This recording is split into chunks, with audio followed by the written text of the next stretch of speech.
Good day, ladies and gentlemen. Welcome to Zelda Speedruns.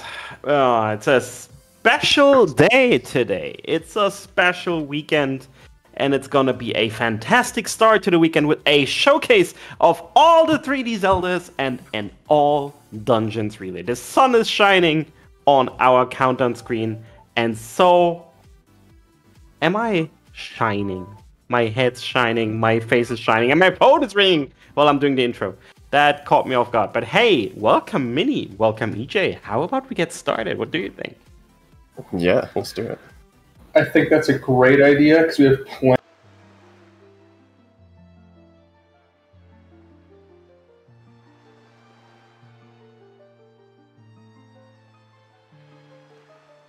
plenty of time with it. Yeah.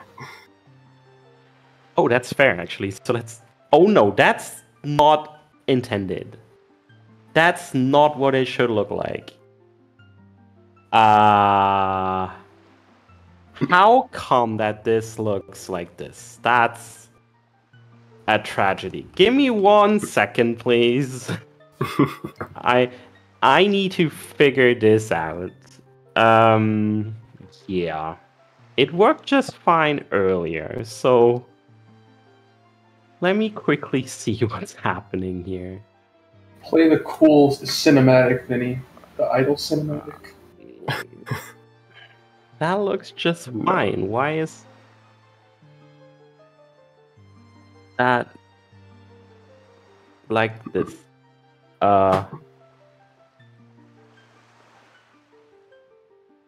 That's curious.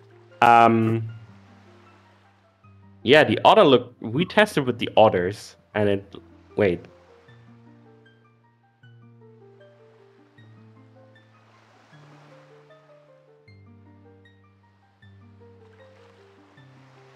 That's really interesting. So we'll just get started, and I'll figure it out. Okay. So you can all see the intro. A little scuffed. You ready, Minnie? Yeah, I'm ready. Alright then. Let's get started. Alright. And I'll see what I can do here.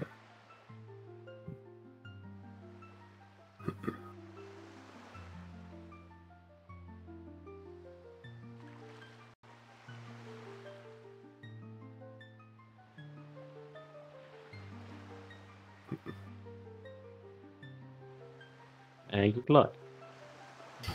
Alright. Oh boy. Hello. 3D Zelda All Dungeons, starting with the first 3D Zelda game, Wind Waker, of course. Yeah, Wind Waker All Dungeons is pretty cool.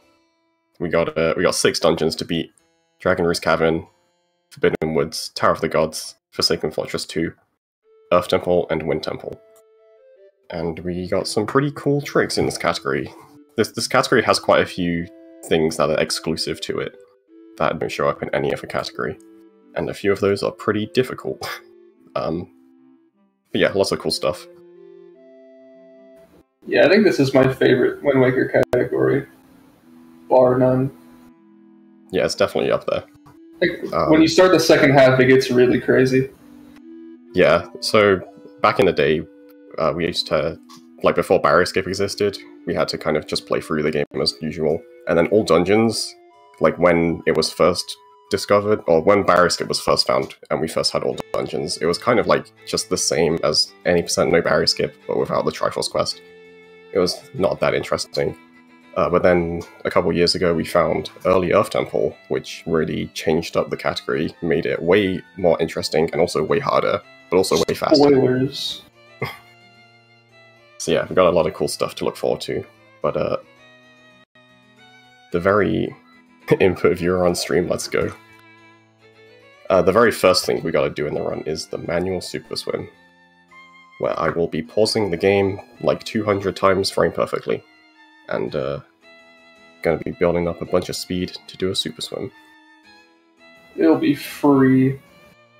Yep. I I'm not good enough to do the unbuffered super swim, so I will be pause buffering for 2 minutes. But if you're super good at the game, you can just flick your stick up and down 15 times a second. Isn't it technically like 30 in this case? Because like, wouldn't I don't know. I guess 30 because it's like, analog input. If you include like both as separate inputs, yeah. Yeah. Either way, it's hard. Yeah, photosensitive warning. Lots of flicking lights during the super swims. Yeah, I think there's going to be super swims like the entire run up to like the very end, so there's really no... There'll be some breaks in it, but for the most part, yeah, there's the like warning a never section with like 20 plus minutes without a super swim, but most of the run there will be super swims. And some cool super swims with some balloons of sorts that you'll see later. Yes. So yeah, I'm playing on the Japanese version on a Wii, and I also have a Game Boy plugged into my console right now, because there is an item called the Tingle Tuner, which lets you play on the Game Boy as Tingle, and you can like purchase some items and do some other things. And that will be very useful later. And this is the category where Tuner saves the most time. It saves like probably half an hour in this category. And recently, there hasn't been a lot of progress in the optimization of this category, although there has been a recent change to earlier Temple that we'll see today. It'll save like 20-30 seconds. Is my input viewer actually just on the stream? Nice. You can see everything you do.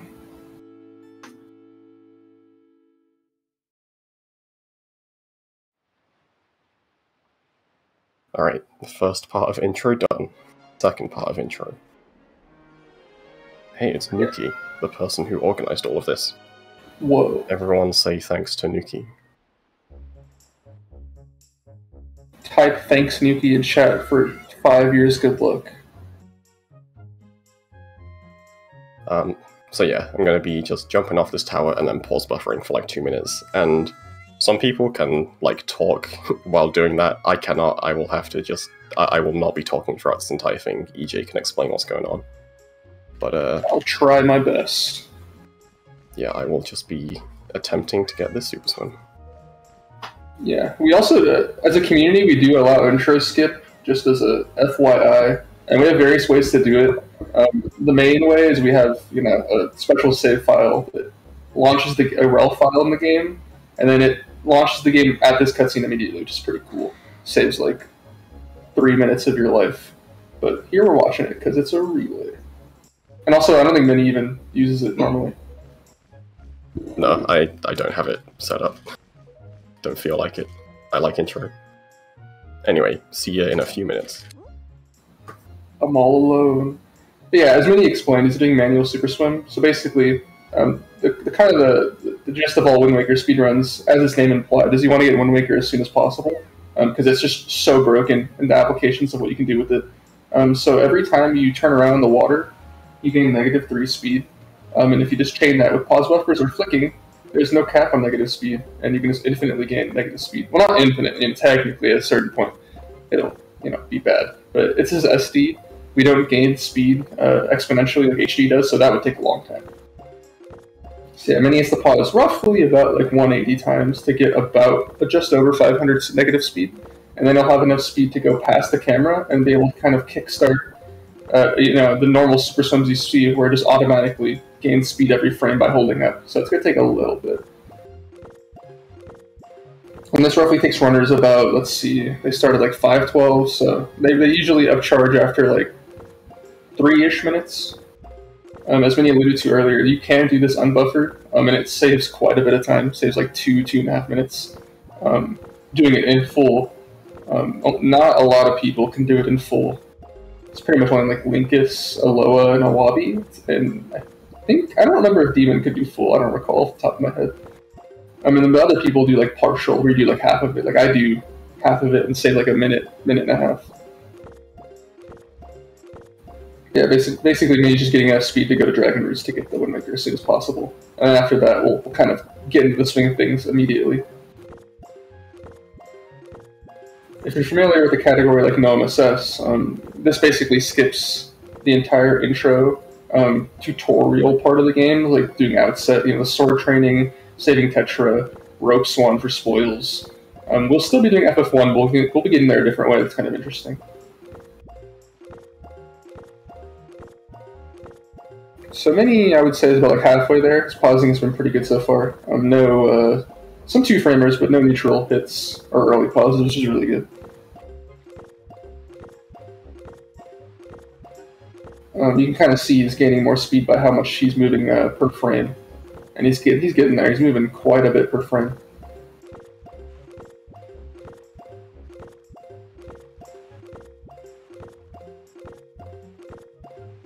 And while this trick does look very daunting, once you get the hang of it, it's kind of just like muscle memory. But again, not to downplay the trick. This is a very long and intensive trick to learn. But we do have options to, you don't have to do this trick, although it does save quite a bit of time. And it allows for a lot of freedom for some really cool routes. Like if you ever watch the newest Hundo route, the possibilities that are possible with MSS are just, it's amazing to watch.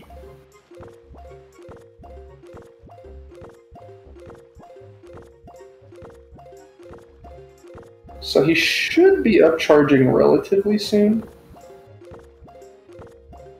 He's getting to that point. He might go a little bit past what you usually get as for safety.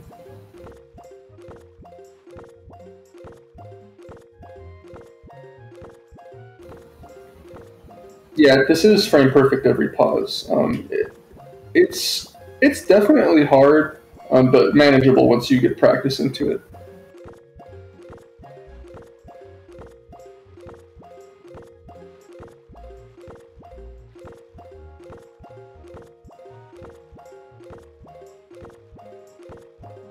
Yeah, I think he's being a little on the safer side. But I think he would have enough speed to go now.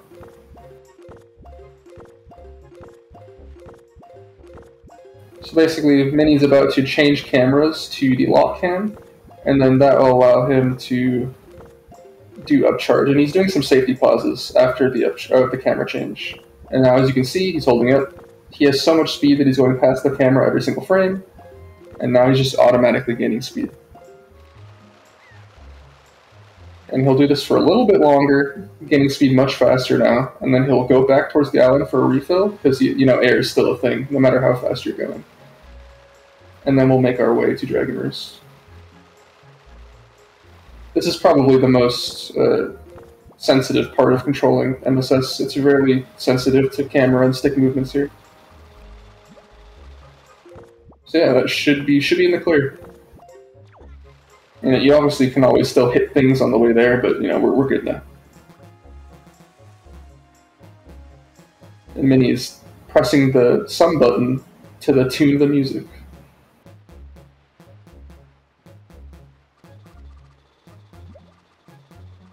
Hi. Well, welcome back. Thanks. That was not amazing. It took ages for me to actually start building up some speed, but I got it. Better safe than sorry. Yeah. So yeah, I'm at Dragon Roost now. And the reason I want to come to Dragon Roost is to get the Wind Waker, because this will allow me to do a trick to be able to do super swims much faster. So now I can just super swim anywhere I want without having to spend 3 minutes doing it each time.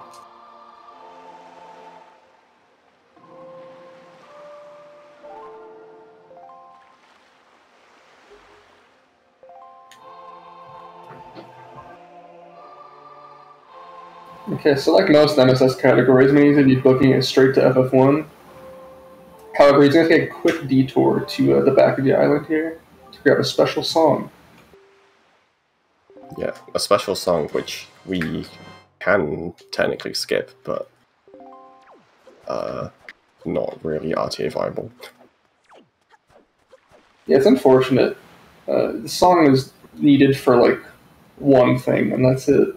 I mean, yeah. It's not needed, but it's faster to do it with it. And we'll see that relatively soon. Yeah, and also, we do have ways to skip this cutscene. but unfortunately, we need this song like now, basically, because we don't like the next time we come back to this island will be after we already need to use the song, so we have to get it now, and we don't have the items needed to skip it, so we gotta just watch this. Luckily, it's not too long. It's on the shorter side. Did you talk about storage at all? No. Alright, you want to do that? Sure. Yeah, so basically, May's about to do storage, and we're going to see storage throughout the rest of the run, pretty much, and there's so many applications, but basically, you do a Wind Waker dive off of ledges in which, the camera pushes you off the ledge. And you can do it with actors, too, by walking into actors and such. We'll see that later. And then by pressing B 3 frames before landing, you get this weird state called storage. Storage is very complicated and has so many interactions and applications, but basically it kind of interacts or like messes with the next event triggered. And in this case, it's pulling the Wind Waker. And usually when you pull the Wind Waker, you're standing still, you can't move, and you're in like the playing state. That interacts with that, and you gain control during it. And it's called camera lock, because it keeps the camera on the front of Link. And with that, by just holding up in the water, Link turns around, the camera turns around, and that does that every single frame. So you can automatically gain speed that way, unlike pausing. It's basically just, the upcharge we saw earlier, but instant. And now Minnie is in this random submarine, and he's being taken away. To where? What? To FF1. How did that happen? So basically, Minnie doesn't have a sword, and those moblins were lantern moblins. And usually the first time you see the lantern moblins, and the only time you see them swordless, is here. So they're programmed when you don't have a sword, they throw you into this jail cell. And you're not intended to see any other lantern moblin before that. But with Minnie sequence breaking all the way to the submarine where there happen to be lantern moblins before having a sword, they throw him into jail, which is very convenient because FF1, or Forsaken Fortress 1, is an entirely different map off of the overworld. So this is the only way to get there, other than doing some of the intro stuff. Yeah, it's very convenient, but they can just throw you in jail. So yeah, I'm in FF1. There's a few things I want here. I want to get a sword, and I want to hit a specific trigger, which is going to let me get bombs later. And I also need to just beat FF1 to prevent some soft locks later, and also to get King of Lions. Yeah, King of Lions will be important for later. And also another application of storage here, Vinny's going to store the trigger. Usually there's a small cutscene with text, but you can just store that storage. And we'll be seeing a lot of different applications. Chest storage, double storage. Yeah, so the reason we call it storage is because it stores the next event that happens in the game. So when I did the Super Swim, that event was pulling the Wind Waker, and that got kind of cancelled and put us in the camera lock state. This time I used storage to store the text trigger, the Gossip Stone text. So I got to hit the trigger, hit the flag, but without actually having to go through the text. And that means he's going to do it again. Yeah. Also collecting some rupees. Yes, this is chest storage. So by storing a chest, it cancels the opening animation on the first frame. But when you open a chest, Link goes inside of it, and what the game does to make that happen is it alters Link's collision. But because we canceled it at storage, the collision's never reverted. So now Minnie has some weird altered collision, which we'll see the effects of in a couple seconds. It's quite jarring. Whoa, he walked up that wall. And that pillar. Yes, the chest storage essentially reduces your hitbox to a point, and that lets you squeeze through really small gaps and also just walk up slopes. So any wall that's even slightly sloped, you can just scale it with chest storage. But it does go away once I go through a loading zone, so I no longer have that. And here Minnie's going to do, well, not necessarily a glitch, more of an exploit of intended, mechanics. You can see Minnie kind of just walk past that moblin. Normally, that would not be the case. The way this game works is that when you put a barrel on yourself and then take it off, as long as the moblin's not sniffing, you have a moment of invulnerability from the sight of the moblin. So you can kind of abuse that fact to enter the barrel, leave it, and you can just run past the moblin before the normal detection comes back. Yeah. And I I killed a bokoblin earlier, which was operating one of the searchlights, which would normally be shining right here. So we do have to kill one of the bokoblins to get past here without getting caught, but just one is fine. The others we don't need to bother with. Now I can get my sword. Because even though we didn't like come here the normal way, didn't watch the cutscene, the sword is just here anyway. It actually, there is a trigger for the sword you need to hit for it to be up here, but conveniently it's pretty much where Mini stored the other trigger. But it's a lot bigger than that. Alright, that was actually a clean split.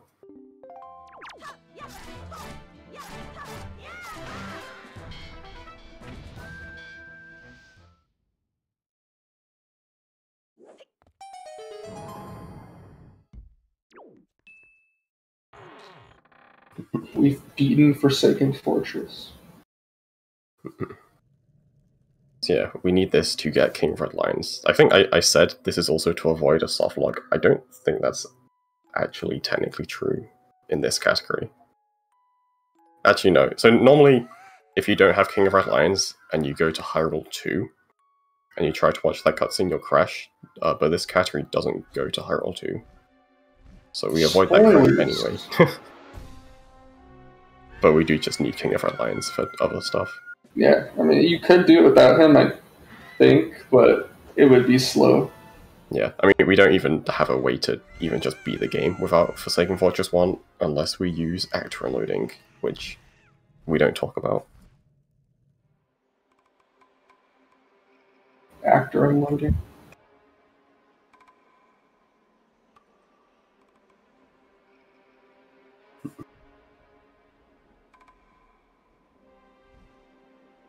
Mini quick question. Are you doing something...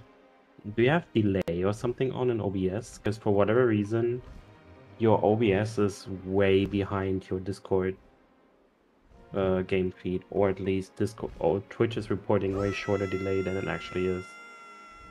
Like your game's like 10 seconds delayed on stream as against what it should be. I don't. I can like restart my stream if that might help. But I don't have anything set up to do that.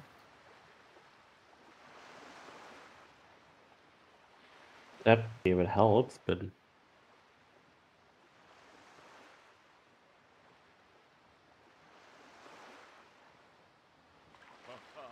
Whoa, it's the King of Red Lions. It is. yeah, it's weird. I don't know why it's so delayed. I'm not sure. Because this way your commentary will be like 10 seconds ahead of what we do. Yeah. Um, You want me to try restarting my stream? if you look at... Yeah, maybe. Maybe restart your stream quickly.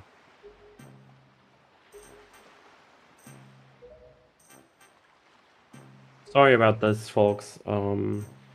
Actually, earlier, before we started, my OBS like stopped responding for like 10 seconds, so maybe that had something to do with it. That might actually be it, yeah. Because it seems like it's stopped 10 seconds late.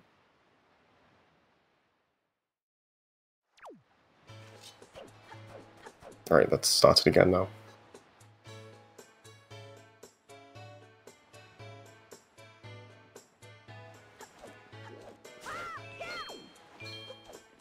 Run invalid. Okay, let's see how it goes. That seems closer. Sam Mini's just gaining some rupees and also taking a pit stop to this little door over here. Very important. This is a special guy in here.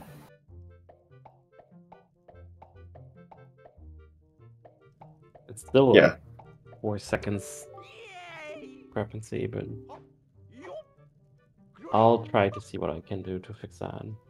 I'll just delay all my thoughts by 4 seconds. Sure. So yeah, I'm here to get the Tingle Tuner.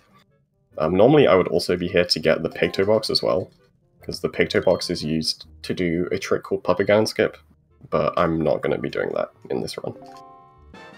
And I guess I'll talk about that later, but it's a stupid trick. We also get this cool chart. True. Which is actually useful in some categories.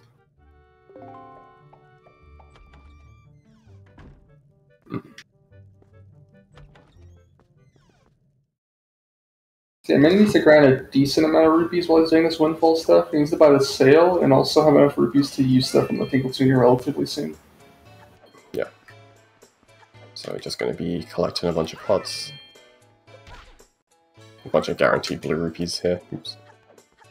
And then also gonna just go into the Sploosh Kaboom. Not to play the minigame, unfortunately, just to steal their rupees. Play one game for the fans.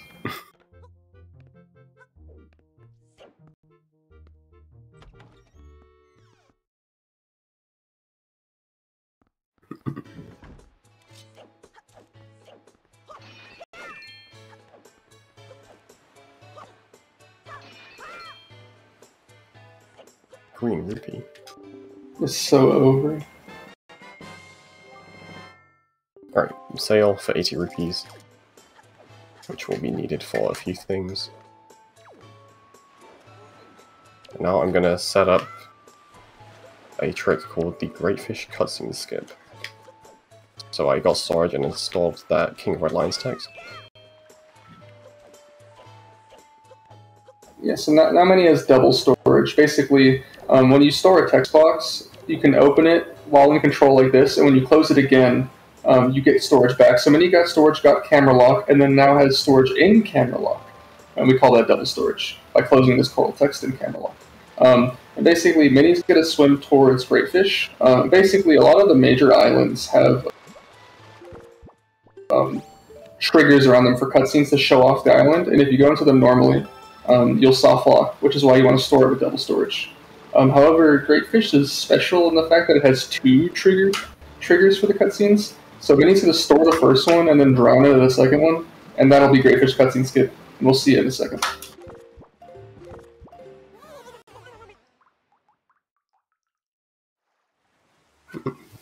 There you go, easy peasy. Right. I had to mute you for a second so I could hear. I realized when you got closer, and I should have. But now it's all dark and scary. So you hear that cutscene with storage at the same time as drowning, and that skips both the cutscenes. And now it's Endless Night. And Endless Night does a few things. It puts the pirate ship at Windfall, which is useful because I want to get bombs. And it also will let me get Nehru's Pearl later, which will be required. Yeah, there are other ways to get bombs, like from outset and stuff. However, the need to get Nehru's, and also this is being fast in general, just makes it the clear, obvious choice. Alright, I kind of need more rupees, but I can get them later, I guess. And now Mini is going to kindly enter the password into the password door. Yep. I'm lost. Oh no.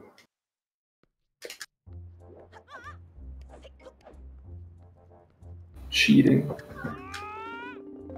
So that was a roll clip. So basically, if you can get partially clipped into a ledge, such by grabbing the ledge in a weird spot like that, sometimes you have to like leaf into it or like use like actors to kind of partially clip you out. And you roll in a frame perfect window, you can just clip through things, which is very useful. Yeah, so that was the first roll clip. And it's very convenient that the left notch just gives us the perfect angle to just backwalk through that wall and lines us up perfectly for that skip. And this is ropes too. Even though this is the first ropes you've seen, this is technically the second ropes game in the game, casually. You'll see the first one in no MSS categories, or I guess Hundo. Yeah. And again, the reason why this ship is in this state, even though we didn't beat the first game, is because Mini got that Gossip Stone trigger in FF1. Yeah, so that's how the game decides whether it should be the Spoils Bag ship or the Bomb Swan. It's just whether you hit that trigger in Forsaken Fortress. And because we didn't get spoils back, if we tried to leave normally, we'd be stuck forever. I think in the overworld ship, but luckily we have save warp flags set to the farthest progression that they can be. So if we just save warp from here, we'll go to Windfall. Yeah. So right now on the run, I'm kind of just collecting some items, and now I'm going to be heading to the first dungeon of the run, which is not the first dungeon in the game. I'm going to be going to Forbidden Woods first.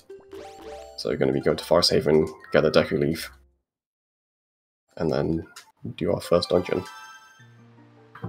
You're telling me Forsaken Fortress 1 and the Bokoblin boss isn't a dungeon? It was not, I'm sorry. Oh man. Alright, and now I'm gonna call Tingle. Whoa. And the Tingle tuner gets disconnected if you do like a save warp. And if I don't mess up anything, this should be the only time I have to turn on the Tingle tuner, and it will last the entire rest of the run.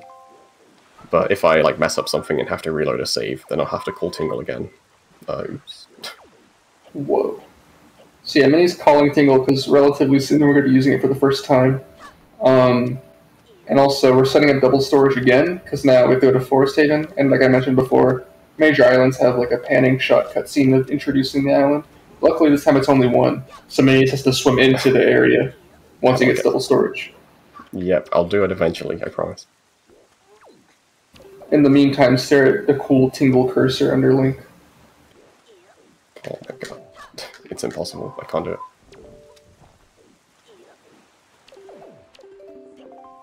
This is why you should have done door cancel. Yeah, because that doesn't require double storage. Nope. Alright, there's a nice air refill under this dock, so if I can control my angle the way I want to, then I'll just keep getting air refills and hopefully not sploosh. Okay, that's fine.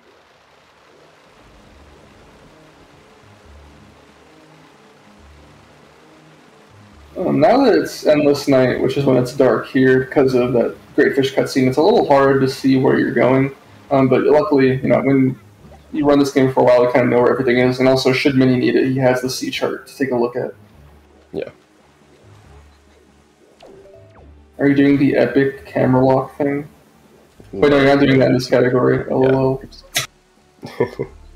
But now we get to see the first... Oops. Drop that bomb too fast, actually. Gonna see my first ledge clip. I'm gonna drop this bomb here.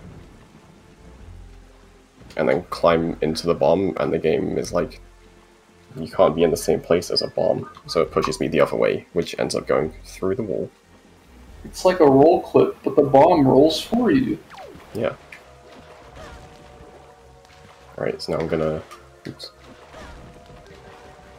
Use this Octorok to take some damage. Yeah, Minnie's damaging down to make the game harder is a challenge. Yeah. Is what I would say if I wasn't lying. So anyways, Minnie's damaging down for a trick called Zombie Hover. Basically in this game when you die, when you die into certain animations, like the knockdown animation, like a bomb explosion, you have 10 frames to input an input, and it does let you do that, but then it cancels that input immediately. However, not quick enough to where you don't gain enough height.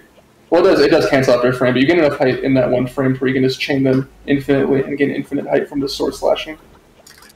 And Minnie's doing that up here, and it's about to use the Tingle Tuner as well.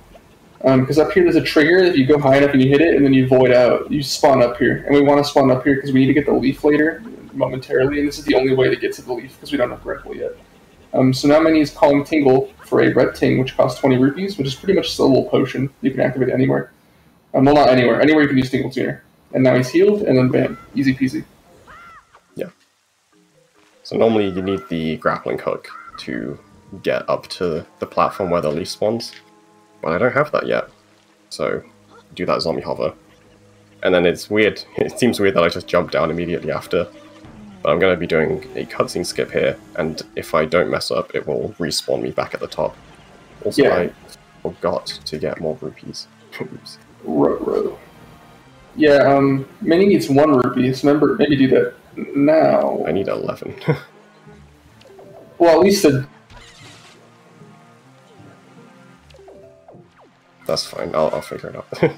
Okay. Yeah, now I'm using Great Deku Tree cutscene skip, which is pretty much Great Fish cutscene skip, except instead of drowning, he's using a chin. And that'll make sense momentarily, but basically he's gonna get storage. Well, he already did. Bonk the tree, put the shoes in this weird state, and when you can push them out of bounds, and when they go out of bounds and they fall far enough, they despawn, and that counts as killing them. So basically, once we do that with all of them, like normal, the cutscene will start. But basically, this gives us the freedom to start the cutscene whenever we want. And I'll be quiet here for a second for Minnie to actually do the trick. And then I'll explain the rest after. Yes, I need to count in my head for this.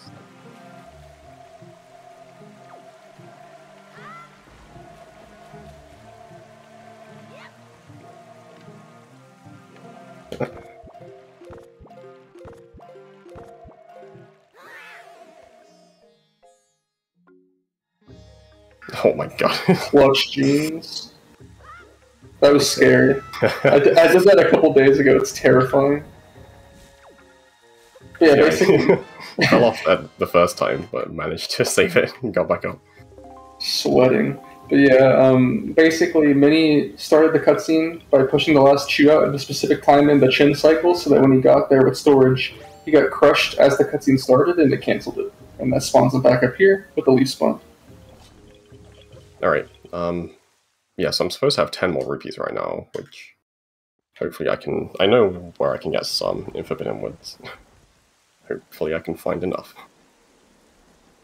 You just need 10 before the purple, right? Yeah.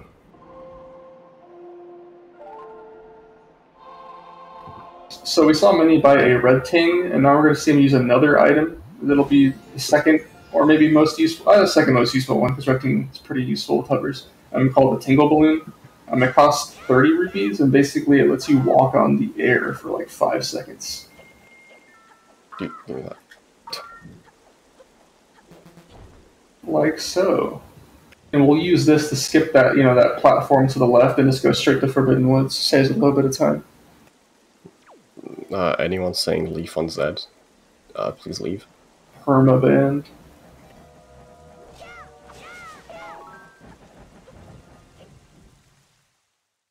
Listen, there's a big, war on the idea of what button where Wind Waker goes, and that's fine and dandy. I don't think it should go on Z. I think it's fine on Z. I personally put it on X. However, if you think leaf pumping on Z is okay, get out of here. Just kidding. You can do whatever you want. No rupees. Okay. I'll find some rupees somewhere. I don't know. Okay. It doesn't happen anymore, but in the old or early Earth Temple trick setup, leaf pumping on Z was like a death sentence. Except I think Jin would do it. I think Jin puts leaf on Z, I'm pretty sure. I could be wrong. But yeah, pretty much we have bombs out of the intended order of events, and bombs kind of just break this dungeon. Then you can just kill all of these eyes early. Usually you need the boomerang or the nuts in this area to do it. And here, Minnie would be using the third Tingle item, a Tingle Bomb, to reveal hidden. You can use it to reveal hidden treasures on top of killing enemies. However, it costs 10 rupees, and Minnie will have 7 here. Oh, 8.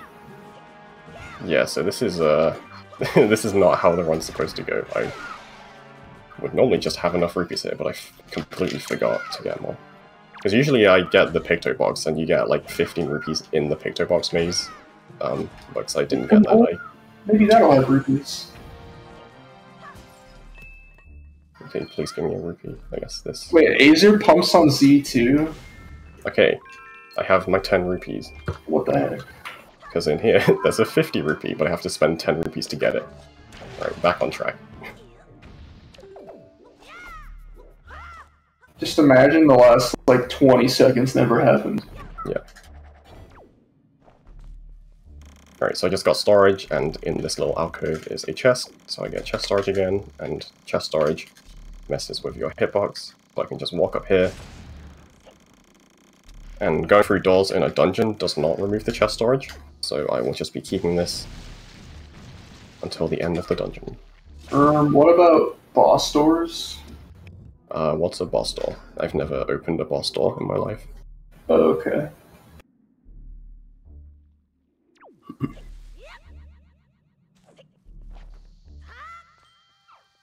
But yeah, bombs just continue to break this dungeon. Bombs plus chest storage. Oops. Nice bomb. Yeah, maybe pulled that bomb because it saves a little bit of time when you have doors that spawn bars or vines behind you. Where Link turns around, pulling a bomb cancels that turnaround animation, and it saves like a second. Yeah. Right, and then this is the boss door. And there's a tiny little gap on the right side, and I can just kind of walk past it.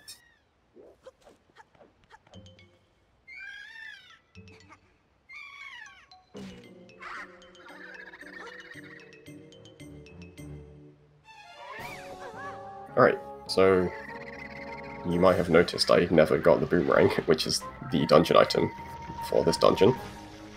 So I'm going to be using bombs to kill the boss. That sounds ridiculous. Yeah, it is kind of ridiculous. And I kind of suck at it lately, so we'll see. Yeah, I did it recently and I didn't remember how to do it at all. That's one. That's two.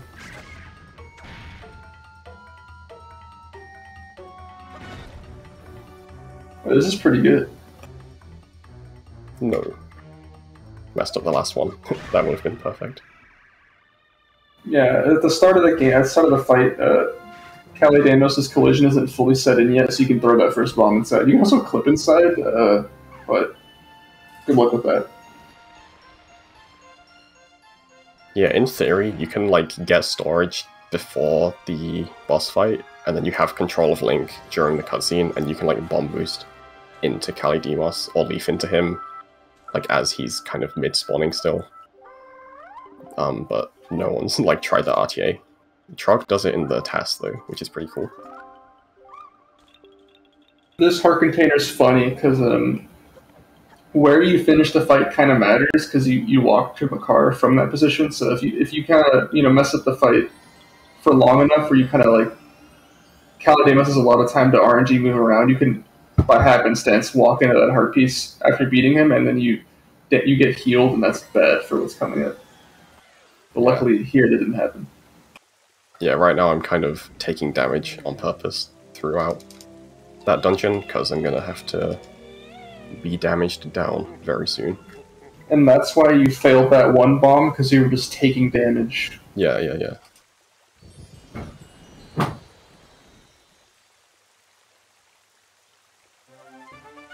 We've saved the day. Alright, first dungeon out of however many are in this relay. So I'll figure out how many there is. 27. Well, we got 6 here, and then like 8 in OT, I think. And then 4 Majora's Mask. 4 Breath of the Wild. 6 Tears of the Kingdom. 9 TP. 7 Skyward Sword. However many that is. We've done one of them. 5.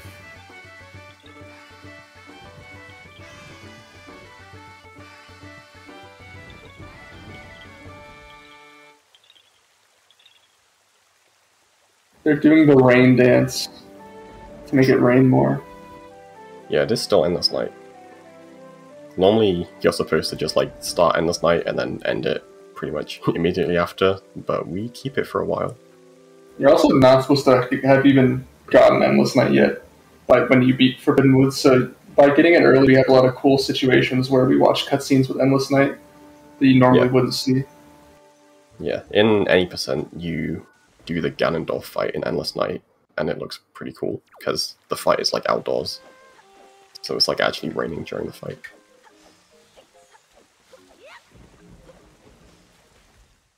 Alright, so first dungeon done, and I'm going to be going pretty much just straight towards the next one, which is going to be Dragon Roost.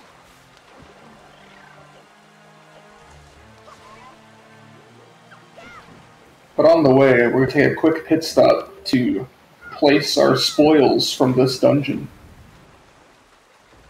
So that was a bomb push storage. Usually you've seen Mini get a Wind Waker dive just off of, collision in which, or a ledge in which the collision around him affects the camera, so you just fall off. But in that case, Mini used the bomb to make himself fall off, so you can just place the bomb, walk into it for a little bit, or just, pull Wind Waker depending on your health, and then just immediately fall off and get the Wind Waker dive.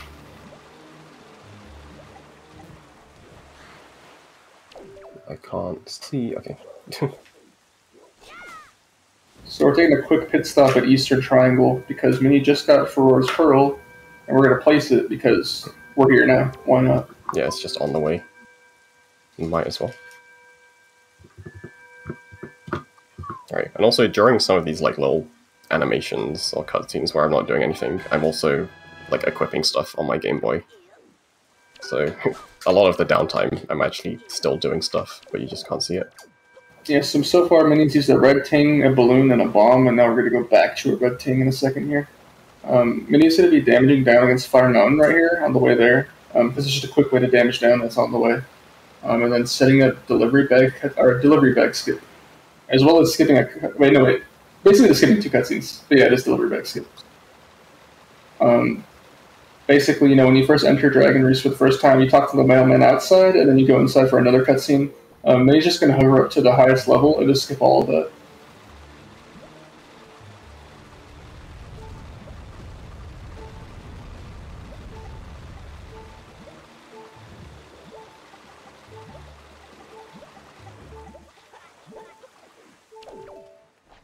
Do I make this? Yeah.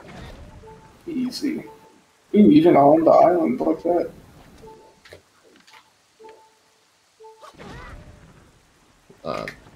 Hello. That's not the angle I wanted. So yeah, Mini's just going to hover up to the higher platform here, and then just heal, and it will be A-okay. I don't know if it was mentioned, but I used my nose to press the button on the Game Boy.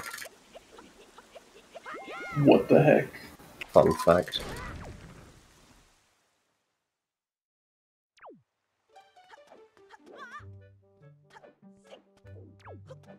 So yeah, we enter up here and we can just avoid the cutscene. The cutscene would crash if you go into it on accident, I'm pretty sure. I don't remember. At least I feel like I've been told that. I've never actually bothered to check, because why would I check that in a run?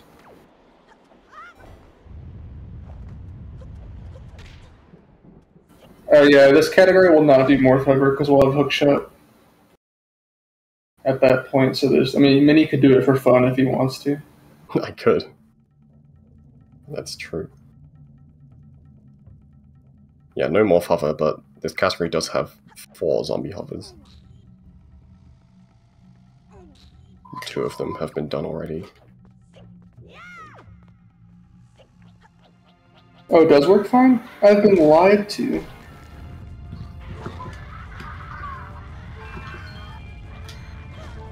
So, Mini just hovered, but he wants to hover even again, so he's going to take damage here. There's a little bit of RNG to this, which is annoying. Okay. But that was pretty good, I would say. That works. Dude. Oh, okay. That was spooky. Dude. Get out of here.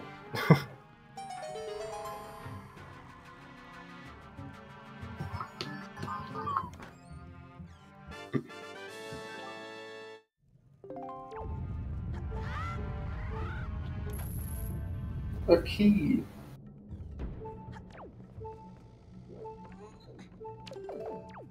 Alright, so, bombs and chest storage kind of are what broke Forbidden Woods. But this zombie hover is what is going to break this dungeon, because I can just get the entire dungeon, basically. Yeah, because we have tuner, we can heal with the hover. We pretty much just skip straight to grapple by hovering up to the 3rd floor.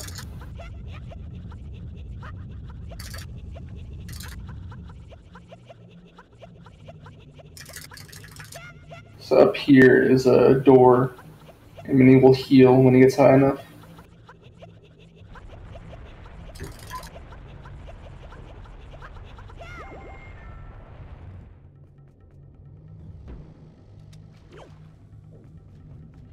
My sound is like delayed by a second, so I thought you fell before you healed, and my heart dropped.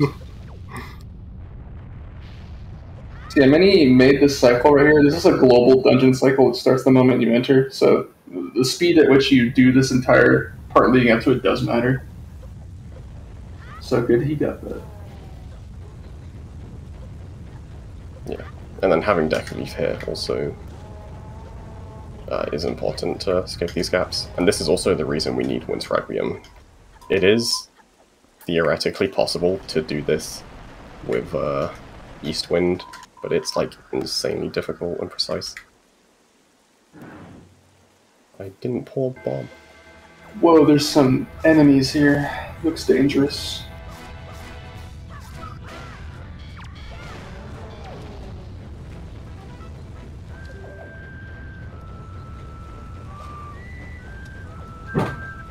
Nice. So Mini's got storage to store the moblin spawning cutscene, and he's trying to get storage here again.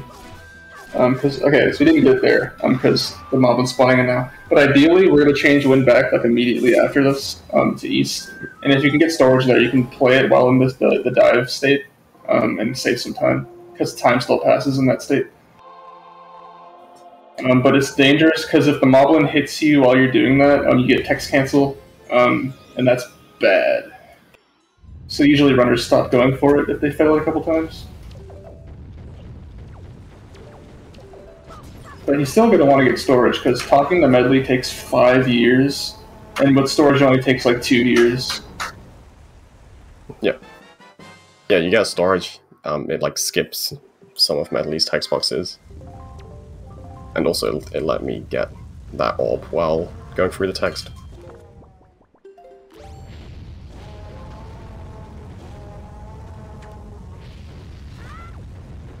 We now have the grappling hook, which means we can do Acorn loading now. True.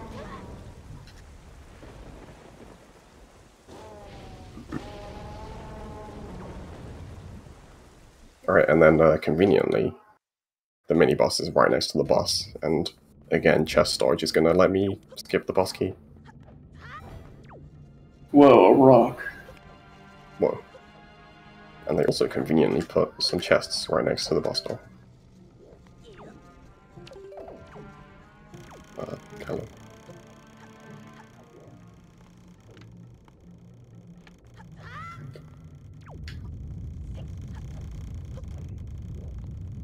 of. Oops. Angle was a bit too far right. Easy peasy. And now for the snooze fest of a boss that is Goma. Yep.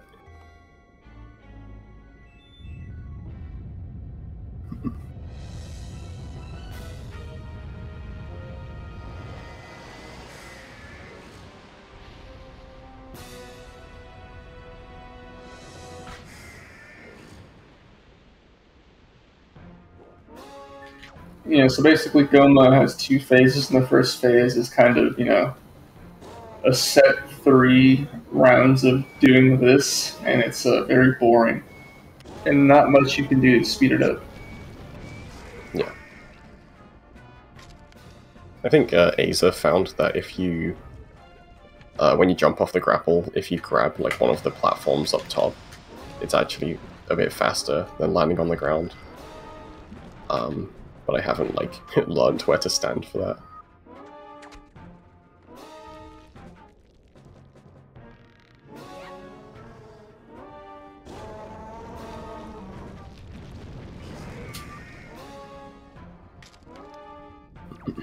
The only real thing that runners do during this phase is just place yourself so that the last grapple goes in front of Gomo, so when the next phase starts, you don't have to wait for it to turn around or walk around to make it turn around.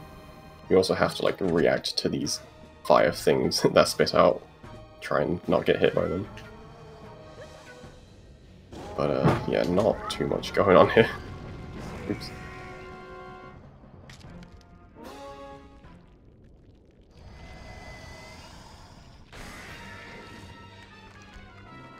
Link is red.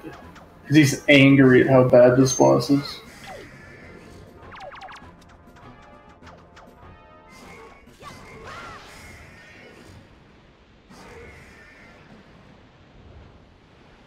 Alright, Goma dead.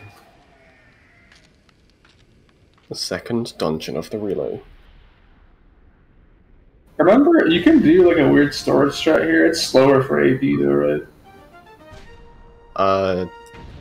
Yeah. Why is that? I don't remember why that's the case. There's the thing that HD does where you, like, kill Goma with a bomb and then grapple at the same time. I think Aza said it's slower in SD just because the grapple animation is slower. Oh.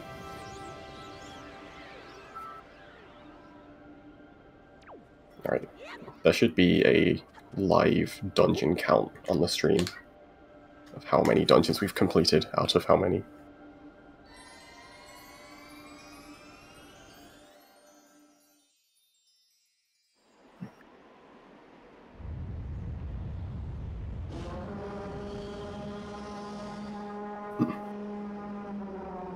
Whoa, there's lightning in the background. Yeah, a lot of weather going on here.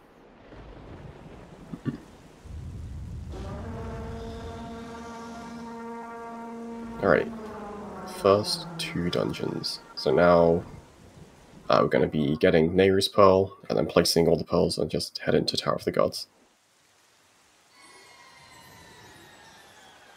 And here we're going to see the first instance of a balloon swim. As its name implies, you do a swim and then buy a tingle balloon during it for reasons that will make sense soon. Yeah. And as for, like, stuff we're doing in this run that isn't dungeons, like stuff between dungeons, there really isn't much. We're kind of just going dungeon to dungeon. There's, like, placing the pearls, and then we'll have to get a few songs later, or a song. But it's pretty much just going to be going from one dungeon to the next.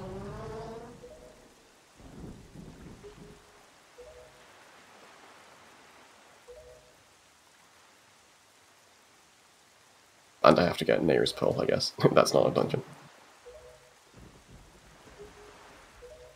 The boss is the door. True.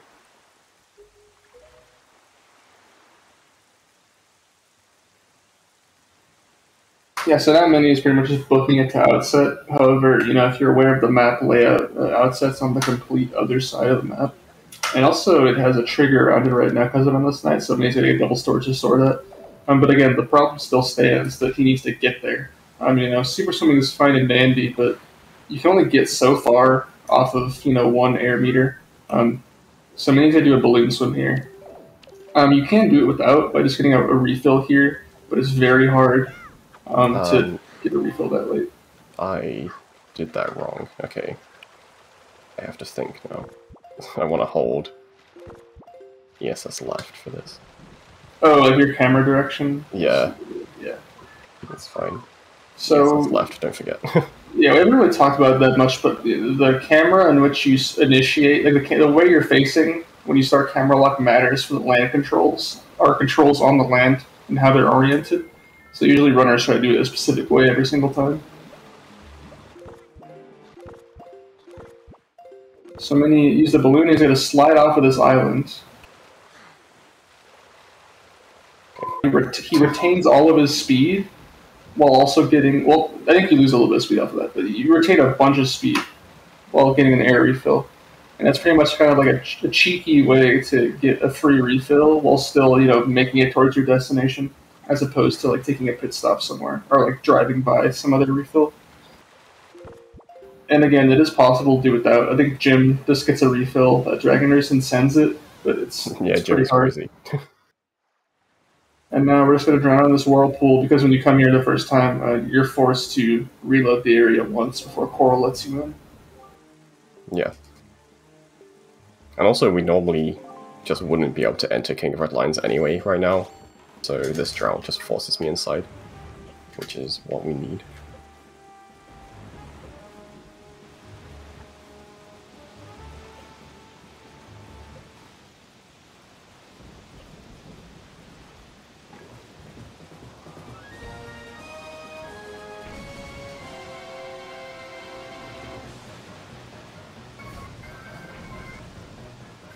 And then just kind of pre-aiming these bombs.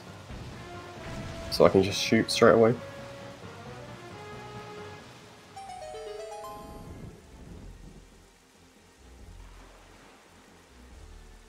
And everyone say goodbye to Endless Night.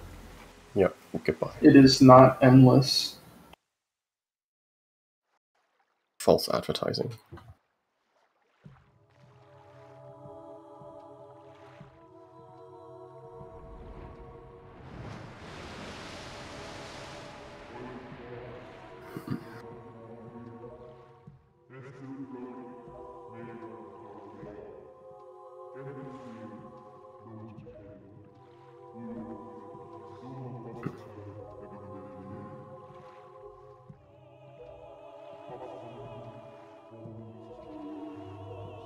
Alright, so yeah, last pearl. And then after this, just gotta place the 2 pearls we haven't placed yet. And then we'll be going straight to Tower of the Gods.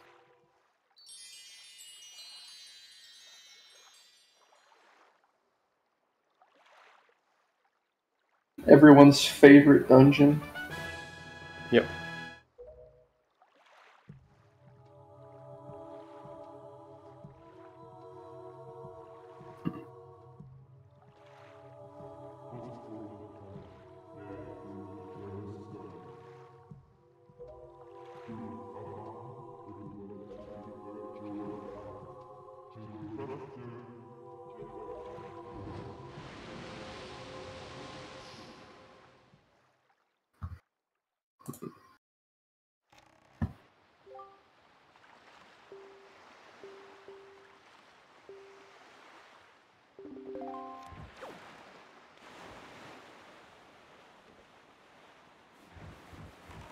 Yes, May's gonna sail around the island, get back on land, and then get storage, and then go place the pearls.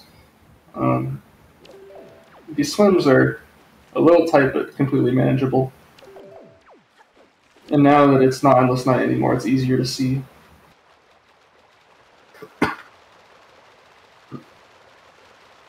Yeah, so this swim is like kind of on the cusp of how long or how far you can swim without an air refill, but it is doable. But this is honestly probably one of my most failed swims. It's just kind of tight. But it should be fine.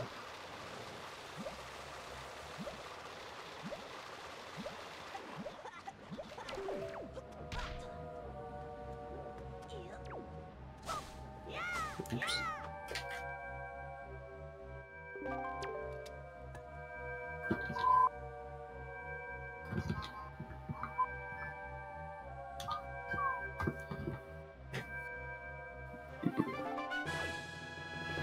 So that's pearl number 2, and then he associated storage again and swims straight to the last triangle island.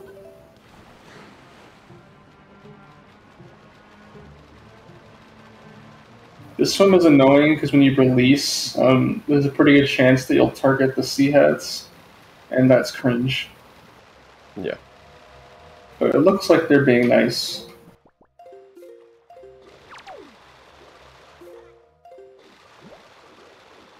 Oops. They were not nice. This way.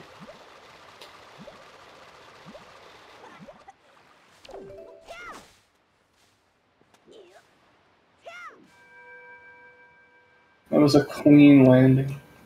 Yeah. Great. And yeah, that's it. Just cutscene now and then Tower of the Gods. Also, that was the last Super Swim for quite a while.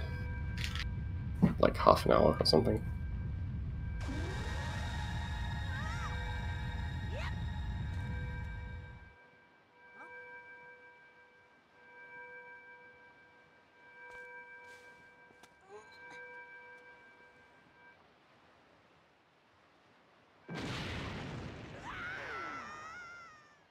Alright, cool cutscene.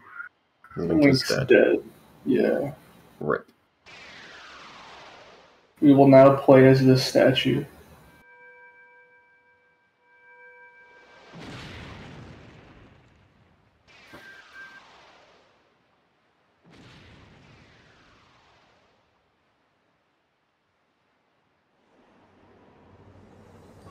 I wonder, does the game just like have 3 separate cutscenes for this ready? I was thinking about that. Let me go look at an old run and see what happens. So I think there are runs that end at all 3 of them. Like Old Dungeons ends on Northern, Hundo ends on Southern, and then like if you do glitchless without tuner, that ends on Eastern. I'll look at Hundo real quick.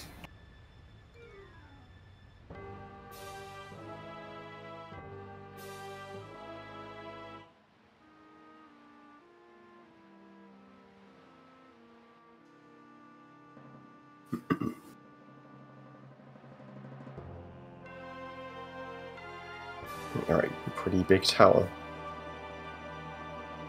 Yeah, the Hundo one starts with the neighbors in the cutscene. Yeah. So they do have 3.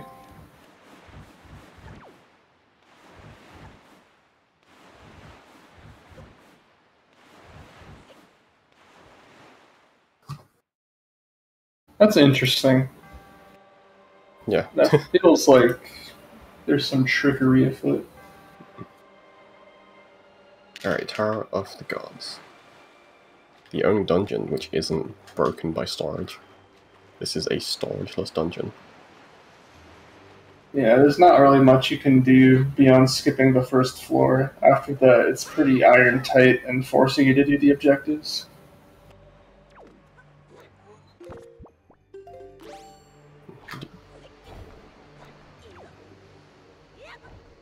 It's another ledge clip here. And then leaf out of bounds. Behind the waterfall. And skip the first floor.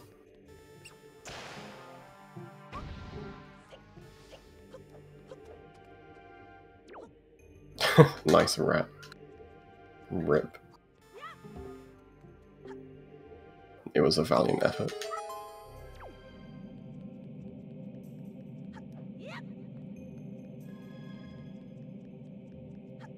Whoa. I thought you were gonna get like a baby jump and it would be over.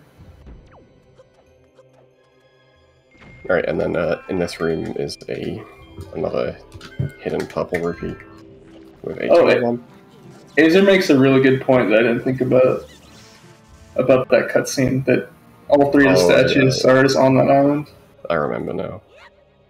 Okay, so like, does it just go back to the same island every time it pans to the next one? That's kind of funny.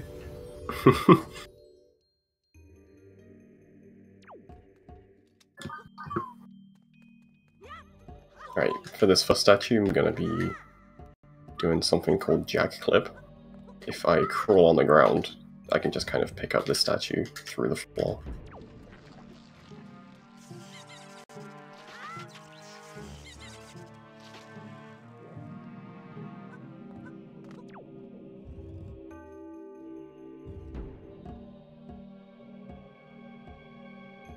Not statue number 1, but pretty much we have to get all 3 statues. There's no way around it. You need it to spawn the warp to the 3rd floor. Even if you were literally like use cheats to warp to the 3rd statue first and you placed it, it soft locks because it like pans to where it should be, the first one should be, and then the cutscene just ends. Yeah. Which is lame.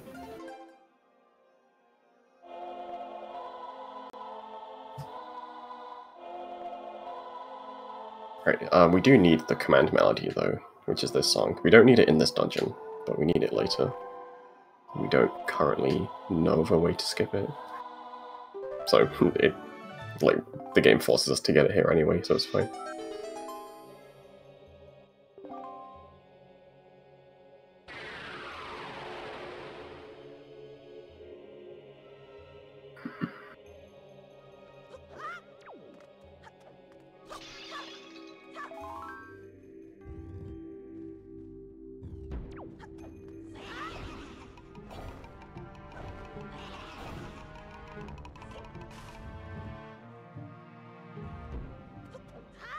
You have just enough height there to make it to the end from leaf pumping. And this is the 2nd statue. And we need to do a trick called Cosmo Hop. Oops. I did not mean to do that. Well, now, I'm not sure what you're going to do. Me neither. There is a visual cue for this. I don't think I remember it.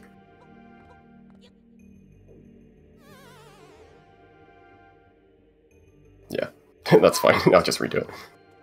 Yeah, usually you do a little bit of position set before calling the statue, so that it's really easy to just do the trick with the angle that you're I just given. accidentally tapped R early by accident.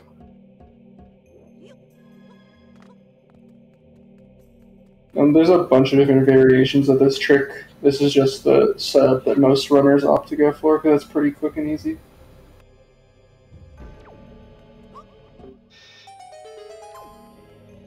Alright, I do have to be careful about my magic now. This is kind of tight.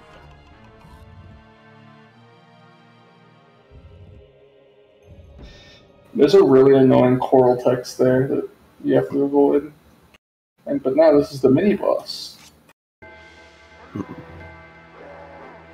Yeah, so Dark Knights are kind of weird. Their armor has health, but if you like do damage to their armor and then break the arm, or if you knock the armor off,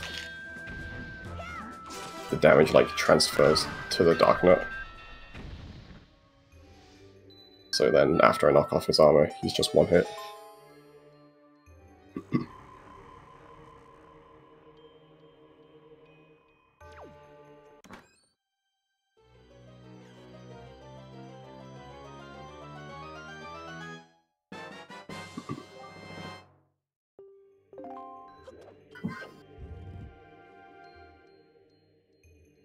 And now we have the bow, which will be useful right now.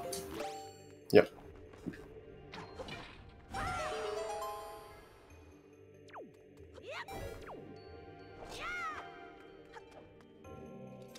Mini sent that skull to the Shadow Realm during that cutscene. Just so it doesn't bother him as much. Yeah.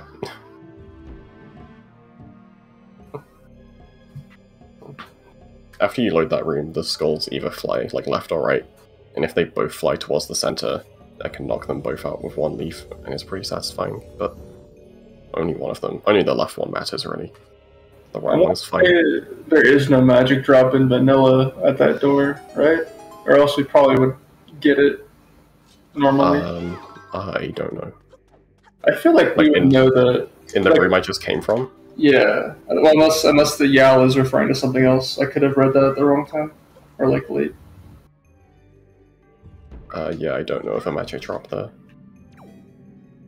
But also I don't remember ever breaking those pods, so... Me neither. I don't even remember there being pods there. I do feel like if they were, though, like, we would do it. I don't know. Well, I mean, we'd have to, like, put down the statue and then pick it up again. It would be kind of slow, but... maybe it would be worth. I mean, it would be good to know, at least. Azer furiously pulling up Wonderer.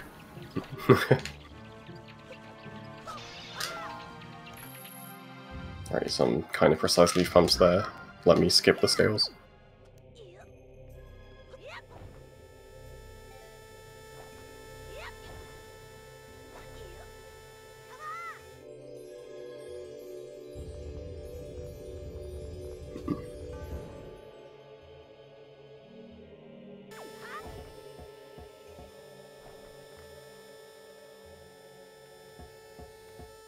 In here, Minnie's gonna do another balloon to skip the entire puzzle of these scales. So the game actually doesn't let you use a tingle balloon in this room, so but you can just activate it before going through the door, and then it carries over. Yeah, the game has some checks, vanilla, to like make sure you can't use the tuner to like break things that would put you out of sequence. Like you can't also use it in the room outside of the mini boss, because then you could just skip the mini boss casually.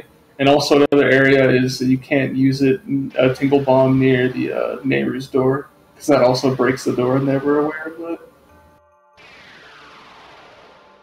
Yeah. But sometimes we can get around those triggers, like that one.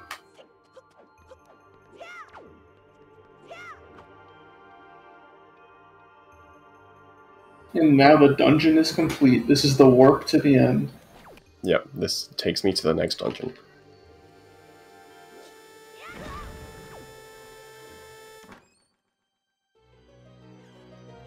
Epic bomb boost.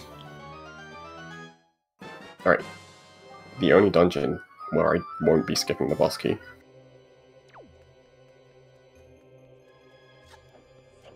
I forgot to equip my tingle thing.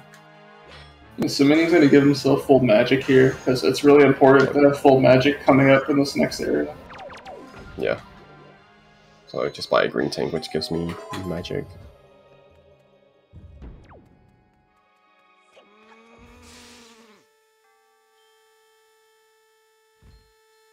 And if I just roll with the right angle, I can get past this first laser during the cutscene, which is nice. And then if I have a perfect jump slash here, you can barely get over both of those with a jump slash, but getting hit is fine. And now for the greatest boss of all time. Yep. EJ125 Godin. So true. This boss is really annoying because it's stupid. Yeah. Well said. Basically, the gimmick of this fight is you need to kill the hands first, and then the eyes become vulnerable on the main head, and then you repeat that for the cycle 3 times. However, the hands can just randomly decide to respawn before the eyes are revealed if you don't kill them both quick enough, and it's just really dumb. Yeah. Sometimes even like if you kill one hand and then you kill the second one, the second hand can like respawn immediately after you killed it, even though they were both dead.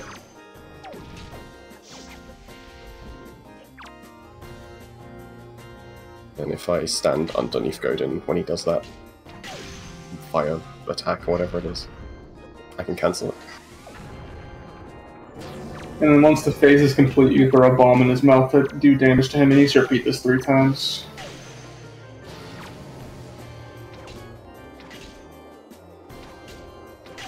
So far, so good.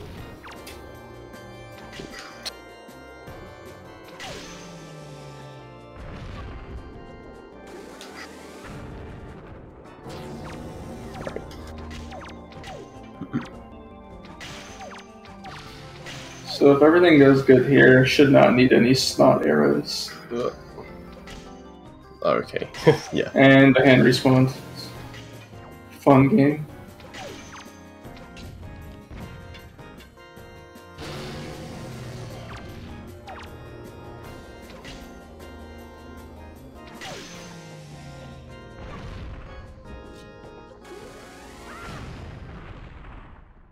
Alright.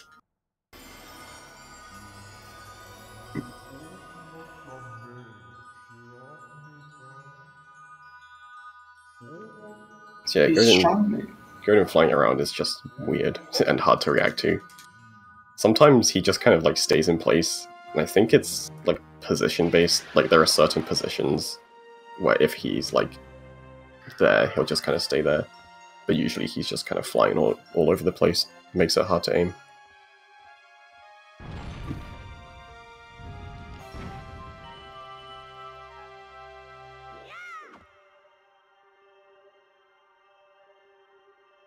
Alright. 3rd dungeon beaten. Also, I guess it's worth mentioning, this hasn't been mentioned yet, but our like definition for beating a dungeon is you have to activate the loading zone at the end of it, and it has to like actually take you somewhere.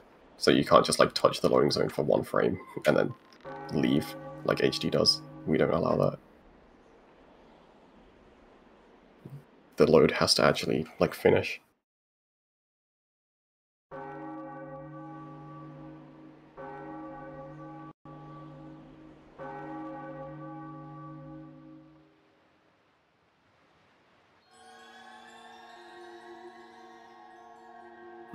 Whoa. A portal. Yeah.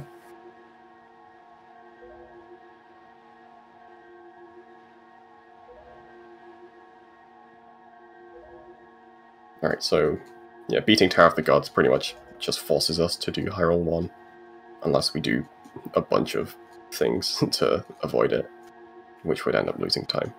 But we need to go to Hyrule at some point anyway, so it just kind of works out to do it now. Yeah, you pretty much have you choose between Hyrule 1 and 2. Yeah, you have to do at least one. And in this case, Yeah. one's better. Yeah, in like any percent categories, they'll just take Hyrule 2 because that's accessible from the very beginning of the game. So that's just kind of their way to get to Hyrule fast. But here, we have to do this anyway, so this is fine. Yeah, 90% also, you skip most of the long, annoying stuff of Hyrule 2 anyways, because you're just beating the game. But like in a category like this, we'd have to do a lot of extra cutscenes and stuff, which take forever. Which is why earlier temples saved so much time by skipping Hyrule 2.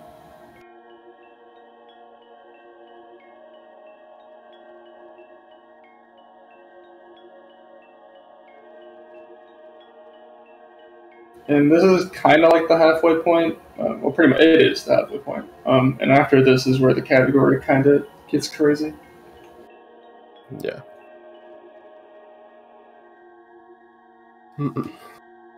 Yeah, a lot of stuff is going to happen in Hyrule 1. This is kind of like a gauntlet of tricks back to back after I get the Master Sword here.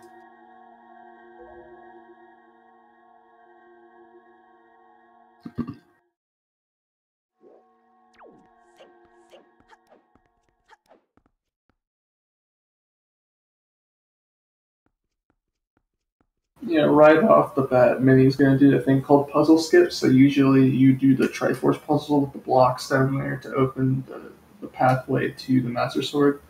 But we can just do a roll clip and go out of bounds and then just leave to it. Yeah.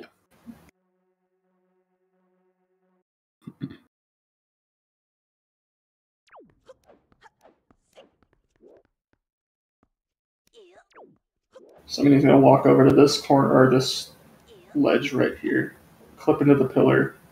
It's a little finicky, and then he'll do some maneuvering to get to a position where you can clip out of bounds. Like, fully. I really suck at this roll clip for some reason.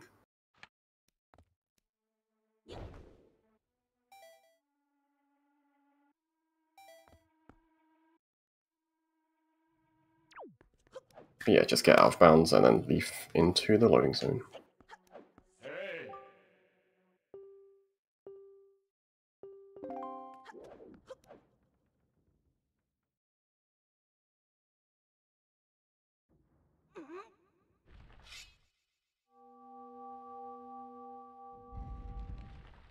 And now we're unstoppable with this new weapon. Yep. The only reason... Well, no, that's a lie. I was going to say the only reason we actually get the Master Sword here is because otherwise the game doesn't let you leave Hyrule. But we do actually just need the Master Sword in a little bit as well. Unless we skip that. True.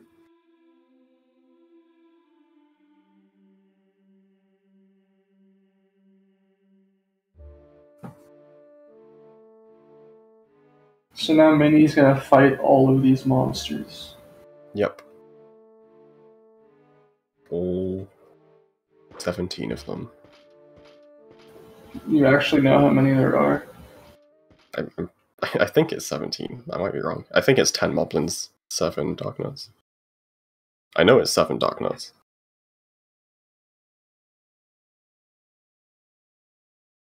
I only know it from, like, making the Glitchless Undo route and, like, Skull Necklace routing.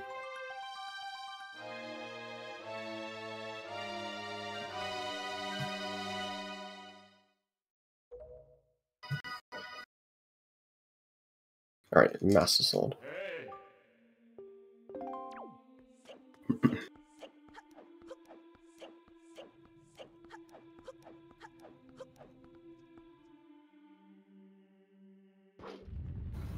I feel like I've never seen someone go the right way there. Yeah, I don't know why. I feel like I just pick a random one every time. I think I always go left.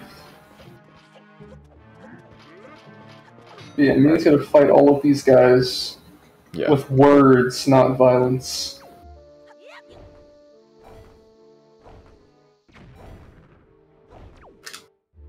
So yeah, this is called Hyrule Escape. Just clip on that ledge with the ledge clip. and then just leave to the loading zone. This is why it's important that you make sure you have full magic leaving, because if you run out of magic in there, it's really annoying. Yeah, and unfortunately there's this giant barrier in my way. In color. I don't know what to do about this. Yeah, rare colored barrier sighting. See, I mean, he's gonna do barrier skip. So basically, he's got damage cancel where you pull the Wind Waker on the frame your invulnerability ends, and then now you can stand in the damage barrier. But there's still invisible walls, so he's gonna get in a specific position, get a specific angle, and then drop the bomb on a specific frame with the bomb animation. And then all that combined will push him through. Because when you drop a bomb, it displaces you a lot of units in a single frame, and it's just enough to push you through that seam. Yeah, there's just a tiny, tiny, tiny gap in the middle of that barrier, and the bomb just is barely enough to push me through. And that is really precise, but compared to the one we'll see later, it is completely free in terms of like how precise the positioning is.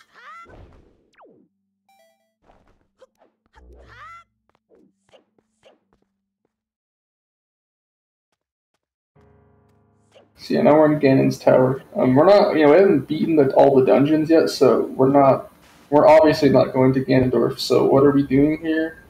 That's a great question. I don't know why we're here. Yeah, what the hell am I doing here?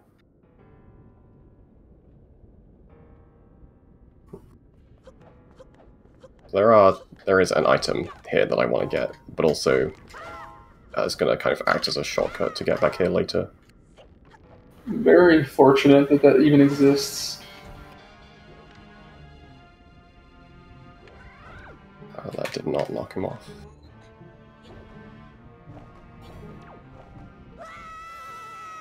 Alright. Oh, no! Okay. You should use the lava to bounce back up into the loading zone. True. Oh, oops. Wrong one. So this is trial skip. I did a roll clip and then leaf out of bounds, and I can just leaf to the loading zone. Oh, he's coming. Wait, he's doing it with you! That was crazy. Okay. That was really close.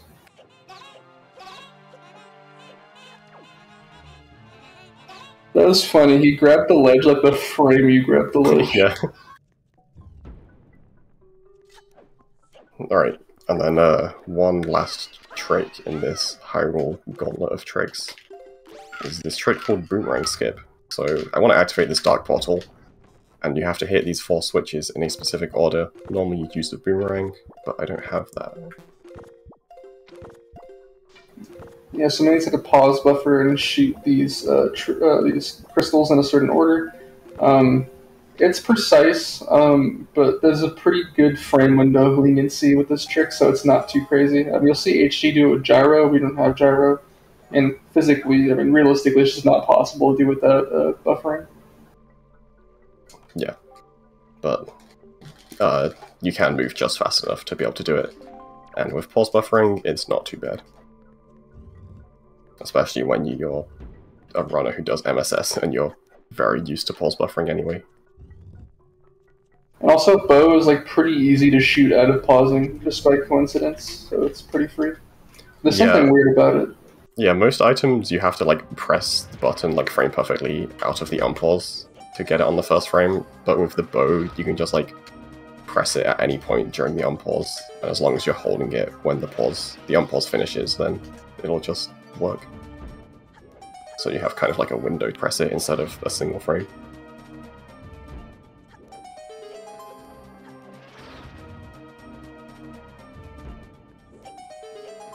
So normally you just go straight to Phantom Ganon in this maze, but in all dungeons you come to this secret room for rupees. And some other various drops. Yeah, it's a very handy room to know about. It's kind of refill on everything. I forgot to pull a bomb. Oops.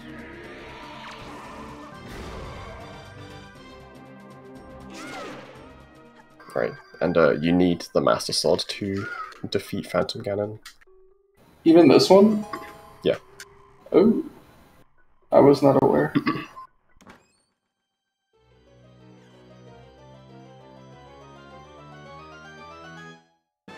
And then here is the Light Arrows, which also gives me Fire and Ice Arrows, very conveniently.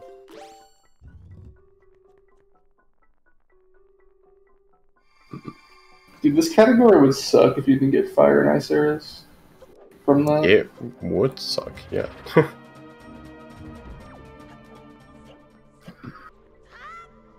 Alright, and that's everything I want to do in Hyrule. Got my Light Arrows. Oh, oops. Did I skip the text in Tower of the Gods? I guess I must have. I don't remember. By accident. I guess so, yeah. So yeah, got the Light Arrows, got the Master Sword, activated the Dark Portal so I can come back later. Now I'm in Forsaken Fortress. And this is Forsaken Fortress 2, which does exist on the overworld. Yeah, and this, very conveniently, is the next dungeon we have to beat.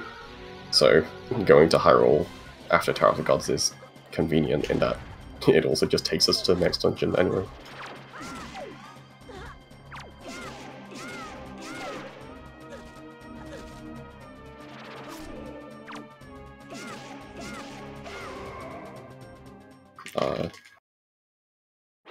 Okay, that does work. Alright, I got good RNG for a 2-cycle. He can spawn on the ground or in the air, and if you get 2 ground spawns, you can 2-cycle this guy. Yeah, so coming up is one of the major changes of the route because of earlier temple. But first, Minnie's going to get chest storage here to get to Home Rock quickly. Yeah. This one's really annoying because it's really laggy here. But Minnie got it first try, easy peasy. Oops. And now he's going to maneuver his way to the loading zone with assistance of the mini-map and just familiarity. I keep messing this up. Okay, that's fine. I know the backup. So I'm supposed to climb up the walls, but I ended up in the water by accident, but I can just climb up here instead.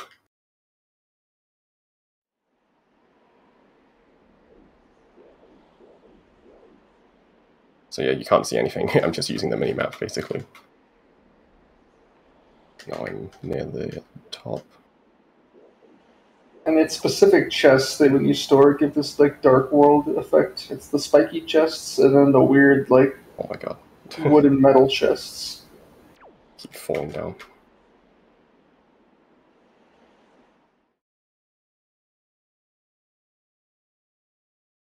Alright.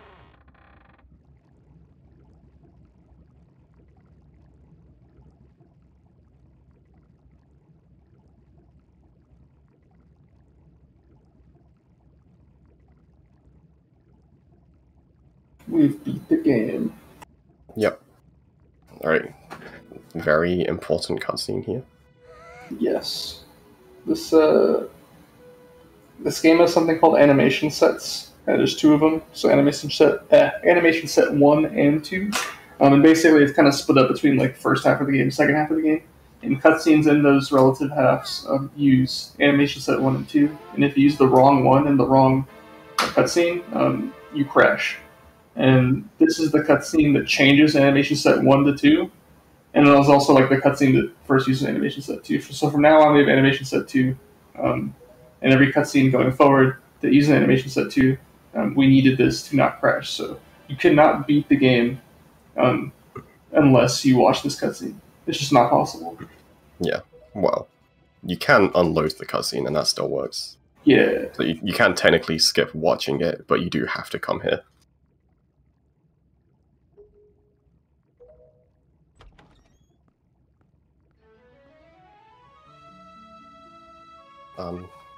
Alright, so this is FF2, the next dungeon.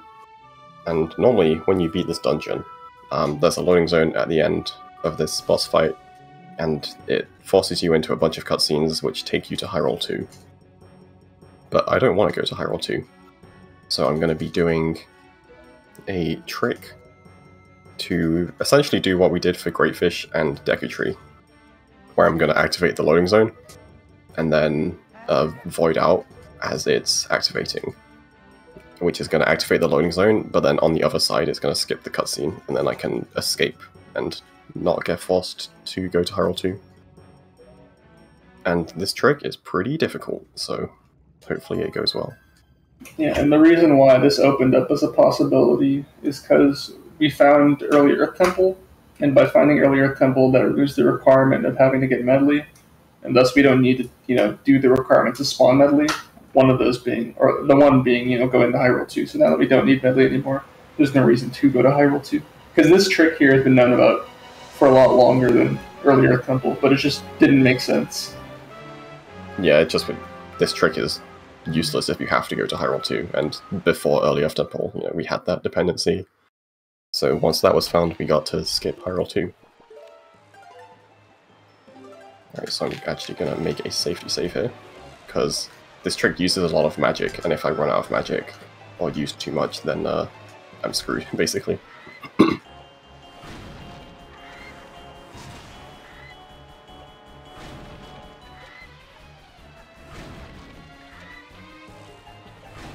So yeah, like most categories, we skip Helm Rock here.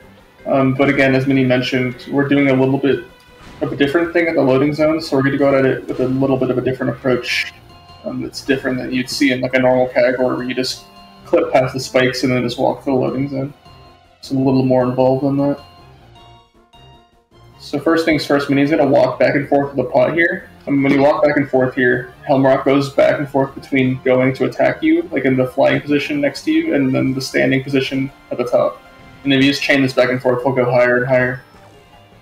Nice. And use a pot to insta-turn around instead of like sliding back and forth, which is just quicker.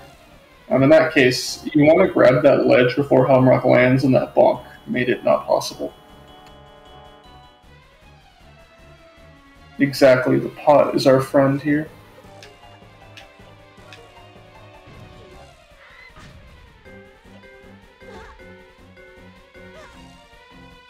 Alright, got that. Nice. So that makes it damage down a little bit. It's not necessary to damage down for this trick to work, but we want to die immediately after, so if we die into it, that's really convenient. So that means he's going to jump out of bounds on the railing, walk around, and stay on these railings so that he can get out of bounds and do some parkour to get to the spot that he wants to be at. And he's going to get storage here too, because you need storage to do these cutscene skips.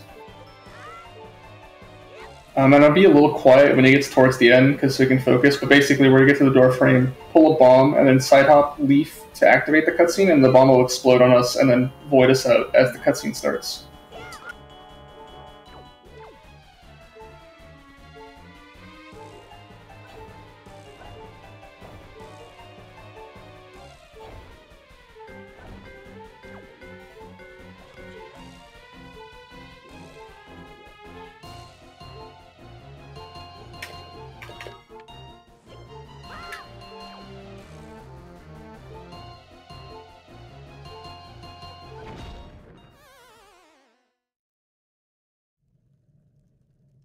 Nice. Alright. Easy peasy.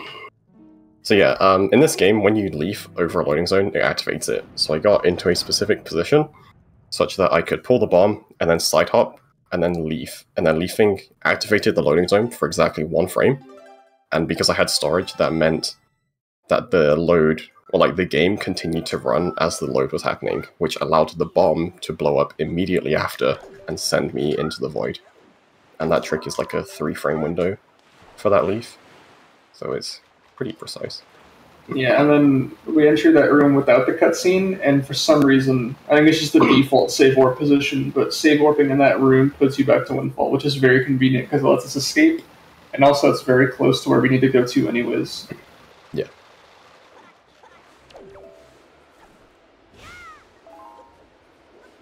So I did mention that we skip Medley. Unfortunately, at the current moment, it is not possible to skip Makar, so we still have to go get the song here.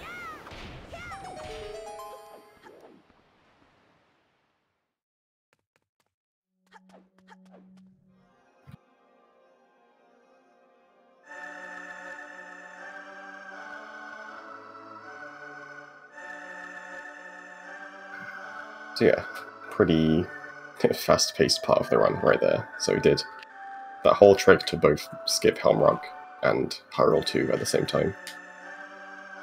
And then just basically, it puts us exactly where we want to go.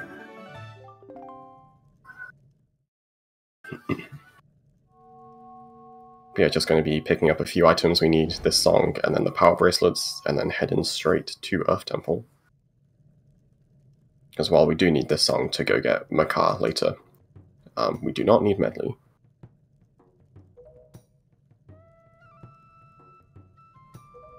Someday, I believe in Makar skip, though.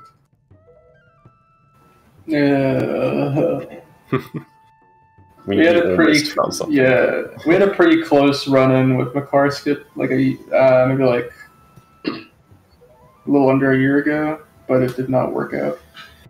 Yeah, we found a way to skip Makar if you do it on emulator with like a certain setting turned on that prevents crashes, but on console it crashes.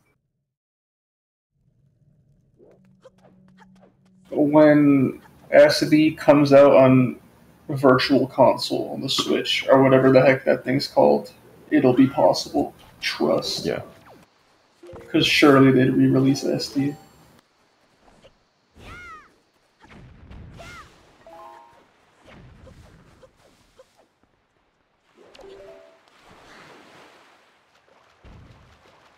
I didn't need that magic. Oh well.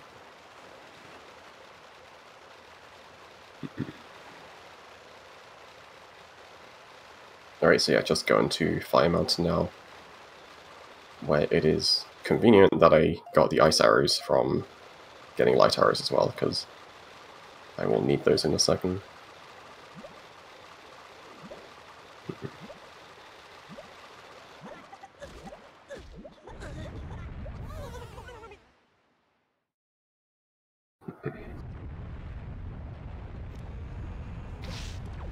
You drowned, it's over.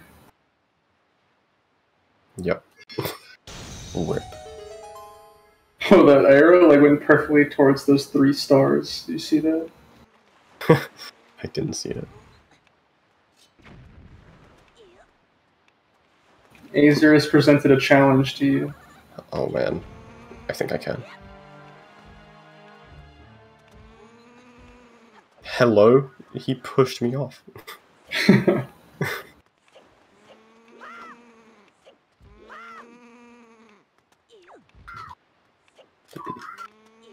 There goes the 17-second time. Yeah, bad RNG. Because you got pushed off.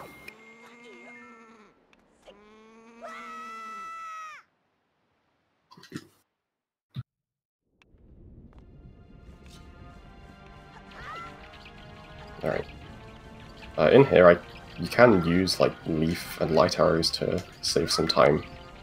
But I kind of want as much magic as I can get right now, because I'll need it for Earth Temple.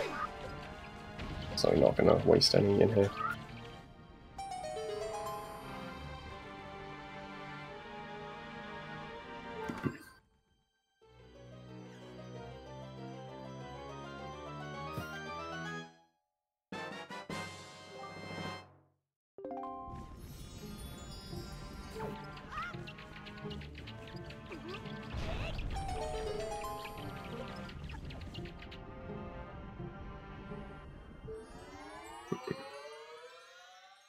And now that we got the power bracelets, we have everything we need to go to our temple.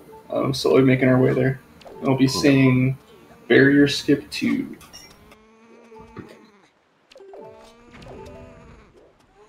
This guy's gonna hit me.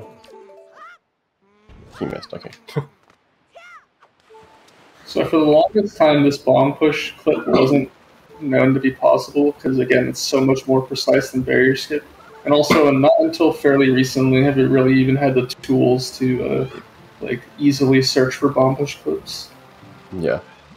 So this clip that I'm going to be doing is the positioning is floating point precise in both the X and Z coordinate. So it's pretty precise. As precise as possible. And also, it's a newer setup, this one. The old one that used to be done was at a different corner. and it was doable, but it was a lot harder because it used a lot more magic, and you had to like fly for a lot longer or float to the loading zone because you did it pretty much from the entrance of the room.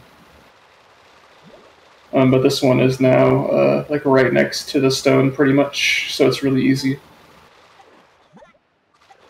And save some magic, because before also when we did it, we would run out of all of our magic from full, and we'd have to use either green ting or go down to some magic drops that were out of the way. But now we don't have to do that. Yeah.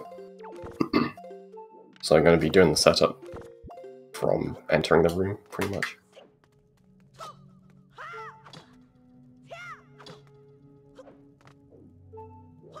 That initial thing was just for angle, and then the rest of this is for position.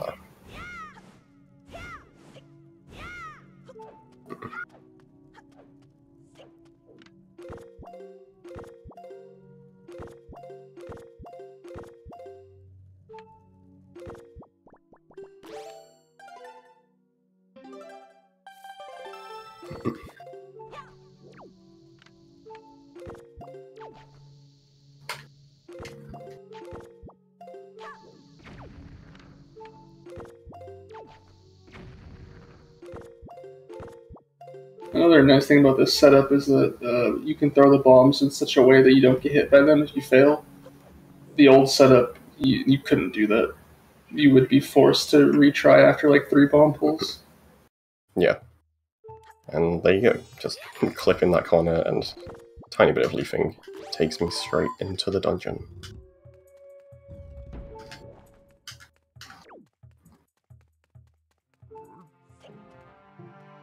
And here is another really cool trick that also, without this trick, earlier Temple also, I mean, we could get in, but then we couldn't go any further. And so normally here we need Medley to have Medley and Link stand on both switches at the same time. However, instead, we can use a frozen Moblin. Yep.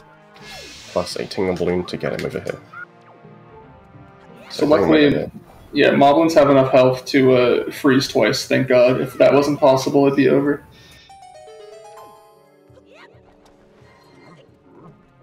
And it lasts just barely long enough to hit the other switch.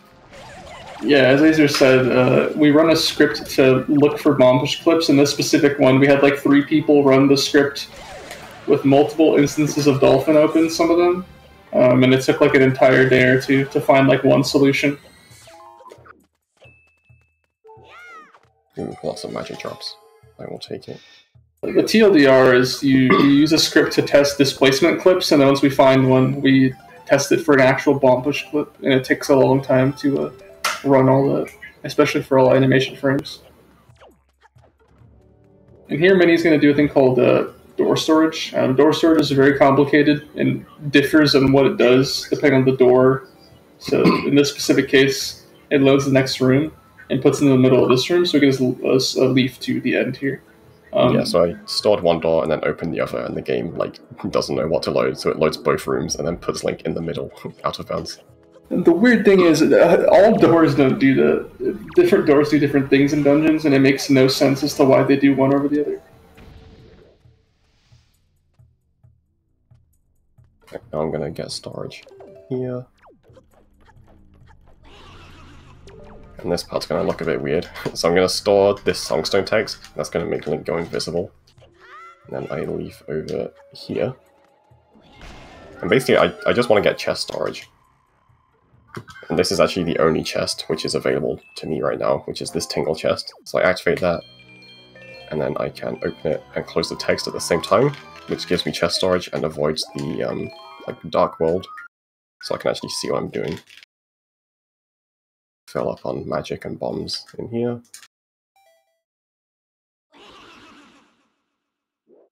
Now I need to not mess up anything, basically.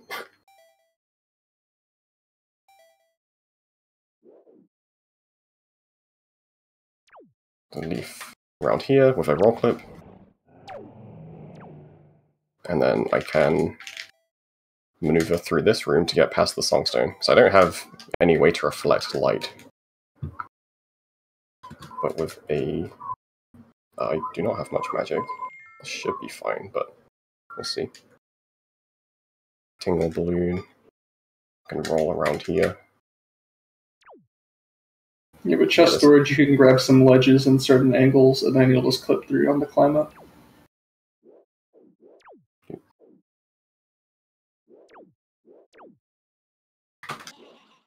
And make my way over here. Clip in this corner.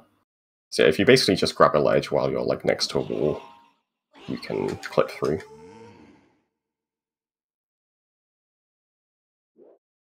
Oops. So do that again over here. Whoa. Okay. Targeted the Poe. Stop. Jesus, okay. That Poe came really close and made me keep targeting it. I'm gonna grapple this guy for some magic.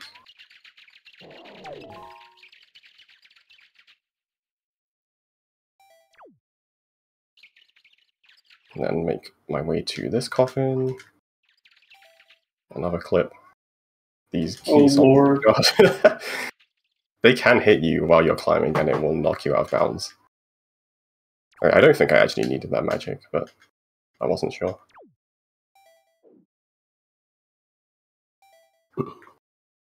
No, you were good.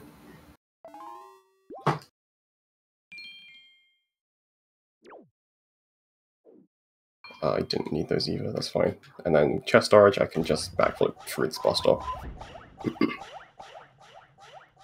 Alright, that was not bad.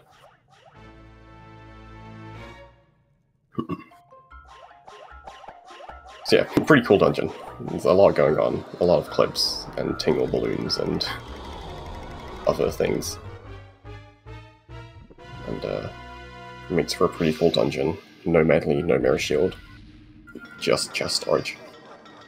And some door storage.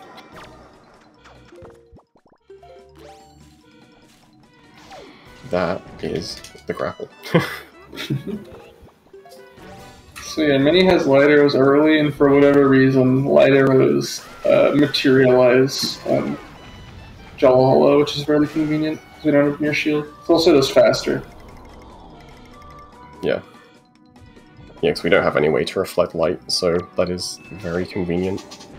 Light arrows just work for this.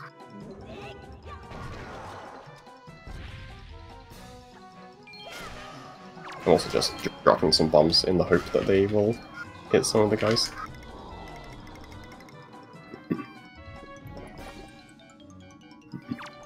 So yeah, this fight RTA, the fastest can be done is in 3 cycles. When you kill a certain amount of pose, it forces it to the next cycle.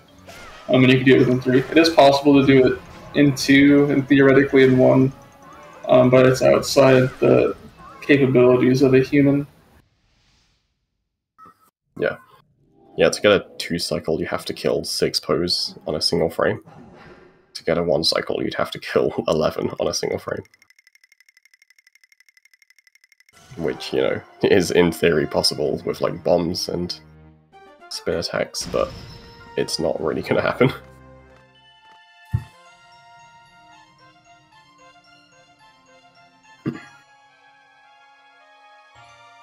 But, yeah, that was a pretty good dungeon. 1 more to go. And before I leave here, I'm gonna take some damage for another zombie hover coming up.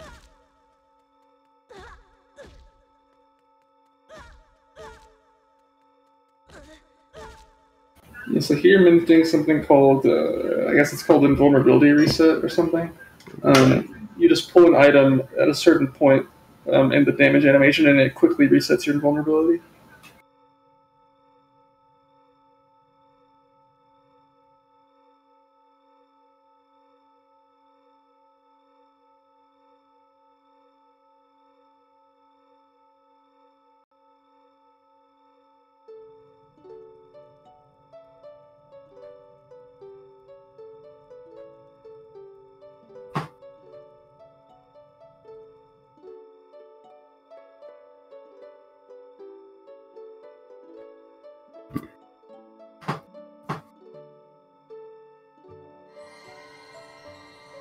Alright, so this is going to give me the half-charged Master Sword, which is going to let me get my car.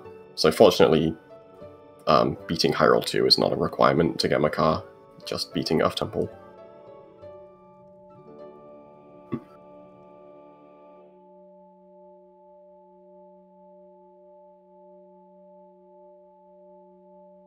And now our sword looks slightly cooler, but it does no additional damage.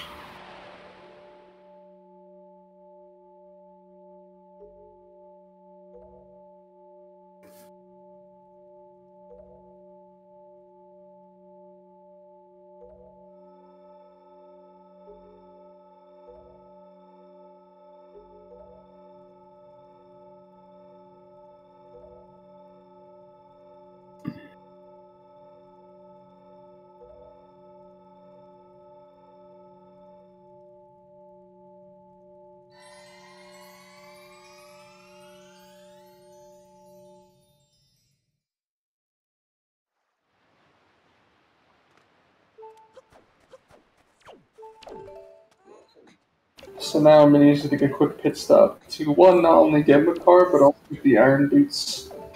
Unfortunately, there is one check, or like one thing we need to use the iron boots for, and there's really no way around it. Oh my god. Impossible storage. Yeah, Iron Boots, there's literally just one switch in Wind Temple that requires Iron Boots, and we have no way past it. I remember I tried getting morphs on me to make myself heavy, and then I warped myself up to the switch, and it still didn't work, and I was like, what the heck?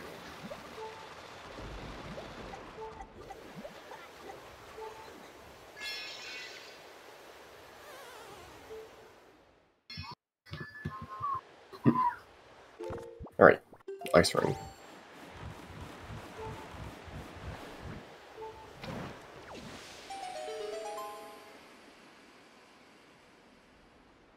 I'm gonna use a Tingle Balloon here to make my way into the cave a bit faster, because the wind is not great right now, and I have enough rupees, so just use this to make my way over. Oops.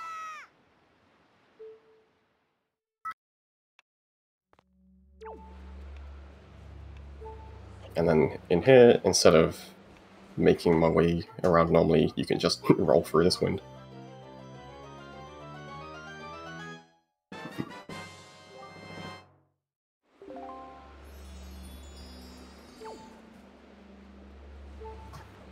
And then, instead of using the Iron Boots to make my way back, you can just roll through the wind.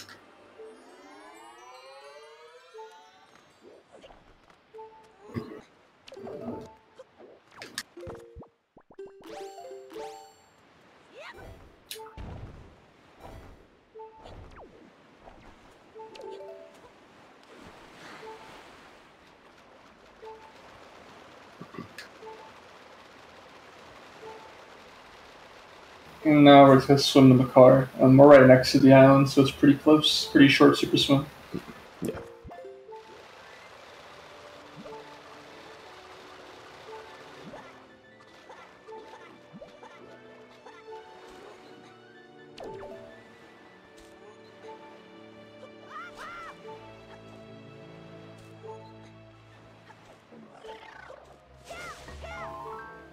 Also grab some magic here, so that we're all stocked up. Whoa. That was a lot of magic. Yeah, a little bit of magic there.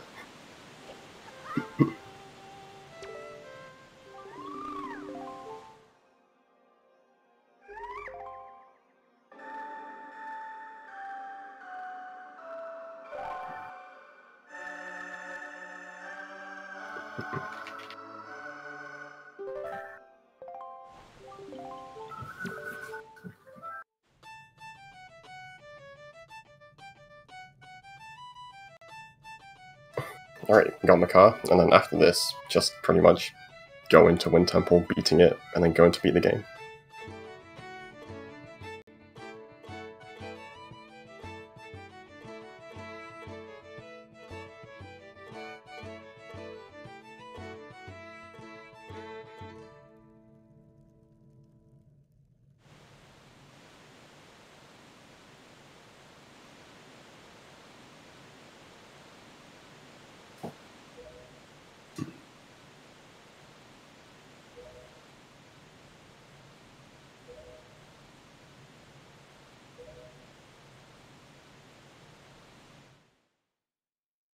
Alright, going from Forest Haven to Wind Temple is a pretty long swim, so I'm going to be doing another Tingle Balloon swim to get another air refill. So there isn't really any convenient air refill nearby. And another thing about these balloon swims that we didn't really talk about with the first one is that Tingle is sometimes a little particular in like letting you use items. And when you're charging, you could like go to an area where he doesn't let you, and it could cancel the item. So both at Dragon Roost and here, we go to a specific spot to make it less likely to happen, if at all. Yeah, if you're like a certain distance from the island or something, there's just like spots where Tingle is like, nah, you can't use a balloon. Not allowed. And also if you try to do it like on the border between two quadrants in the ocean, it also doesn't let you.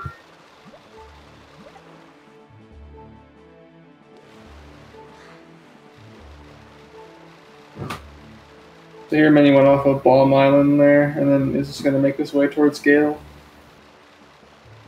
And in a lot of cases, if you enter a cutscene with camera lock, and it would crash. And for whatever reason, this one is A-OK.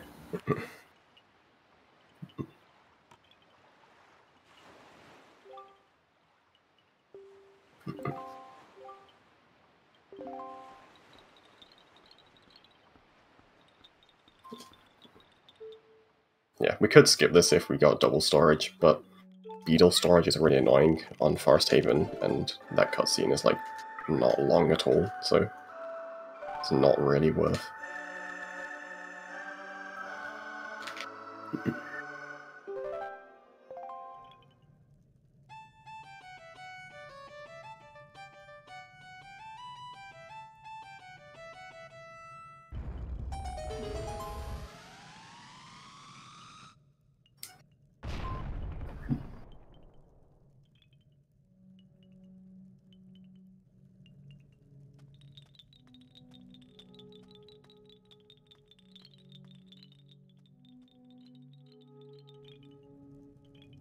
Alright, Wind Temple.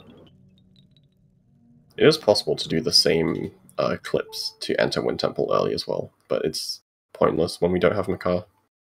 We need him anyway.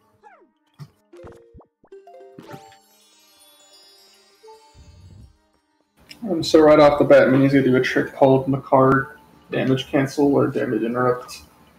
He's going to place a bomb and grab Makar the frame that he gets damaged, and then it does some really weird things to him, and basically it like charges up some weird like speed throw thing, and the longer you wait, the farther you'll throw him. So Minnie's going to wait like 2 or 3 damage cycles, and then just yeet him across the room. Yeah, so that skips using the command melody in here. And you can just like build up basically infinite speed. Yeah, just let him keep taking damage. It doesn't take that long to the point where you can throw him so fast that he goes out of bounds, and then you void out.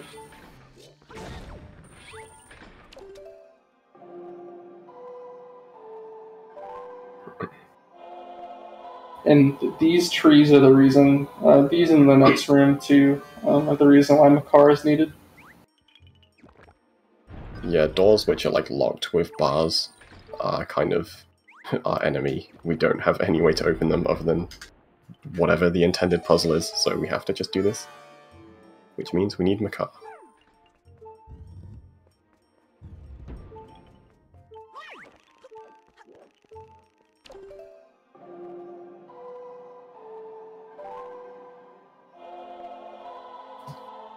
And then you notice me damage down because I'm about to do the final zombie hover.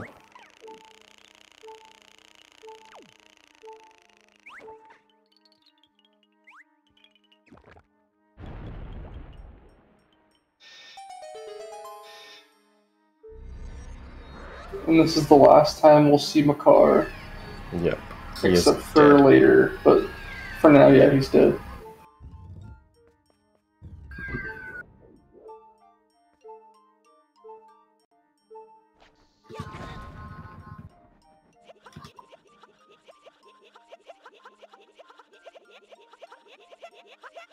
Alright, shortest zombie hover ever. Yeah, just hovering up to this door frame, just gonna do a roll clip out of bounds and then go to the mini boss.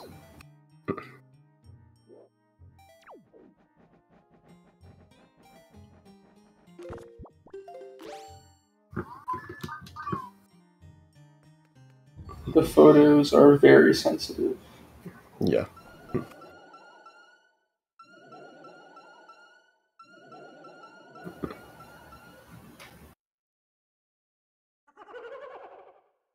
Alright, and I have light arrows, which is gonna just destroy this mini-boss.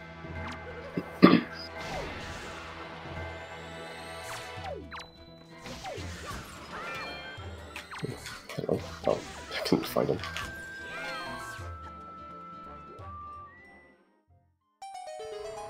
Nice, I will take that magic.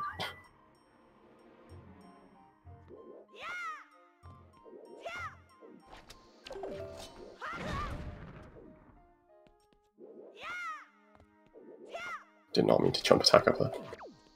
Dude.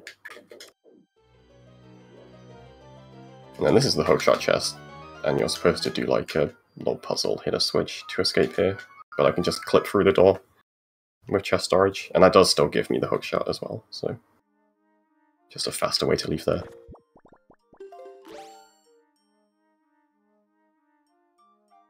And now pretty much Min's just gonna go get chest storage and then just make his way to the end of the dungeon.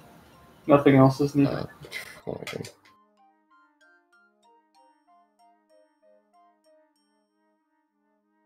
Dude, come on. I need to break all these floors to spawn the chest that I want.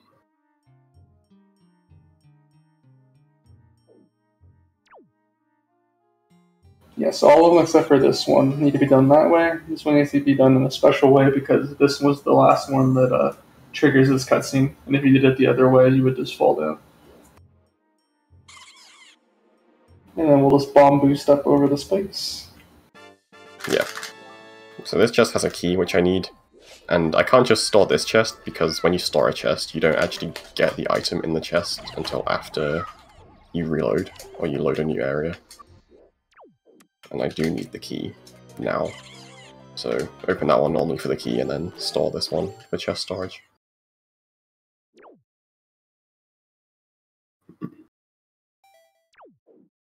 And then you can just clip through the door frames in this dungeon with chest storage. And then this is the one room where we need the iron boots.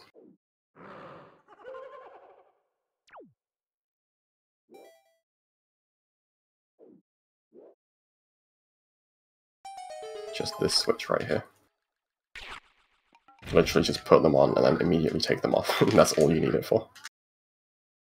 Yeah, we do use it in the room after this one, but it wouldn't be necessary, like hard required. Yeah, it would be pretty cool if we could skip it. It would be quite interesting to get through the next room, but we need it.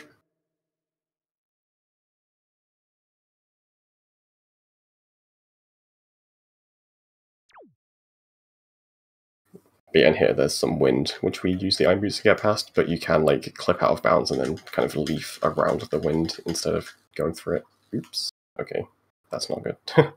It's so over. Dude. Yeah, falling in there is not ideal, but luckily there is a way out.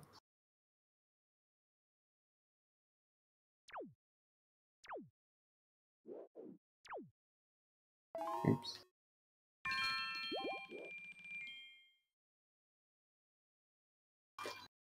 And then just clip through this door, skip the boss key. Okay.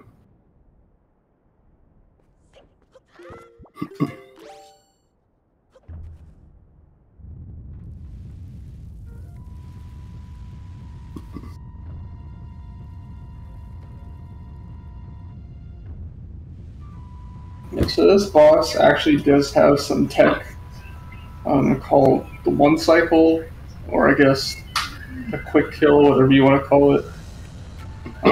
Normally, Mulgera is like hard locked to 3 cycles, like something like Valhalla or like Goma, or in pretty much all the bosses, except for Calademos. However, if we do some weird stuff with a hook shot and a bomb and do damage with the bomb, the frame is trying to go away, it can kind of cancel Mulgera trying to escape the cycle. We can just keep him in that stun locked cycle and do all the damage we need. Yeah, so I'm basically gonna do the final hit with a bomb at the same time as hookshotting it, and then if I hookshot it again frame perfectly, it will kind of skip a cycle.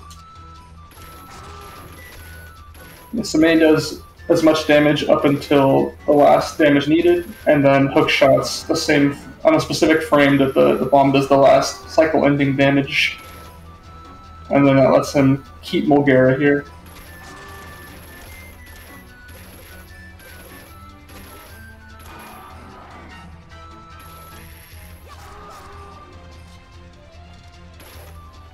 And one more time, and then Mini will be able to kill Mulgara normally.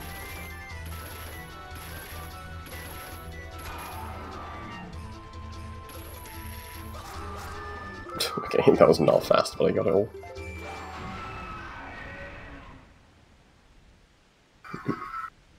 Easy peasy. Alright. Hopefully no crash. Alright. So there's a weird thing that can happen when you defeat this boss. This music can like fail to play, and that will cause the game to crash when you go into the next loading zone, or like crash in quotation marks. It's not technically a crash. But I didn't get it, so that's good. I do some stuff to kind of prevent that happening. You saw I like paused the game at the same time as I did the final hit. That is supposed to reduce the chance of that happening.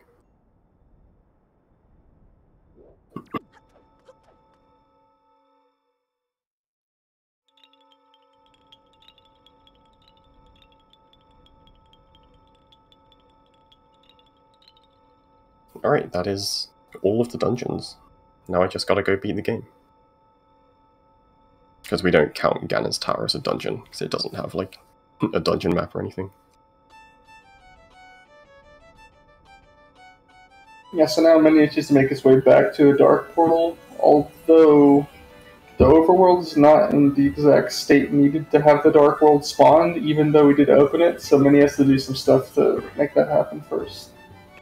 Yeah, because the dark portal only exists in the Forsaken Fortress 3 state, but because I never beat Hyrule 2, it's the Forsaken Fortress is still in the Forsaken Fortress 2 state, which means the dark portal just won't exist there.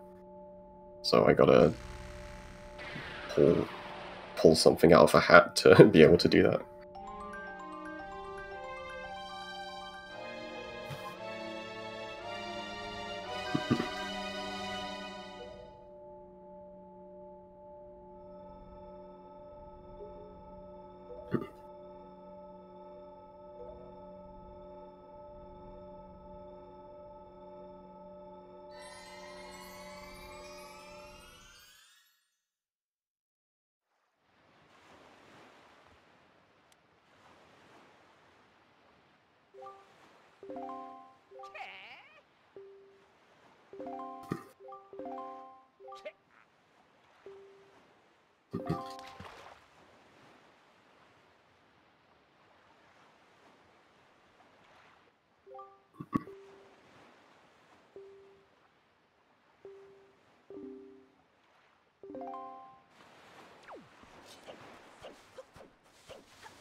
So here Mini's gonna get storage and super swim to The secret flight control platform. Oh wait, oh yeah, secret location. yeah, flight control platform, which is a pretty random place. It's like there's a mini game there, and that's it. The swim is pretty tight, but we can drown into it, so it's fun. Some people opt to do a balloon swim here, but you can just make it. Am I going through it? Okay, hold on.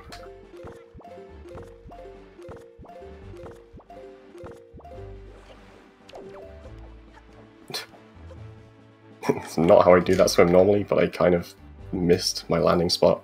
That works. Yeah, when you come up here and don't drown, you have to be careful to not hit this cutscene with the camera lock or you'll soft lock.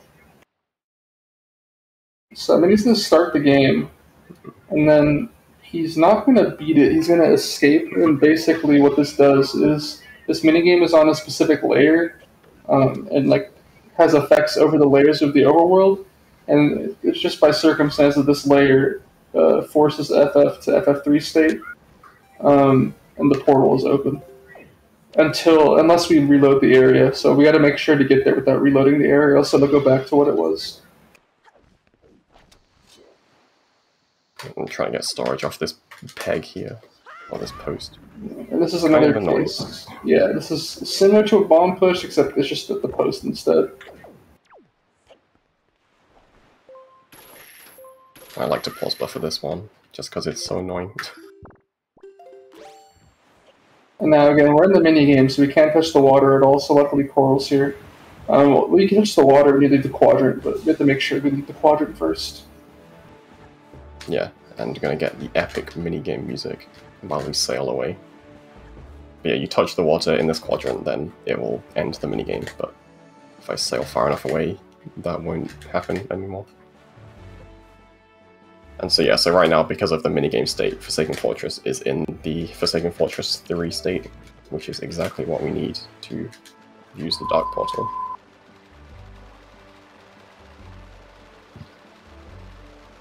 Then I'm going to do another balloon swim, because from here to Forsaken Fortress is pretty long.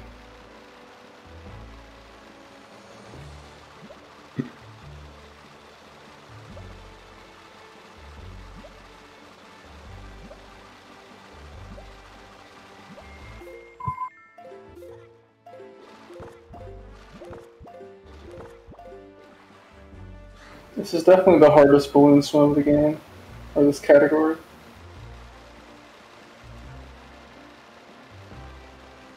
Whoa. Just hit. Pressing me.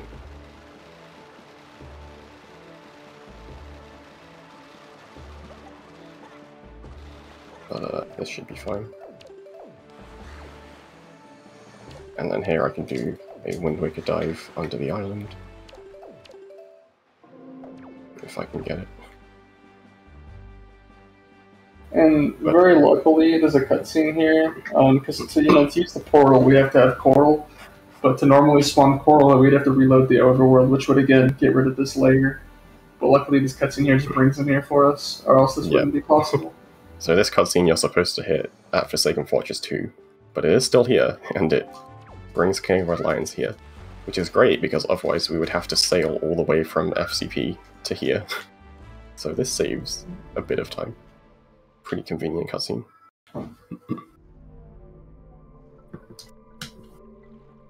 Alright, and that is the last time I need my Tingle Tuner. I can finally turn off my Game Boy after 2 hours.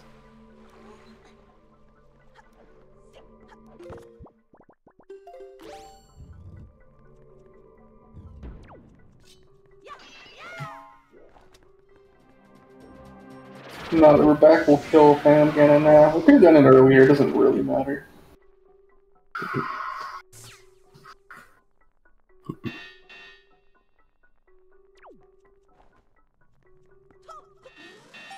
And here, normally in the next room is where you do public and cutscene skip to do PG skip, but again, many did not get the pick-up box to do that, so you're just going to watch the cutscene normally. Yeah, so in like world record attempts, you would skip this cutscene and then do propaganda skip. But propaganda skip, like the method we do in this category, is basically just an RNG 1 in 3 chance of working, and if it fails, it loses like 3 minutes. So I don't want to do that in a relay run.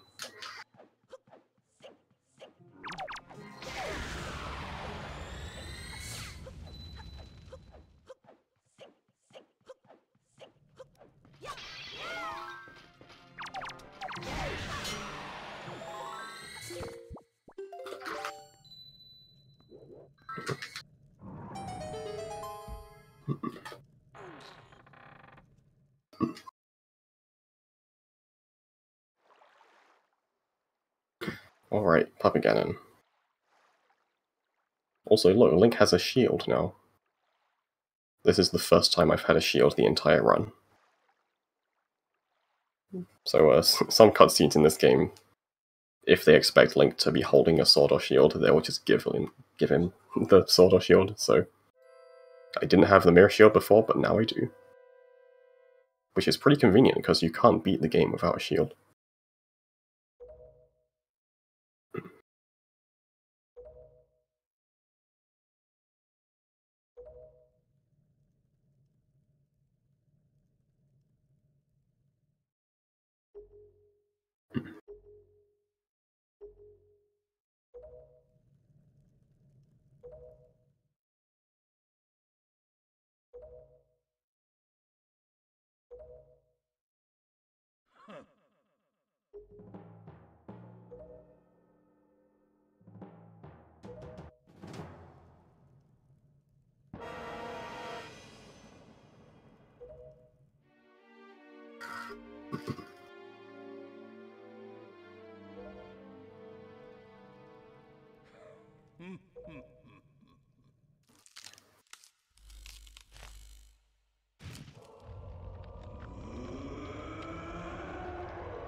Alright, Public Cannon.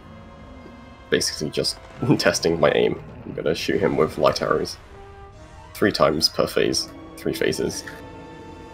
And if I have good aim, I'll be fast.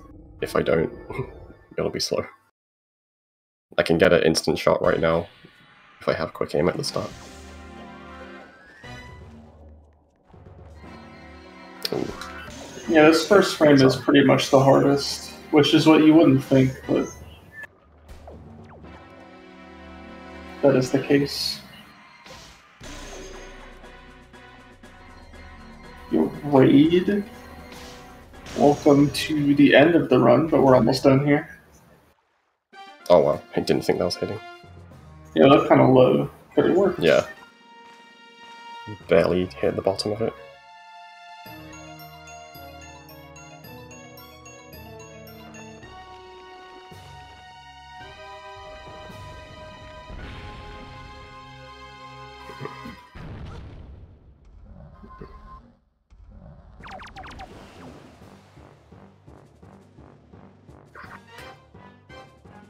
Alright, and then here I can go for something called Crip Shot, where I can get 2 hits in a row. See if I can get it. Nice.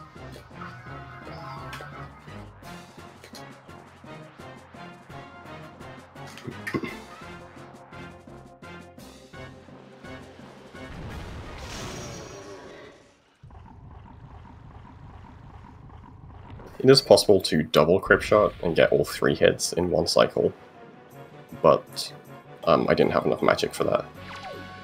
The second phase is where you want to refill magic. I cannot afford to miss anymore.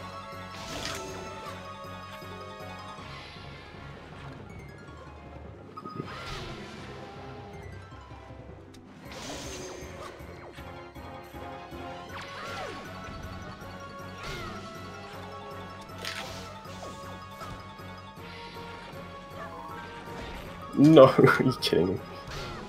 Okay, there's magic here. Oops.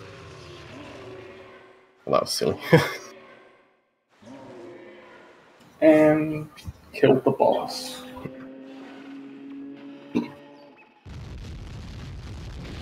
So now all that's left is to just go to Ganondorf and win forever. Yep.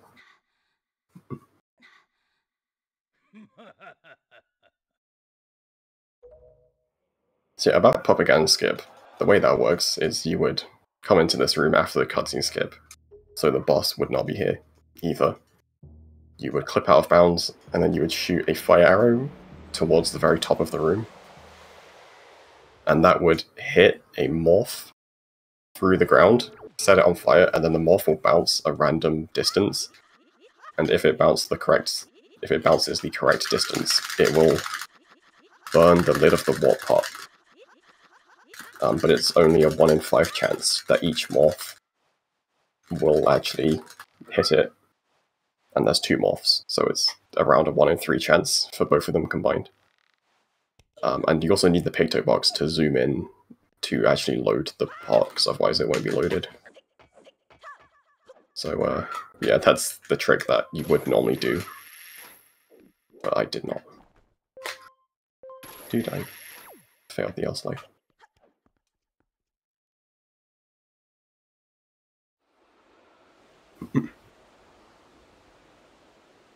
Right, but I did a cool trick there instead called Grapple Skip, where I kind of backflipped up through those chains to clip up, just to make my way up to the top a bit faster.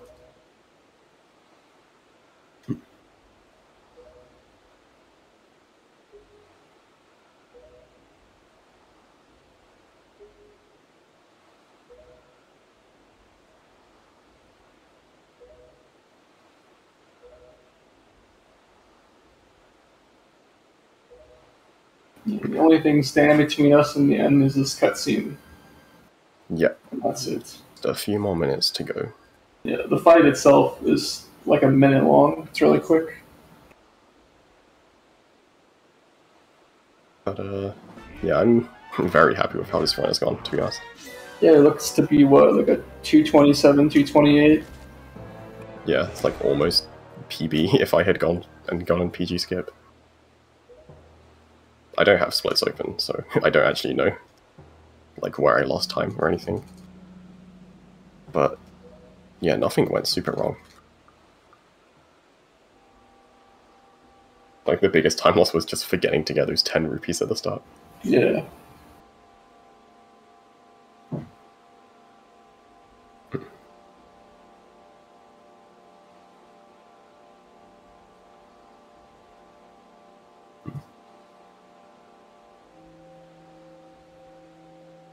Unfortunately, we cannot take a selfie. One, because we don't have the Pictobucks, and two, because SD doesn't have the selfie thing. Yeah, very sad.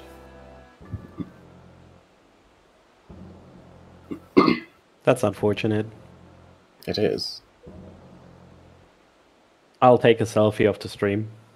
Oh, thanks. I hope it will help. But yeah, 6 dungeons down, however many to go.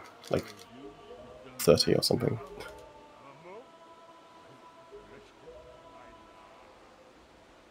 It's Ocarina of Time next, right? Ocarina of Time is next, with Nale on running and Amaterasu doing comms, so we'll see them in a minute. Yeah. OOT, all dungeons, pretty cool. I've run it myself, I was very bad. It's like a little over an hour long, I think, right? I don't remember exactly. Like 120, yeah.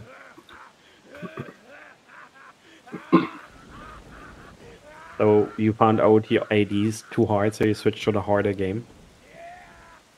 I would call that harder, to be honest. Like, this run has hard tricks in it, but OOT is just, it's so hard, like, all the time, like, hessing everywhere.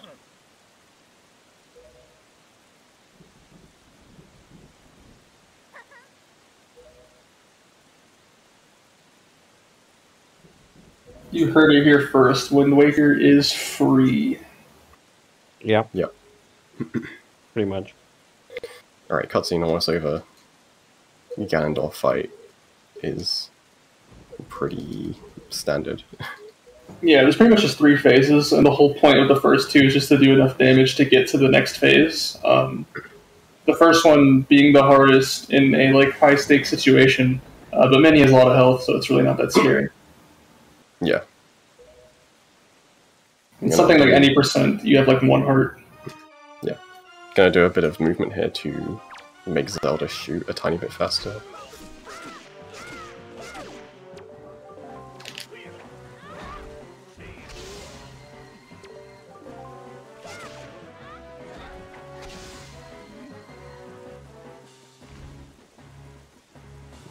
I didn't know about that movement. Yeah, I just make her shoot faster. like discovered it randomly one day. I was like, oh, she's shot a little earlier. Yeah, now phase 2 Zelda's gone. Just need to do quick spin or spin attacks to progress to the next phase off of parry. Yeah, just need to wait for Zelda to stop throwing a hissy fit, so Yeah. it can be useful again. That should be enough. And now There we go. Is just reflect an arrow off of your shield, and then time will be when the sword is in Ganon's head. Alright, and GG. GG! GG. And with that, we're gonna bring in Nale and Amaterasu. I made a mistake. I forgot that Nala needs to restart his Discord stream, which is dumb after this. my Discord stream. But yeah, GG's to you, Mini. Congrats Thanks. on a great run. Really Good good run. GG's. Yeah. And with Good luck, that, we gonna switch over the game feed to Nale. And thank you all so much for watching. Thank you, Mini, and thank you, EJ. And with that, time for Arma and time for OOT. Let's go. Alright. Let's go. Is it just go, or is the countdown already happened? And I'm stalling. None of the game. You were supposed to start when he put Oh, splits. okay. Okay, then I start now. Hello, everyone. Welcome Go to ahead. Ocarina of Time All Dungeons. Cool. It's okay. Good. So yeah, Good what's luck. up? This is Ocarina of Time. You may have heard of it, and we will be beating all the dungeons. Hopefully. Well, that's Yeah. the intent. Yeah, well, of course you know the carried away because it's like the purpose of this stream. But it might be interesting to explain what is considered a dungeon in OOT. Yeah. Because I often see people asking on streams, are you about to do Gerudo Training Ground or are you about to do Ice Cavern? And most of the time it will be, where you will you do Ganon's Castle? So no, we're not going to do these dungeons. A dungeon in OT is considered a dungeon when you have like a blue wart at the end. That's pretty much it. So yeah, the rule is to get to the end of every dungeon, like enter every blue warp. Yep. And that's and it. get the reward from them as well. Yeah. So like you can't. There's some things you can do in OT with RBA. We'll touch on that later when it becomes more relevant. But just put that in the back of your mind. There's some things you could do where you essentially give yourselves the medallions and stones and whatnot, and if only that was the requirements, like, oh, I beat the dungeon, I have the thing. But we have a requirement that you need to get the reward from the dungeon to actually count as like having beaten the dungeon. Yeah. Yeah. With RBA, we'll see that later, but with RBA you can just get like all the stones if you want, but that doesn't count as beating the dungeon. That's just cheating, so we don't want that. We will be doing some cheating with RBA, but yeah, not for medallions and stones and whatnot. Yeah. But yeah, right off the bat, we have 3 child dungeons to beat and 5 adult dungeons to beat. We will be doing none as child and all as adult, because Child Link is slow. If you don't allow SRM, which this is the no SRM version of all dungeons. So we don't want to be Child Link. Child Link he's just short, he can't reach places, he can't use any of the cool good items except like Rang. Yeah. So we just want to essentially get adult as soon as possible while only really picking up a bottle on the way. So I'm gonna try to do that. Yeah, we only see a few glitches as child, but well, they're pretty hard, especially the first one. Like the first glitch of this run is one of the hardest of the run. Yes. So, kind of similar to Wind Waker, I suppose. Yeah, really. Oh yeah, escaping the first place seems to be like the tough deal in every Zelda game. Yeah, you can escape without any items, called the itemless escapes, very fittingly named. But we do actually want a Deku stick in our inventory for later, so we will be collecting 10 rupees, buy this stick, and hopefully you'll only see me buy this stick once. If I fail it, I just kind of have to retry. So I'll just let you focus. Here we go.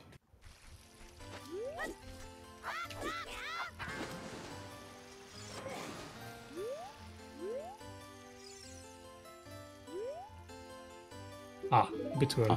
Too bad. It was a good attempt. So yeah, the goal is to... Okay, so what Nelly tried was to do a WES. So it's called Water Extended Super Slide. About the ESS thing. I don't know if I have to explain that really. I'm pretty sure everyone knows what it is. Yeah, it's just slightly outside the dead zone of the controller. Link gets into essentially a speed-locked state. Yeah.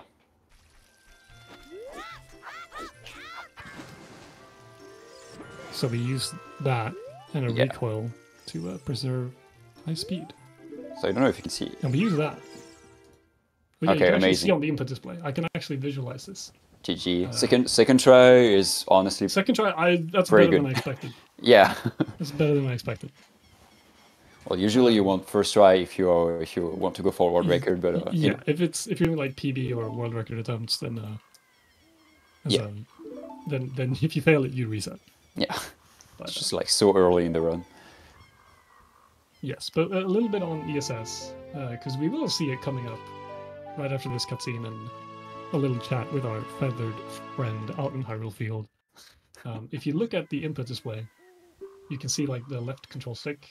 Here's like the dead zone, and then you have like the full input and all the directions and whatnot. And ESS is just the smallest input you can make that is outside of the dead zone. So ESS right would be like this. It's very tiny. It's very tiny. And then this, you need to hold this to, if you at every point like go outside of ESS, so like, oh, you get Link into a walking state or something, then you will lose the speed preservation and just start walking. And if you hit the dead zone, then same thing, but you just go to 0. Yeah. So that's ESS, and yeah, if you played MM, there is like the same thing for speedrun. You'll see that for the MM run too. Yeah. Even Wind Waker AGA has the same thing with, I don't even remember the name of the item slide. Yeah, the item slide item thing. slide. Yeah. So yeah, it's funny that it was found in OOT, but now it's used like in so many different video games. That's funny. And don't worry too much about the name ESS. It stands for Extended Super Slide, and then it's like ESS Position technically, because that's it named in like 2007. Because we were like, oh, if we hold this, we can extend our super slide. So we'll just name it the position to extend the super slide. But just the name ESS has become the thing for it. I'm so far left, and you will be seeing it here too. Because while in this speed preservation state, there's an owl in this tree, but he can't talk to me right now. And I don't. This is a much slower version of the West, but it's still a West. It's just that Nelly doesn't have a deco stick here, so yeah, you can get like super speed with it. Oh well, you can. Nelly missed it, but I tried, but yeah, it's still faster than talking to the owl, even if you get the quote unquote normal slow ESS. Yeah, so yeah, when you're doing ESS, you're considered buzzy, you know, like, I don't know how to explain that, but you can just not talk to NPCs. So yeah, the owl won't interact with you. Yeah. And then here is the second and only item we'll get as child, outside of the acoustic, and I guess Master Sword if you count that. The bottle. The bottle is very, very, very important, and the fastest way to get that in this category in this route is just to do a little cuckoo collection. So if you've seen OT speedruns, you've seen this a million times before. You pick up chickens, you toss them so they run away at you in preferable directions, and hopefully they end up something like this, so you can just kind of toss them all in the pan at one go. In 15 years, it pretty much almost didn't change. Yeah, there's been tiny like optimizations on like, oh, you should hold full left instead of down left while throwing this cuckoo or something. Yeah, stuff like that. Might save some frames. But the only really predictable part about the cuckoos is when I throw them, you could see it there for a little second that it was kind of hopping in a little agitated state. They'll do that for a bit after landing, and then they'll get, I guess, like scared of Link, and they'll run away in a straight line away from Link. So you can manipulate how they move a fair bit, but once they are no longer afraid of Link, they'll just kind of walk around in a little circle around where they stopped being afraid. Yeah. So many like small optimizations here and there. These were some pretty good cuckoos Nelly did here. And here we have pretty much everything we want for the child section. Yep. So yeah, the bottle, that's it. The bottle is going to be very important. It's one of the most broken items in this game and will allow for a multitude of glitches. The biggest ones being Bottle Adventure and its reverse Bottle Adventure, shortened BA and RBA. And then we'll also be doing Ocarina items with it, which is if you have a filled bottle in hand, so like you catch a fish or you catch some bugs in it or something, then if you are mid-air or in a like busy state, so you could be like mid ESS shuffle, you could be like in a backflip or a side op, and if you press the filled bottle, but then before that animation stops. So like before you land from the backflip or something, and you press another item that you can like hold in Link's hand. So sword, hookshot, bombs, or something. Then the game, I don't want to say this, but the game gets confused and it puts Link in the default animation, which just so happens to be playing the ocarina. Also, here's dot skip. There's a little gap there. Nice. Not really a big deal. Very well done. That was very smooth actually. So yeah, we just witnessed one of the probably the most popular glitch of OOT. Yeah. There's a little gap on the left side of the door. And you can do a precise like angled backwards side up, squeeze in just barely, and then while out of bounds, retarget the side of the door so it shifts Link momentum to slowly scoot by it. Yeah, this was found in 2008, I think. So yeah, it's old now, but it's still Like 2 different people on the same day or something. It's actually kind of crazy. Yeah, I think there is like maybe a whole. 3 even. I don't remember the exact lore, but I think there is a whole debate about this, but yeah. We'll keep that for another day. Yeah, if you want to start an argument online, you can go to the OT Discord and ask, in general, who found dot skip first, and you'll be entertained for the rest of the evening. There must be some other topics that are on fire. I can't think about them, but I'm sure they are. As for the gator, I just think he's cute. Mr. Blue Sky. And I don't want to have splits up, because then I'll be sad. Okay, so here we have like a pretty long cutscene. I think it's a good time to, like, I wanted to explain some stuff, especially about, you've mentioned SRM at the beginning of your run. Yeah. So yeah, right now, Nelly is running all dungeons, no SRM. So it's not the fastest way to beat the game with all dungeons. So yeah, there are 2 other categories for that, SRM unrestricted and SRM restricted. Because SRM is such a powerful glitch, we did like two different categories apart from like the no SRM categories to... Yeah, at first it was just no SRM and SRM, because it's such a powerful glitch. It heavily like changed how the route was. Like any category that could utilize SRM was heavily changed by it. People were like, well, we still like playing without using that glitch. If you want, really wanted to play with SRM, so split was the... If you want an idea about like how broken it is, the current world record for all dungeons is 1:11:57. The current world record for restricted SRM all dungeons is 32 minutes and 25 seconds. Yep. And that's even worse for unrestricted SRM, where the world record is 23 minutes and 53 seconds. Yeah. So it's like a whole different game. Yeah. But this is the no SRM version. Yeah. Don't worry, you'll still be seeing, if you're here because you want to see crazy glitches and broken stuff, don't worry, OOT always has you covered on that. Even our glitchless tech looks like glitches. So... Yeah, sometimes the longer categories are actually more interesting, more entertaining to watch, I would say. And that's the case for all dungeons, I think.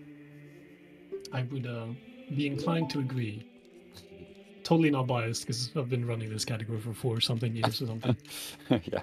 Totally not biased. 6 years from here. Well, I did some... break there. Yeah, I did some huge breaks, but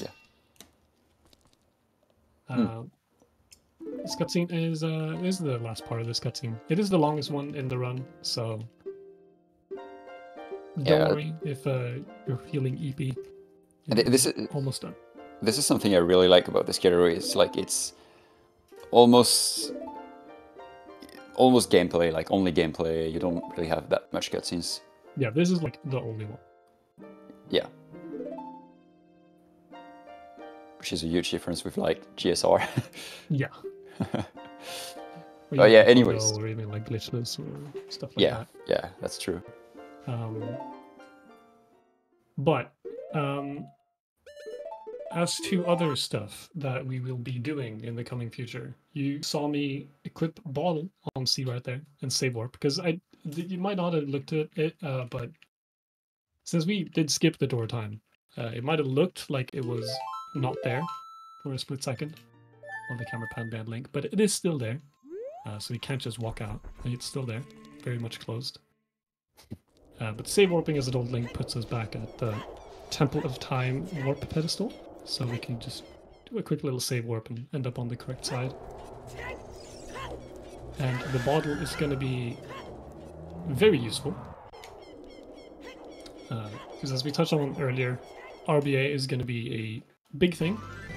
And right now we will be starting the adult trade quest item to get the big Goron sword. Not because we want the big Goron sword, however cool it may be, but because due to how RBA works, essentially it writes stuff to your inventory and like quest status and like songs. As we touched on earlier, can even write like medallions and stones and whatnot, and ammo count and well, the whole bunch of very useful stuff, depending on what you have on your C write button. Also getting a bottle on B. You need to like recatch stuff on the B button bottle that we will be getting soon, utilizing another glitch. And depending on what is equipped on C write, we will write different stuff. Or write to different places in memory, I should say. Okay, yeah. So this is RBA. If you didn't understand what Noe said, well, that means you're human. Don't worry about it. Yeah, it's the only thing you really need to care about is what is on C write, and then catch drop stuff on B bottle gives me stuff. And we will say, like, every time I do an RBA, we'll say like exactly what it does. Yeah. If you see ball on B, think about dark magic. That's pretty much what happens. Yeah. And we're going to be getting a Hylian shield, and you might hate me for this armor, but I will not disable opinion. Oof. Okay, you're doing this route. Yes, I am. Okay, so yeah, now he's doing a different. Well, yeah, he's doing like the newer route, I would say. Also, very RNG based. It's not that bad. It's a 50% chance to be faster than the other one, so could be worse. But we will be getting essentially the idea is the old route gives you guaranteed bomb drops from Dante's Grave, but you would have to come back after you actually have a bomb bag and are able to pick up them to do it, so you would need like 2 trips to Graveyard. Yeah, because right now you see bombs on C down, but now it doesn't have the bombs at all. Yes, they just get auto-equipped as soon as you go adults, because the game assumes that, oh, these adults, it's just fixes equips for them, so they equip bombs even if you don't have them, nuts if you have them, and fairy ocarina if you have them, I believe. Or Ocarina of Time, technically. Ocarina of Time, yeah. But yeah, obviously, like, the C buttons as adult and as child are different. That's like C6 different buttons. Otherwise, you would just get the boomerang equipped as adult, or if you go back in time, you could get the hammer on C buttons as child, which would be weird. So yeah, the devs just decided to put like the basic items, I would say, as adult. Yeah, they can be used as both adult and child. Yeah. Here's a shot. Also a very important item to get. It is useful for going fast. And I picked up the egg earlier from Lady or Anju. In OT she doesn't really have a name, but people like to call her Anju because it's the same model as in NM. Which is the start of the trade quest, because some items in that trade quest are very, very useful for RBA. The egg, not so much. And the chicken that hatches from the egg can be useful. If you RBA, it gives you a wallet and either like strength, like a fully strength upgrade equivalent to gold gauntlets. They're technically like not gold gauntlets, they're black gauntlets. Or even, okay, I'm not going to go too much into that. Yeah, no. it's a strength upgrade that is as strong as gold gauntlets, or you can get a diving scale that is as good as the gold scale. Yeah. Depending on So if you drop or catch. think about like if you want to like have general idea about how powerful RBA is. Like the higher the value of an item is, the more likely you are to get like crazy results. So like the acoustic is the first item because it's like the first item in the inventory, and the more you go on the right through the item, like bottom right, the higher the value gets. Yeah, and this is exactly why Nale picked up the adult trade items, because they have some high values. And yeah, they are affecting, like the first item are pretty much affecting the first screen, like where you have the inventory, like the deco sticks, hookshot and all. It's not that much interesting because most of the time it just puts bottle over the slots of your inventory. And then it will go on the left screen, and this will start to affect, you know, your tunics, your swords, stuff like that. And then it will go on the left screen again, so this will affect like songs, Yeah. medallions, stuff like that. And this is Yeah, like what we want. I got bottle on B with the bottle on C, right? And so what that does is it prints a bottle on the bottle 3 slot, which again, you just print bottles, but more bottles are useful to have. And then I dropped with the bomb icon on C, right? I don't actually have bombs, but now I have a bottle on the bomb icon in the inventory, which is technically the only thing the game checks for if I should be able to get bomb drops. So I can get bomb drops now, but I still don't have a bomb bag, so I won't be able to like pick them up or actually use them for anything. But drops will appear now. I will not give up on this. There we go. I hate when you do that.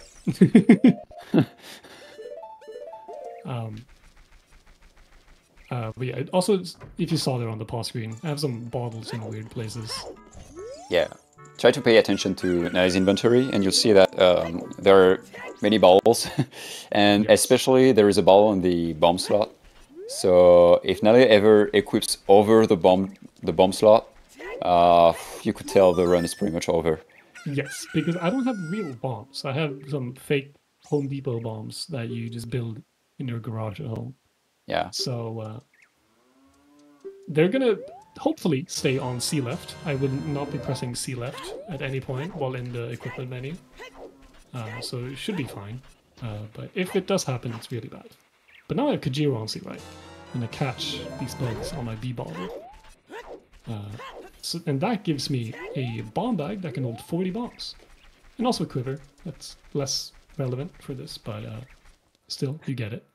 It's not less relevant. It's just absolutely useless in that context. But yeah, in this context, it's absolutely useless. But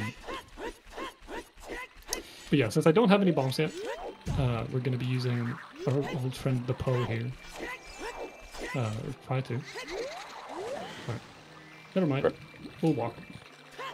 Yeah. So the rock you saw in CAC was like the first possible attempt for Nale to get a bomb drop. But that's like 1 chance out of 16 to get a bomb drop, so it's not that much. If you get one there, well, that's amazing because you're saving quite some time. Otherwise, you have to go to Cookie Forest to try. Yeah, there Or is Bella. every rock / bush has a 1 in 16 chance to give you a bomb drop.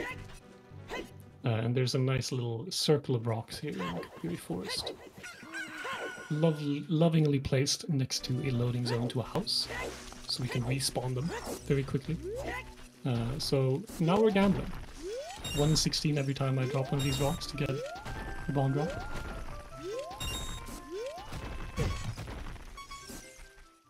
Alright. That's okay.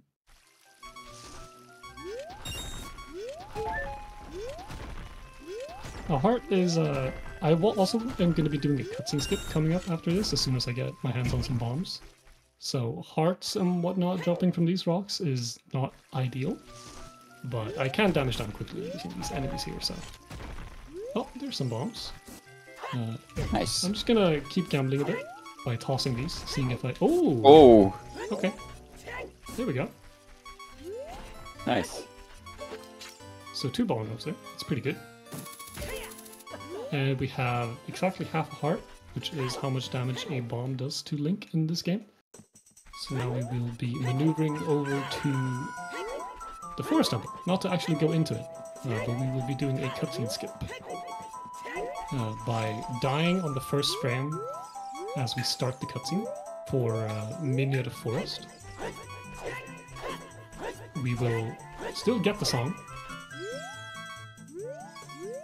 I think it's too far away. Yeah, Nelly is still like a beginner on this category. That's why you'll see him. He's likely to die a lot. Yeah, it's... I only have 3 hearts, you know? Yeah. A lot of stuff does damage to you in this game. Also, why bombs are useful. If you try to grab them and shield them, you can store a ground jump. So you can do a little hop there to just get on top of this maze very quickly.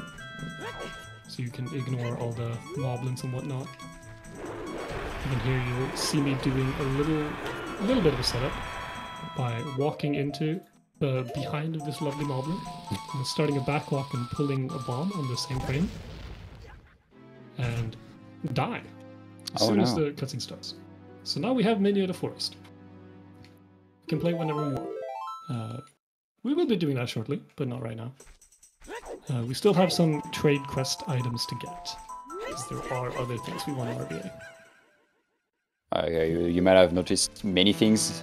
So the camera was kind of weird during like the cutscene.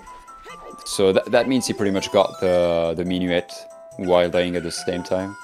Yeah. Because very conveniently, every time you enter a cutscene for a song, you get the song twice. Which I don't even know why the game does that. But yeah, you get it as soon as the cutscene starts. And when you actually learn the song after playing it with Sheik. So yeah, that's why Nally got the song, even though, you know, you don't have to go through the... you learn that song. Yeah. So that's cool. You get it like... Well, it's not weird. It's a weird thing. It's not like entirely consistent, because some warp songs just give it to you like in the middle where you expect.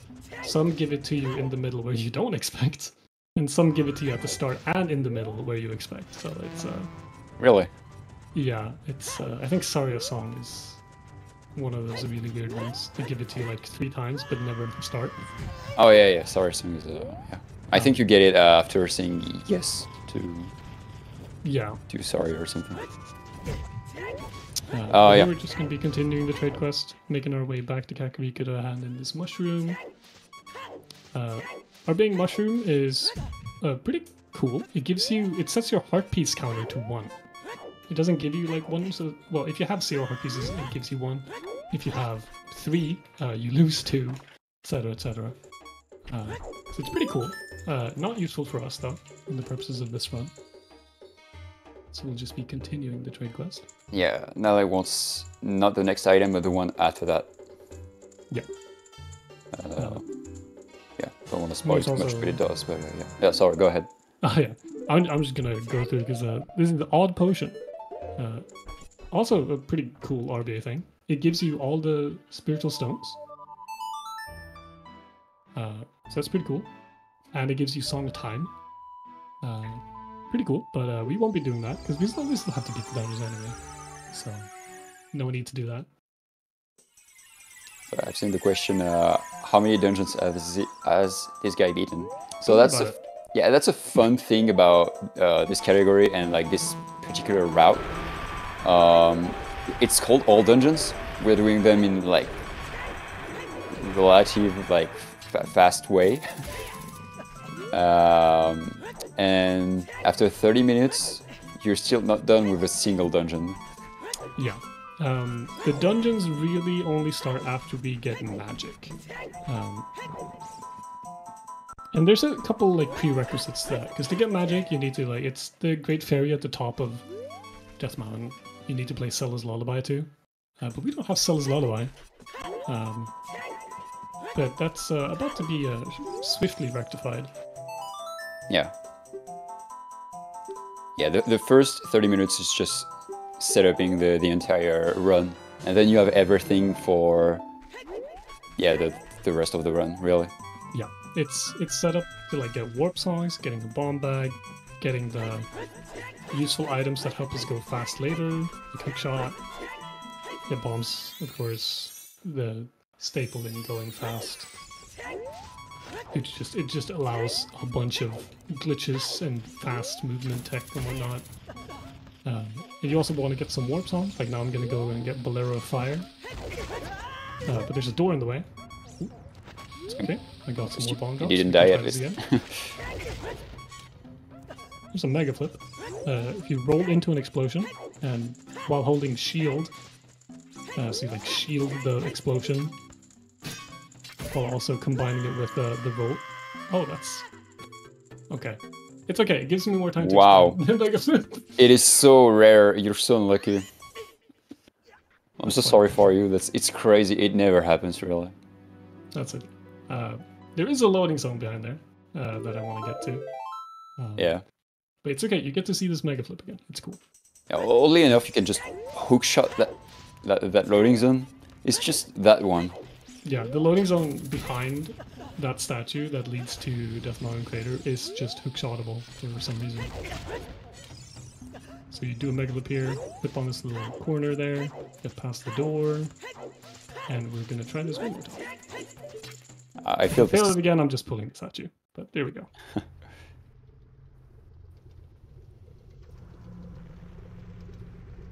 Then we will be getting Bolero the same way as we got Minuet, aka watching as little as possible of it by dying as soon as we enter the cutscene for it. And since I died earlier, just need to get down to low health. So the heat timer is very short, because the heat timer is based on your current health. And that will also come in relevant later, so put that in the back of your mind. Yeah. The heat timer is based on your current health. So one full heart is 8 seconds. Yeah, a quart of heart is 2 seconds. Yeah. So now we have Bolero. And now we are going to go up and get magic. But first, we have some more RBA to do, and luckily there is a wonderful grotto up here that has a chest with 20 bombs in it. So we get a nice little refill on our bombs, and there is some bugs in this grass that we are going to get Bottle on B again with. Yeah. So many things are going to happen here. Ooh, more bomb drop. That's penance for avoiding me at the Darunia door. So yeah, here's Ocarina items. Playing any item as an Ocarina with a filled bottle in hand. It's gonna playing Zelda's Lullaby that we just got from RBing Poacher Saw, by the way. Gonna swipe this fairy over Poacher Saw because we've already RB'd it. We don't need it anymore. Drop our B bottle with fairy on C right, which RBAs our stick count to 20. And then we're gonna be equipping Hookshot on C right, Ocarina on C down, and catch this fish, which will now print a fish in a bottle on our ice slot. Another bomb. Oh, another bomb drop! Wow. Oh, okay. I'm a happy camper today. Lucky boy. But yeah, that's like 7 RBAs. 7 very massive RBAs there. Okay, yeah. Just to sum up what Nelly did in this grotto, because it's like a lot of things in a very short amount of time. So he had the acoustics on B. We didn't even explain what, because when you die with something else on the sword on B button, the item will give you like the default item, like the item number 0, which is the acoustic. And you can just easily bottle dupe over the acoustics. So this is what Nelly did at first, and he had Poacher Saw on C right. So he took bugs with Poacher Saw on C right, and it gave him Zelda's Lullaby. That's why he could play on the Gossip Stone, Nocturne, Prelude, and Serenade. And we'll see all of these songs at some point. Yeah. Then he... What do you RB after that? You shield swipe a fairy over Poacher Saw.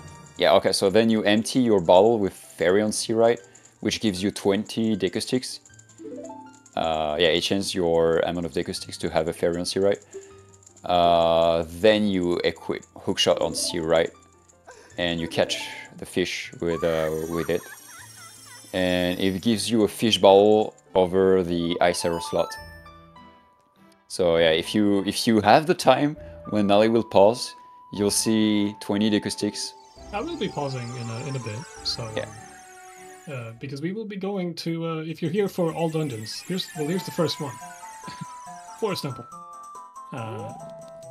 And it's also going to be combined with another pretty massive glitch called Equip Swap. So I put my cursor on Deku Sticks, cycle to another menu, and then hit up left and whatever button I want to equip it on the same frame. So now I have Deku Sticks equipped as adult, and you can see I have 20. And that is going to be very useful, because we still want a bottle on our B button, because we will be doing just one more RBA, just one more RBA, I promise. For now. For now. I'm not addicted. I can stop whenever I want. I can stop RBAing whenever I want. And here's also going to be the first instance of most of the dungeons in OOT do this thing where it's like, oh, you have the boss room like relatively close to the entrance. And luckily for us, that means that we can typically clip out of bounds and enter them very quickly. Like that. So here's Phantom Ganon boss room. Yeah, don't think too much about the clip. It's just like it's like a combination of a precise position with bad collision, really. Yeah. It's just like where it is. Backflip and land inside the fence there, and then you jump to grab the underside of another fence, so you land out of bounds, and then you just jump down to the loading zone. And because Deku Stick is the only real weapon we have, it's actually like completely fine, because Deku Sticks, while they have like an ammo, so you can run out, they are the same strength and power as the Master Sword. So we will be okay. I don't want to do that yet. So it's okay. I got some more bombs, so I can afford to do that. Wasting bombs. What I want to do here is I want to stun Phantom Ganon right as he's shooting the weird like lightning slam attack ahead of me, like that, to bounce down. Because you guessed it, we'll be doing another cutscene skip at the end of this dungeon. Because we don't like watching cutscenes. So I took damage from the little lightning slam. Also got infinite sword glitch. I don't know if you want to explain that on. Sorry, what? ISG? Yeah, ISG. ISG is just yeah. You can slash pretty much at 80 frames of the game by you know, you could just crouch and stab. So I think the power crouch stab is just very well known. But if you interact with something like catch a bomb or talk to Navi, this is usually what we do. This will glitch the sword, or like the weapon, in that case the Deku Stick. And yeah, this will just, you'll see like that white like lightsaber effect almost. Yeah, and that means you're pretty much hitting something at every frame, so it's obviously very powerful. And here's another RPA. Very poor explanation, sorry, but no, yeah. it's fine. Infinite sword glitch, your sword swings infinitely, essentially. Yeah. So another RBA there, while also setting up for ocarina items with fish,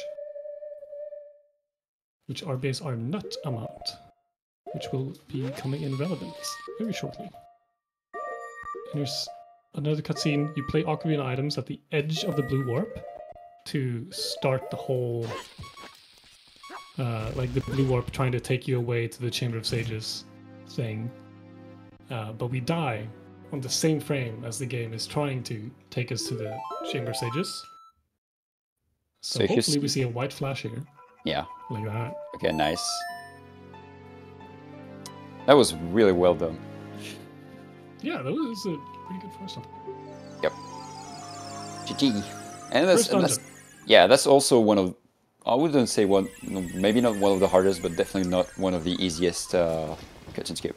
Yeah, and now it's just going to get faster from here, because now we have all the warp zones already. So now we're just going to get into Shadow Temple by placing 3 bombs on top of each other, so that their collision adds up to, well, 3 bombs of collision.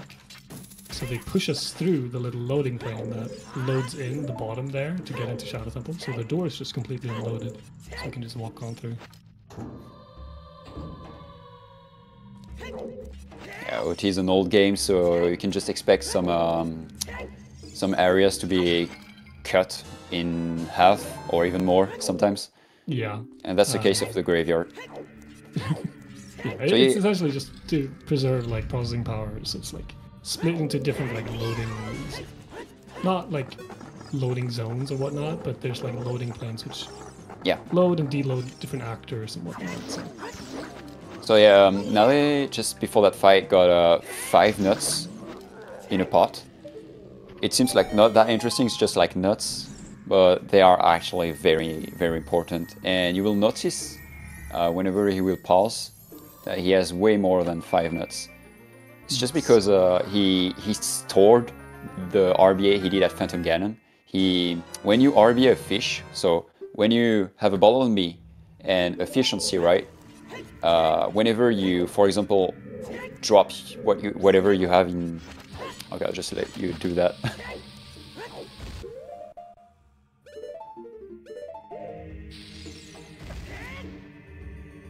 Nice. Okay. That looks amazing. Yeah, very well done. Congrats. It's just we get hover boots from beating the Midi Boss of Shadow Temple, like Dead Hand there.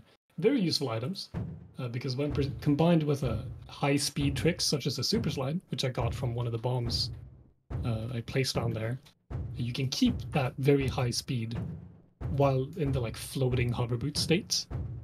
So the other 2 bombs I placed essentially are just used as extra collision to help me clip out of bounds there. And then with the Super Slide speed from the bomb and hover boots, I can keep that speed combined with a jump slash to land directly in Bongo Bongo's boss room. So yeah, again, we typically skip directly to the end of a dungeon. Yeah, another amazing use of ISG here. Yep, get ISG by crouch stabbing with the stick and getting the Navi text from one of Bongo Bongo's hands. So I can just kind of stand there and stun lock Bongo and kill him very quickly. We're going to try a little bit of a harder method for an Ocarina of Items cut and skip here, using a bomb instead of a bottle, simply because I think it's cool. It's also a bit faster, but for the purposes of this, it's very cool. So another position setup here. You need to equip hover boots on the first landing frame, so 2 frames after this, I think. Nope, 1. Pull the bomb and hold left, and then as soon as the Link is not holding the bomb anymore, you can see like his hands are still above his head. It's this frame, so the next frame he won't be holding anything. If I press a cutscene item, like a bottle, I also get Ocarina items on the edge of the speed warp. Yeah, it's just a weird way to do Ocarina item, but actually a really fast way too. Yeah, and you see here, as I almost said earlier, I have 25 minutes. But I don't want 25 minutes. I actually want 17. Yeah, so what I was explaining is when you have a fish on C, right, this will affect your decunate amount with RBA, of course, in the context of RBA. So it's pretty important because now Nale is going to do the first BA, so the first ball adventure of the run. And as I said earlier, don't think too much about the names. They are names are a bit silly. Yeah, they are old names, so don't think too much about it. But yeah, if you are, I'm not gonna go into details too much, but if you are adult and you go as child with a bottle on B, and then you go back as adult with an item on C, right? Your item on B will change depending on what was your item on C, right, as child. So yeah, now the cutscene, we void out, so we skip it. Yeah. even though he already had Prelude, but Yeah. yeah, you just have to skip it again. So yeah, Nelly will essentially put the fish on C-Right as child. So yeah, you'll see him like he has to destroy every Deku Sticks on B so he can bottle jump over it. Like that. The C items, B. yeah, the C items as a don't matter. Sorry, except well he has put Fairy on C-Right so he can get Deku Sticks again for the rest of the it's run. It's a nice little combo, because we will still be using Deku Sticks as our main weapon. Yeah. So it's a nice little combo, putting Bottle on B, which is required for BA, while also RBing more sticks for the future. But yeah, here's a fish on C-Right. You maybe remember, yeah, Nelly equipped during the dot skip at the beginning of the run, he equipped the bottle on C-Right. That was definitely intended. Yes. Because now, when we go back, we will have a different item on our B button. The Megaton Hammer. Yeah. It's the real deal. Except if we die or save warp, we lose it. Yeah. So this is a bit scary, because we can't safety save, and because then it'll, again, as Alma explained earlier, as sort of a fail-safe, the game will put back Deku Sticks on your B button when you have something that's not a sword there, after dying or saving and whatnot. So no safety saves allowed, and no dying allowed. And if you remember the thing about the heat timer, we will also combine that by being at the lowest health possible in the game, which is 1/16 of a heart, by stopping the burning right there. That might have been a bit early actually, but it should be fine. It's not that precise. Yeah, you have some frames to do that. Yeah. So now think about Nelly has like quart of a heart. Yes, the least possible amount of health you can have. Like, literally like one health. Yeah. So yeah. Anything and everything will kill me in one hit.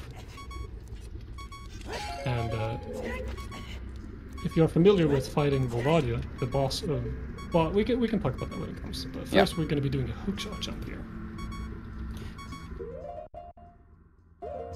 Which, while hookshotting, and the hookshot makes target with any like hookshotable thing.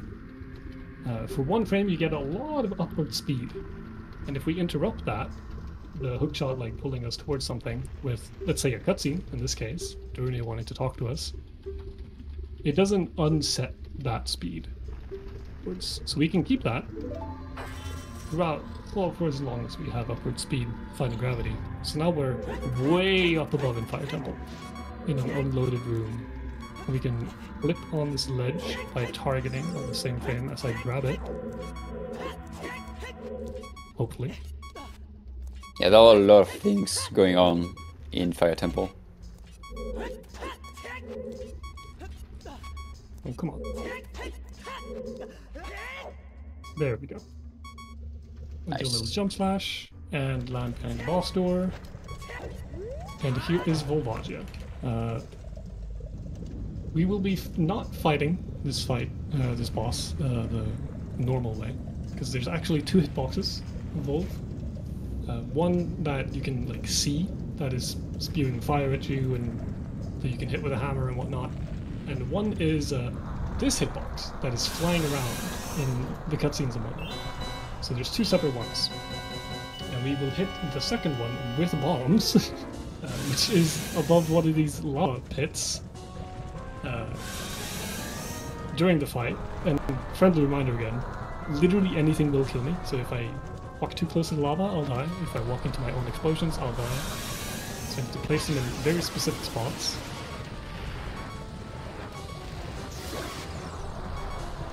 On this little corner here.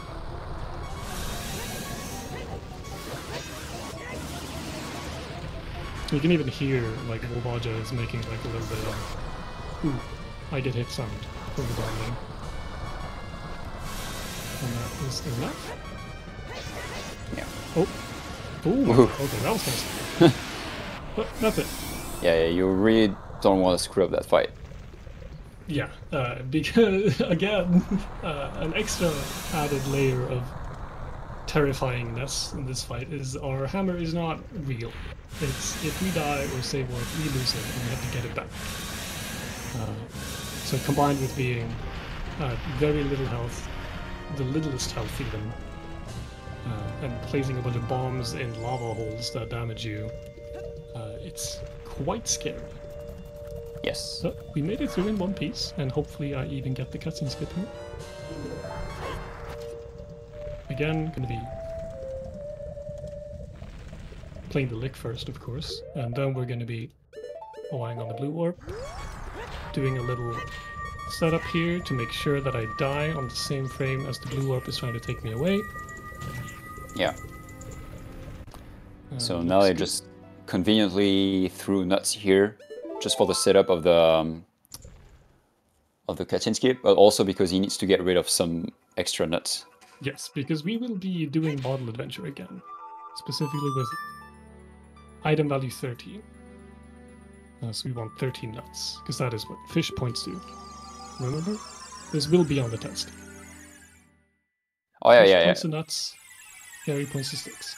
I don't think I even say that, but if now he got hammer on B, it's because he had 17 nuts, which is obviously very logical. But yeah, if you get the hammer, it's because in the mind of the game, the item number 17 is the hammer. And so yeah, because of BA, you get hammer on B. If you have in the context of having fish on Syrah as child and a ball on B as adult. Yeah, just fish points to nuts. So now he's literally doing the same thing, but this time with 13 nuts. Yeah. Again, just reminder, like we break sticks so that we can easily swipe over it, so we get bottle on B, and that is an active RBA, so we have fairy equipped on C right, so that we immediately refill our stick amount, because we need them to fight stuff. And then we're, again, you'll see fish here equipped on C right, but this time with it's going to be pointing towards item value 13. So yeah, not having enough bombs can be a big deal, but not having enough nuts is definitely a real problem. Yeah. And another important thing to know, we now have Force Wind on our B button, and our B button is usable wherever swords and like what's normally supposed to be on B buttons is usable. So we can use Force Wind wherever you can use a sword, so essentially everywhere. And that allows for some crazy stuff. The first here is a Hess over all of Sacred Force Meadow. Oh, also equip Salting Sticks again. It saves about 5 seconds, and it's really hard. So, in true OT fashion, high risk, reward. Yeah. Oh, come on. It's just OT, it's weird. Yeah. And yeah, we can use Force Wind wherever we want. And Force Wind points to like an area that you can warp back to, and also an entrance. So we want to set it specifically at that entrance in Lost Woods. It will be relevant very shortly. And now we're going to start another hyper-extended super slide. Or at least try to, but there we go. Yeah. It looks a bit funny with hover boots on, because since they're slippery, it takes a while to accelerate to full speed, but we got that. And using this to clip in this little corner. Oh, that was interesting. Oh yeah. Now that clip's tough. And try it again without much issue. Start has normally that time. There we go. Clip out of bounds and hit the entrance to the Deku Tree from out of bounds, because it is closed as adult.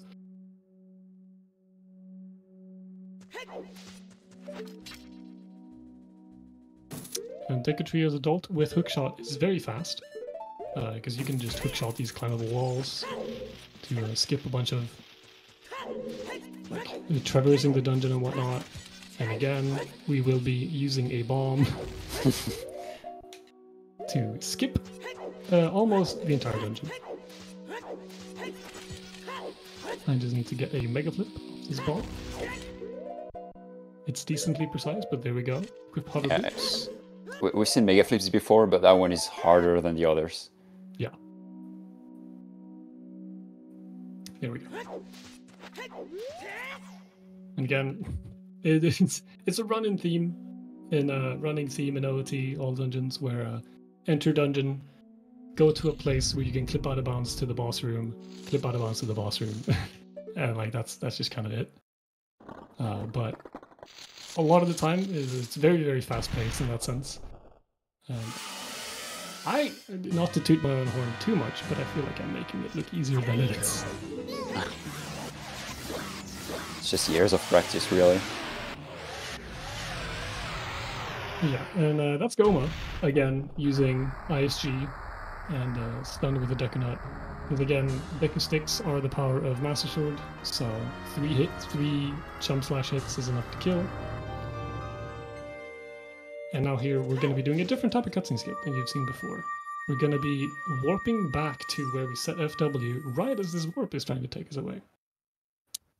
And that is going to take us to Spirit Temple. Nice. Pretty massive wrong warp. I'd say the second biggest in the run.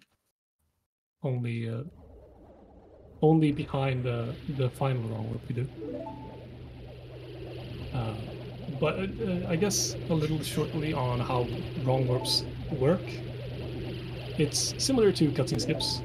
It's just that you can only do them from where a blue warp is trying to take you to an overworld location. That isn't like the chamber stages and whatnot as adults. So you combine the blue warp trying to take you somewhere in the overworld with Thor's Wind also trying to take you somewhere in there. And they just get added, essentially. And the resulting location will be... You can get this S. Oh. The resulting location will be like... Yeah, so in that case, it is a Kiri Emerald cutscene combined with Thor's Wind set in Lost Woods coming from Kiri Forest in the internal, like... data of the game that becomes, let's just say, like, oh, it becomes area 13, entrance 27 or something, which happens to be the Silver Gauntlets cutscene outside in the Desert Colossus. Convenient. Very convenient. Very very useful. Technically, there is a warp to go to Naboru, or even a warp to go to Twinrova, but they are either like not convenient at all, or yeah, just too slow to set up. And the thing is, you need Mirror Shield anyway, so it's better to just warp into the Silver Gauntlet cutscene. There we go. And there's a weird little kill you can do on the Armos here by by stunning them with a Deku Nut, and then getting any cutscene text thing started, so like Navi text or W text or whatever, on the same frame as like the second hitbox of the Deku Nut hits them. It for some reason just hits all of them at once.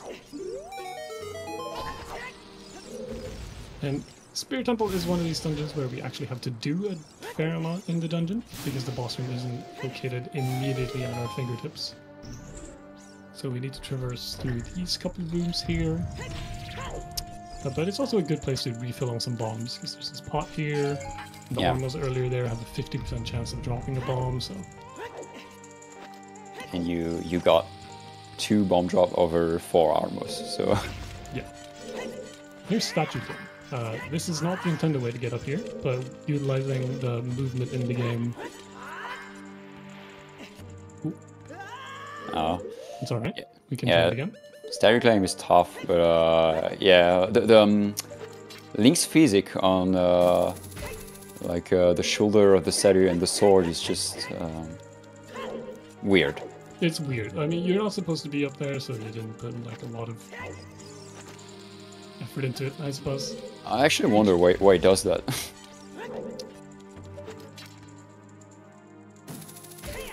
Okay, I'm gonna not do it ISGLS this time. Another property of the infinite sword glitch is well, it's a property of just slashing the sword. You can't fall off ledges when you do that. So if you get ISG, you can not fall off ledges essentially. So you can walk up there pretty safe. Yeah, we're just going to be doing some side hops and backflips, jump slashes to get up here. Ooh, and okay. Ah.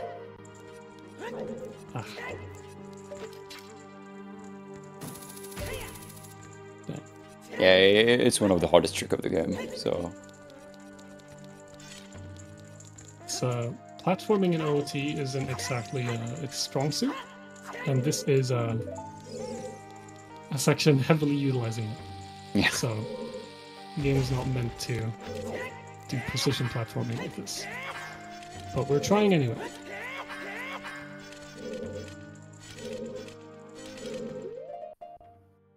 Okay.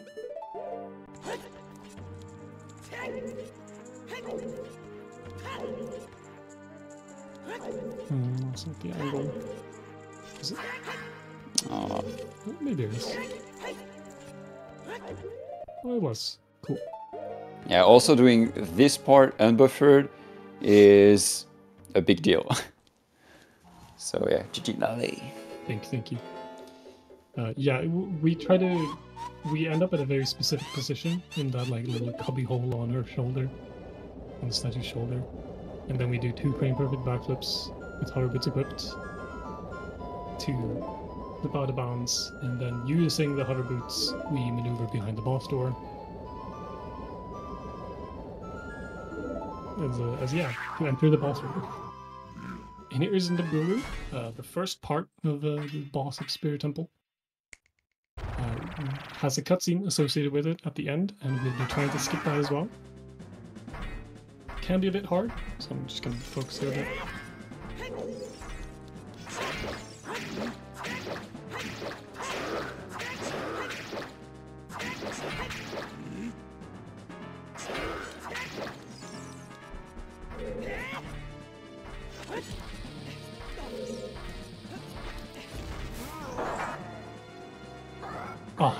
Oh. Dang, almost. I don't even know why it missed. Yeah, this cutscene skip is a bit weird, because you saw me like jump up to the top of the door frame, and Link gets into a kind of like weird fake grabbing animation. And you need that grabbing animation to happen at the same time as the bomb you placed earlier kills the bird to start this cutscene. Because then the game doesn't like correct your ledge grab on top of the door. So you'll just keep being in the ledge grab state, and mid cutscene you can drop from the ledge and void out of bounds to skip the cutscene by reloading the room after voiding. But the bomb hit Naburu a bit too late. Sorry, barely missed the window. But it's fine. We didn't die. That is the big thing. Yeah. Because, again, we have Force Wind RP button, and we are pretty far away from Temple of Time and being able to get, well, first getting Force Wind on RP button again, and then coming back here to the Spirit Temple boss rooms. So this is, well, not like the technically hardest part of the run. It's definitely one of the parts with the biggest consequences of failure. Because if I were to die at any point in Spirit Temple, it's at least a 10-minute time loss, which is a lot.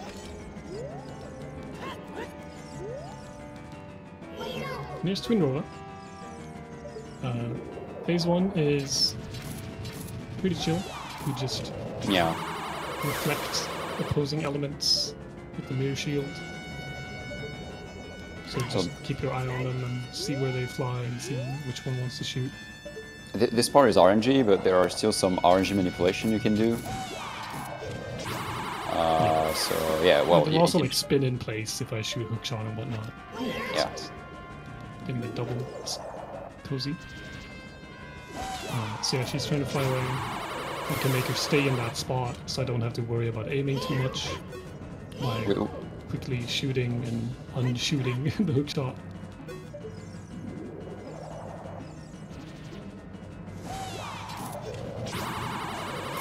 Yeah, that was a fast first phase. Oh, don't. Okay. Now the double. Yeah, you only need to do it 4 times, but if one of them is lined up to shoot, or is trying to shoot, they can still shoot like a 5th beam, which is just a waste of time. You don't need to hit it a 5th time, so... You can just quickly shoot the hookshot, and make them spin, so they're like, oh, wait a minute, I'm not supposed to shoot. The third phase is just charge up 3 elements in your shield, reflect it back to stun, and then again with ISG, make quick work of the boss. So yeah, this part is not RNG. Well, there is a bit of RNG, but not really what we would expect. The elements he shoots without having damage to Robo will always be 3 of a kind in a row. Yeah. So you can always know that it's going to be 3 fire or 3 ice. So you can very consistently, like, you don't need to worry about keeping an eye on which elements he shoots. Doing Spirit would be such a pain if this part was also RNG with like the 3 last shoots. Yeah. But yeah, that's, I believe, our 5th dungeon. So we only have 3 left. Oh. And among them... are in the game? It's 8. Without 3 child. Yeah, it's 8. Yeah. Cool. Among them, two of them are child dungeons. Yeah, 2 of them are child dungeons. Those are going to be our 2 last dungeons. Yes. Minor spoilers, we are going to the water temple next. Ooh. Which, in speedrun context, is usually not that big of a deal. If you don't care about collecting stuff in the water temple, and you just want to beat the boss, because you can do it very quickly. But here also, Forest Wind cutscene skip, warp away with Forest Wind as the warp is trying to take you away, etc., etc. Seen that before. Yeah. So this one didn't lead to anywhere special, because, as Nelly mentioned before, if you have the Chamber of Sages cutscene, which is the case for Spirit Temple, well, you can skip the cutscene, but you don't really wrong warp, you know. I tried to do a little fast initial position setup there to clip into Water Temple. I didn't get it, but luckily there's a pretty good backup strat here. I don't think I've ever seen that setup you were doing. It's a Grego the Greatest special. Ooh. Just hold right and... Oh, that's annoying. Maybe I get to show it off again. What you're supposed to do is hold right and press Deku Stick on the same frame, and then shield the Deku Stick, like getting pulled out animation. So, like that, and then you do a shield turn down.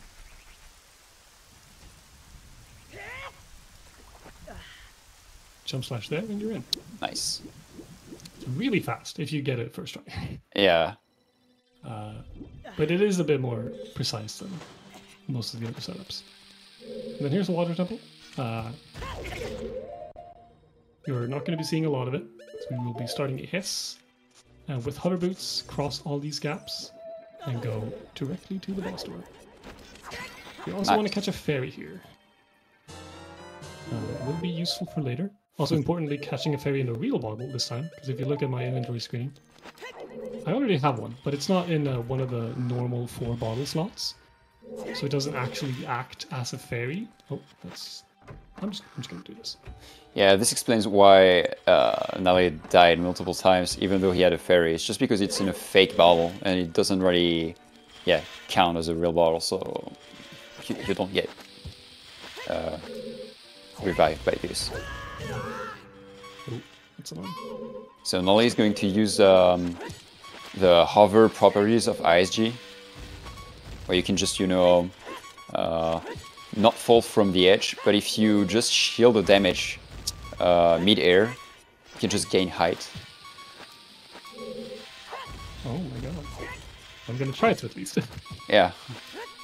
Let you focus. Like that.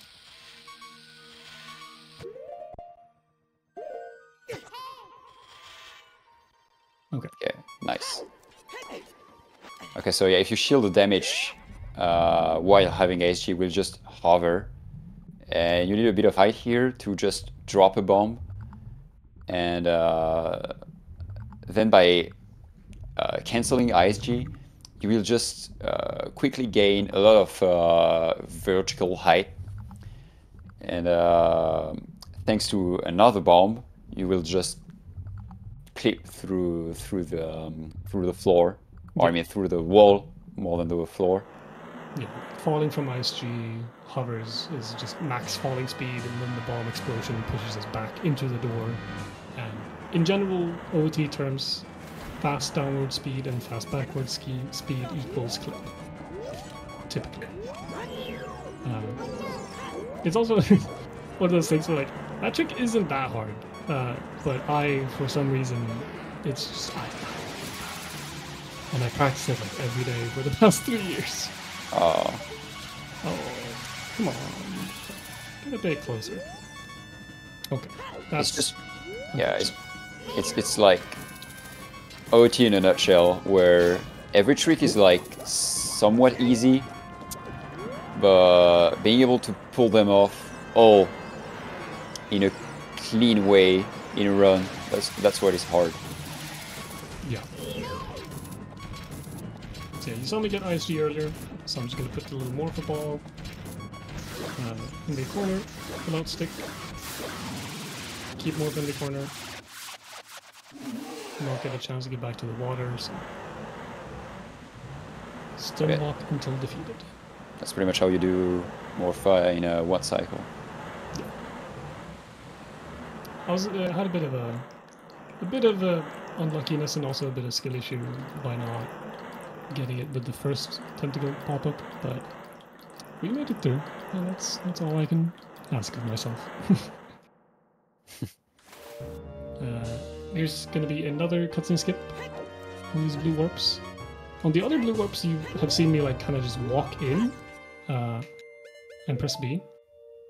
That's because the blue warps take a while before they activate. However, this one doesn't, and just is active the entire like cutscene. Oh my god! Please. There we go. So I have to frame perfectly press B right as I do a little stutter step on the edge of the blue warp to actually get it to work. It's a little bit precise. Yeah.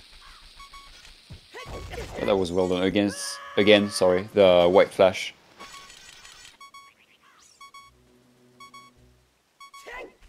Actually, I am going to... I don't need more bombs, but I'm a bit scared of my health. Oh yeah. Oh, that's our first magic drop of the run. I can do the entire run without getting Okay. Got both a health refill and a little bomb top off. without getting extra magic. Yeah, ideally you avoid magic pickups through the entire run to avoid the like, oh, look at you, you caught magic. Like cutscene. But since I'm playing it a bit safe there and got a fairy and don't want to die with Force Wind on B. Oh yeah, that's also why we're doing all this cutscene skip with Force Wind and not by dying, but because if you die, you just lose Force Wind. Yeah. Now we're gonna get a super slide off this bush. I don't have strength, so when I cancel the super slide, Link will try to grab the bush, but it only checks for like his horizontal position, not his vertical one. So Yeah. I'll So get this is teleported underneath it essentially, and with hover boots equipped, I get to keep all the super slide speed, so I can clip through the little ice block there, getting into Sora's domain really quickly, and then get through Sora's domain really quickly with a little hover boots S combined with a super swim at the end. that was super nice. Such a cool part of the run. Yeah. And here we're going to be trying to get into Jabu's belt, which currently frozen over, but the loading zone is still there, so as long as we can hit like just the inside of this corner here with a little clip like that, we are able to enter Jabu anyway.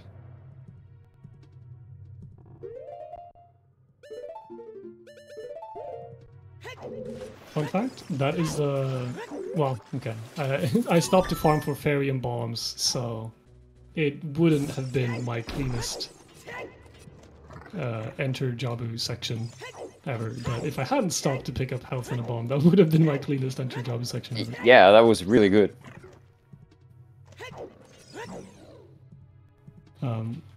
It's a bit of a running meme with my splits and viewers and whatnot, because my latest boomerang goal was very early 2023, and I can save about 20 seconds on it if I just nail the Sora's Domain has the super slide teleport and enter Jabu quickly.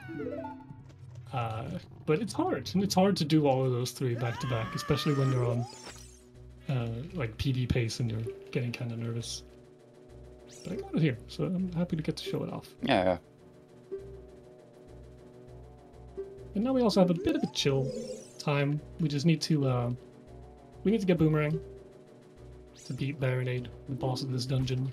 There's unfortunately no way around it. And to do that, we need to carry Rudo throughout the entire dungeon.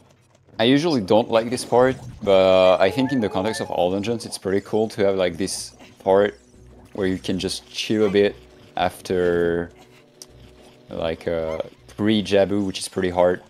Yeah, and then like, the very end, which is also very hard. Split to get Boomerang, and the first 2 minutes of it are just entering Jabu from the Water Temple cutscene, and that section is really hard, like really hard to do fast.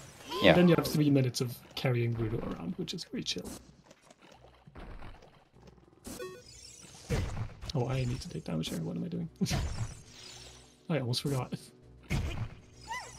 So again, he's losing health to set up his next cutscene skip. Yeah, cutscene skip parentheses. Yeah. Because Jabu, the Jabu Blue Warp. Oh, hello, Rudo. The Jabu Blue Warp is unique from all the other ones. So if you remember from playing it casually and watching other speedruns, Rudo is sitting inside the Blue Warp waiting for you. To talk to you, and the Blue Warp won't take you away until you finish talking to him, and that leads to some complications when trying to perform a wrong warp from it, because again, like any Blue Warp that takes you to an overworld location, which is essentially only it is only the 3 child dungeons. It is only the 3 child dungeons and Fire Temple as adults. So those are the only dungeons you can really wrong warp from. Rudo trying to talk to you and messing up the normal, like, how to wrong warp stuff can be a bit annoying, but there's ways around it. Yeah, you get to show off. Yeah. Synchro. Can't wait to see that.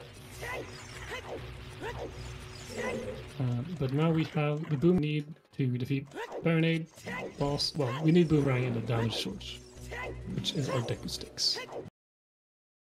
And a small little unfortunate thing about that is they're both child items. But with the use of Equip Swap, we can equip both of them, just not at the same time. So we will be swapping between them a fair bit, but by some clever uses of ISG and damaging Baronade in a very specific way. Oh, hello. Here we go. We can minimize the amount of times we need to equip swap. There we go. That is also like double frame perfect, because we need to hold up an A on the same frame to roll off that switch to get a max speed roll from standstill. And then also press A on the specific frame to open the door before it closes. Because you're supposed to either bring like a box, or you can even bring Rudo to place on the switch so you can open the door while the box and or Rudo is on that switch. With a well-timed roll and you press to open the door, you don't need it. And here's Baronade. This the hardest is gonna be room. The hardest room of the run, I think. Yes, hardest fight, hardest room of the run, and hardest cutscene skip of the run. So, you're gonna have to focus here a bit.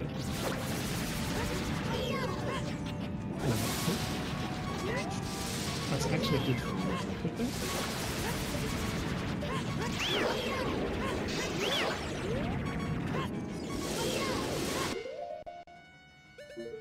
Yeah, we can damage down Baronade in specific ways, so 2 damage from a slash, or from a jump slash, and then we get ISG here, and then equip round, because we still have ISG, so we can still hit, and our last damage, like, dealt was the jump slash, so it will be a 4 damage ISG hit. So Baronade is now at 0 health, and if we talk to Navi on the same frame as the boomerang stuns Baronade, it makes Baronade like recheck its health, essentially. It goes, oh wait, I have 0 health, I'm supposed to be dead. Yeah, it's actually similar to the Armos in Spirit Temple. Yeah. And it's also critically important that I kill Baronade at a very specific spot while also standing in a very specific spot. So I want the blue warp to spawn right here. And I want the camera to behave in a very specific way after I initiate the talking to Rudo thing. So I just revive on the edge of the blue warp to get control of Link, while also being warped back to the blue warp like this. Pick up this pot, target this wall, shuffle to the left until I stop.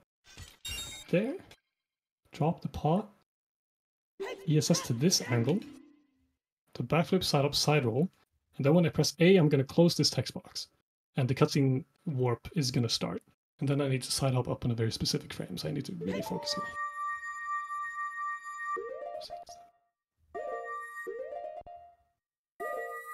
One more Rudo going right, I think. Next frame. I'm pretty sure.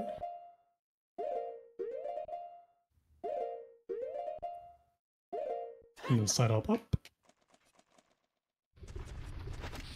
And we're in King the Dawn as well. Wow, amazing.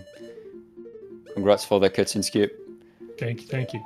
So Nelly just did the newest way to do Jabberwoon Warp, which is called One Death Jabberwoon Warp. And you teased me for the entire thing because you picked up... Did you like equip the fake fairy? Yeah, I did. Yeah, okay. Just in case. Yeah, okay. But yeah, that is very hard. The old method uses 2 deaths to gain better control of the camera after the initial revive. So like clip out of bounds with a bomb and whatnot. But that also means you need to like damage down a bunch and die and revive again. So it's pretty slow. But using a pot, we can clip out of bounds and then maneuver to the load zone outside and perform the roll, while only dying once. And that was actually the final boss of the run.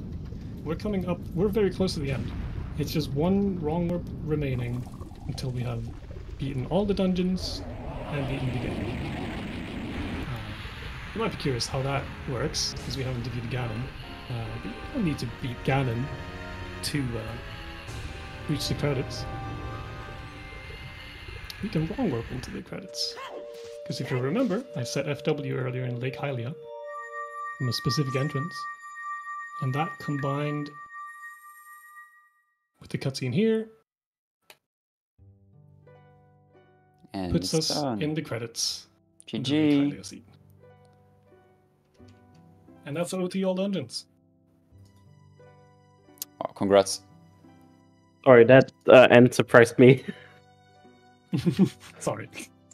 Wolf's good to go? Yep, I'm getting the stream pulled up. Can you guys see it? GG, Snelle. Thank you. And GG's. GG's, Amma. Thank you. Congrats, Unella. Alright, we're gonna quickly swap over to the layout of Morpheus and then get going. Alright, Geos. Good luck. Thank you. Like with your run.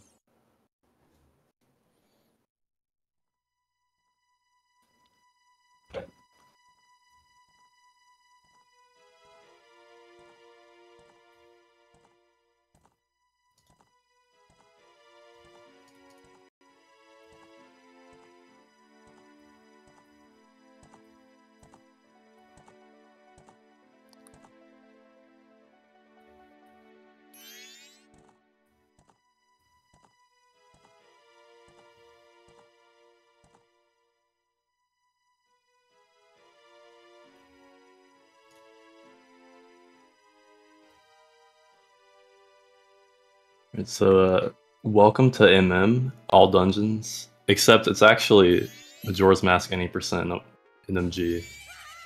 Yeah. Stands for no major glitches.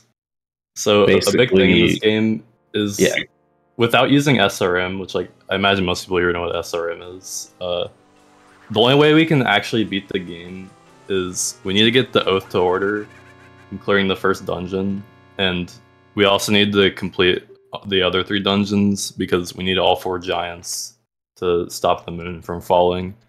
And without any kind of like moon warp or credits warp, which right now can only be achieved through doing still reference manipulation, like we have to beat every dungeon in this game. So this is actually the any percent no major glitches category. Yeah, there's technically an all dungeons category on the leaderboard, but it's a bit more restrictive in what kinds of glitches you can do that are allowed. It's about like 20 minutes slower than this run. And this run already has to do all the dungeons anyway. Yeah, all that's banned, I don't know if you mentioned it, all that's banned in this category is SRM and text overflow. So you can't access the debug menu. Yeah, text overflow is like a weird glitch where you can like manipulate text, and the way it's done in text overflow runs is you play Song of Soaring a bunch of times, and eventually, instead of asking like if you want to soar to X place, it pretty much asks like if the debug menu is open, and then you just hit yes, and then like, you can use the debug menu. But that only has full functionality on Wii U because you have to use the D-pad to navigate it, but the D-pad's not mapped on Wii. So like all you can do with the debug menu on the Wii is like give yourself a bunch of money or something.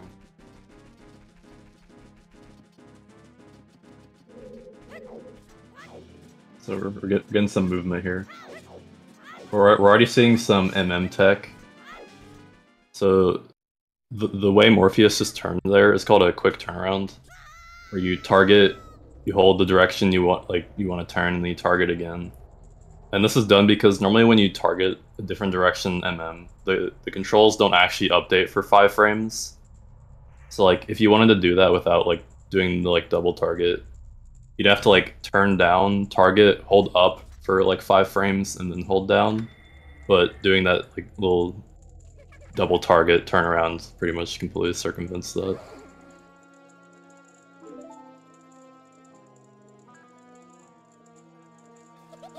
You probably noticed too by now we're also on the English version of this game.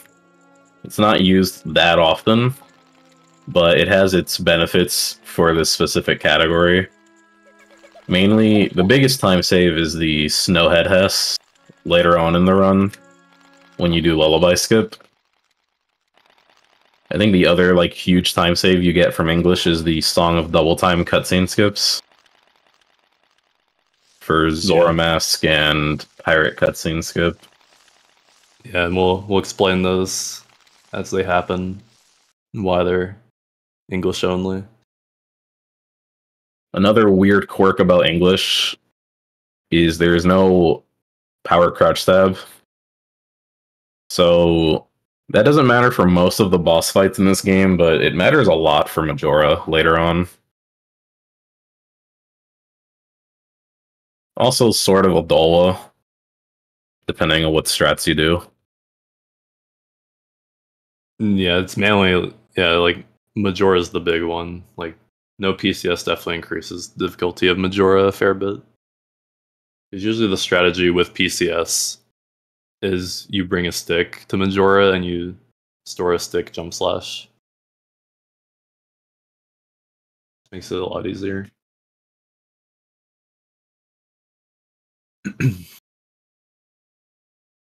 Yeah, so most people, like anyone who watches MM, knows about the infamous first cycle.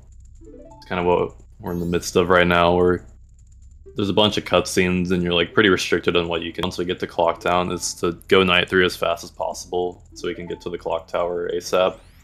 And then we're gonna do a couple things on Night 3 while we burn time.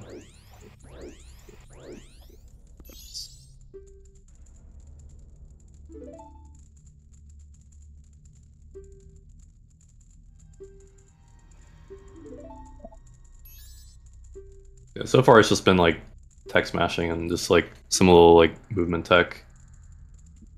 It's interesting too with Deku that like you can pretty much just mash A with his spins, and unlike rolling with like Zora or Human Link, there's no like real repercussions for it. Yeah, and here Morph is gonna go to the bottom flower. People used to go on the top flower until like 2019. But the bottom flower is just like way less movement in the air with flowers, and like you don't drop as far, so it's just a lot faster. And the thing you just saw there is called TotK skip, where that like when you get near that flower, there's a text trigger, but if you just side hop into the flower and hold A and land on a point where you can just auto burrow into the flower, you'll skip it. And here we're gonna see the first major trick. Which I'll explain after.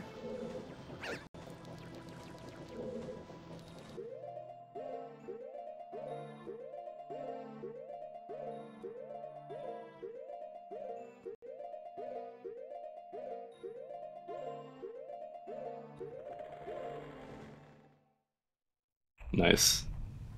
Yeah, so that was Happy Mask Salesman cutscene skip, and all the cutscenes in this game take 2 consecutive frames to activate. So if you just pause buffer like into the cutscene trigger, it won't actually start. You just keep going 1 frame at a time, and that can save like 45 seconds or so. So especially in a category this short, it's a really big thing to not fail that at the beginning. Here we're gonna see a bit more gameplay. Yeah, so we're gonna be going through like typical means of getting to Night 3 the fastest, which is gonna start off by using 2 grandma stories to go to day 3. Because if you talk to grandma, there's 2 stories, one that's 2 hours, and then one that goes all the way to the next day, so that's really convenient. But once you're on day 3, obviously, you're not gonna have an option for a next day story. If for whatever reason they did put that in, it would just crash the moon. That'd be a really funny oversight. That would be funnier if just some like intentional troll they put in.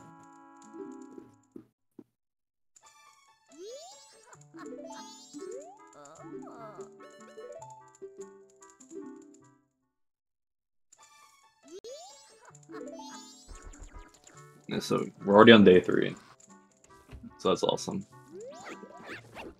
I see some side hops to get out. Side hopping is faster. Like if you ever watch a tool-assisted speedrun, it's gonna be like a lot more side hopping for just like general movement. But for RTA, you have like if you're just doing side hops on the flat ground, you have to do them like quite well, usually for them to save time in most places. But if you're going like up slopes, side hops are usually like fast, even in RTA. because you can just do like the side hop density is like a lot higher.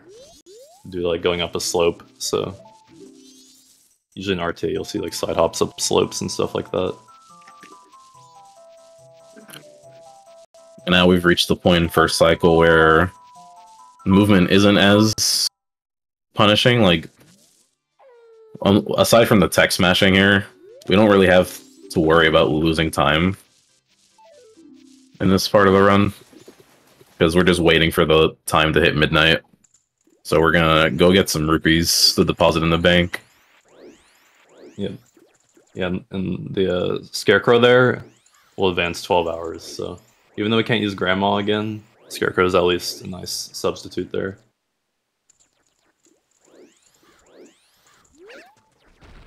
And yeah, as long as we're not late, there won't be any time loss, other than like tech smashing, because game time is paused when you're tech smashing.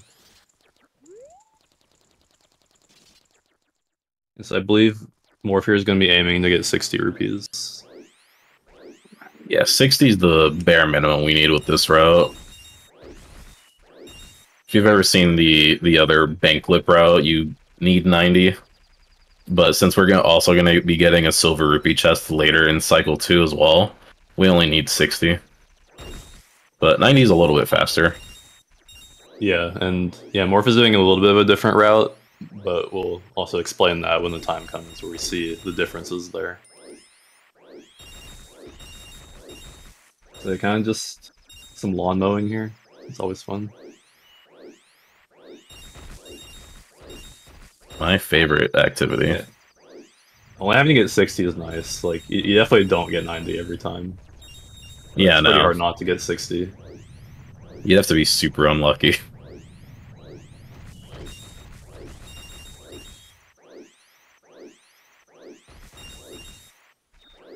Wow. Yeah, we Nice. kind of didn't talk about this, 'cause, like, most people probably have seen it, but you can kind of just backwalk past the East Clocktown guard. He's not very good at his job. Clocktown. There's also some like interesting things about the first cycle state. Like time moves faster, and like Termina Field doesn't have any music. And like there are some grottos that aren't there. Like the Mountain Village ice isn't there. Like there's a lot of like small differences in like the first cycle state in Termina Field.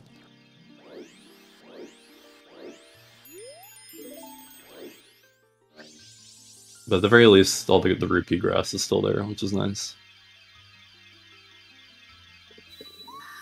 Yeah, for sure. Here's the other thing that we need to get before we get to the clock tower, which is magic. We can't get our ocarina back otherwise. Yeah, it's something every category has to do.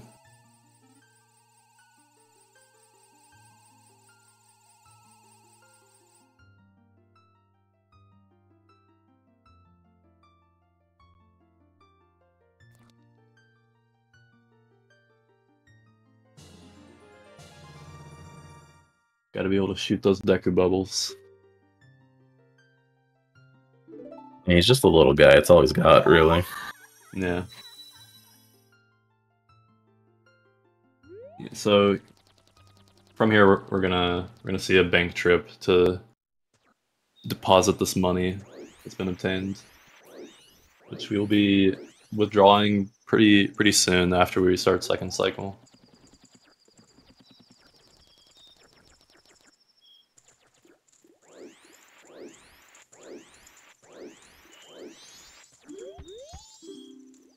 Obviously, as you can tell, we're gonna end up being like pretty early here.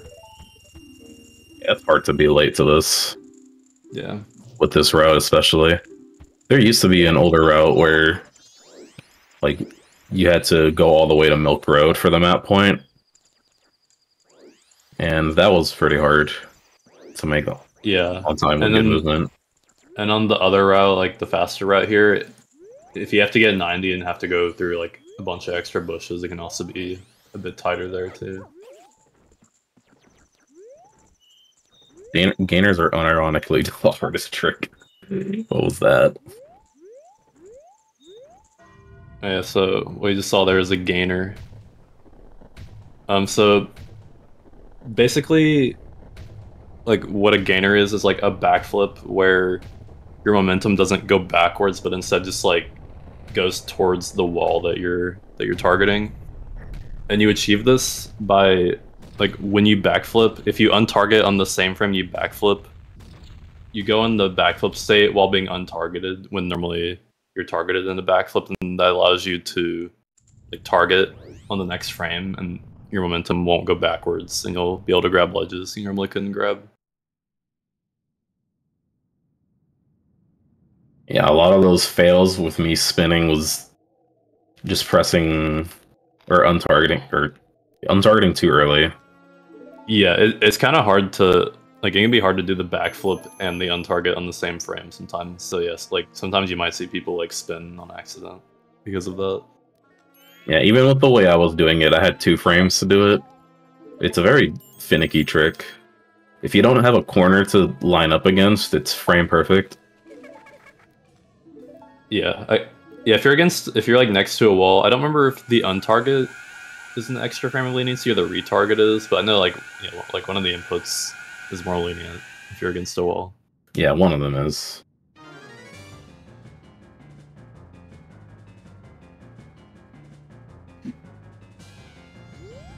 Here we're gonna see our mandatory magic use in first cycle, getting the ocarina back.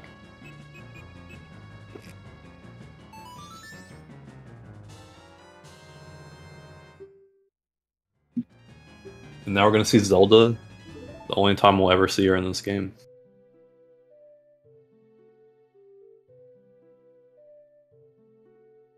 To learn the Song of Time. So hope y'all enjoyed first cycle. And we still have this cutscene.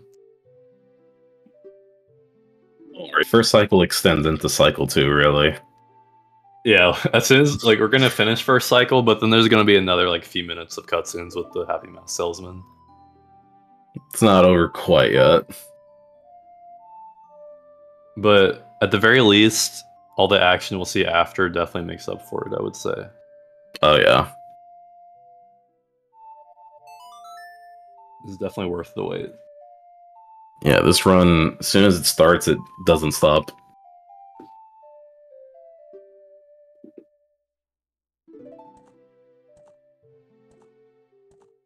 There's like a brief period when you learn Oath, and that's about it, really. Yeah, like we can skip a lot of cutscenes past first cycle. Yeah, it's really like the Oath cutscene and the Sonata learning cutscene. And Zora Mask, and like, that's about it, really. Yeah. And there's also a cutscene after beating Woodfall. Oh yeah, title apology.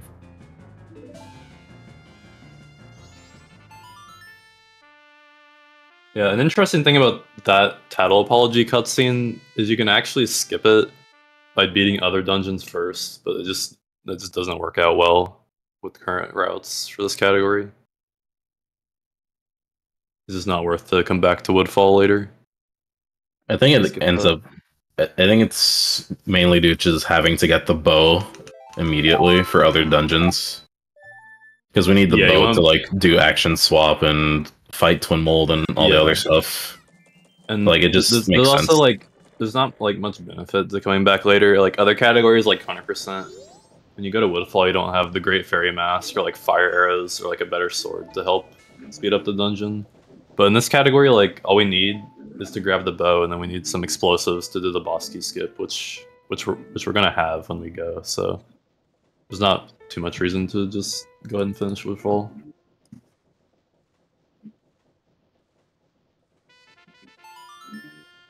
I think it's pretty close too, which is interesting. Like in timing, like skipping it versus watching it. That cutscene, it just ends up being better to watch it in the end. Yeah. And a category like glitchless, it's like kind of a similar thing to here where like in theory there's not much reason to leave Woodfall, but glitchless does benefit a fair bit more from like having fire arrows and hookshot when you come back.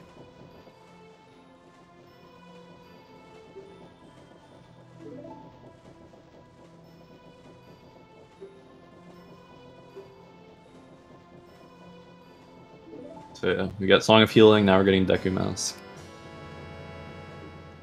But then he's gonna get angry at us because we didn't get Majora's Mask, so we're gonna have to go on a quest for that. What could we have really done, though? We're just a little guy. Yeah, We were just a little guy. I don't know what he's expecting from us. Like, Deku's biggest power-up is that he shoots bubbles, like... Not really sure what we're supposed to do with that. Yeah, he just put this big burden just like on a child. He's expected him to pull it off first try. First try every time.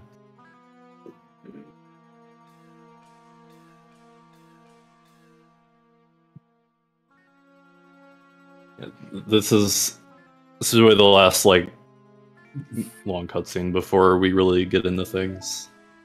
Like, after this cutscene is like a few more text boxes, and then we're gonna do stuff.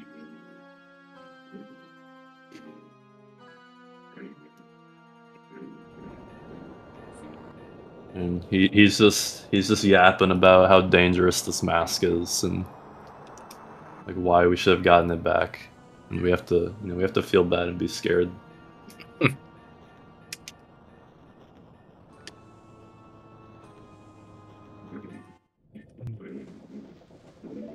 He says it all with a smiling face, too. It's crazy. Yeah.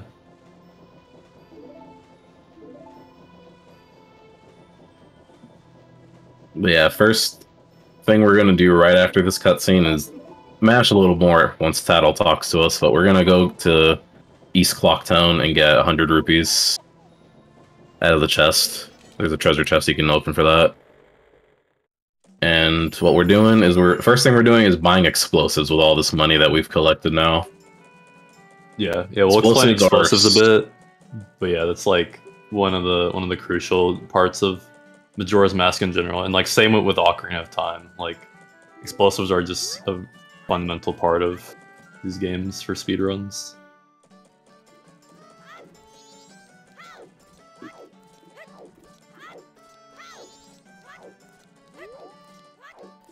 Yeah, we're gonna need a fair bit of money because we're gonna buy the bomb bag. We'll buy 10 shoes. We're gonna do a trick, and then we'll buy 10 more shoes, or sorry, 20 more shoes. So Morph will need a fair bit of money here. And since I got 90, I don't have to worry about buying the extra shoes later. If you have 60, you can buy them. You buy 2 sets of shoes for 60 if you mash the A button fast enough, but we don't have to worry about that. Yeah, there's a trick called 2 for 1, where if we're like buying the shoes, but we don't quite have 80 rupees because he said it's 40. When the rupee count's going down, like your actual rupee count is like what's shown, like when it's counting down. So if you can mash fast enough and buy the second set of shoes before it counts down under 40, then you can buy a second set of shoes.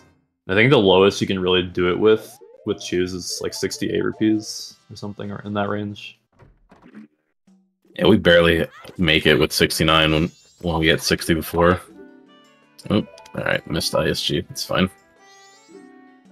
So Morpheus went for infinite sword glitch there. Probably know what it is, but basically if you just interrupt a crouch stab with like most things you can interact with, you can set Link in a state where it's infinitely slashing, and that'll allow us to do these hovers we're about to see.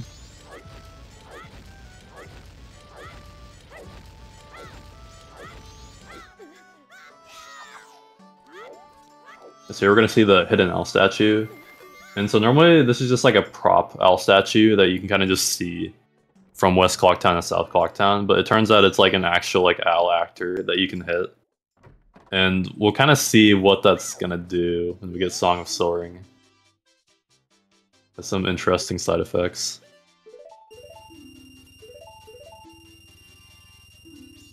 Yeah. 20 more chews here, and this is gonna be the last bomb shop trip of the run.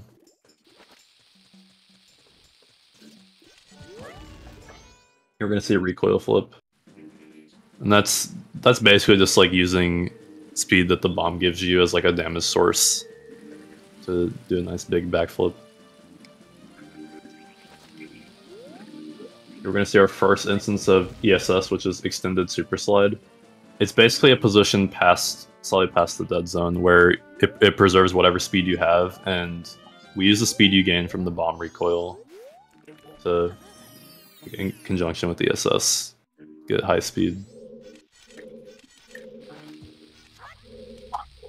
Nice, missed ISG. That's fine. Let's go again.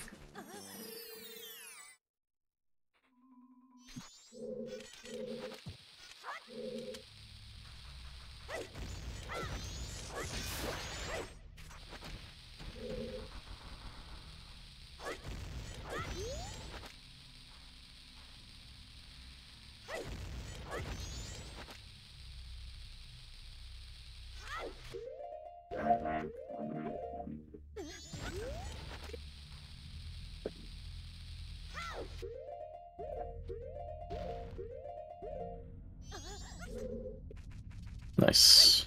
Nice. Alright, where's the grotto? There it is. Right. One more trick and then we'll explain stuff.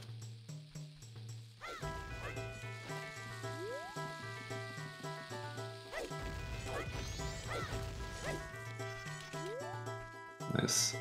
Okay, so that first thing you saw where we went in the grotto and went out of bounds, it's called an alternate exit. So all of the grottos and fairy fountains are loaded on the same map, like all the collision and load zones, but the actual textures are only loaded for the one you actually enter. So if you just go out of bounds in a grotto, you can just theoretically go to any grotto and exit from it, and that's a very, very common strategy in these runs to get to Deku Palace, because we always want to get Sonata as soon as possible. And the last thing you saw with that is a mega flip, the trick that Morpheus pause buffered, where you roll on a certain few frames of the bomb explosion, and you basically combine your invincibility frames you have with rolling with the speed you get from the bomb to backflip far. Because like usually when you roll into a damage source, you can kind of like fly backwards during your invincibility frames, and we can kind of do the same thing in the air, but we don't have to worry about like ground physics and stuff like that, so we can use that to our full advantage. And then the hover in Palace to get on the platform is just like a semi-precise hover to kind of pop up onto that platform.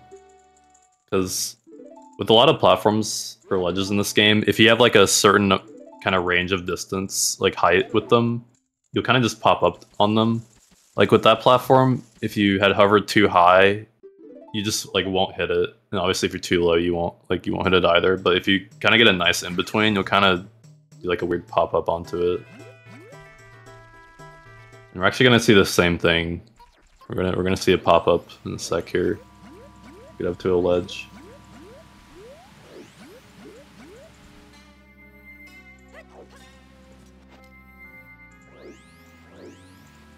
That one's a lot more lenient though. You kind of just jump into that corner and you always pop up. Yeah, pretty much every run for this game does that. If you have to get Song of Soaring, you're gonna do that jump, basically.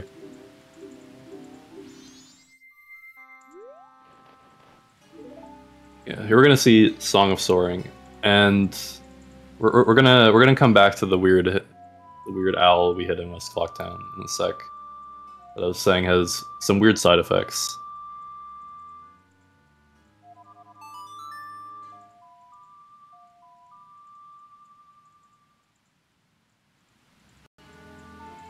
Yeah, if it were not for that hidden owl, this run would be a lot slower. Yeah, this We is would like have to one of do the most multiple of those alternate revolutionary- exits. Yeah, like this trick is still one of the most revolutionary in the run.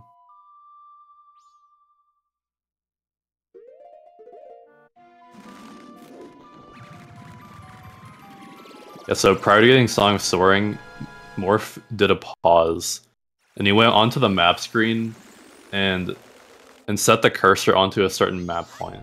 In this case, the Deku Palace map point, and he sorted Mountain Village even though he doesn't have the owl. So what this hidden owl does is where you soar is based on where your cursor is, like on the map screen. Because I guess like when you hit that owl, that's like for like whatever happens with that owl, like it causes the store point to look at the spot in memory, like where that cursor is set. So we kind of just have like an idea in our head, like a layout in our heads of like this map point goes here, etc. So it's like very powerful. Like at this point, you can warp almost anywhere already. And the reason we're just going here, like all we did was get bombs, but going to Goron Village gives us the Stone Tower map point, which is obviously huge. So we don't have to climb Stone Tower with LG or hovers and mega flips. Now we're getting Zora Mask.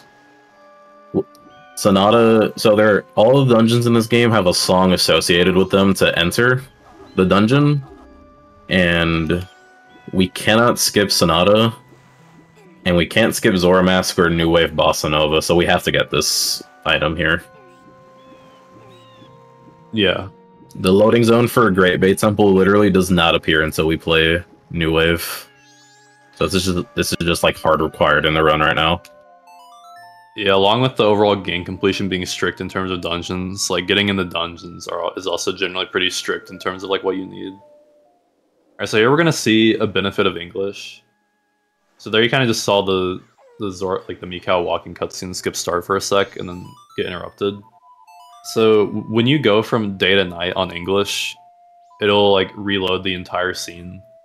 And if you start a cutscene when you're like loading a new scene or reloading a current scene, whether it's a load zone or a song of double time there, then you're able to skip the rest of it that you interrupted. But the night transition doesn't work the same on Japanese. So this is a big advantage of English. And we're going to see the same thing later.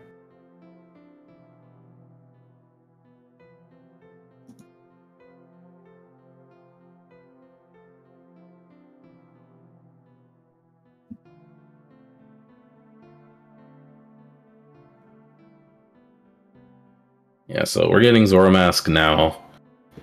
Could get him later, but he's really good for making the Woodfall Temple boss key skip a lot more pretty much possible. I don't know what else he would do if you didn't have Zora Mask for that part. Yeah, it's one of those things that you may as well do early. Like, there's not much benefit to coming here later, and yeah, it helps with a fair few things.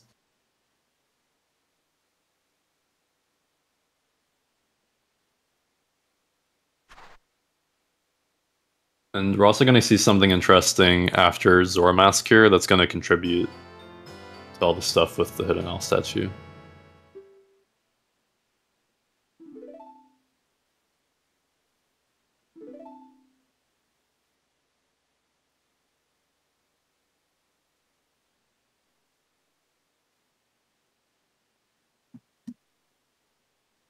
So we've got Zora Mask now. Rest in peace, Mikau. Yeah, rest in peace. Yeah, so from here we're gonna go to Zora Hall, and Zora Hall, the map point actually correlates to soaring to Zora Hall, so that actually like lines up with itself. And we're doing that because like we want to come back later for Great Bay Temple. Like we could always get Zora, leave immediately, and then soar back to Great Bay, but it ends up being a little faster to just enter Zora Hall, watch the cutscene, have the map point, and then go to Woodfall, and then when we come back for Great Bay Temple, we'll just soar straight to Zora Hall. Oh, the double. I'm not used to all this lag. It's like, the Zora Hall early is like a relatively newer time save. Like, I think people doing it for like maybe 2 years or so at this point, maybe a little less, but... yeah, I don't think this was an older route. Yeah. We're going to see another map point set for index warp. Yeah, so putting the map point on Snowhead correlates to Woodfall. So we just soar right to it. You're kind of already getting an idea of like just how much you're skipping by having the Hidden Owl statue hit.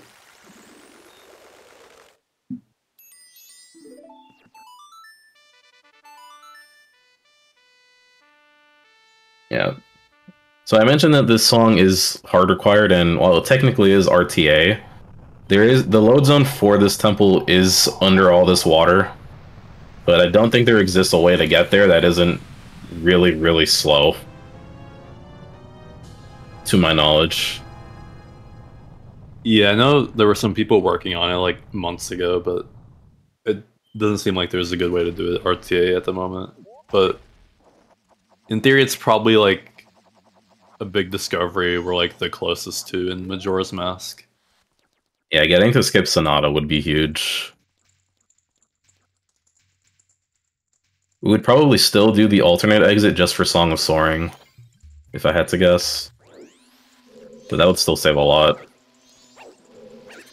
So we're gonna see a little backflip onto that log, which is called Kazooie Flip because a really old runner named Kazooie found it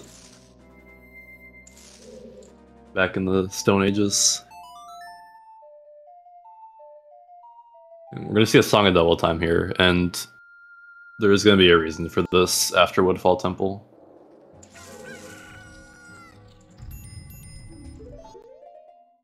We're gonna see. Oh yeah. Paused a little late, but what Morph was going for there was a pause buffered like a lineup, so that you kind of just backwalk into a good position to mega flip to the torch. But it's not that big to miss.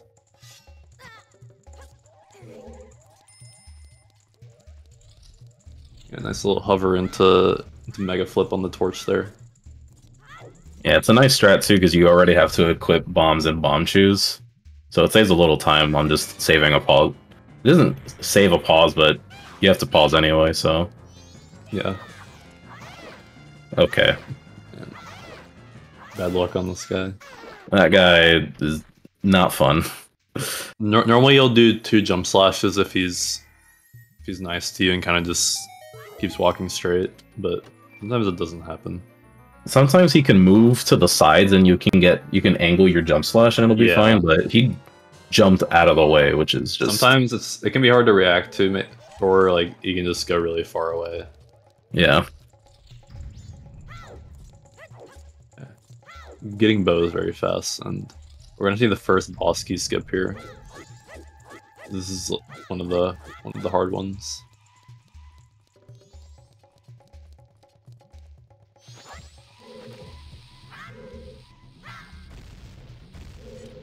Alright, that's fine.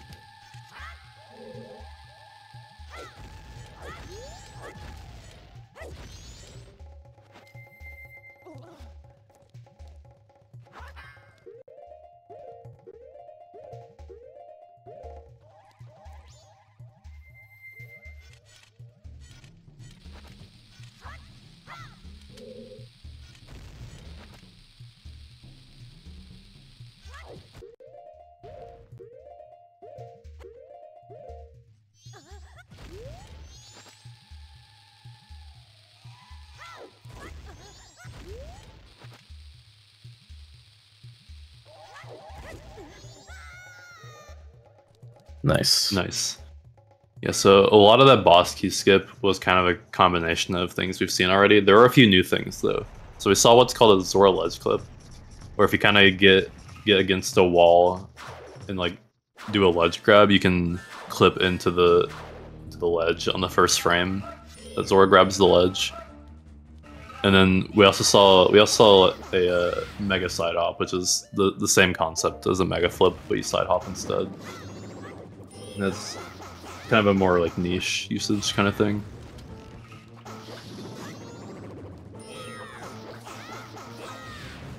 Oh man, he's just getting out of these. Okay, that's fine.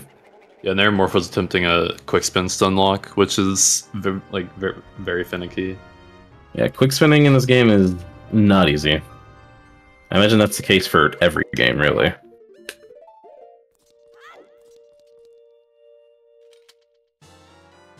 Yeah, the thing with mega side hops, you probably noticed I was buffering every mega flip, but mega side hops have they have 2 frames to press the A button, as opposed to 1 frame for a mega flip.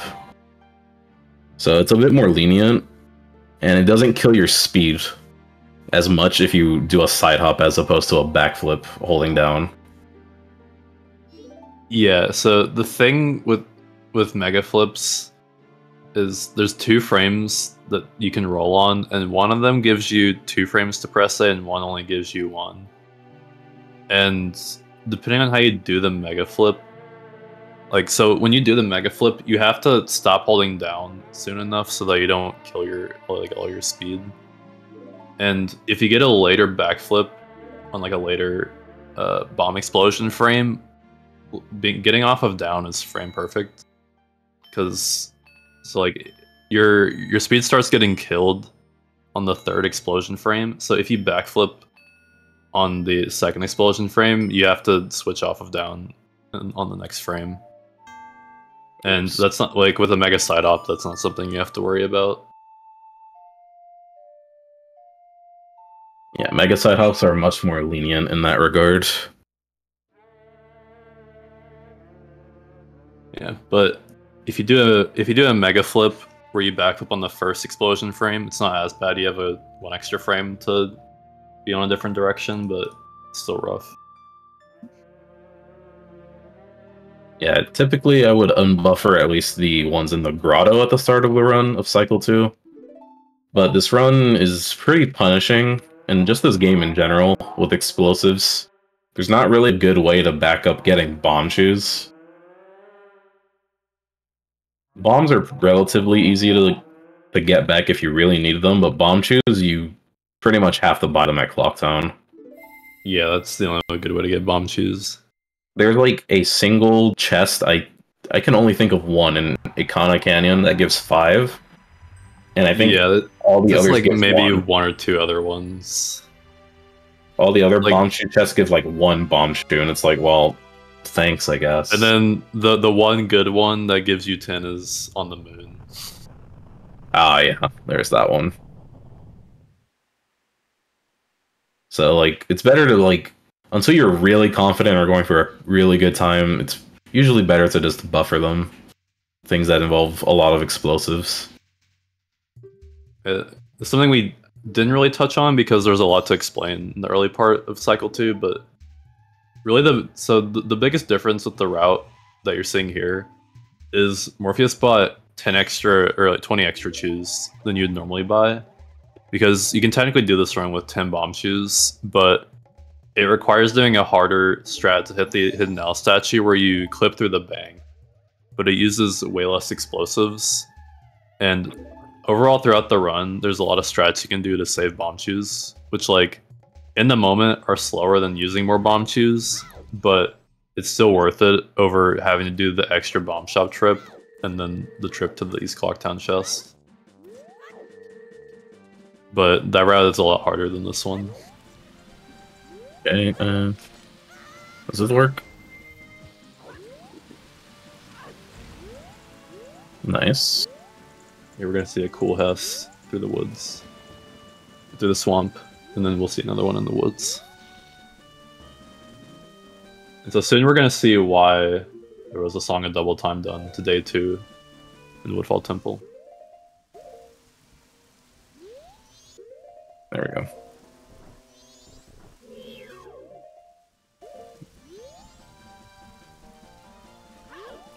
Nice save. So here, Morpheus is gonna turn around. And so, the reason we want to be on day 2 here is because by the time it's day 2, Kotake is gonna, at this point, be in the woods looking for Kume. So, normally on day 1, she'll be in the shop. So after you talk to Kume, you have to go all the way back to the shop and talk to Kotake.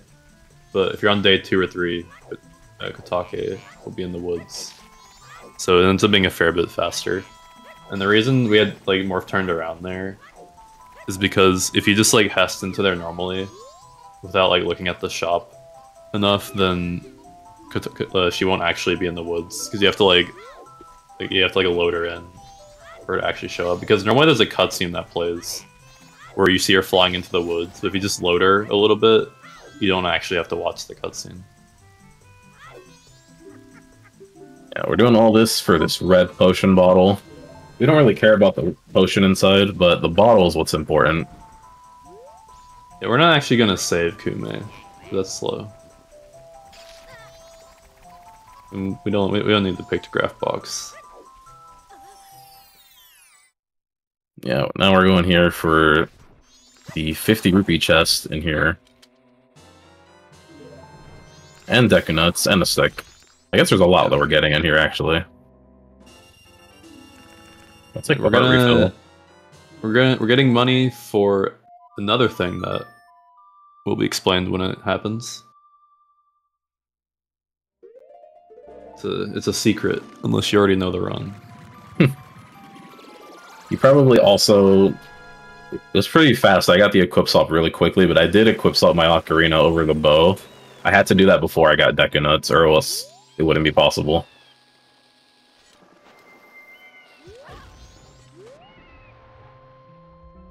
Alright, here we're gonna see a super swim. So basically, this is another thing where we utilize bomb speed, or just like damage source speed in general. We recoil flip into the water with a bunch of speed. And we kind of keep Link in a state where he's doing something, which in this case is constantly rising and sinking.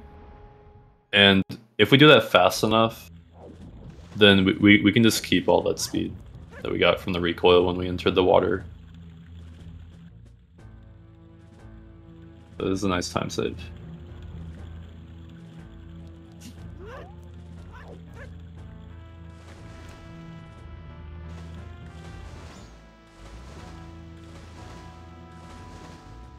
So there's a strat when you enter PF here where you can do what's called a ZES, Zora ESS, where you can like Hess out of water as Zora by holding ESS, but it saves a boat cycle, but it's a little bit finicky.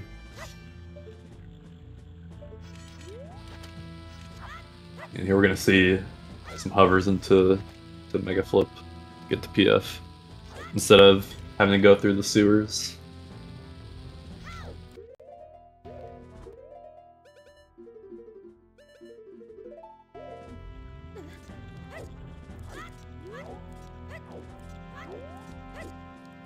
Yeah, this is decently new for any percent, having to come all the way out here and get hookshot. This was not in the route for a good while. Yeah, hookshot was skipped for a long time. I think hookshot was like not in. I think they took out hookshot in like 2017, maybe 18, and hookshot was just put back into the route about like 2 years ago because of another big trick that has not shown up yet, but it'll be there soon. It's cool to get hookshot though because PF has cool tech and it's just cool to go to PF. Agreed.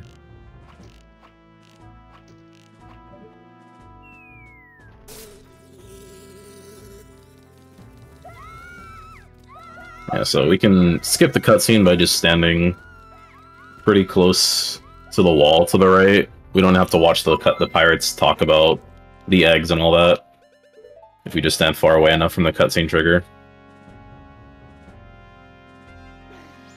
Yeah, it's nice because that cutscene is like a minute or something.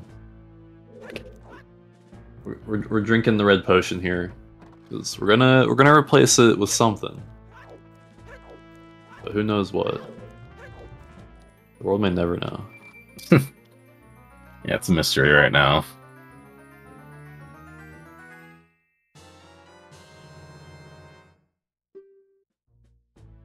Here we got the hookshot, which, along with this secret trick, it's going to be used for. It also just makes certain parts of the run faster. Like, big one is Snowhead. Yeah, I guess there's actually two secret hookshot tricks that are going to show up. Now that I think about it, but one also has to do with the bottle.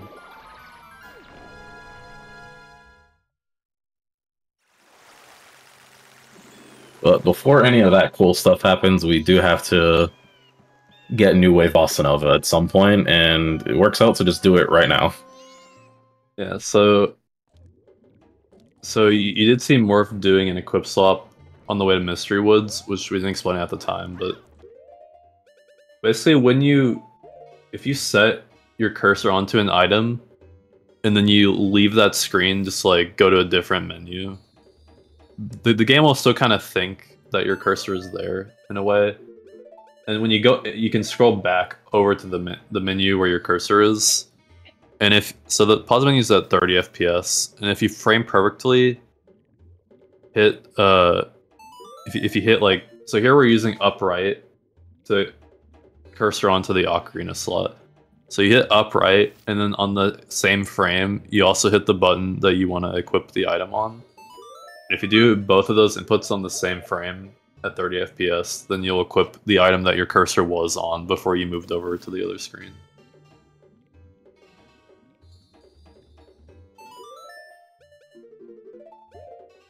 And you also see, obviously, that Morph doesn't have an ocarina, so that's something we'll have to handle at some point. Ocarina in my pause menu specifically. Yeah. 6.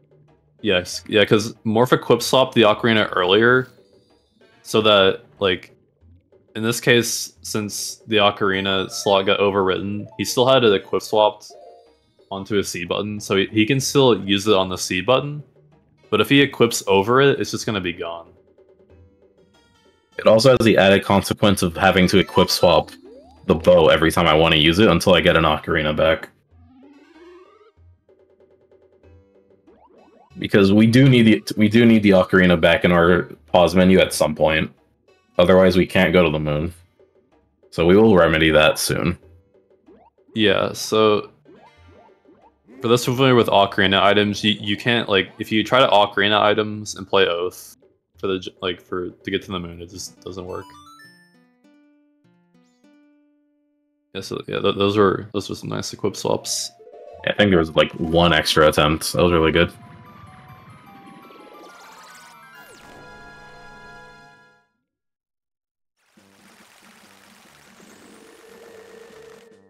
But wait, what are we going the Milk Road for? First off, we're gonna delete our Decanuts. Yeah. Just to have another bottle slot. The reason we can't equip Bow normally is because Bow is equip swapped over Ocarina, I'm pretty sure. So if we equip Bow, it's gonna equip the Ocarina pretty much. Which we really do not want. Yeah. Here we're gonna buy milk. I guess Morph just really wants milk right now.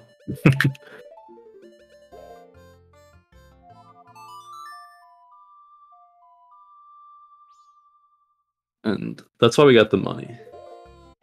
But this doesn't answer all of our questions yet. Alright, I am going to be attempting the Hess, but if it doesn't go that well, I will show off the other method of how to do this trick. This is, yeah, this Hess Morph is going to try as one of the hardest tricks in the game, so...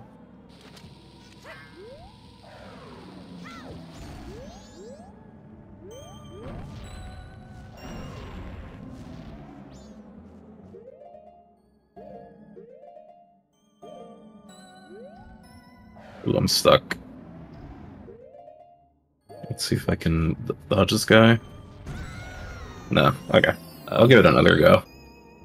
It's very easy to get stuck here or overturn and get stuck for various reasons. Especially when you waste too much time. If you waste too much time on like the first narrow part there, then yeah, you can get hit by that snowball. Sometimes you can go to the right side and maybe dodge it, but I was not in a good spot for that. I'll give it another honest effort.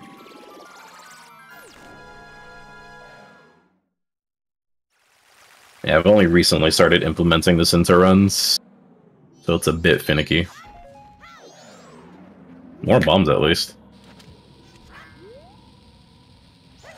More bombs is always good. Alright, I have to wait this one cycle out.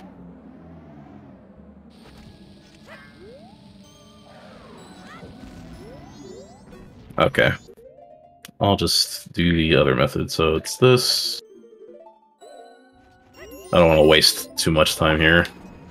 Yeah, that's fair. Yeah, like, doing that Hess all the way is, like, one of the most difficult tricks, so it can be hard. Okay, so here so Morph is gonna drink milk for some reason. for some reason. Yeah, for some reason. So the trick we're doing is called remote hookshot, and we started by pulling hookshot and drinking milk. And we're trying to do a frame perfect pause here to equip empty bottle. Because if we drink the milk and then have an empty bottle out, we can do some really weird things with hookshot that we'll see soon. Where is it?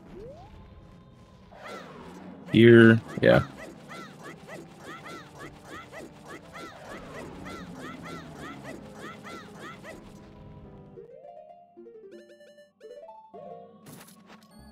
Oh, that didn't work. That did not work, I'm pretty sure. Yeah, alright, let's do it again. I wasn't close enough to the post. So, I need to be close enough to the post if I want to get this remote hookshot state active. Otherwise, you have to time the hookshot, or unequipping the hookshot, which could be a little finicky, because it's not very good at telling you where the hookshot actually is. Thankfully, we got that pause there. That pause is very annoying because there's not a very good visual cue in this specific instance. Yeah, you need to have an empty bottle out, like equipped, for this to work. But if you want to do it on that pause, like the pause is frame perfect. If you pause late, you'll just put away your bottle, even if you equip the empty bottle. Like you have to have the bottle out. So I don't even know how to begin the like. I was hyping this all up, but I don't know how to explain this trick. I'm just gonna be real. But when you set up the original remote hook shot, like when you pull the hook shot, it like has a hook line like to the original spot where you hook shotted, and that like allows you to do some really weird stuff where you can do some like crazy like slides and jumps with the hook shot. And here we can kind of just use it to slash to the air Zora. Yeah, this is definitely slower. But sometimes with this trick, even if you do the Hess properly, you can just get stuck on the edges. And that can really throw off things. Especially if you're not used to, like, knowing where all the snowballs are at a given time, or having to deal with the Wolfos on the floor. That can mess up your target on your Hess. The Hess is probably the hardest trick in this run. Yeah, and that's yeah, we're talking about how the Hess is a big time save for English. The reason for that is, like, English slashing against ledges, like, works way differently than Japanese. Because of some of the differences. If you were to try the Hess on Japanese, you would pretty much always get stuck and have to start a new Hess. But on English, you don't get stuck super often, but there's, like, a few spots where you can be pretty prone to being stuck. It's interesting, too, because on English, if you try to slash your sword on the ledge, you won't get stuck, but on Japanese you do. Okay, first things first, I need to die. I don't have tattle text anymore, which is very important.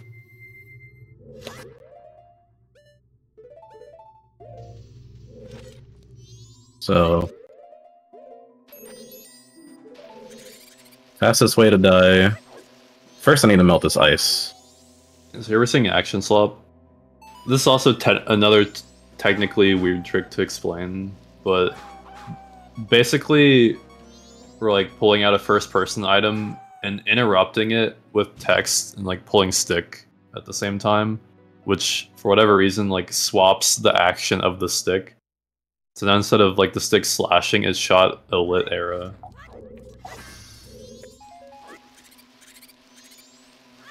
Yeah, so I needed to die there. We're gonna be doing something with tattle text in a moment, and I took way too long for Lullaby Skip for her to stay with me without dying, so I needed to die there, and Wolfos do 1 heart of damage. So definitely the fastest way to die there. So we're gonna see another remote hook shot here. This is a method of it that's known as a hook jump.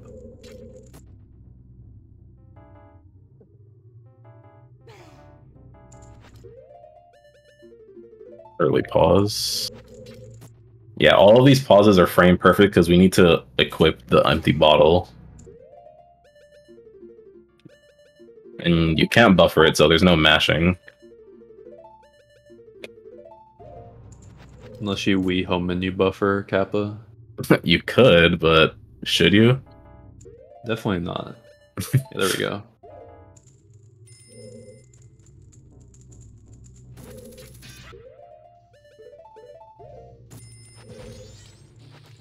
Yeah, I don't know how to explain this trick technically, but Morph just did a big jump with remote hook shot.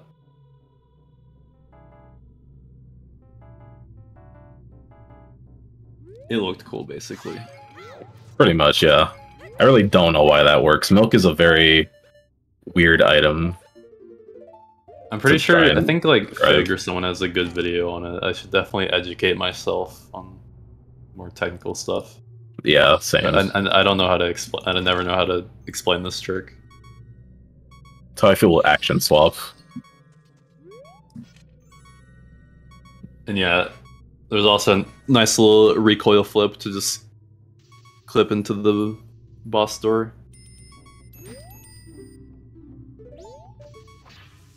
Yeah, we're gonna see another action swap, and that's why Morph was talking about the title text. That's also the reason we didn't want Ocarina, is because that title text is the text where he's telling you to like go visit the Great Fairy or whatever, which only shows up in the first cycle. Which the first cycle state is checked based on if you have Ocarina or not. And with this action swap, we can skip fire arrows entirely. Ooh.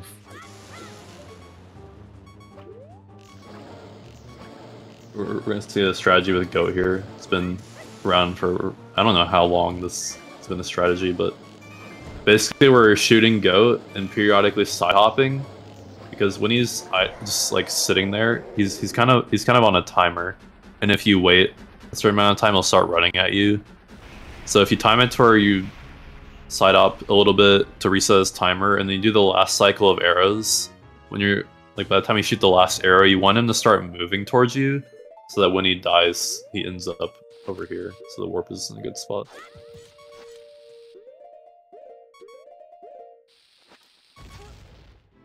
Nice. So this is another big trick with hookshot. It's called Remains Escape. And basically what we did there is we placed a bomb in the warp, and we tried to pick up the bomb, but if we do it right, it'll try to pick up the blue warp instead. And we did a death warp off of it, and it basically just let us instantly collect the remains and not have to watch the cutscene. That's like the other big thing we get hookshot for now. Yeah, more things I don't know how to explain aside from it, like, involving hookshot being some kind of holdable actor. I don't know why it doesn't work with bow, but that is a thing. For some reason, like, if you try to enter a blue warp with hookshot, you don't pick up the remains instantly, which is like why hookshot allows this to work. But that's not the case with like bow.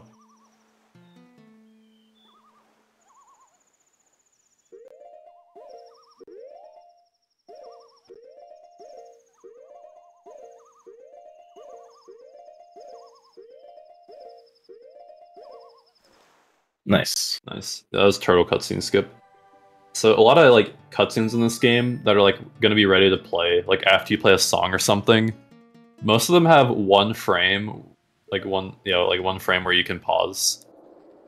So that first pause Morph did was a frame perfect input, and like we said with the Happy Mask Salesman cutscene skip, if we just keep buffering one frame at a time, we won't ever start the cutscene because it needs 2 frames. Yeah, we're gonna see another Song of Double Time cutscene skip. So Morph just walked into the load for the cutscene to go to Great Bay Temple, where you like the pirate cutscene. It's like kind of long, so Yeah, where they all get like blown away by the temple entrance. yeah, and that's the reason Morpheus did a Song of Double Time in Zora Hall, is because it was night 2, and the pirate cutscene skip wasn't gonna work at night, like I explained with the Mikau cutscene skip. Like if you want to do these, you have to do them from day to night, because day to night actually like fully reloads the area, but night to day doesn't do it the same way.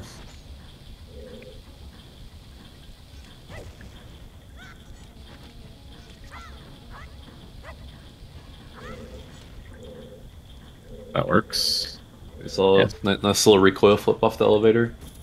And now we're in Great Bay Temple, which is usually in most other runs you... Did I? Okay, I did not lose ISG from that.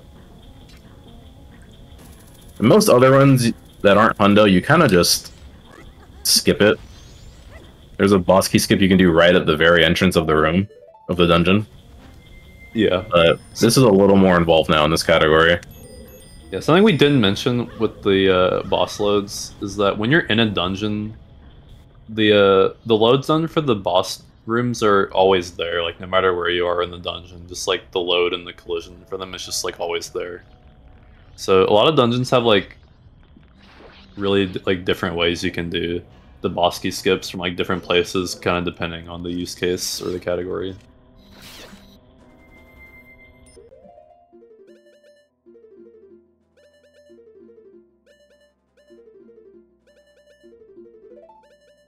Yeah. We're gonna see another remote hookshot setup, but this time it's gonna be used for something a bit different than jumping or Zora slashing in the air.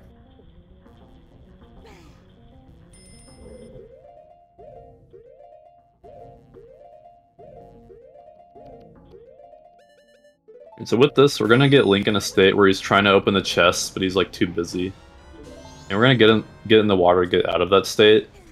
And we just did a trick called get item manipulation, which like, so when you pick up an item or open a chest, there's normally like a get item ID associated with it.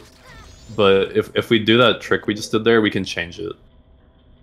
And I don't know if it's like the way the game gets the ID or what or how it works, but the only things you can get from get item manipulation are light arrows and ocarina, but those are both things that we can save time by skipping, or in Ocarina's case, duping over it to skip fire arrows. So it's still pretty beneficial in this run. Yeah, that's basically what we saw. We saw one of the gims for light arrows, and then one to get Ocarina back. And gimming light arrows allows us to skip the uninverted section of Stone Tower Temple. Nice boss key skip. Thank you.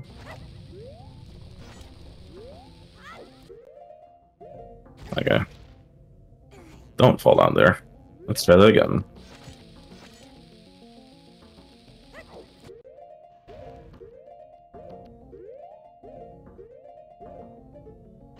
Okay.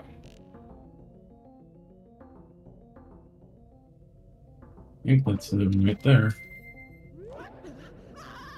Okay, we got him. Nice. Okay, so there's a few new things that just happened. So we did see another ledge clip like we saw in Woodfall Temple, but then Morpheus had to do some pretty precise out-of-bounds swimming, because there's like a lot of like planes there that'll just like avoid you, so you have to swim in kind of a specific way to not hit one of those and be able to get in the boss room. And then we saw what's called a weird shot, which is basically where like using a first-person item and a bomb, you can like get Link, you can get the like Link's animation to do really weird stuff. And if you do the inputs correctly, you can just keep the camera in those like weird animations, and you can aim in like weird spots like under the ground.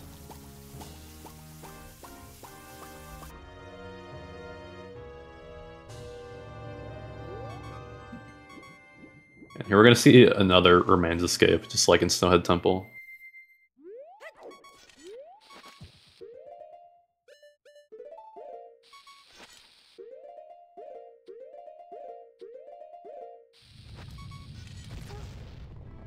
Nice. Yeah, these are men's escapes. Even though we have to go all the way for hookshot, these are still like very worth it. Like we skip pretty big cutscenes.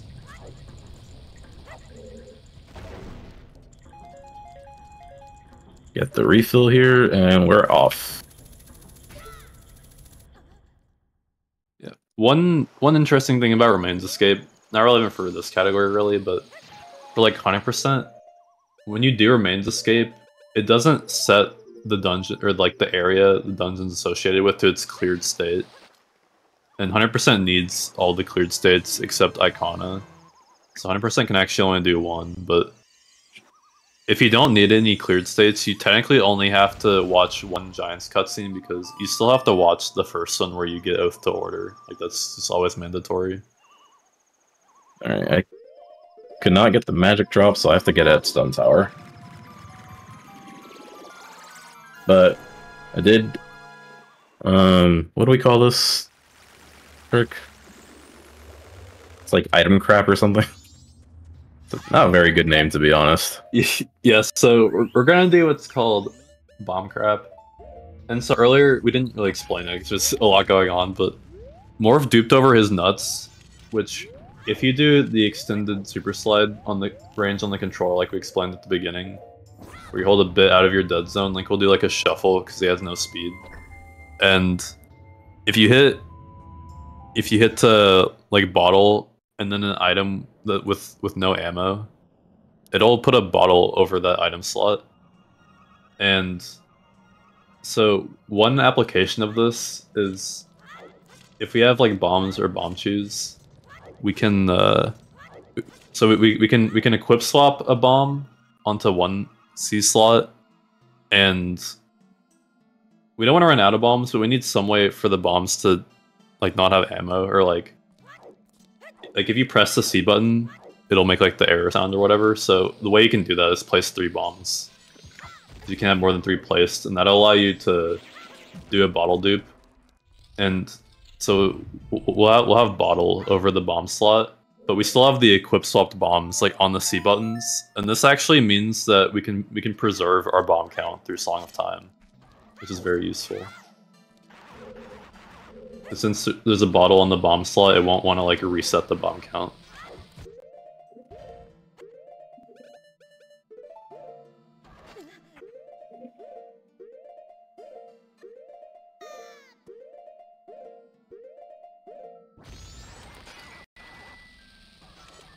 Okay, let's try that again.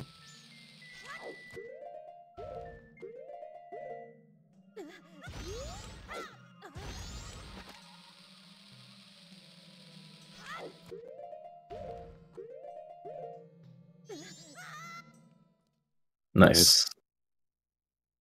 So before Morph did the boss key skip there, you saw what's called an ocarina dive, which will be utilized soon. But basically, you can pretty much fall down while playing a song, and it'll kind of like store the song. Like Morph played Song of Time, but it didn't finish. But next time we pull up text, we're gonna see something interesting.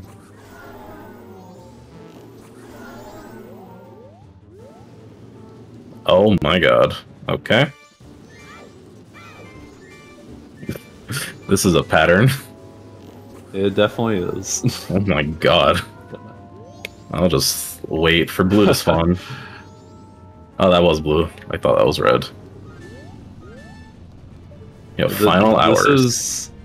This is one of like just overall a really hard fight in like any category.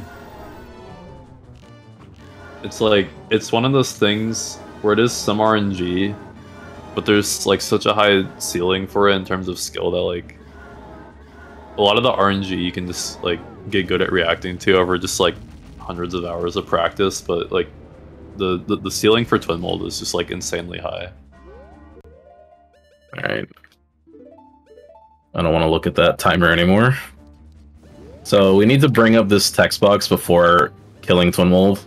Otherwise we won't be able to actively save the game. Yeah, so this is where that Ocarina dive comes in with that stored Song of Time I was talking about. Yeah, so if we pulled this up after killing Twin Mold, it would say, you know, like your notes echoed far but nothing happened. So we have to do it before. Really the main thing is you have to make sure you don't accidentally press A when you have the song storage up here. I'm getting some so here very we're not going to be patterns. doing Remains Escape, but we are going to see a different way to skip a Giant's cutscene with Song of Time, which was like more standard before Remains Escape.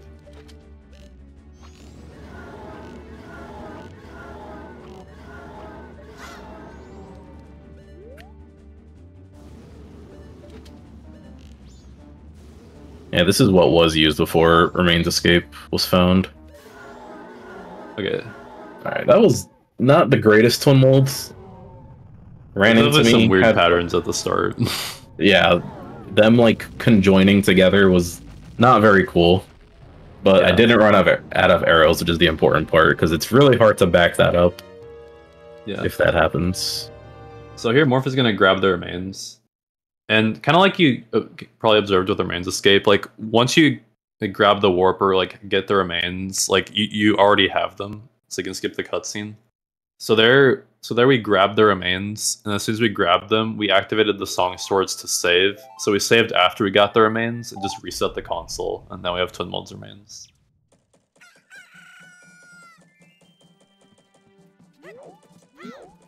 Yeah, so this is the bomb crap I was talking about, where we have a bottle over our bomb slot, so that our bomb count didn't actually reset. I missed it. Alright, I'll just get the dog. That's fine. Yeah, Morph was going for a staircase over there. Yeah, that hover is really tight because you have to immediately plant the bomb and get another one going. Not too much leniency on that. This is the strat that was used for a while. Yeah. Oh yeah, we didn't talk about this, but so when you're in a hover, you're in like a targeted state.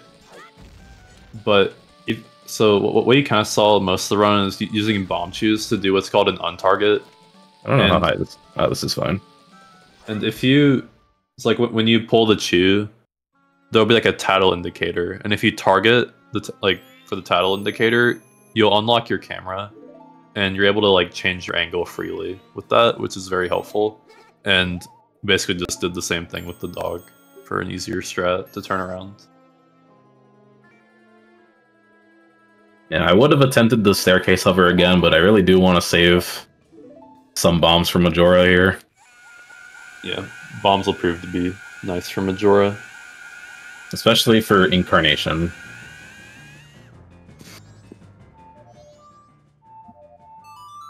Oh, wait, we didn't mention this cutscene. We were talking about like long cutscenes after starting cycle 2.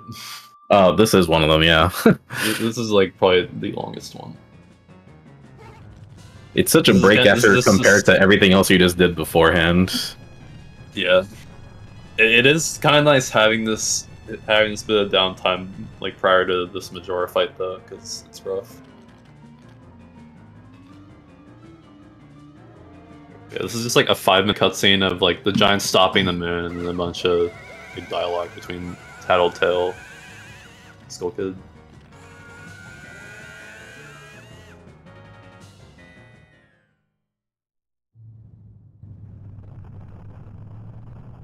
Yeah, there was a lot going on in that stone tower. There's so much going on in that dungeon that feels hard to cover it all, but you did pretty good. Yeah. Also at the very beginning, we did see a long jump, which I think that's the only one in that run. I think so. Kind Yeah. of another one of those like speed preservation things where you pretty much place a bomb, you stand near a ledge, and you'll just launch off the ledge with high speed. And we do it in a certain way where we can kind of maneuver in a way where we can grab that ledge where the death armos is, and that saves a fair bit of time. Yeah, the alternative strat is to go to the right side, which is a little bit slower. It's a bit easier than what I was doing with the mega flips, though. Doesn't require nearly as much explosives, which is nice. But yeah, light arrow is also one of those items that like we could technically skip, but we probably never will, since you could use spring water to flip the temple, but that's really slow. Yeah, there's a lot of hurdles with skipping light arrows. Because especially because the boss room for Twin Mold is not there in regular Stone Tower. Yeah, which is the big problem. Yeah, that is like the one exception to the rule I was talking about, like the boss loads. Like you're never supposed to access Twin Mold in like the uninverted Stone Tower, so like the load zone isn't there. Like it's just an inverted Stone Tower temple. It is neat seeing the boss key skips because like you can kind of tell there's definitely like a lot of opportunity for like doing them from just like different rooms or different ways to approach them, since like the boss load's like always there. So it's one of the cool things about boss key skips in this game. It's really cool watching them with like the collision viewer on too. You just see how many rooms you're really skipping.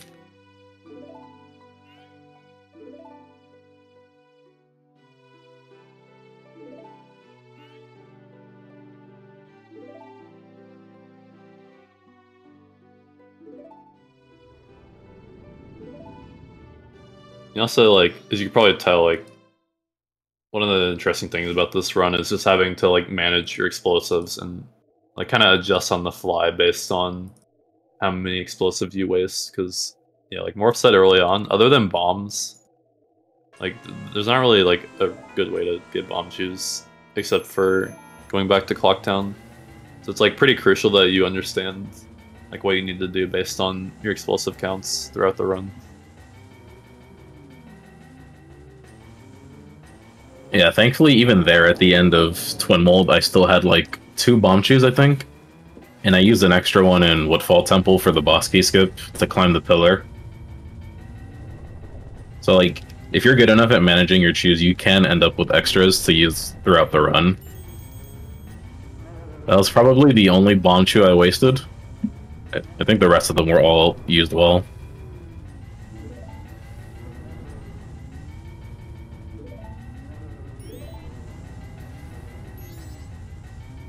But yeah, we're about to go enter Majora.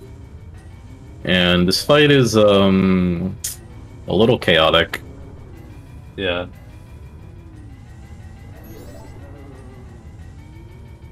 There's a lot of different strats you can do, but ultimately it comes down to just trying to stun lock all 3 phases without the remains also destroying you. Yeah. We also only have 3 hearts right now. So that's definitely another factor. Like, it's definitely not unrealistic to die in this fight. Oh, I talked to him first try. Nice. Hardest trick in the run. Ooh, actually. So something we did, I don't think we've seen, or no, you did a super slide in Mountain Village, but I just like couldn't, I never explained it, but yeah. Basically that's just like another speed trick there with bomb speed. Basically with the super slide, you get in a state where you're like trying to pick up the bomb like forever, and you just like have that speed in a straight line. But then when you actually like let go of shield, you can finally finish being in that state where you're trying to pick up the bomb. Basically what a super slide is. This is why they like roll into the bomb. I guess I'll say this now. Time will be on the last hit of Majora on the Wrath phase. We'll count it out, but that'll be coming up pretty soon. Yeah, so on the Wrath phase, we're gonna go for jump slashes, and there'll be 20 of them. Yeah, so in another like 2 minutes or so, give or take, depending if I get destroyed or not.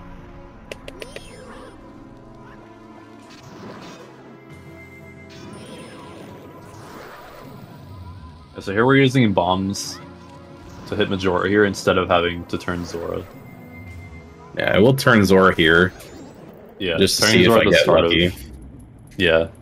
Yeah, you can get lucky here if you hold Zora barrier when Incarnation starts and just hope that Incarnation like runs right into you, gets knocked down by your barrier. It's slower than using human slashes, but it's more likely that it'll happen, to be honest. The sword is very small on Human Link. Nice. Yeah, here we're just gonna see a way to stun lock Incarnation. And it's basically just about timing your last hit before, like right before Incarnation gets up.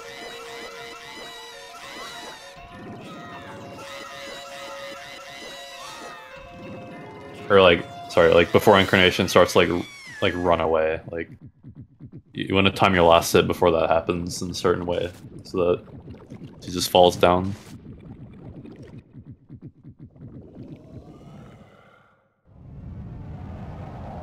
Yeah, so this is the last phase, and time will be after we do 20 jump slashes. Oh, come on. That was kind of cheap. You're gonna spin again? It's my last bomb. Okay, so we're throwing a bomb to try to get Majora to jump in like a corner so the Marines will be in the way.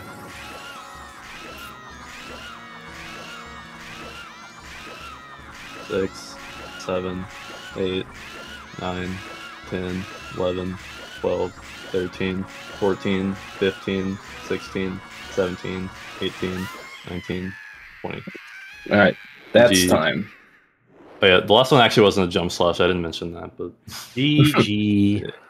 Thank you. Congratulations. Great run. Thank you, thank you. 125.20. Nice. Yeah, it's a very nice marathon time. All right, we're gonna pull in the other three. Thank you so much, Morpheus and Jess. That was great. And we're gonna switch over to Skyward Sword. And with that, we say hi to Pippi, to Jim, and to our runner, Your Average Link. So let's switch over to the other layout again, because we are now back in 16:9. And good luck, y'all. Yeah, thank you. Alright, good luck, you guys. All right. So this is Skyward Sword. Few things you'll notice right away is I'm playing on Japanese because the Japanese version saves a ton of time on One text. second, something is not right here. Oh.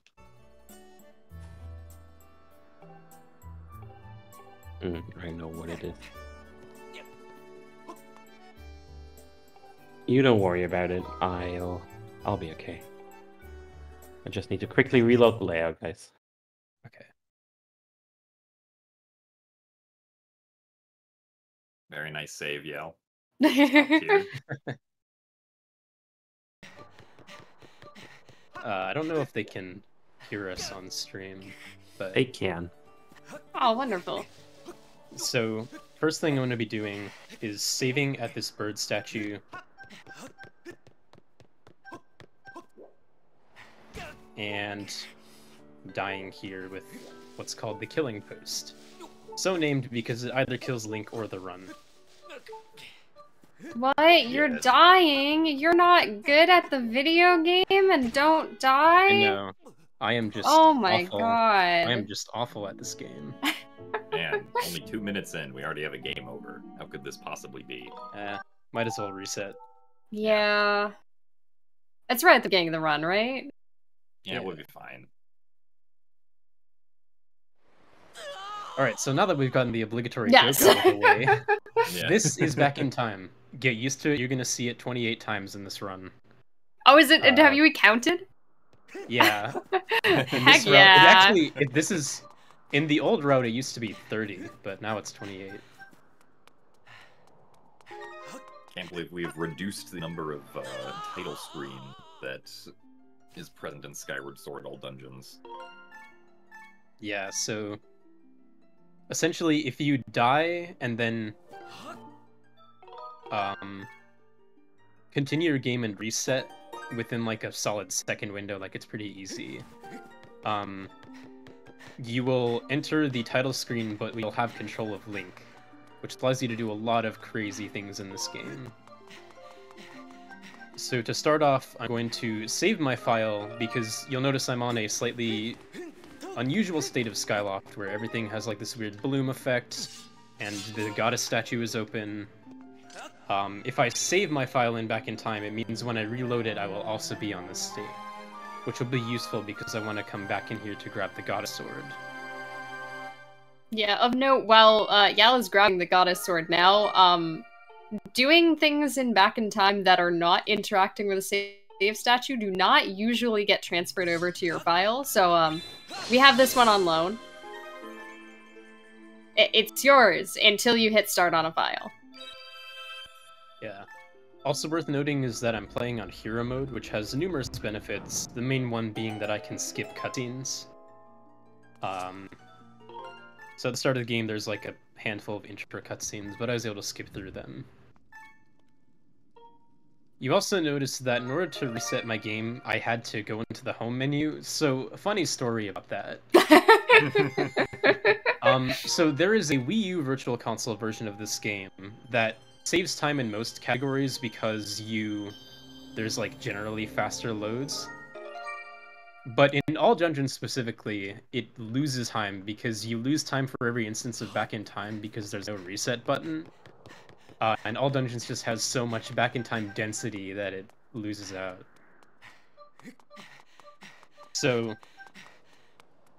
I normally play on Wii, but 2 days ago my Wii, bless its heart, decided to brick itself. It got like the Wi-Fi brick because I can load into the preloader, but I can't do anything else.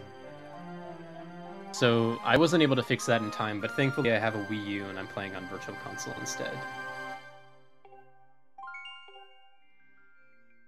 Anyway, sorry, kind of talked over that first back in time. Basically what I did was I placed the Emerald tablet in back in time, and I started my file just before the flag got set, which meant it actually got set on my file for real. So when this pedestal raises up here, you'll notice that the Emerald tablet is situated right there, which is good. In addition to... I'm sorry. Oh yeah, it's pretty easy to confirm that RBM specifically worked. Yeah. We'll also see the green pillar for the Farron region out in the sky here while running around on Skyloft.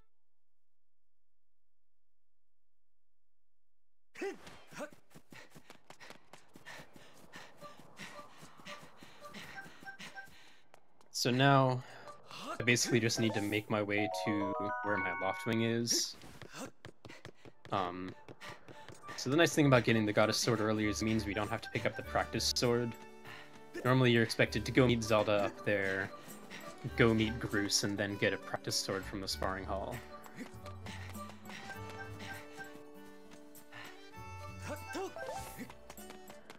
Unlike any percent, all dungeons will get more than just the Goddess Sword, which is nice to not have quite so much of a toothpick for the entire run. But still does get to skip Practice Sword, and nobody needs that small of a toothpick. In fact, we won't be entirely upgrading the toothpick because we'll only get to the regular Master Sword. Just the way that the routing works out makes it impossible to grab the true Master Sword at the end of the game. I'll explain why more once we get closer. Nice roll into the cutscene. Yeah. So, a few notes about movement in this game. When I'm managing my stamina, I want to generally use up my stamina almost all the way, but only recharge it to about a quarter of the way, because the last quarter of the stamina wheel drains at half the speed, but it still recharges at the same rate.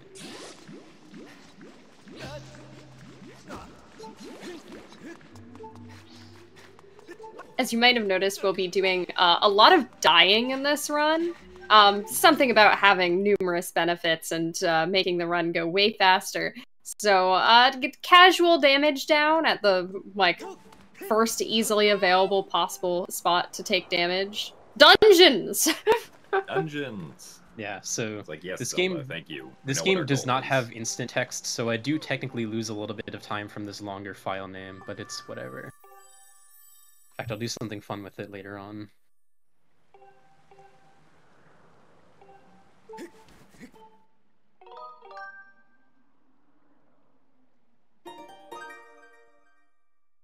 Oh, yeah, yes. Another thing to mention in chat. So I have set my console to display in 4:3. Now, this game is only ever in 16:9. However, if you set your console to 4:3, it does letterbox the game for you. And for whatever reason, when you're playing on 4:3, it drastically lowers the lag while back in time. So it does save a bit of time over playing in 16:9. Saves a little bit of time and a lot of frustration. For sure.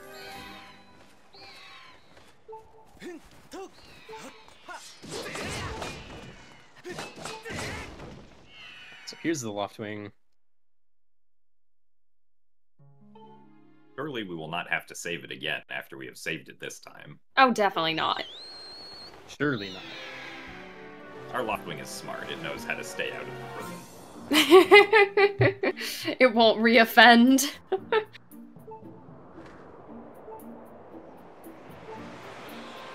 So this is the Loftwing tutorial. Essentially, Zelda's like, hey, how's your Loftwing controlling?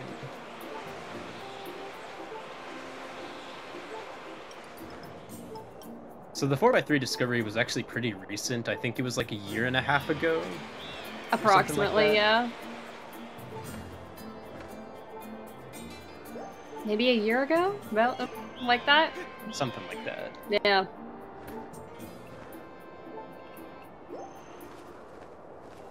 Yeah, I think there are even like a few non-back-in-time situations that it applies to, like Yeah.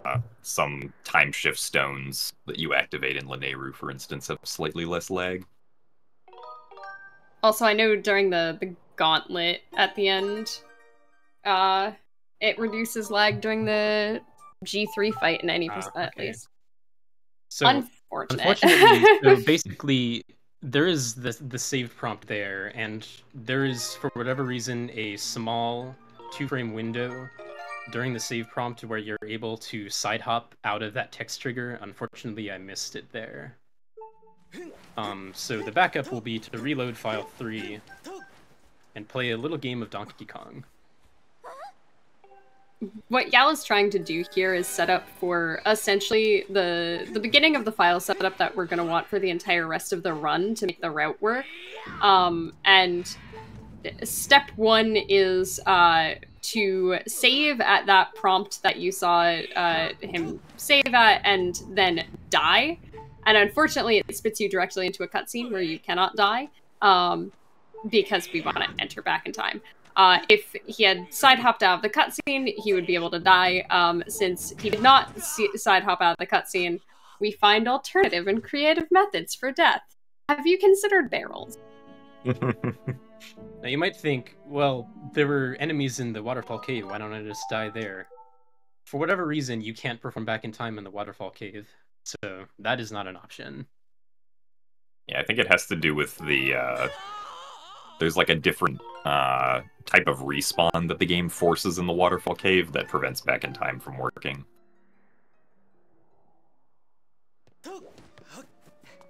So Anyway, who has so to now- explain the file dupe? Yeah, so Yal is doing a pretty complicated back in time sequence here as far as like what is happening internally. Yal, I believe, selected file 1, went back out to the splash screen, and then saved at the statue without selecting another file, but with opening up the splash screen. So if my memory serves me right, I believe we now have the, yeah, that's right. We have the information of file 3 on file 1, sort of, but the game is still going to treat it as a new file, and Yal is also changing the file name here so that we have all and then dungeons, which is very smart. This is very cute. This was a very good bit. Bit of a time loss to go for that, but I thought it would be nice to put in. Yeah, so the sort of goal here is that we want to somehow get a file that has not saved our Loftwing into the sky on our Loftwing. Because we specifically want to get this Phi trigger, which gives us the ability to dive off of our Loftwing before we actually get our Loftwing.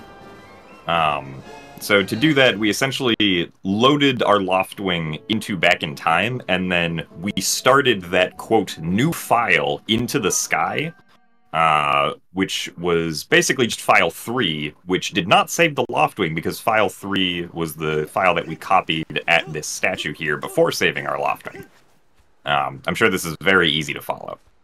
So, unfortunately, our bird got stuck in prison again, so now we have to save it, except this time we can dive. Bird. Come on. Can't believe he got caught again.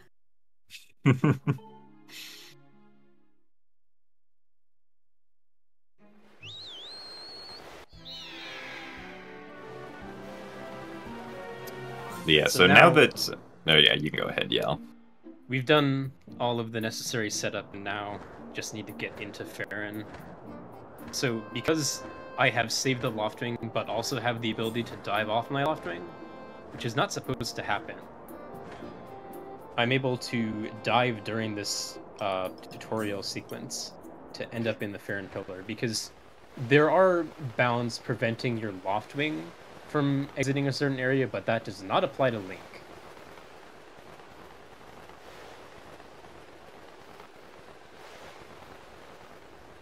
First, I will also be taking some damage on this boulder, because surprise, surprise, there will be more back in time once I get to it.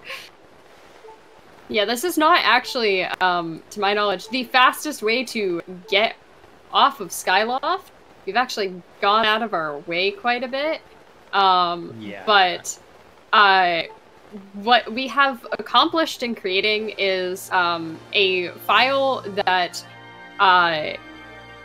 can be used to get into the Loftwing flight tutorial in Back in Time, which is really important because the Loftwing flight tutorial in Back in Time doesn't crash, whereas other layers of the sky will, and that is highly abusable.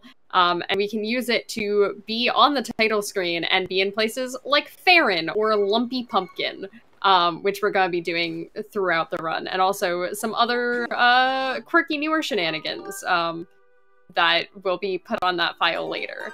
But file creation achieved. We are now in Farron. Okay, what's next? Oh, death. Death. Ah. Yeah, so... What a surprise. As Pippi mentioned, this file setup allows us to leave Skyloft in Back in Time, which will be immediately useful because currently we do not have the tunic, and for whatever reason, the game doesn't have any of the necessary story flags set to allow us to progress through the segment where you go into the Sealed Temple and talk to Impa. So we need some other way of getting into Farron Woods proper.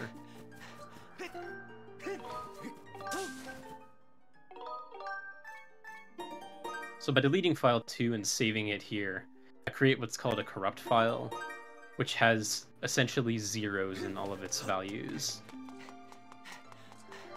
Which will be useful later on, but it also serves the purpose of saving my game, which whenever you save your game in Back in Time, it loads in your story flags.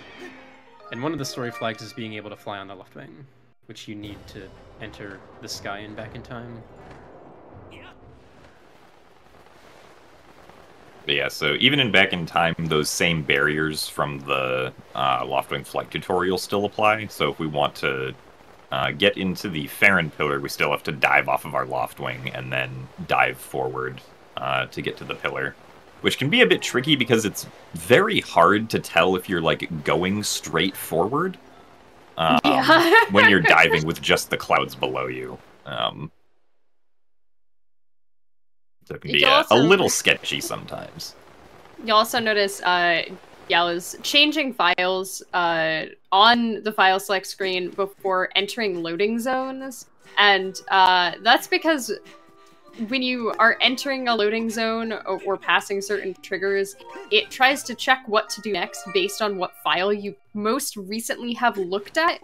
And a lot of this is partially because we don't want the game to crash, because Skyward Sword and Back in Time is actually very stable as long as you don't do X things. And X things include loading the map in any respect, like the mini-map. And certain loading zones will instantly try to load in the map for you. You can also load in the map by pressing the plus button, which is just an instant crash button if you press the plus button for 2 frames at any time. Exciting! We're in Farron, by the way. And we're gonna have a semi-long stretch of no Back in Time here, where we have to go and save the Kikwis to obtain the slingshot.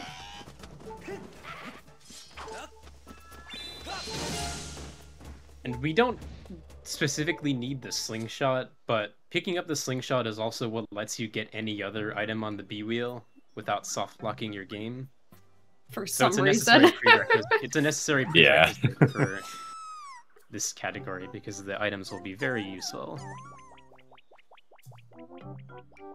In fact, there was a theoretical route created for doing all dungeons with no B-wheel items, but it barely doesn't work, with the only obstacle being that we have no way of exiting Lanayru mining facility, because there's like a switch you need to hit from afar.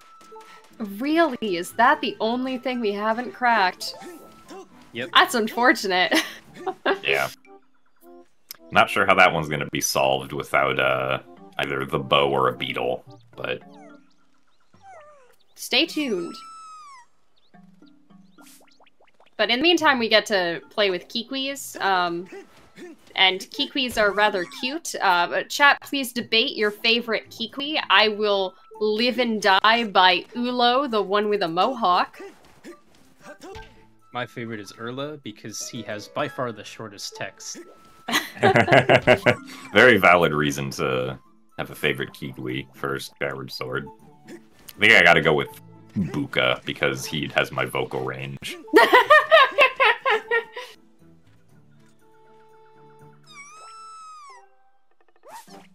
See, by that standard, I think my favorite Kikwi has to be all of them except for Buka. Well, I didn't say I didn't like the other ones, just that Buka's my favorite. This might be a good time to mention, since we're going through a lot of text, that this is being run on Japanese. The text just scrolls faster in Japanese, so it is by far the faster version to run on. But that does mean you do have to remember what all of the fast text options are. Usually they're pretty easy to remember. Like, in this part of the game, they're all left, and then after that, they're all right. Except if, like, the left option is saying no, like during the Silent Realms.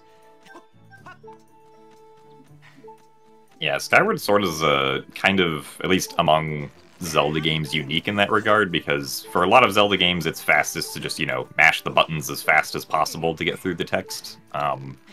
But because holding the A button scrolls the text faster in Skyward Sword, it's actually fastest to hold the A button for the entirety of the text box and then let go of and repress it to advance to the next one. Which means that it kind of becomes like a bit of a game of like memorizing how long each text box is so that you know when to press the A button properly. If you want to like get rid of it as fast as possible. Which, because like you just kind of go through the text every time, it does just sort of get into your muscle memory naturally after you do enough runs. But if you ever want a game where you have to think about how long the text is, Skyward Sword is the game for you. I've heard people... Yeah? On the bright side, that means no mashing. There's like true. Actually like no mashing in this game. Unless you want to mash for Wing Ceremony cutscene skip, which I don't recommend, despite the fact that I do it.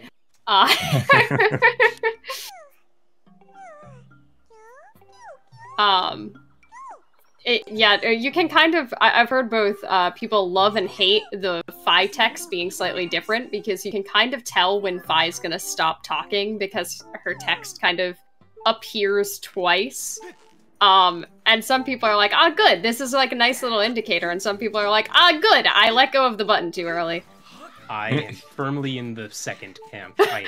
Oh, I'm in the first! Yeah, I'm in the first. Phytex is also weird for if you're doing an instance of reverse bit magic with them. There is exactly one instance where I will be RBMing a Phytext, and you can't start your file early on those, because I believe the flag gets set when Phi goes back into your sword. Yeah. But we'll have our whole spiel about RBM whenever the time comes. I think the Earth Temple door is the first scene flag RBM. I prepared a whole analogy for this showcase. Right. And are we talking about mail? My favorite analogy is talking about mail in apartment buildings. It's something like that. It's like a warehouse thing. I'll get to it. Also, shoutouts to pushing down the log. We've gotten to the part of the route that says in big red letters, push log before Ulu. Yeah, this is one of Chekhov's many guns throughout this route. It'll be important later on, trust me.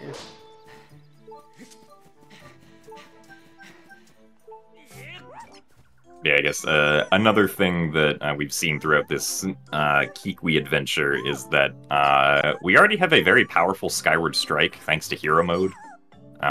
It can easily dispatch of like groups of enemies all at once, or at least groups of bokoblins whenever we come across them. And we also used it to cut the grass so that Ulu did not begin walking away or trying to protect himself somewhere else in the grass because we cut it away fast enough. SMH, that's Urla. Oh, excuse me. Yeah, that's Urla. Ulu's the last one. Yeah, the one with the little mohawk that you give a big hug to. Sorry, the only one I can remember is Lopsa because of Lopsa Roll.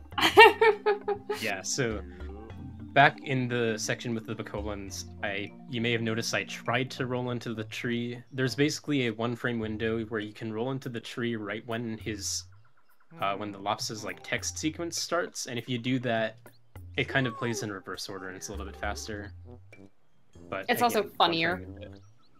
It is funnier.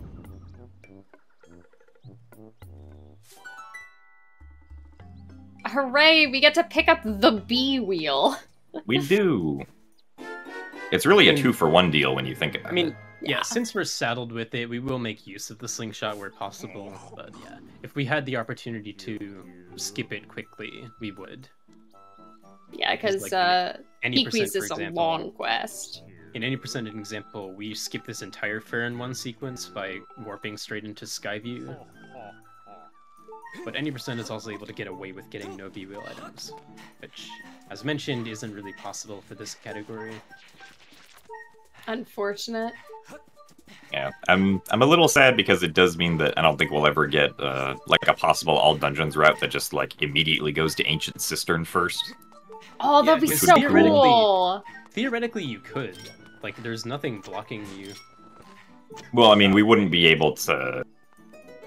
Like I'm talking about, like, you know, going immediately here before doing anything in Farron or getting the slingshot. But like, if we wanted to do that, we would have to get the slingshot first. But someday we'll be theory crafting that route.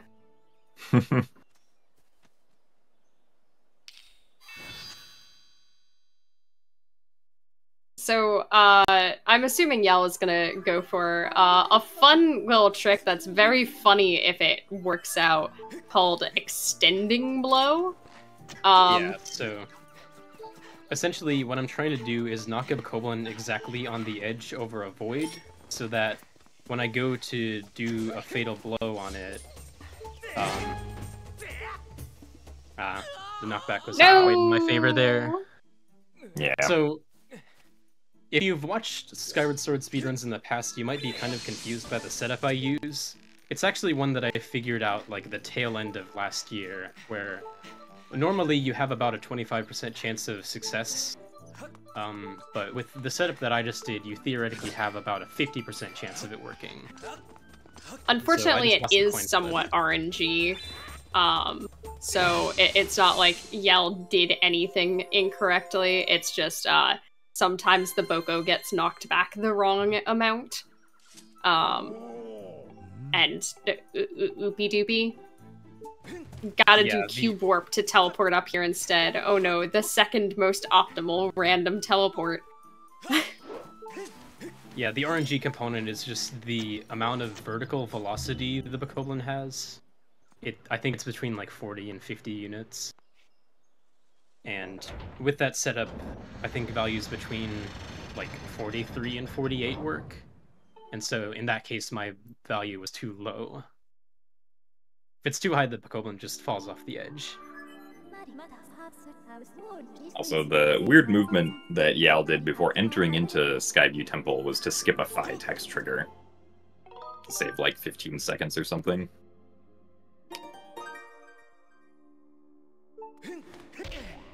So now that we're inside the dungeon, it's time to go complete the dungeon, right?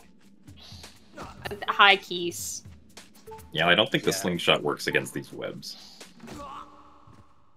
Ah, man. Oh, I really should have listened to you guys. Like, I brought in this commentary talent and I don't even listen. And this is what I get. Link died like halfway through the web. It was kind of cool. I liked it. So yeah, perhaps unsurprisingly, there will be at least one instance of back in time for every dungeon in this run. Sometimes for like skipping spatially through the dungeon, sometimes for skipping boss keys.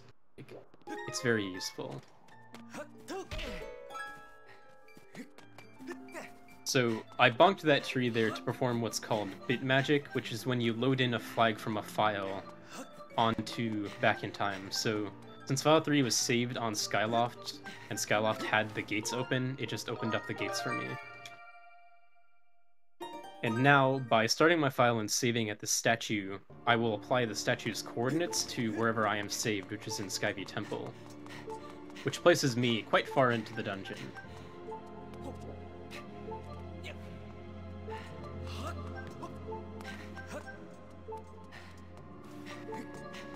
Yeah, so doing this skips like 2/3 of Skyview Temple. When Yell spawned in, the room also was not properly loaded, which in one part is nice because it means that there's a gate that's not loaded that we can pass through. But then we have to go back into this room and then defeat the Nostalgia and exit again so that the room properly loads, and we can go to the end, since one of the objects that did not spawn in at the start when Yell did the bit warping here was a rope. Also time for spider jump. Yay, Nice job. spider jumped. That is not a difficult trick. It's a very scary trick, especially in any percent. And Yeah. in this category, you would just have to redo the bit warp because... Oh? Craig being rude? Yeah, I think he just needs to walk a little bit farther along. Yeah. Yeah. In this category, you would just have to redo the bit warp. But unfortunately, because your respawn location and the place where you actually spawned when you started your file do not really match, it's not gonna just place you back, I don't know, in the sky several meters above that portion of Skyview. You have to go and redo the warp. If you take damage from anything, and the spider is really the only thing that's in active danger. So, spider has been jumped. Rest of the dungeon's easy, right? Yeah, so I did a safety save there because if I were to die to gear him, which I don't anticipate happening, but now that I said it is going to happen, but if I did die, I would have to redo the bit warp because I'd respawn back at the beginning of the dungeon. But now, I would just respawn at that statue, which is fine. GG's on beautiful vines, by the way. Those vines suck. Yeah, they're deceptively hard to swing quickly on. Oh, and H. Yeah, so the boss keys in this game, like, you have to twist them into the shape of the door, and this one looks like the letter H. Wait till you see what the next one looks like. Suspense. For all of the boss keys, it's the position that it starts us in is consistent. It's not randomized, so you just kind of memorize where to move your wrist to, and it's very, very quick. That being said, we're not even gonna do all of them. Yeah, so Girahim 1, the main strategy here is that when we're attacking him in phase 2, we want to start our attack with a regular slash and then follow it with a quick spin. And that's because the third hit on all of these combos that Yao is doing actually gets a multiplier applied to it. And so we want the multiplier to apply to the quick spin part of the attack, which does more damage than the regular slash. And then we can get one less cycles throughout the whole second phase. Let's hear for decent enough Girahim 1 RNG. Yeah, Girahim is one of the bigger RNG sections of this game, alongside Extending Blow. Because he can choose to either, like, sit there and do nothing, which is good, do a dash attack, which you can interrupt, or the worst possibility is spawn darts, which you need to swat away before he will become vulnerable. And I actually will be picking up this heart container because, surprisingly enough, I do not want to die soon. At least not on this file. Crying and not door splitting. Hey, door splitting is a travesty. There's like a rift in this community. There's a rift in this community on when you split for a dungeon. I, like people who are correct, will split when the crest at the end reacts to the Skyward Strike. So I would be splitting right about now. That was a little early, but whatever. Some people unfortunately, split when they touch. Yeah, unfortunately for you, you've invited in 2 people who split at the door, so you are outnumbered here. This is true. It's a good thing I'm the one running. I think that makes the vote an even 2-2 because you get 2 votes as you are the runner. So thus we cannot settle any community-wide debates today. We should put this to a community vote. Get out the Google Forms. I will say, Pippi and Firework are at least somewhat better in that regard because they split, like, relating to a loading zone. Whereas, Jim, you split on pressing A at the door, which, like, I don't know how you do that well. But, okay, so we kind of talked over there, but I loaded my corrupt file and just kind of instantly died because one of the values that gets set to 0 is Link's health. So, corrupt files are useful for activating back in time because you can die with them. Yeah, unfortunately, that will be the only time we get to see the corrupt file, which is very sad because corrupt files are very funny to just watch you load in and die. But we will be using all 3 of our files for the rest of the run. Because file 2 is going to become our quirky file. Yeah, once we complete Earth Temple, file 2 will become pretty important. So Yal's now gonna do some fun newer movement that was added to the route, where by juggling files, you can be on a version of your flags that lets you just be on the Loftwing on Skyloft. A lot of the loading zones for the sky just don't exist yet. So as long as you are looking at that file, you can continue to use the Loftwing to fly around Skyloft, which is very, very fast. If a little bit janky to control, and we'll see a couple of times throughout the run. But got us from the area with the save statue up to the goddess statue very quickly.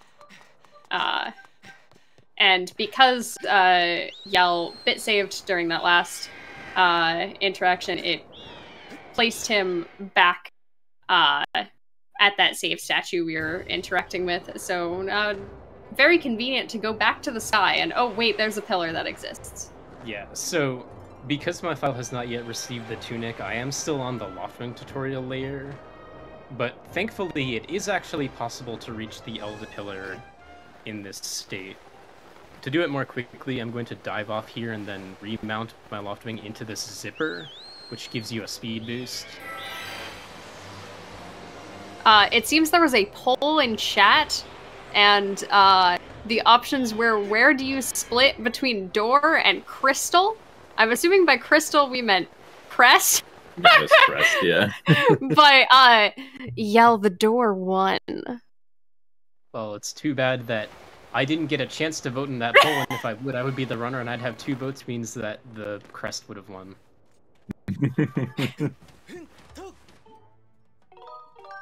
So anyway, now we're in Elden Volcano, and surprise, surprise, saving again. Yeah, now it's time to do Dig Spot RBM.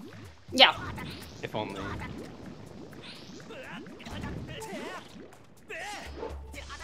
Oh no, you took a bunch of damage. Oh no, you took a bunch of damage!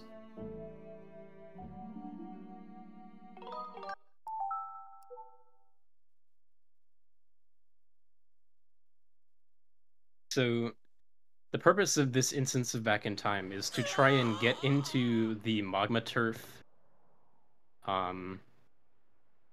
where essentially normally there's like a few cutscenes and like some gameplay you need to go through to get in there, but there are specific coordinates we can access on Skyloft that will kind of spawn me in where a goddess cube is, and that'll push me underground into the loading zone. If my position was good there. Yeah, the positioning on this one is a little bit precise. Alright, there we go.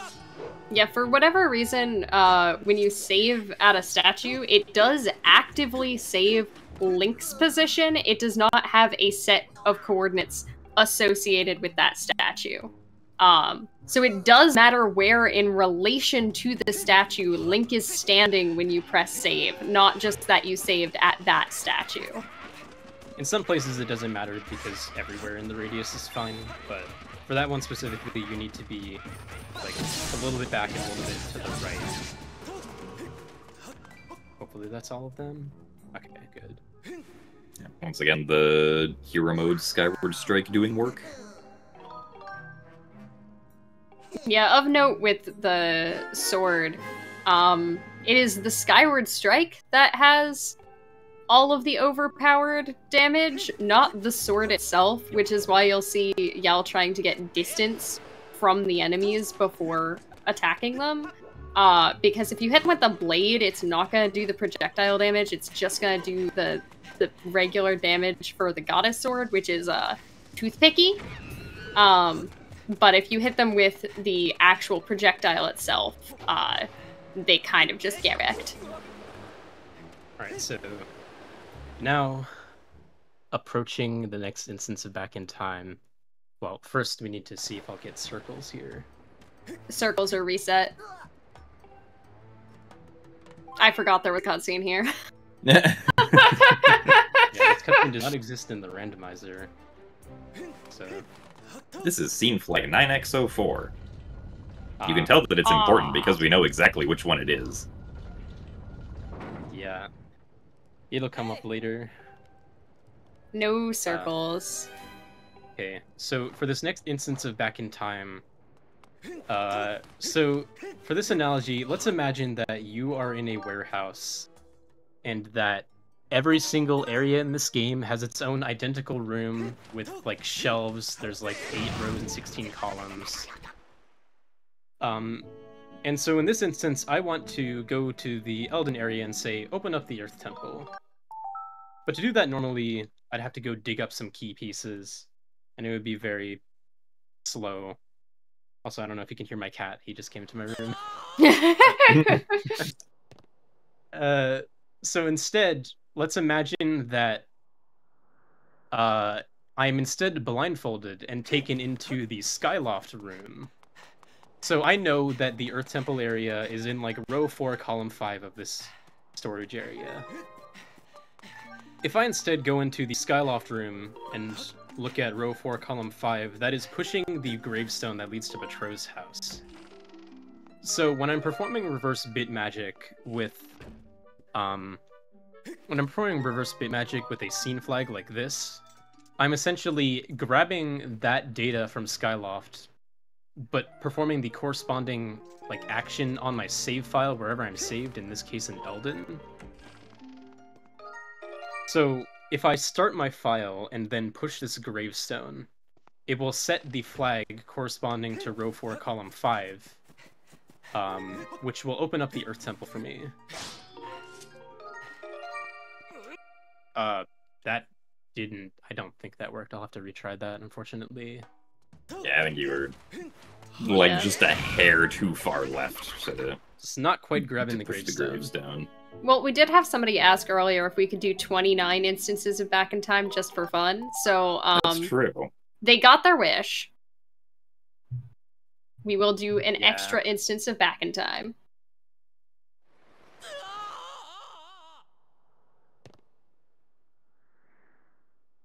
But yeah, essentially, RBMs are a big way that we like manipulate the state of the area to our own ends in Skyward Sword speedrunning. and like a decent amount, not all of them, but a decent amount of important flags line up with other flags, and if the flag that it lines up with on Skyloft happens to be decently easy to, like, get on your file, then we can just do that instead of doing what the game wants us to do, which is usually faster. Usually. There's one specific instance that, as a consequence of this reroute, is not possible. That will come up later, but the reroute itself ends up being so fast that it's well worth the sacrifice. So anyway, now that I've done that correctly this time, let's climb up the rest of the volcano. Yeah, and we'll see the consequences of that RBM in just a moment. We have to go find them.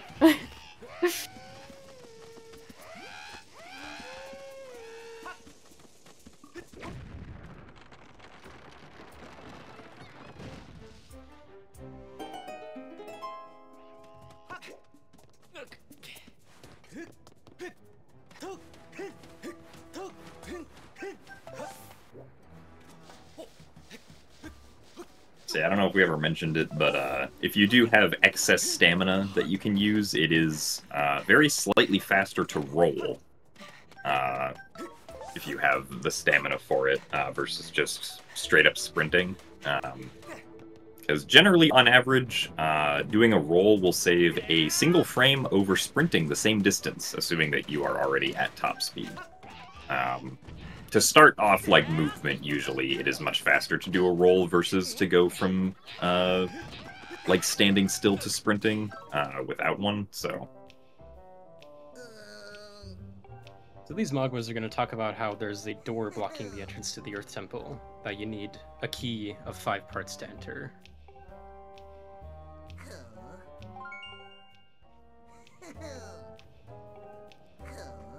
You're listening to everything that they say, right? And Totally. taking notes. Japanese. Yeah, yeah. I believe the one on the left called the one on the right a dingus. I know that both of them said ... And Which I is think unfortunate because in the English version they say what, just saying, respectively. So I feel like they kind of changed up the I mean, well, I guess the Japanese dialogue probably came first, but yeah. Let's get a little bit closer to the loading zone there. There we go. All right. so. Simple. Problem 1: there is a rope that I have to cut, but I don't have the beetle. Oh yeah, we skipped the Was beetle earlier, item by the way. from Yeah. Spidey that is quite slow to get to with the bait warp.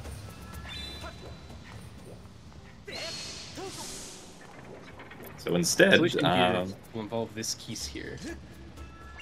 yeah, so normally you can't, also very nice, Ooh, clean. excellent key seed. So normally you can't, like, aim your skyward strikes upwards at all. Like, if you just skyward strike normally, it always goes horizontally forward, but using an enemy target, we can actually get the skyward strike to aim upwards, which allows us to aim it up and essentially just use the skyward strike as a projectile to hit the rope that's up there, and then also use another one here to hit this bomb so that we can free the boulder here.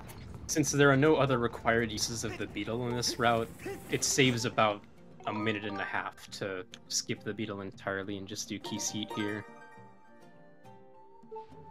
Yell also wanted to be one hit from death, so we can jump into this conveniently placed lava.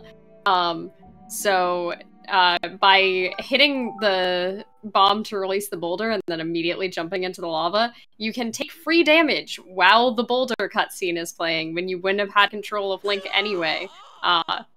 Just a free damage down. Costs like no time. Would you like to view the Wii Motion Plus tutorial? Oh my god! Same brain cell.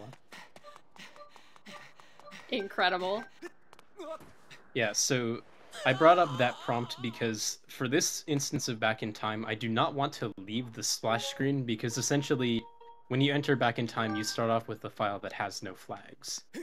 And I want to enter the Knight Academy with such a file, both to not crash and so that I can talk to Pippet in a certain state.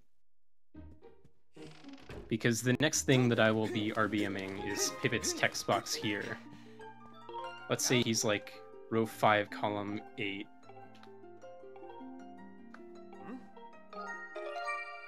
That was weird, I miscounted in my head. But anyway. I always just wait for the blue text that shows that Pippet said his own name, like a Pokemon.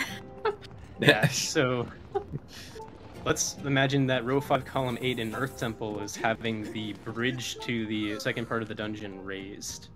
Because normally you have to like go through this section in the northeast part of the dungeon using the bomb bag. But that part's a little bit slow, and also requires the beetle. Also, for the majority of changes that are made. Oh, hello, bomb. Dubious. Yeah.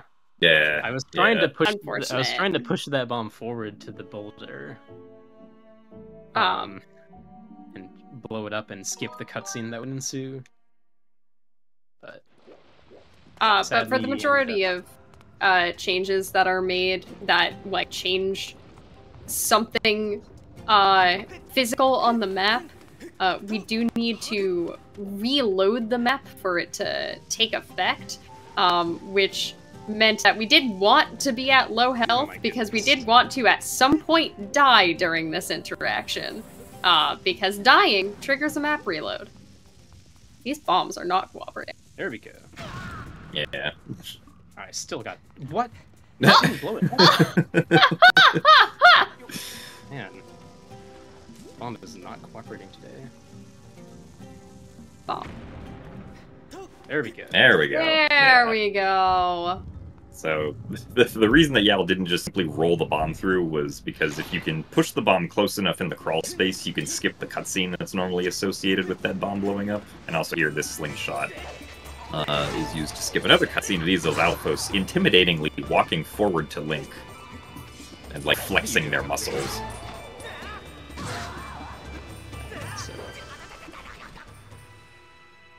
That's a smart place to damage. Yeah, that's cute. I wouldn't have done that if I didn't get damaged earlier, because I kind of want to be on 6 hearts for the Scaldera fight. Yeah.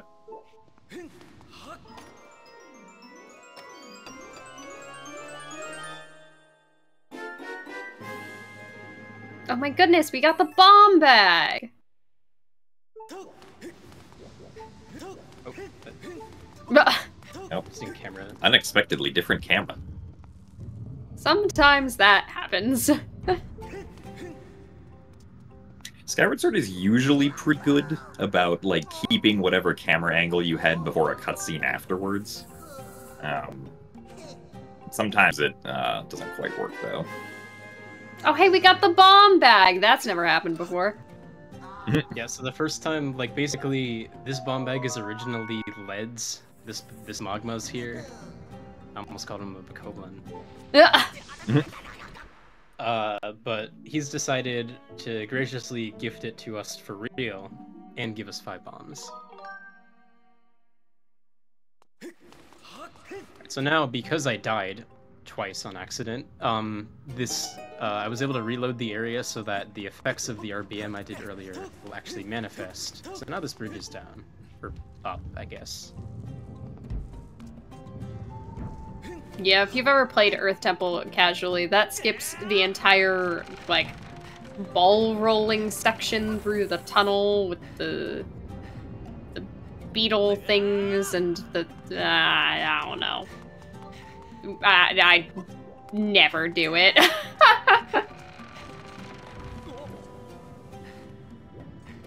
Yell's also skipping some of these slopes intended gameplay by just spamming A a little bit. It gives you more stamina. And Link screams sometimes. Yeah, you can go further without getting like drag down in the slide animation if you sort of go in between like walking and sprinting constantly. And it's particularly useful on that second slope because it means you don't have to blow up the rocks for the like rest space in the middle of the slope.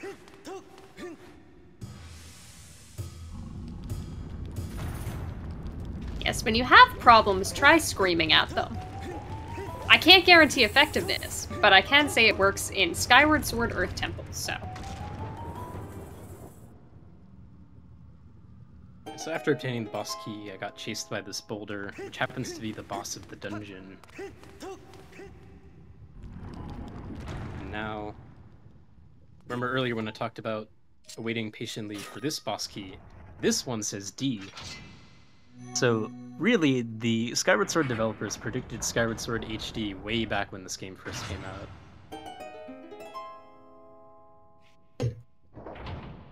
We'll have to see how the other boss keys play into this theory as we go through the game.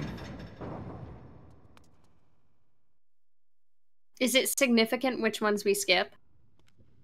We'll skip the Cistern and Sandship ones, so we skip @ and skull emoji, I guess.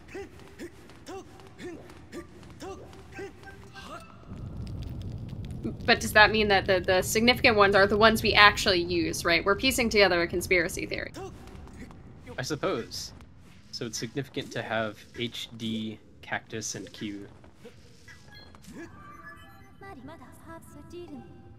This all makes sense when once we get to them, I promise. Yes.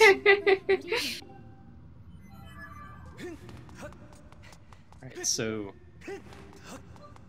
thanks to the Skyward Sword, or thanks to the Hero Mode Skyward Strike potential, it is actually possible to complete the Scaldera fight in just 3 cycles, which is the fastest way to do it. See if I can pull it off here.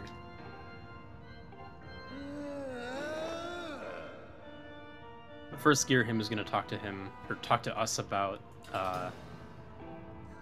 his We're frustration. meddling in his plans. Yeah. Yeah. Oh, there's another text box. Now that's a mood. I'm sorry, I was looking at chat. And holding 2.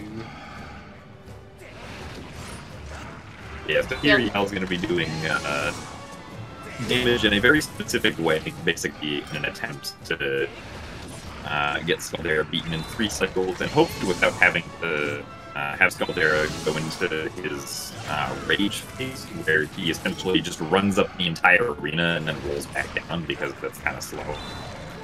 So we'll see if he gets the last few hits here. Very nice, alright. Woohoo! Ready for a tricycle. If you insert are tricycle playing... gift here. If you are playing Rando and have at least the Goddess Longsword, or if you are playing the Boss Rush and thus have the True Master Sword, you can actually do a bicycle, completing Scaldera in just 2 cycles, but Goddess Sword is not quite strong enough for that. So, this time I will be skipping the heart container because I want to still be on low health, and I also don't really need all of the heart containers.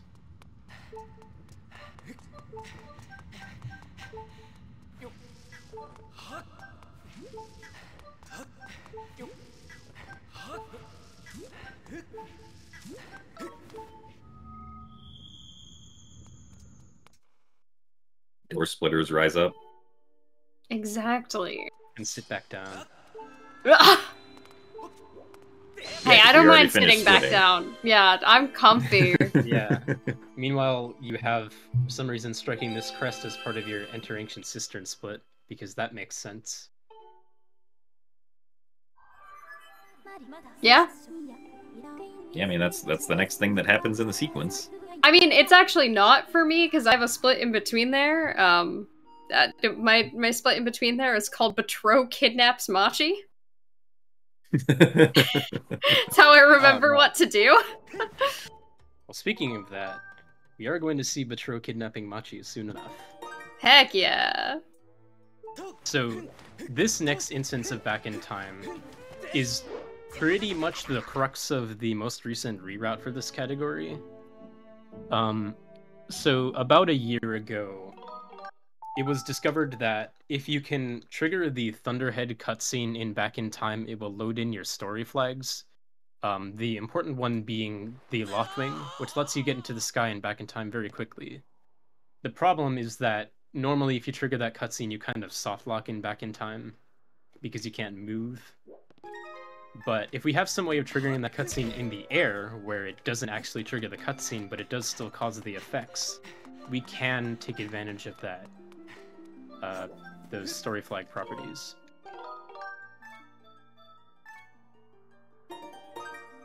So I'm gonna save my file here, which also happens to load the Loftwing, so I can run back over to this platform.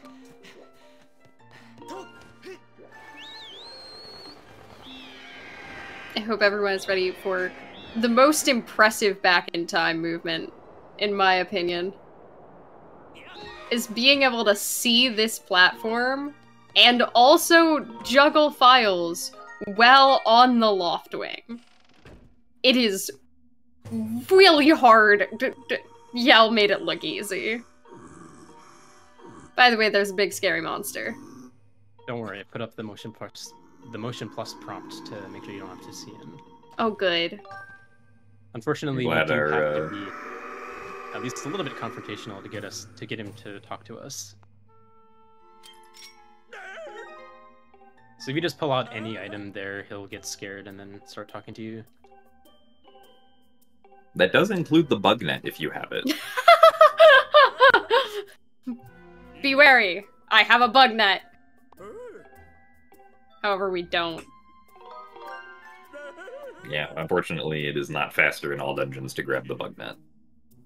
There was actually a reroute at one point, like a theoretical reroute, that did grab the bug net because it needed to upgrade a guardian potion, which you can only do if you have the bug net. But that route did not end up being faster. This is why I call this Split Betro Kidnaps Machi, because where did Machi come from? Yeah, so if you remember back at the end of Skyview, I copied file 1 to file 2 here. And so this Back in Time serves several purposes. The immediate effect, the RBM, was having the ability to pick up gratitude crystals, which will be important because gratitude crystals set flags so we can do RBMs with them. The second thing was it made file 2 manually saved here in Deep Woods, which allows us to do the fast Loftwing load that I talked about earlier. And the third thing is I'm now saved here and can go fly to the goddess statue.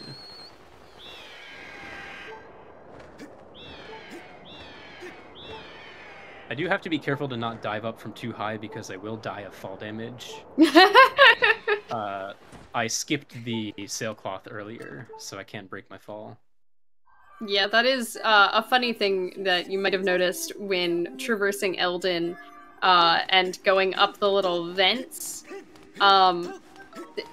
We don't have the sailcloth, and it actually does check to make sure you have the sailcloth before showing the animation of Link using the sailcloth when he goes up the vents. However, it doesn't actually require you to have the sailcloth to use the vents. So Link just kind of throws his hands in the air and pretends he has it. However, the actual functionality of the sailcloth slowing your fall and preventing you from taking damage, that one we cannot like manually trigger. So if you fall from too high up, you will just take damage.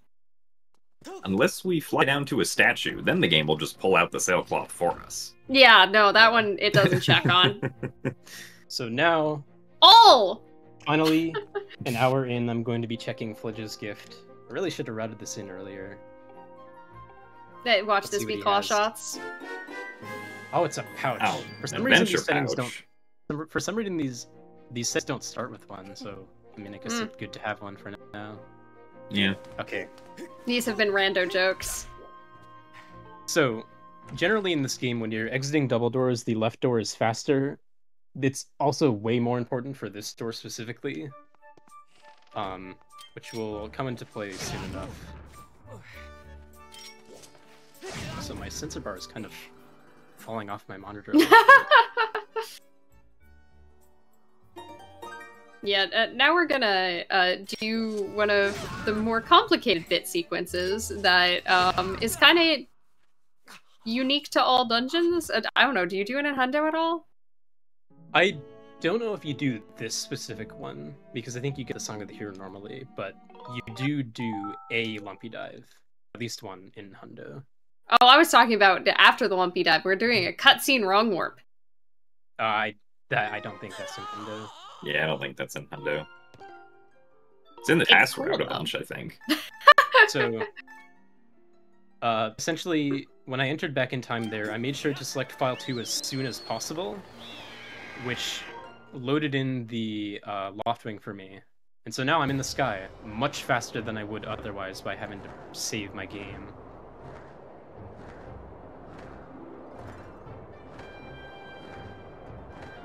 As mentioned, this is the Lumpy Dive.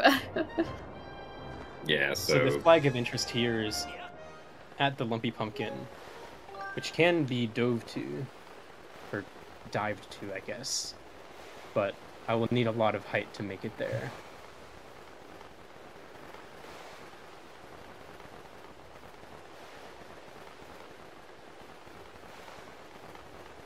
Yeah, and there is actually a timer on the title screen for if you have the splash screen up long enough, the game will then try to transition to either a trailer or like some background story for the game. So Yal has to periodically make sure that he goes to the WeMotion Plus tutorial prompt to reset that timer so that we don't accidentally exit back in time. Also, thankfully, damage or fall damage is capped at 4 hearts. Yep. In hero mode, so it is not possible to die here. So, by starting my file and then talking to this customer here, I will set a flag that we won't actually see the effects of for over an hour. I'll also the routing for this run is incredible. Because, well, I actually don't think that it's really come up until now, but whenever you do an RBM with a scene flag, you usually have to cause some other change in the area to actually commit the effect to make sure that it stays there. So picking up that shield both, well, gives me a shield and also sets a flag to make sure that the game remembers what I did. Alright, so now coming up is the first instance of a cutscene skip wrong warp. If you are familiar with Back in Time equipped in Twilight Princess, I think it's somewhat similar to that. I will be using the entrance that I got from leaving the Knight Academy to wrong warp somewhere that I can access in Back in Time.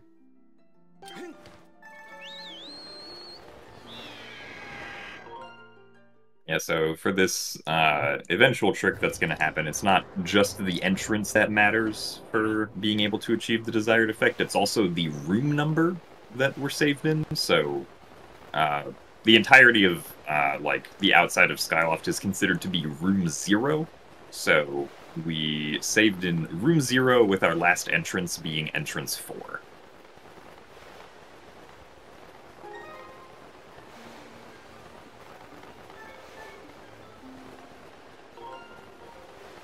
I suppose it's also worth mentioning that the point of all of this interaction is we are trying to enter Ancient Cistern, which is not the third dungeon of the game. It does not expect us to go to Ancient Cistern directly after Earth Temple.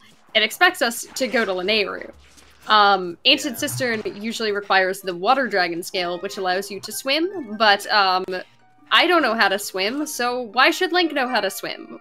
We're not going swimming. Yeah, so we're just never gonna get it. All those people that tell you how linear this game is, they're actually wrong. They've never seen an All Dungeons run of this game. True. Also, that log just appeared below Link. That's fine. Don't worry about it. It happens. Yeah, there's a tendency for many things in this game to call it just X interaction trick, and so that is called log trick. Yeah. Despite the fact that this here that Yell's going to do is the exact same thing, this is not log trick. The one back there in that other map was log trick. I think that might just be an inconsistency when writing the route, but yeah. Anyway, so here's where the hard part is. So basically, Yal's gonna die here back in time. And he's gonna attempt to do a very precise thing where he presses continue on the game over screen, and then within a 2-frame window a little bit afterwards, press start here. Looks a little late. It is okay to be late, we just have to try the death again. It is much worse to be early because it'll start your file and you'll have to do the entirety of getting here in back in time again. So being late is totally fine. Yeah.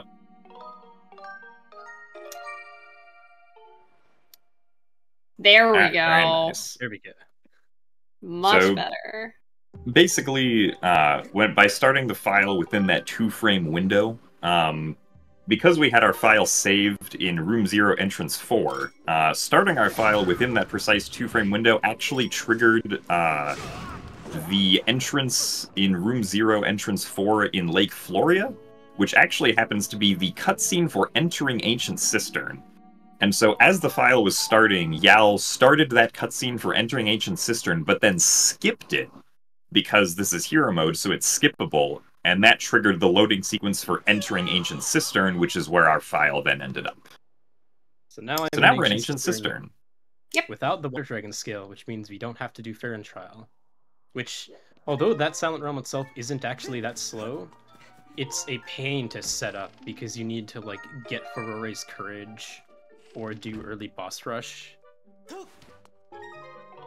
So, just take my word for it that this route only has 2 instances of cutscene skip wrong warping, but they have really big impacts.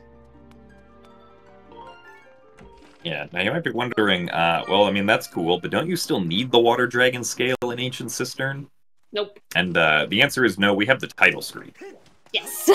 So, as I alluded to earlier, when you have the ability to collect gratitude crystals, you unlock quite a few more possible RBMs, and it happens that in Ancient Cistern, one of those, the one that I just did, corresponds to opening the first locked small key door, and the other one corresponds to opening the boss key door. So I will do one more instance of Back in Time, and then all I need to do is grab the whip and then defeat Coloctus. I'm sad that we don't get to open the locked door immediately after committing it, because that looks funny, but unfortunately it's, we can't sequence that in.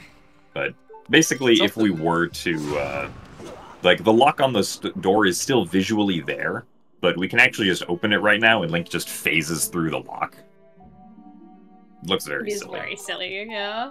It's also unfortunate that the fastest commit that I have access to there was going all the way over to that lever and pulling it down.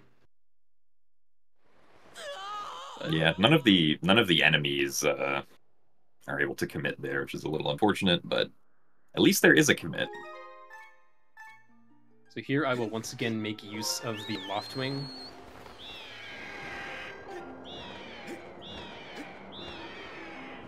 Yeah, by having file 2 be selected is the file that does not have loading zones for the Loftwing to enter the sky, so we can do things like that, where Gal just flew across Skyloft on the Loftwing real fast. However, file 2 is also the file that has the Thunderhead cutscene saved on it.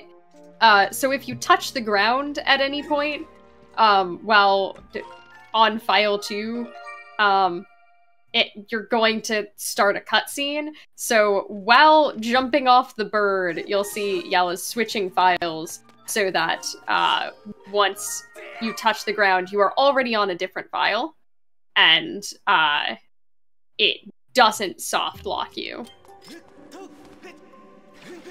Alright, so now that that has been completed, as I mentioned, this door is now not locked anymore, and I can just walk right into the statue. We'll get a little cutscene showing the boss door. Now, because I haven't actually done anything to commit what I just did, the boss door isn't yet opened. But the next time that the camera shows that area after performing a commit, it will open up. And this is the Stallmaster, named Jianan. There's a story behind it. Don't worry about it.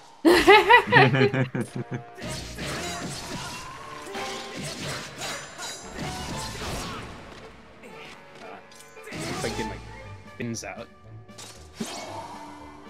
Yeah, Janet unfortunately has a very inconsistent amount of damage that she does. So while taking one hit is usually fine because it'll only deal half a heart, some of the other attacks can deal like 2 hearts or 4 hearts all at once. So yeah. So a fun fact about it is that Janin's counterattack that it does whenever you attack a sword that it's blocking with actually has OOT power crouch stab properties, where if Janin hasn't attacked you normally yet, it'll only deal half a heart on hero mode, but if it does a 4 heart attack, now the next time it counterattacks you will also deal 4 hearts, so you have to be very careful.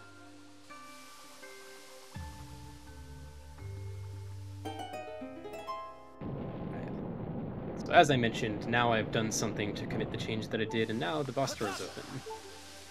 Well, this dungeon's equivalent, at least. You've opened the statue cranium.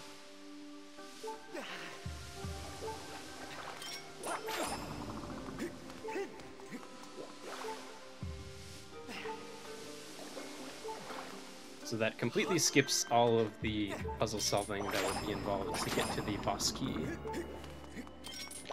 Which is a little bit unfortunate because it is quite interesting, and this dungeon's pretty cool, but gotta do what we gotta do to go fast. There were actually older routes of all dungeons, and even any percent when it had to do Ancient Cistern, that essentially started you off at the basement where the boss key is, because you did a back-in-time reverse bit work to get in there, and then you got the whip afterwards, and it was pretty cool, but not feasible for this route because we needed to do the cutscene wrong warp to get inside in the first place.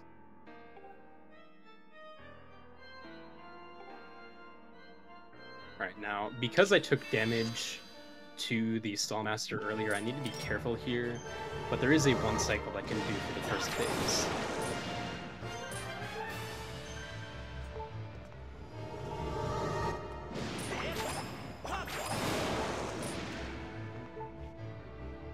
Provided the Coloctos cooperates.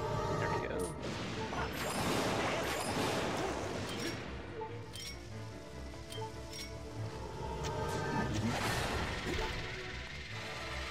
Oh, that was close. That was scary? Oh my god!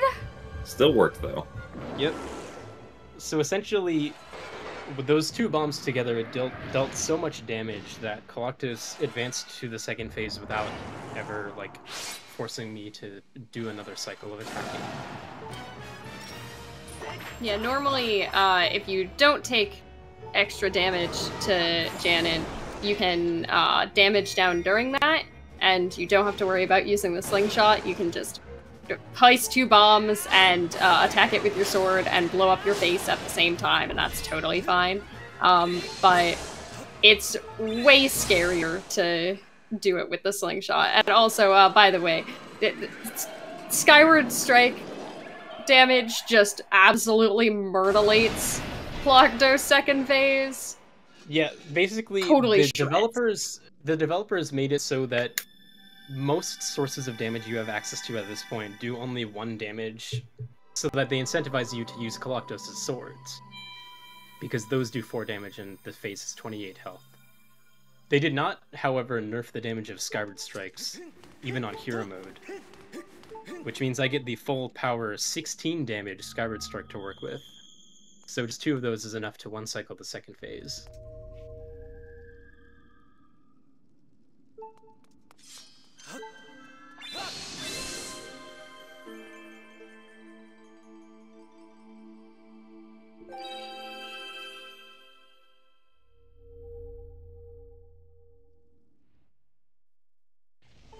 Alright, so we're learning to count via dungeons, right? So we did Dungeon 1.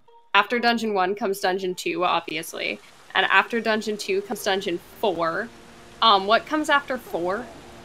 8. Well, 5, of course. Oh, okay. So we're going to Dungeon 8 and or 5? Yes. Secret Dungeon 8.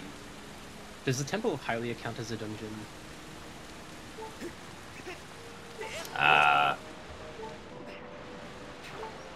The question for the philosophers. Yeah. Well, anyway.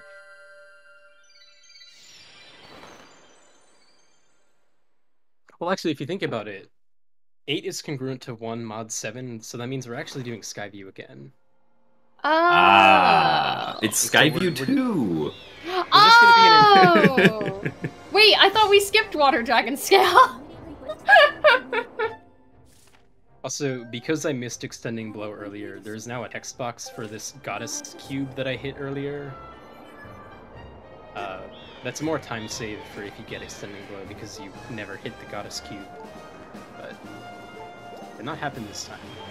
So now, finally, after taking care of Sister, we will head to Lanayru. Man, I can't believe we're flying in the sky not in back in time. Yeah, and in fact, this, like, sky flying segment, with the exception of the goddess cube text, is practically identical to one that you do in any percent, like just after Earth Temple.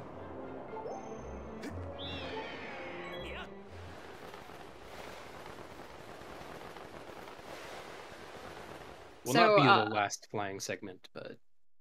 Unfortunately. So now, we need to take care of a few things first before heading into the next dungeon. Which, as I said, after 4 comes 5, so we're eyeing Sandship next. That makes sense. That sounds like correct counting to me. Yeah, LMF doesn't exist. All dungeons is all dungeons except for LF, right? And then the itemless route would actually be possible.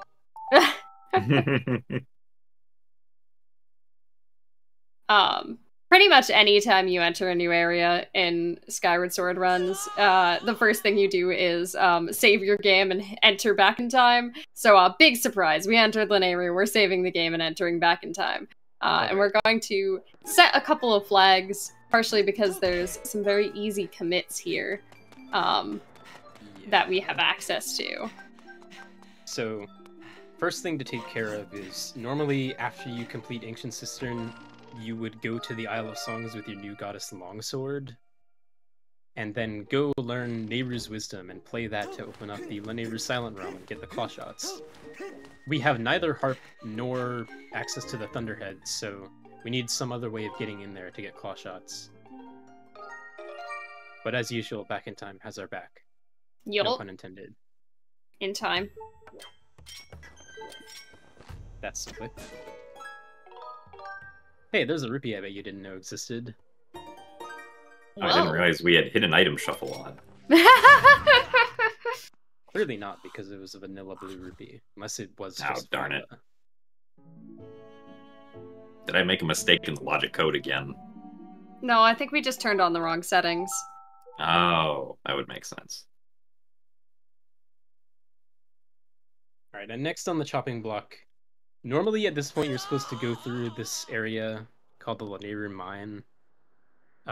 There are a fair few cutscenes and you have to run through.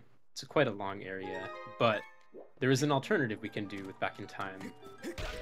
So, in the Lanayru region, every single bird statue, I think, that you can fly to has an associated scene flag, which means that if we can RBM that scene flag, we will be able to fly to that bird statue without ever having gone to it before.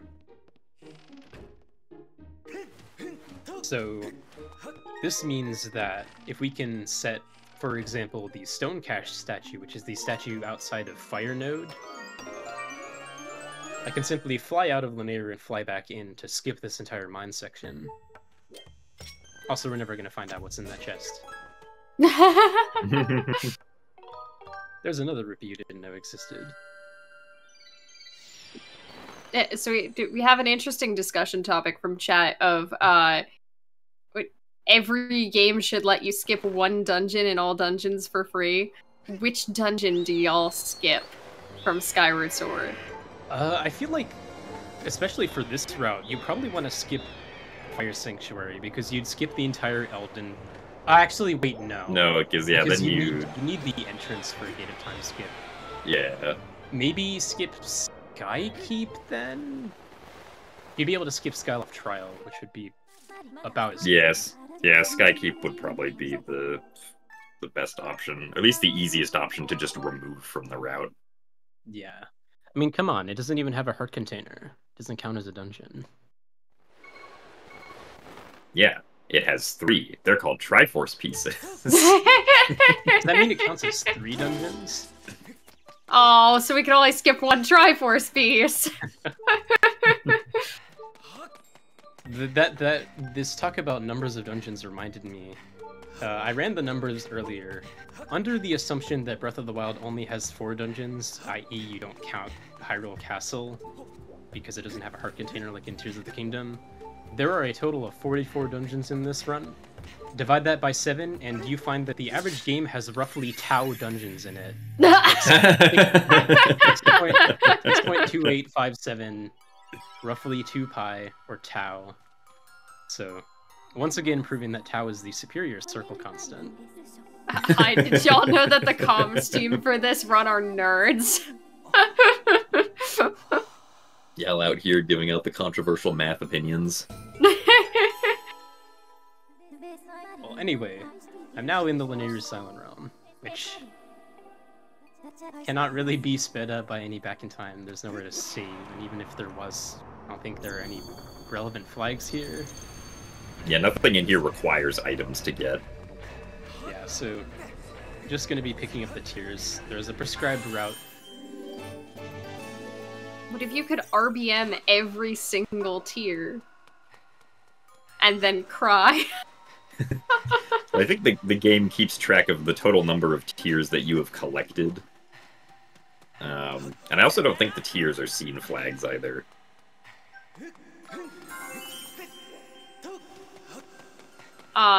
Despite the fact that there's no real way to speed this up, in my opinion, the trial movement is some of the coolest movement in this game. It's just very neat, and, like, really fun. So, why would I want to speed this up? I want more trial movement in my life.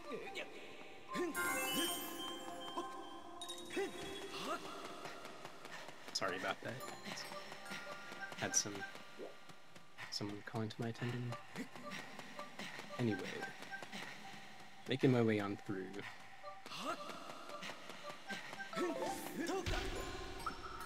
This is one of the couple required bonks in this game.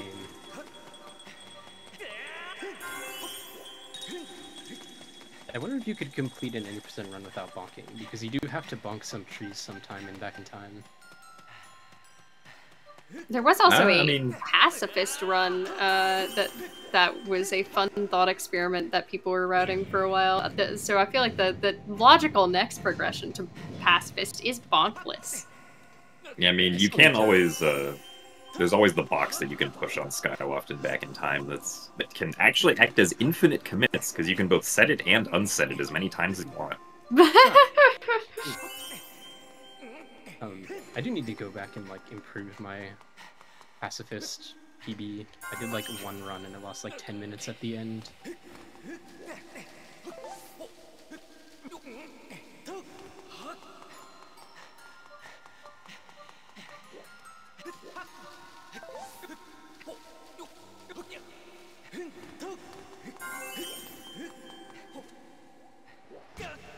Nope, not mean to jump quite that far. Oh yeah, for taking no damage, Link does still make the slow animation when he takes a big fall.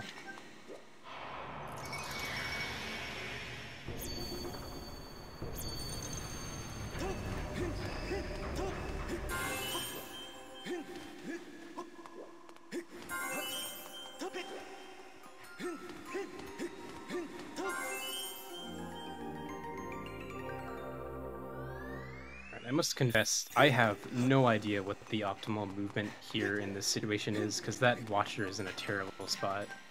Yeah, I don't really think it matters if you, like, go around or just wait for the watcher to turn around first. Basically the same, I believe.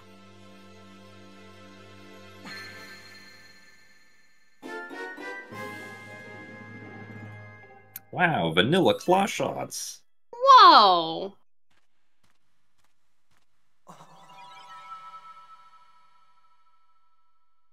To answer a question in chat, you cannot kill any boss in Pacifist. You can do enough stuff with Back in Time that you kill precisely 0 enemies. Or bosses. It's very impressive.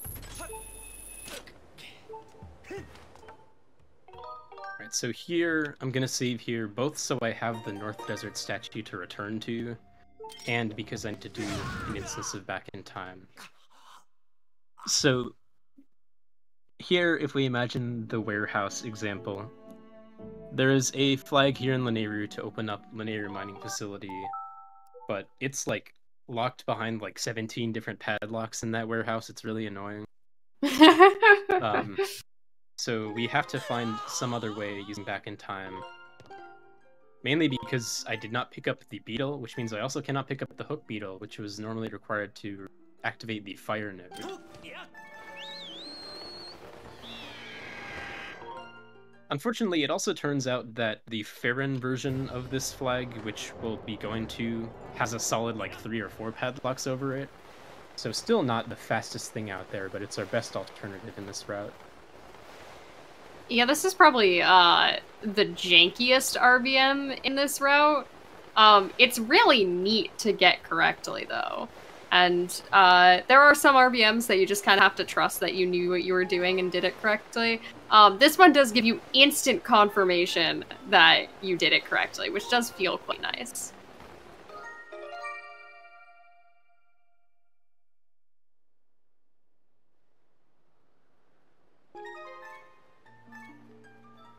So basically the crux of the problem here is we want to RBM the flag of watching the Skyview intro cutscene, which only exists on a specific state of the Deep Woods, a state that none of our current files have access to. Files 1 and 2 have already beaten Skyview, and File 3 has not even seen the Sealed Grounds intro cutscene. So what I'm doing is I'm watching that cutscene on File 3, in Back in Time, and then not ever selecting any more files until I get to Deep Woods. That way the game will remember that I have watched this cutscene and will thus set the appropriate flags in Deep Woods. This means I have to cross all of Farron Woods without leaving the splash screen.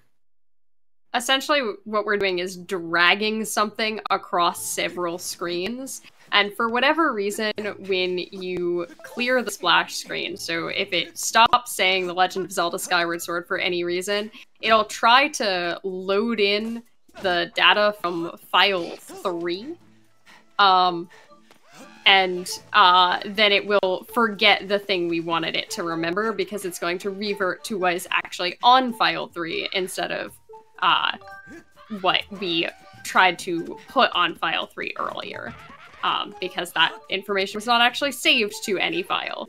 So thus we are stamina managing via being asked if we would like to watch the Wii Motion Plus tutorial. Accidentally saying yes, I would like to watch the Wii Motion Plus tutorial is the funniest way to lose a lot of time. Yeah, because that will kick you out of Back in Time.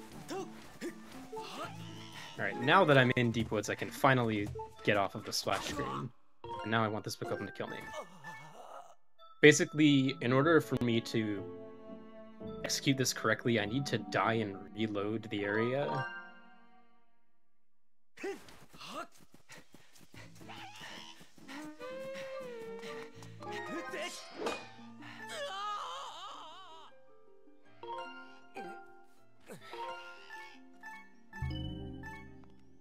So there, by juggling my files, I called up File 2's flags, which have hit this crystal, but also File 3's, which will unset some other flags that File 2 has, which to make sure that these cutscenes play properly. All of that just to watch this cutscene and start File 1 to apply its flag. Thankfully, the flag for that cutscene sets every frame, so my timing doesn't really matter. The only important thing is that you don't press 2. Yeah, if you press 2, you will instead reverse bit warp into Skyview and be very sad. So now LMF is raised. But we're not going to do LMF yet because we currently have the same problem that an itemless route would have, where we can't hit the time shift stone at the end of the dungeon to exit properly. But conveniently, Sandship has an item that can help us. It has the bow, which normally you're not supposed to have before Linear Mining Facility, but it works just fine for hitting the switch instead. See, I thought that we were going Sandship because 4 comes after 3. Or, I mean, 5 comes after 4. I know how numbers work. Well, I mean, I this can't will be count. the 4th dungeon that we do. See, that's true. That's why 5 comes after 4. No, it's the fundamental theorem of Skyward Sword arithmetic. I'm a speedrunner, I can't count. Whenever I have to do flappies, I panic. Oh no, I have to count to 12. Yeah. Whenever I'm doing a dive into Lumpy Pumpkin and Back in Time, which we will actually see again pretty soon, I count up to 18 in my head.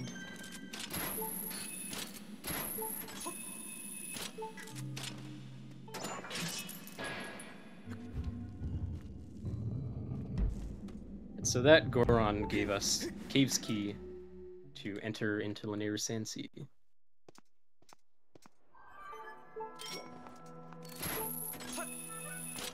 Now, normally you're expected to go on this big adventure to find out where the Sandship is. You gotta go to Skipper's Retreat, get the sea chart, go to Shipyard, find out that it's not there, go to Pirate Stronghold, and find a section of the mast that allows you to dowse for where the Sandship is. But that sounds really slow, and I don't even think I can dowse, so... Oopsies. Let's find another way. It sure would be convenient if there was a scene flag that just made the Sandship exist in the Sand Sea.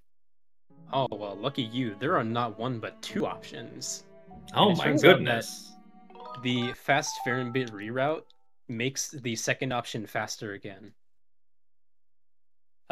Whenever this like general cutscene skip wrong warp reroute was made, it was found that the Skyloft version was faster because we had no way of getting directly into the behind the temple area. But now fast Fahrenbit is just so fast that it's worth it again.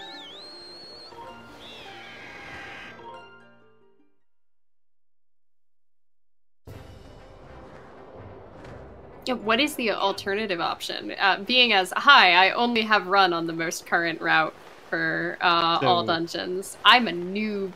If you head all the way over to the Waterfall Cave, like post-Waterfall Cave area during the night, there is a Gratitude Crystal like in the Loftwing prison that you can pick up, and that is the alternative. Yeah. It unfortunately, though, requires, you know, going into a house, making it night, and then running through the entire waterfall cave to get there.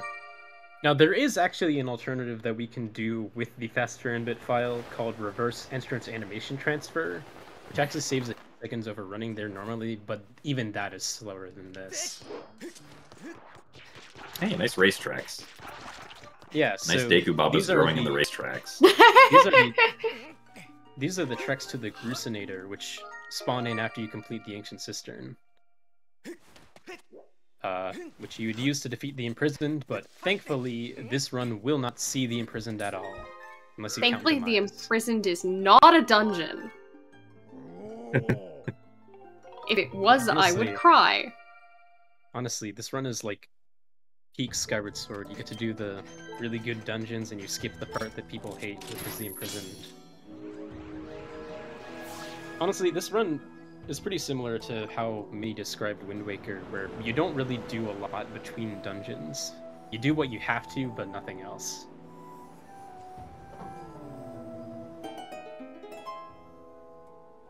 It'll become more apparent after finishing Sandship, where we basically do, like, LMF, Skykeep, and arguably FS, boom, boom, boom, right after each other.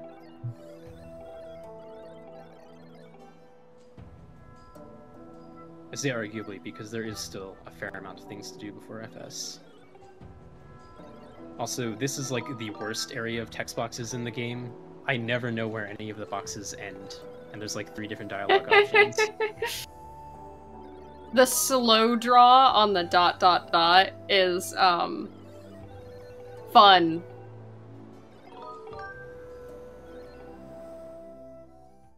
I think it's generally it's generally every other text box has the slow dots. At least that's how I remember thinking about it. Also, oh no, the RBM didn't work. There's no sand ship there. Oh. It's okay. Much like how it naturally is before you go to shoot it down, this sand ship just happens to be invisible. Yeah, so I can just go to where it's docked normally and then enter.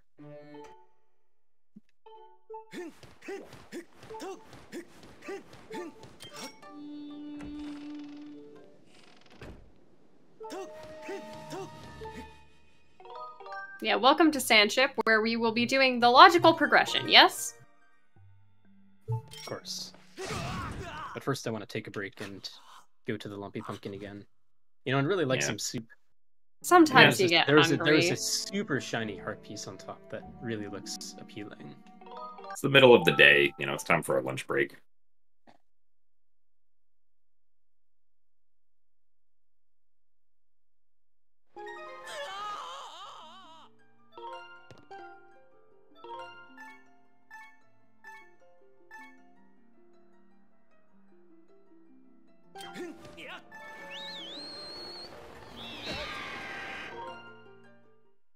Nope.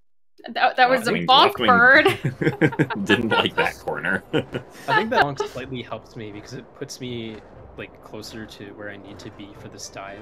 I mean, it probably doesn't matter, but earlier when I was doing the Cistern Bosky skip, I did actually want to bonk my Loftwing, but unfortunately it didn't happen. Or I guess fortunately for the Loftwing, but...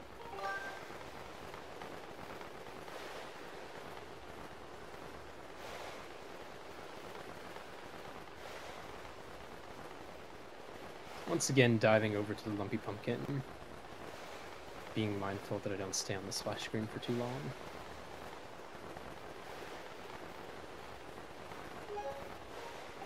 I generally use those ringers, or I guess swirls as they're officially called.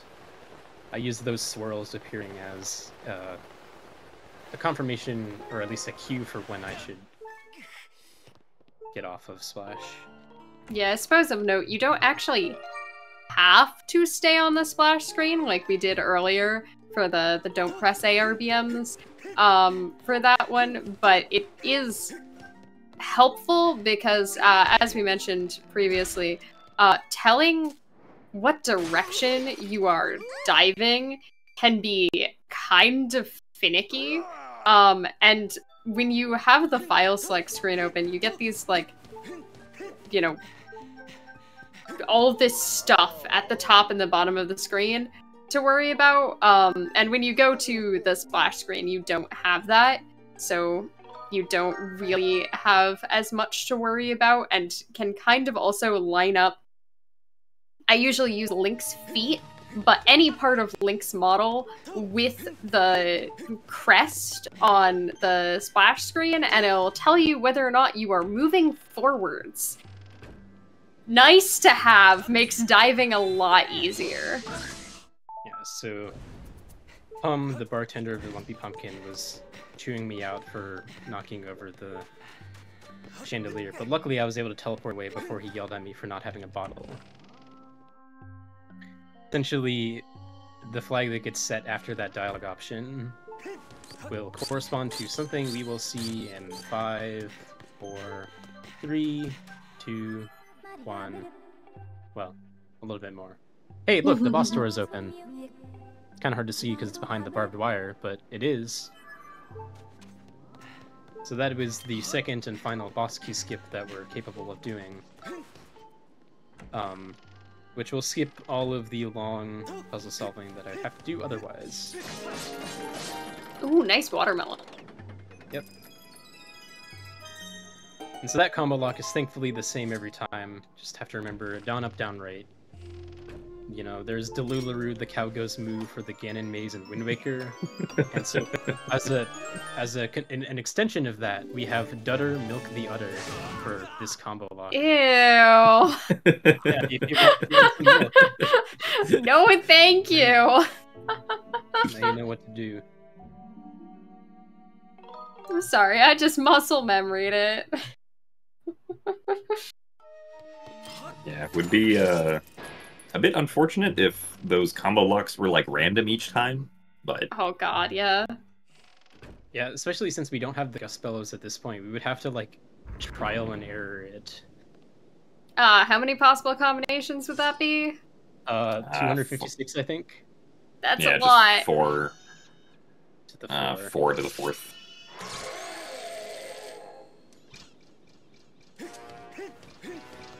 Alright, this is the second mini-boss that facilitates using the shield in a row.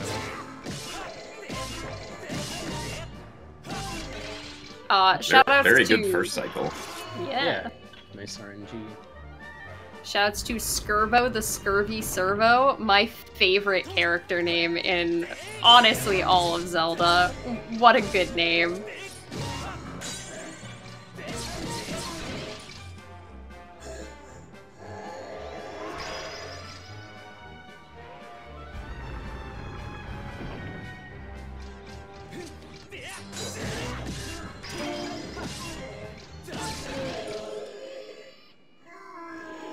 Very nice. So now he has been vanquished, and after some deceptively long cutscenes and a surprised Phi text, I'll finally be able to grab this dungeon item, which is the bow. Which I feel like is relatively late for a bow to show up in a Zelda game, but it's at like a little bit past the halfway point of this run. It's nice to get to use it, specifically in LMF. It is a very powerful item. Yes.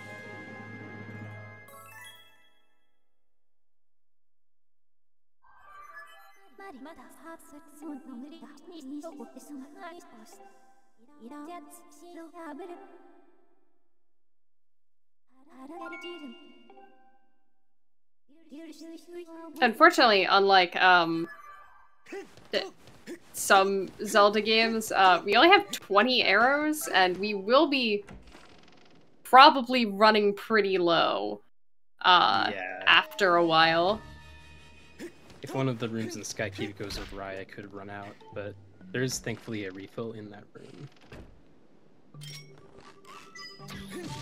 So now is when the game wants you to climb the mast and be able to unlock the time shift stone and fight a bunch of bokos and all sorts of nonsense. But we're gonna say no to that. What if we fixed things via dying? Yeah, this will be an instance of a trick in this game that involves dying that is not back in time. Yeah, that's true. Do not accidentally do bit. Yeah, if I were when to do you're that, doing I would go a all the way demo. back to the start of this dungeon and have to re-get the small key and the bow. And redo the RBM for that matter. Oh, please climb the ladder.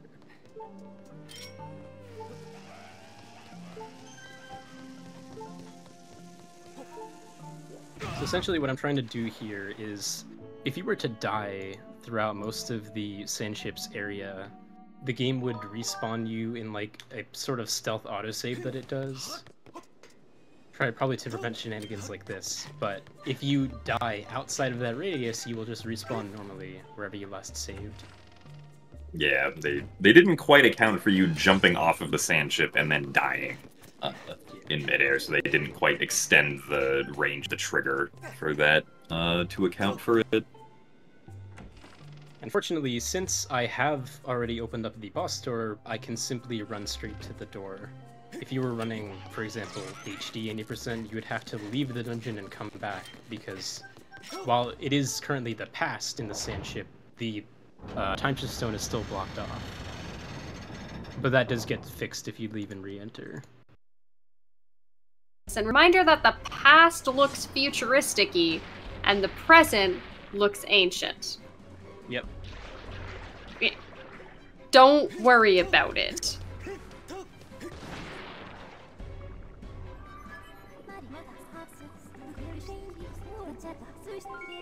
So unlike the previous All Dungeons route,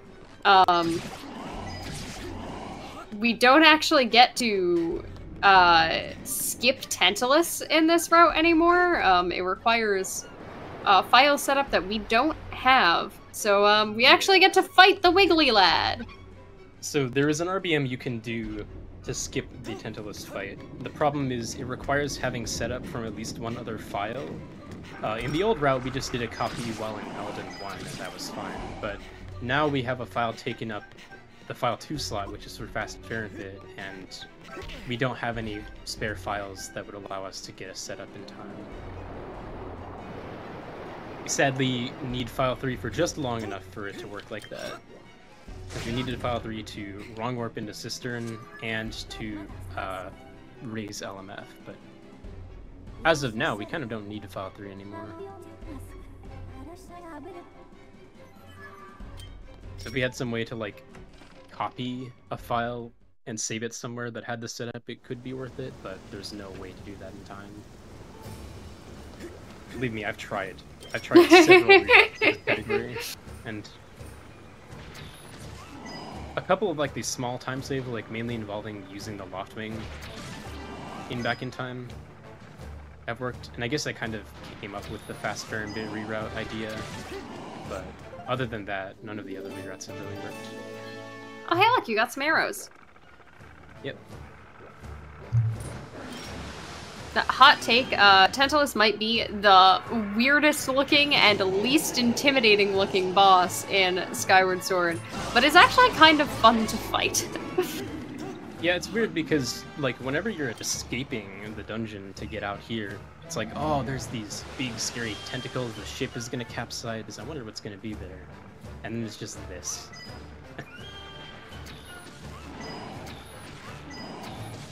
Disney Pixar's early 2000s classic Monsters, Inc.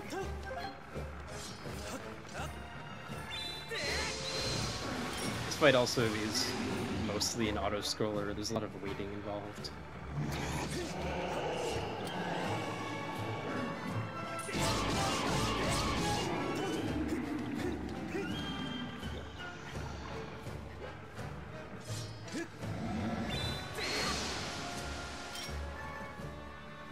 But yeah, also, by standing in this corner, it's impossible for one of the tentacles to, like, damage us while we're in this spot, so it's just a safe place to be while we shoot the rest of them.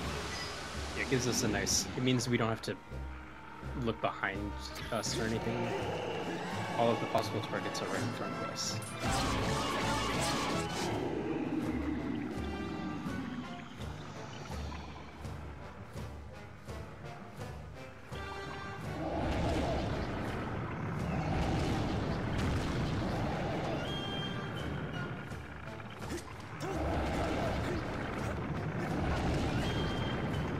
Good job on not getting owned by a barrel.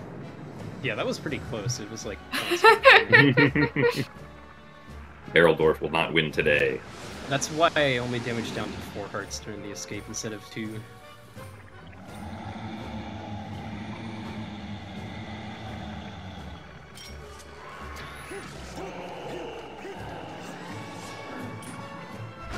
Yeah, by getting some quick snipes on the eye, you can skip the whole section of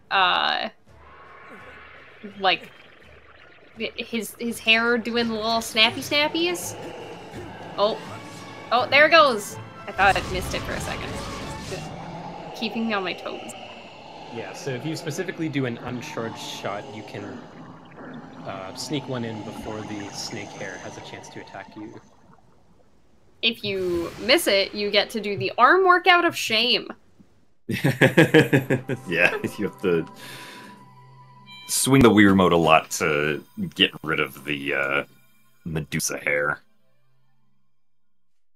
This is also one of the longer cutscenes in the game. Like, the one drawback of this game being letting you skip a lot of cutscenes is that there's not really that much downtime.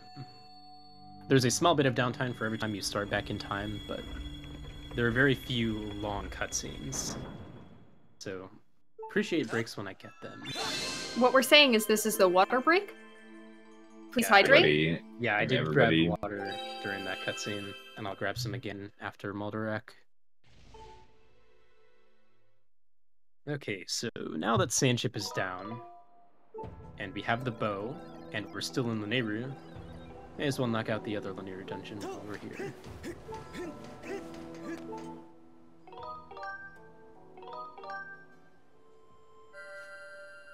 The only other bad thing about Sandship is that there is no door for which to split upon.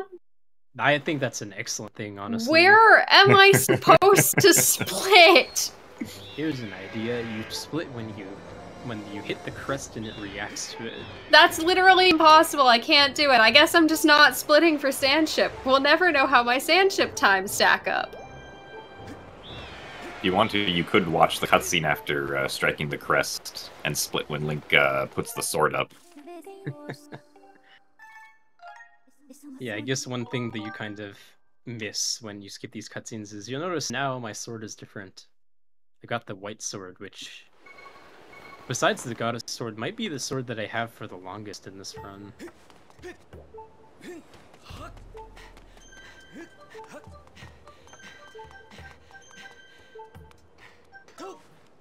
Because only once I complete Fire Sanctuary will it change again.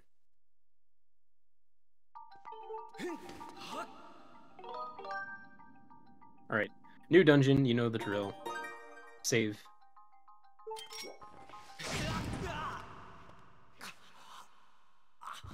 And die for back in time. Oh yeah, Yes. an important distinction. The definition for all dungeons specifically states that for LMF you have to exit the door after defeating Mulderak, because otherwise you could cheese it very easily by RBMing the statue that exists after the final loading zone and then going backwards. Yeah, unfortunately the definition for a dungeon in Skyward Sword is not quite consistent, because almost every dungeon has a crest to strike at the end. So, dungeon completion is on striking the crest. We need to strike all the crests, except for LMF, which doesn't have a crest at the end. Except for Skykeep, which doesn't Skykeep have a crest at all. doesn't have a crest and just has 3 pieces of the Triforce, so it kind of has to be context sensitive what finishing a dungeon means. Also, shoutouts to one of my favorite RBMs. We call this being stupid in LMF because you can do it in rando. It's fun. Really? Oh! Nope. I don't know why that didn't work. The whip was like, hello, there is quicksand. I like the quicksand. Once again, this is a trick to skip ever having to have the beetle. Please. So what Yal is trying to do, which can be a little quirky sometimes, is stand on top of the quicksand and do the whip movement while sinking to hit that lever instead of having to use the hook beetle to carry a bomb, to knock down a statue, to run over to the statue, to stand on the statue, to pull down the lever manually. Have you considered whip?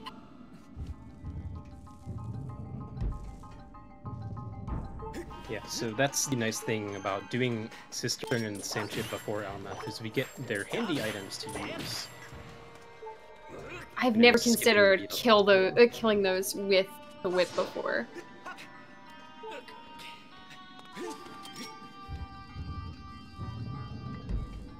Wait, how would you get the LMF boss key item list? I'm really curious about this proposed item list route now. A lot of RBMs. Yeah. You have a question about the route, that's probably the answer. Also, a nice tech skip there on the Very picking nice. up of the bombs. Yeah, so ideally I'll only ever pick up 2 bomb refills, so I've decided that it would be worth it for me to try to skip the text box on both of them. Yeah, every time you pick up an item for the first time, so you saw it earlier with the arrows, the first time we picked up a bundle of arrows, it gives a text box saying, wow, look at what this thing is that you can see with your eyeballs. Neat! You got one. Thankfully, unlike Twilight Princess, that does persist between loading saves. Well, unless it's a treasure. Hopefully I won't be picking up any. Yeah, those crash bit. But you do not get that text box if you pick up an item for the first time while in midair. It doesn't play it, you just pick up the item normally. However, the next time you would pick up that item, it does want to play the text box again. Meaning, if you are going to skip the text box, you are going to have to do it every single time you pick up that item. So if you're only doing 2 bomb pickups, yeah, it's probably worth it to skip the text boxes. But I will not bother with, like, arrows, because I'll be picking up several refills. And for seeds, it doesn't matter because I won't be picking up any seed refills, hopefully. I do want to make sure that I have at least 1 seed for, I want to have at least 1 seed on my final file for the last trick in the run, because I'll need to load in my inventory during back in time. So that first RBM that Yal did, where we entered into the goddess statue, by the way, you can walk through that sand, where you entered into the goddess statue and RBM'd some Phi text, moved that box that would have been blocking the way to go into this area backwards, which is helpful because it lets us get the bellows without going through, getting the small key and doing some backtracking and going through an entire other room. And then we're just bit warping out of this room because we don't want to have to walk back. And then we're going to make use of the second RBM that Yell did there, which is going to open up the gate that is directly in front of us. So we now have effectively skipped the entire west half of the dungeon. Unfortunately, we aren't skipping the boss room, so we do, or the boss key room, so we do have to do the entire boss key room, and I cry. In fact, you're doing this in more of an intended way than, like, a no-bit category would. Because in no-bit, you do the western part, and then you can, like, do a trick where you jump on top of a minecart over there to ride and enter the boss key chest room from behind. Whereas I am going to be entering the door from the intended, or the room from the intended door.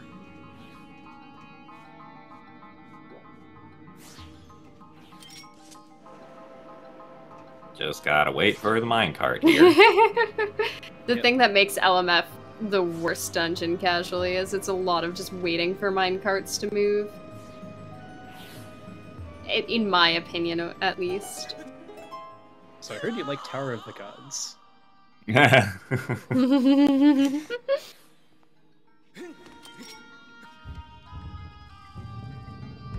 will be able to save a small bit of time here by using the claw shots, because I can grab the, like, withered vines on the wall.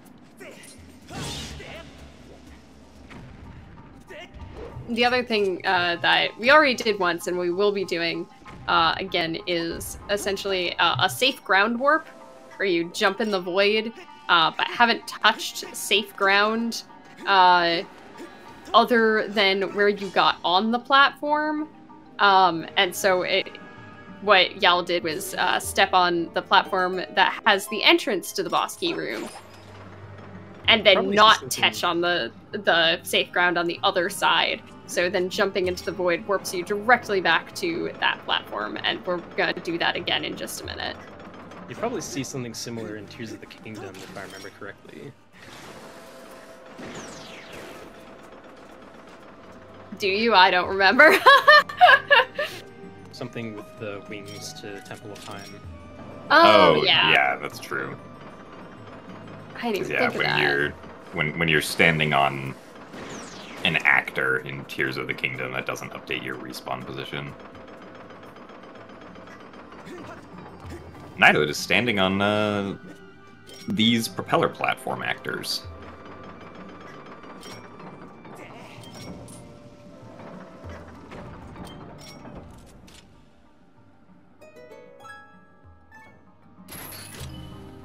Sadly, it is not possible to, at least not possible with the claw shots. I don't know if you can do it with the slingshot, but it's not possible to hit the crystal before the statue finishes falling.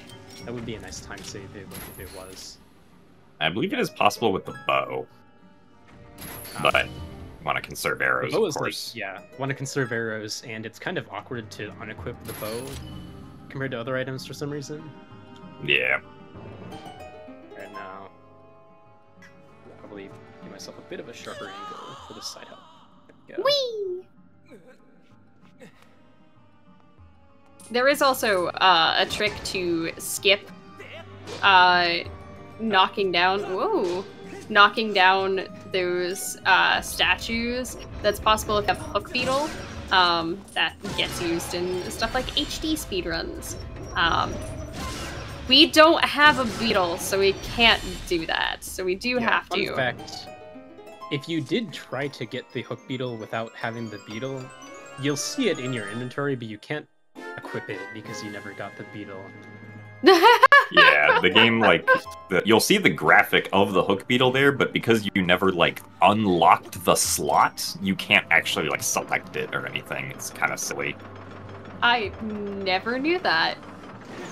Not a soft lock, though. Just kind of useless.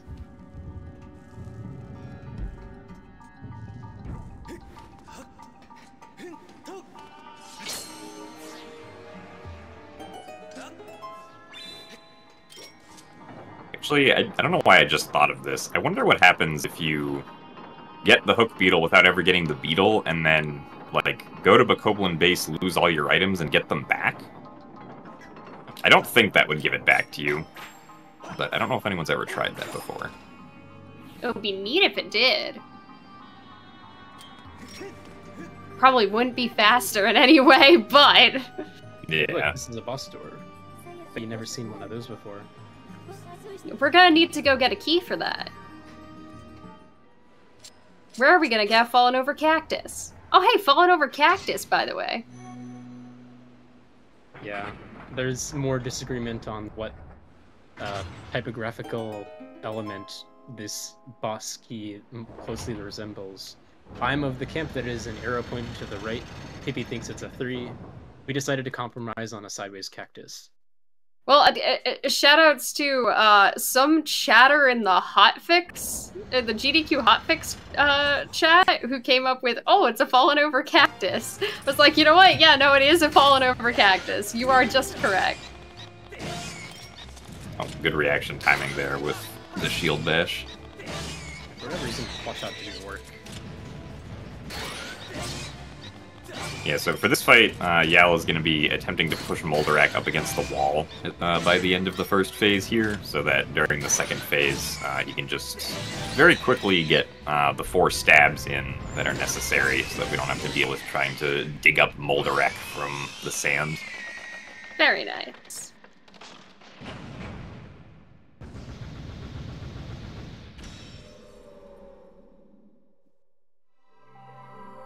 So down goes Moldarak. Hero actually will pick up the heart container because there will be a minecart ride just after this, and that gives me plenty of time to damage back down.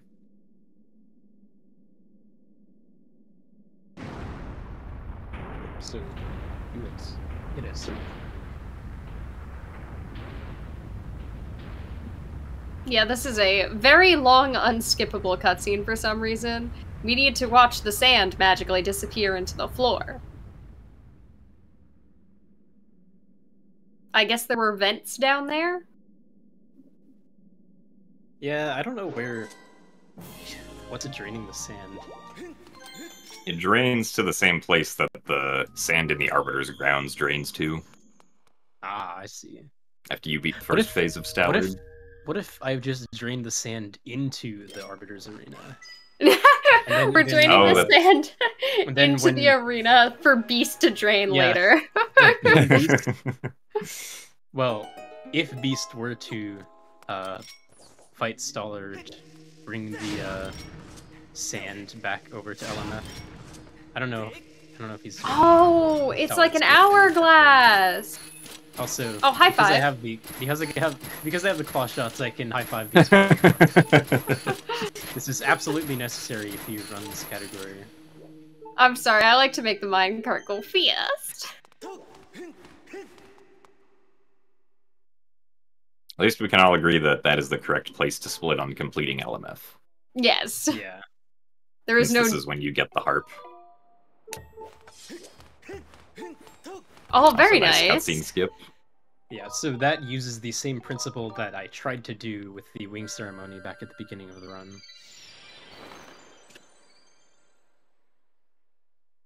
There's a save prompt and a 2-frame window to backflip out. That one I just smashed for because it's only like 15 seconds lost if you miss it. And now, if you remember way back over an hour ago, after getting the tunic, I said I was doing an RBM whose effects would not be seen for a while. Well, get ready for this. Let's land here in the plaza. Just want to see how everybody's doing.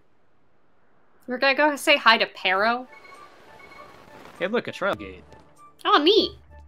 How'd that get there? Yeah, so that one customer in the Lumpy Pumpkin, probably the MVP of this category because that single RBM allows us to skip the entire Song of the Hero quest, which would take a while. Basically, normally you have to get the Song of the Hero, which is like the whole third arc of the game, from the various regions in the area, like after you raise the Gate of Time, and then play that song here on Skyloft to open up this trial gate. But Yeah, by using that would... RBM, you can get in early.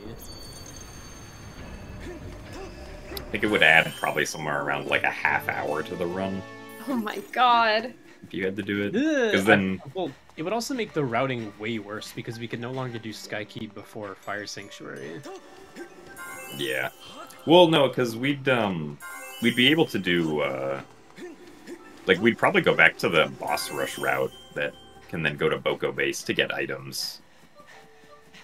I suppose that's true. Well, we definitely have to do Farron Trial again, so we'd probably do that route because we need scale for Flooded Farron.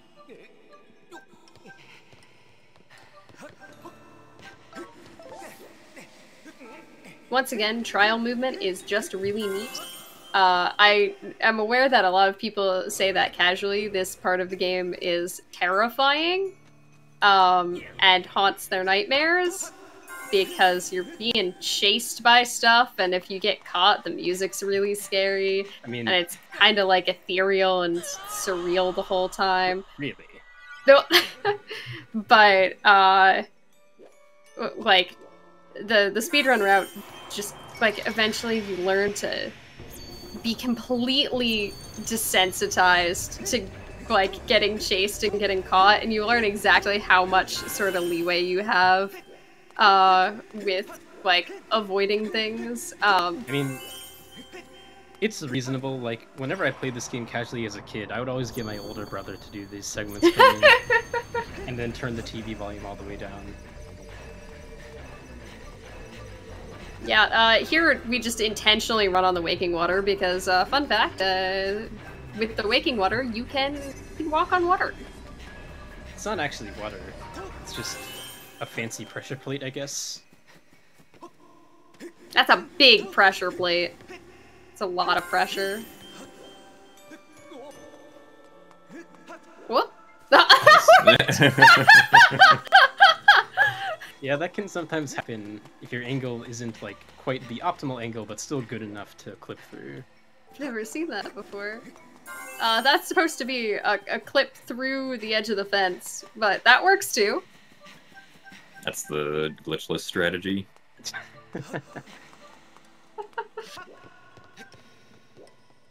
Despite the fact that this game does not have a glitchless category on the leaderboard. Yeah, we have no bit. It's close enough.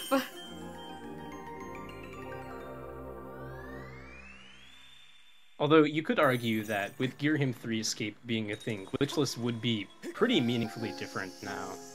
Yeah. So there probably is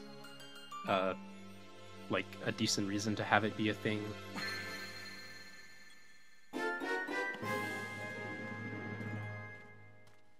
And Okay, that we all is agree the- on where to split at the end of the trials, at least, right? Yeah, it's like when the item appears. Yeah. I do that for like every split that is centered around an item.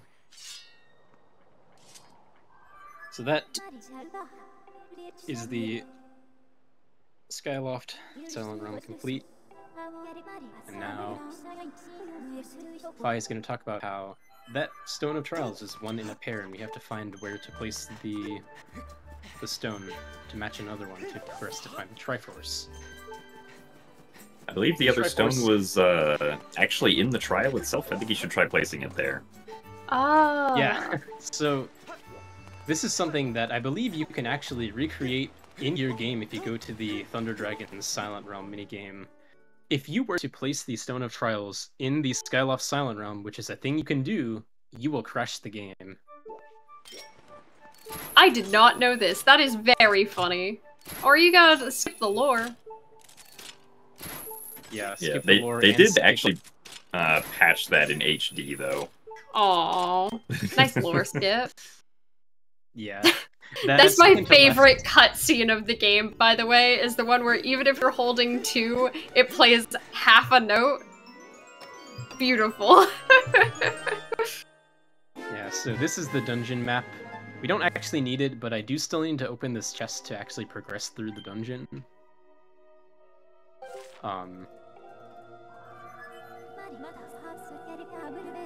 Sophia is going to talk about how this place works. Basically, it is a slide puzzle as a dungeon, and there are 3 rooms that contain the Triforce. Well, each part of the Triforce, rather. Personally, I think this is, like, conceptually probably the neatest dungeon. This Like- is one of my favorites. People casually, like, have issues with it being tedious and stuff like that. But But also, like, in a so game that's, cool. like, criticized for being so linear, it's, like, the most non-linear final dungeon you could ask for. This is true. But there is a route through this dungeon, like, where you move the slide blocks that is the fastest, and I just kind of have it in my muscle memory by this point. No, shouts to this plant being awful. Yeah, you can shoot Yeah. it down with the bow, but it's very finicky. You can also skip the cutscene that plays there, but if you do so, the rope will be in a really bad spot. So, Not killing the Phoenix gives me agita. yeah, I think as long as I'm not, like, sprinting into this rope, I should be fine. Yeah. Oh, I meant the bird, not the Oh yeah, pyro. the Phoenix, not the Pyro. I also don't kill the upper pyro-ups. Because I also apparently have a death wish. One thing that we didn't really mention explicitly, but you might have seen, is that whenever I have the opportunity, I generally want to die into a void because it skips the cutscene of Link, like, dramatically falling over on the ground. And just, like, progresses straight into the game over screen. Yeah, dying into a void or in lava or in water is faster than just dying on solid ground. Because they all have much shorter animations before the game over screen.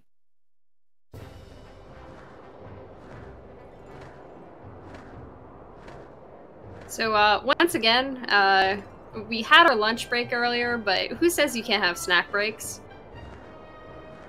I like snacks. Y'all like snacks? Snacks sound good. Anyone in the mood for pumpkins? Snacks seems like a cool individual in the Wind Waker randomizer community.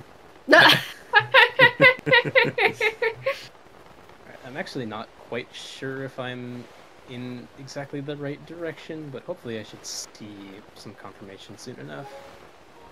Yeah, we'll find out. There's the swirl. Yeah, only there's one. There's only one, which usually means you're quite far away from... Ah, here we are. Okay. I didn't know that the number of ringers meant Well, anything. I haven't like explicitly tested this or anything, but I usually feel whenever I have a better dive, I get 3.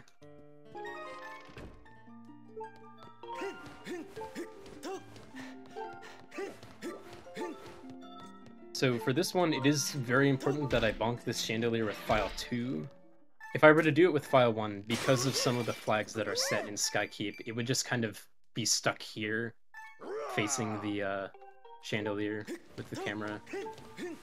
Yeah, it's important enough that in the route document, there are 10 exclamation points around the file 2 listing for this step. What? Excuse me? Oh, I'm supposed to talk to you with file 1. Okay.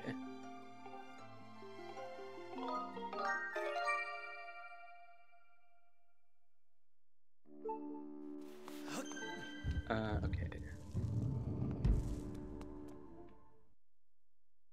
So the purpose of that segment will become apparent once I progress through this room into the next one. Yeah, one of the things that's cool about routing in Skyward Sword is that a lot of it is just like placing a sort of bit interactions that are to prep things for later in optimal locations, even if like it's gonna be a couple rooms or maybe an hour or so before we see the payoff for those interactions. So it's just easier to do the bit interaction there than other save statues, so why not? That was interesting. It worked! All shots. Alright, so you can actually shoot these switches both through and underneath the barbed wire. Yeah, the barbed wire is just a suggestion. One of the few suggestions in this game. There's not really... doesn't really get the Wind Waker treatment. Unless you count the things RBM'd away, but... Yeah, you do have to shoot them a little precisely, though. Really? You kind of want to be like standing in specific spots and shooting them at specific angles. Alright, you got 3 arrow shots left, Yell. Ah, well, now I need to get the refill. Yeah, thankfully there is a refill. More because I've had this issue in both of my D-Rust runs and this run. I blame my Wii for breaking because I was like, I had to like re-extract my disk out of the disk drive at one point because I couldn't practice with gecko codes without it. Shh, no cheating has ever happened. Nuh-uh.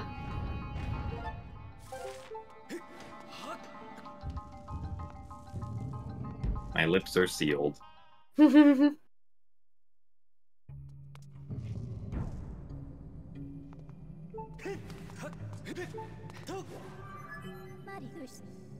So yeah, that RBM got rid of these bars that are blocking you, normally meant to be there so that you don't get here early, so it's only like a shortcut for when you've already done this part. So because of that, we get 2 fight texts for the price of 1. Yeah, have you seen the floor? Have you seen the floor? Yeah, so the first one, it's like pointing out that it exists, and the second one will play just on whatever mark you reach first. And so we have now ironically obtained the Triforce of Courage by cowardly skipping all of the combat that precedes it.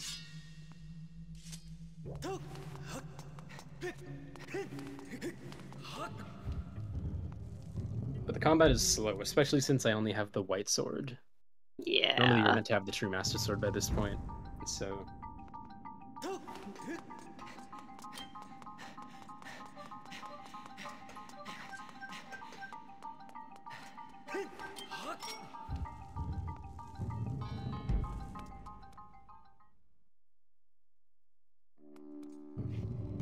So now it's time for everybody's favorite part of Skykeep, the part you don't do. Yeah, continuing with the theme of not doing the intended room solutions. This is, I think, one of the oldest tricks in this game. Yeah, this was discovered the day after the game came out. Essentially, this room is pretty much a big, slow auto-scroller, but fortunately there are vines on this wall. I have claw shots, which means I can do that. There also just happens to be a giant floor beneath this room. Cool. And another set of vines that I can use to get back in bounds with. It's really convenient. That's also like the baby easiest vines clip in the game. Like we use a couple of other like variants of vine clip for a couple of rando tricks, and all of them are far more finicky than that one to shove you out of bounds. That one's just like very forgiving. This clip also doesn't work in the HD version, but there is an alternative. It's just much harder because it involves a bomb boost, which is a 3-frame window on a 60 FPS game. So like a frame perfect OOT or MM trick. Now all I have to do really is get the wisdom room right next to where I am. So even if you don't have the route memorized, you could figure it out pretty easily.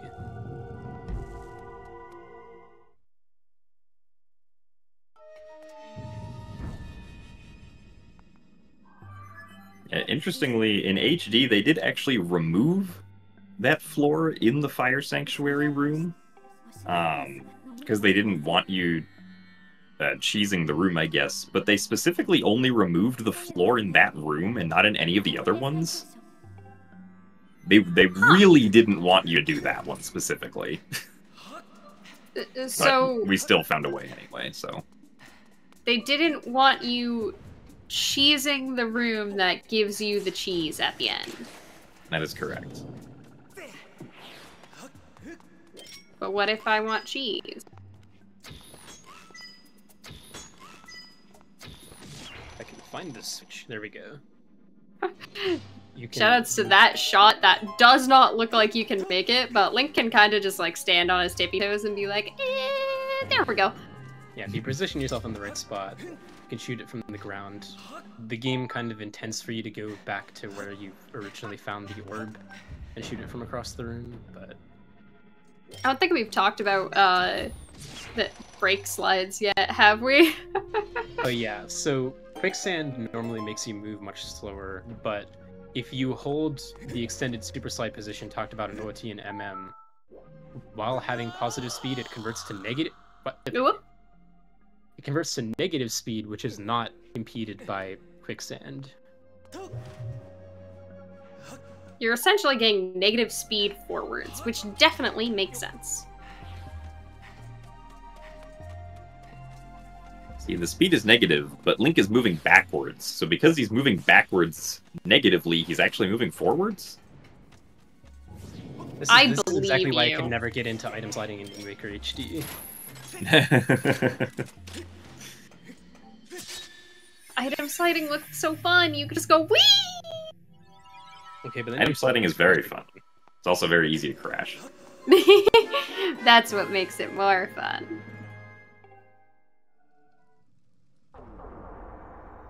So now, with all of the Triforce pieces in hand, that's the last dungeon, right? We're just gonna beat the game now?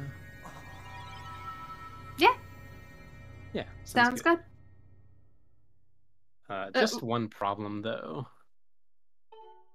Well, after these cutscenes get skipped.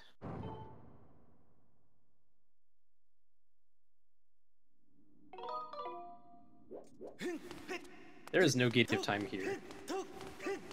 Normally by this point, you're expected to have opened the gate of time and then, like, during those cutscenes, Girahim abducts Zelda and you're meant to chase him into the past and beat the game.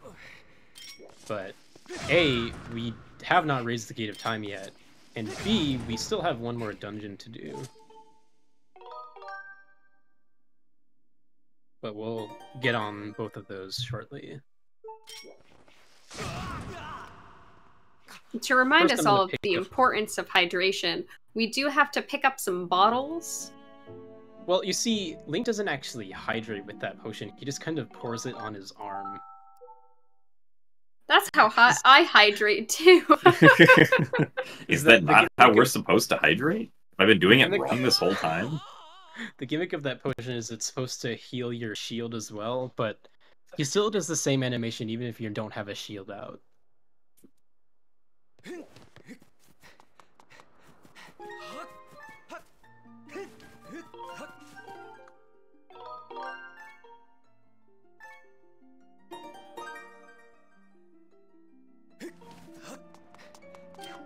So here I'm bit saving so that I can get out of the sealed grounds quickly.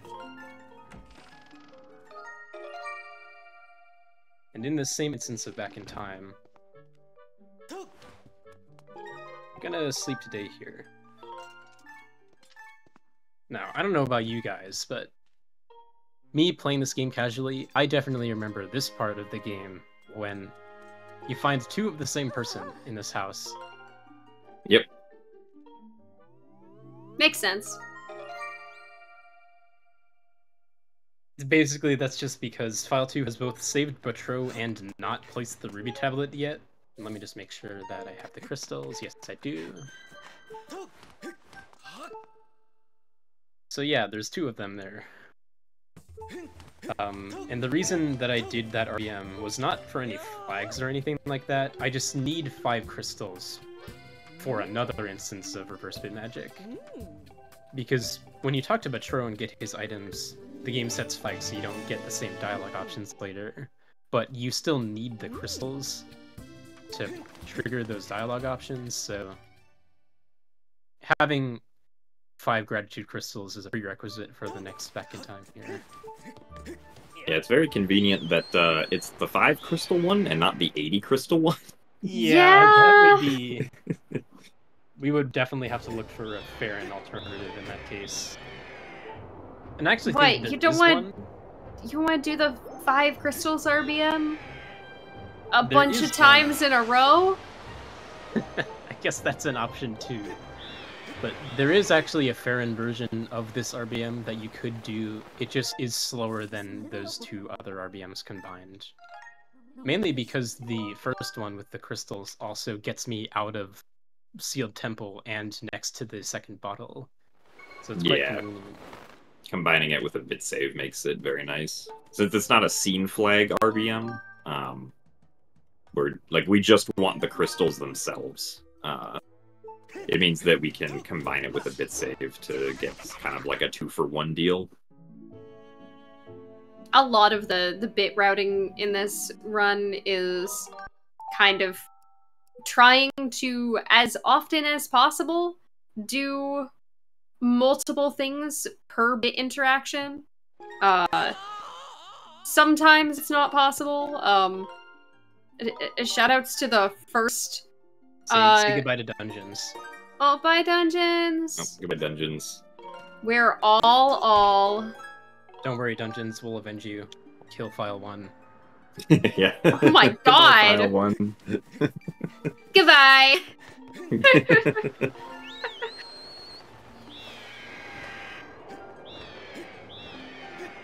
Yeah, so deleting File 1 there, I believe we're going to copy File 2 over File 1?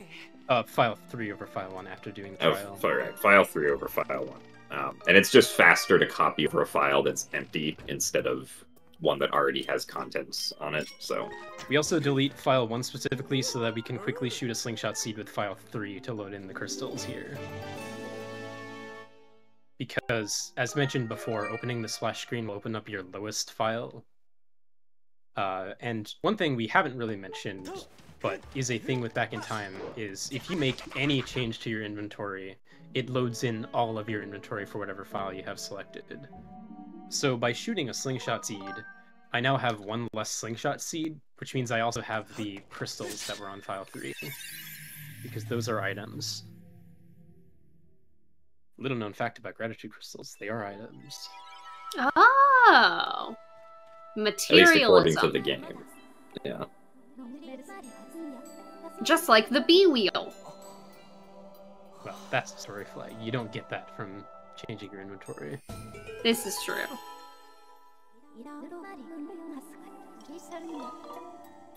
Unfortunately, this is our last trial. Yep. As mentioned, we're not doing the Farron trial, but we do have to do all of the rest of them. The old route that did early boss rush to get its items did not have to do this trial or the Lanier trial, which is nice because they're the two slowest ones.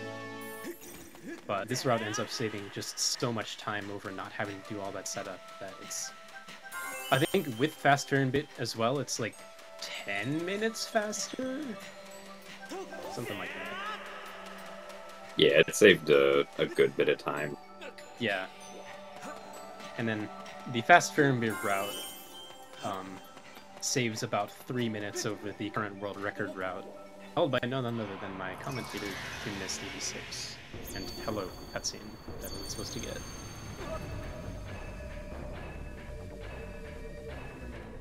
There's actually even more dodging than casually in these trials, because you're not only trying to dodge the watchers, but you're also trying to usually dodge light fruit, because picking up a light fruit gives you a cutscene to tell you, hey, you got a light fruit.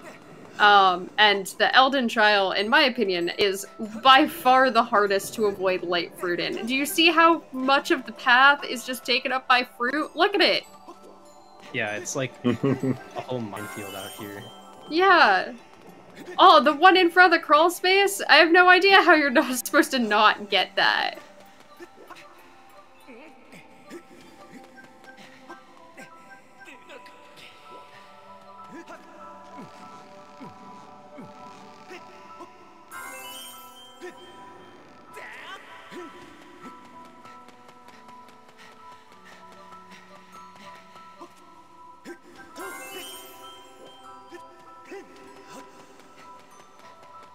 A lot of the trial movement is also pretty neat, because getting the...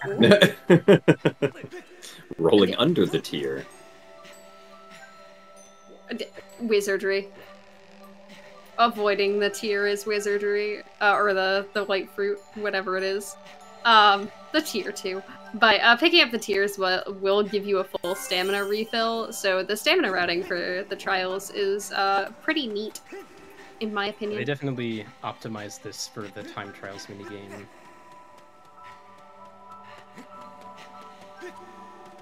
Although interestingly enough, the strategies that you would do in a Silent Realm or in a boss IL are different than the ones you do in an RTA run, because they use in-game time, and so the cutscene that you get, for example, from getting caught by a watcher, does not count towards your time during the minigame, but it does still lose you time in an actual run.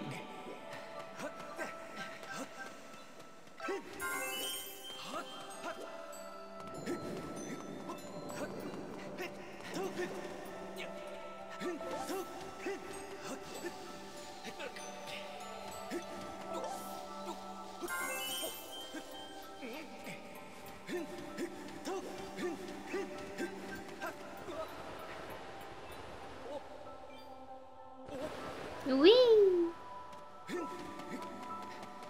Important fact, everyone. If you don't say "wee" in an excited tone of voice at least once during your speedrun, it is not viable for leaderboards. This is definitely true.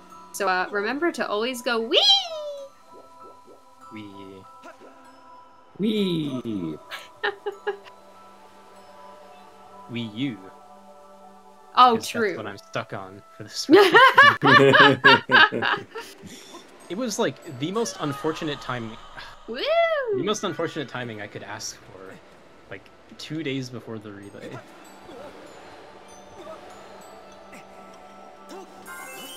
It's unfortunate that that feels like it's kind of always how it happens. Everything's working fine until you need it to be working, and then it's not working at all.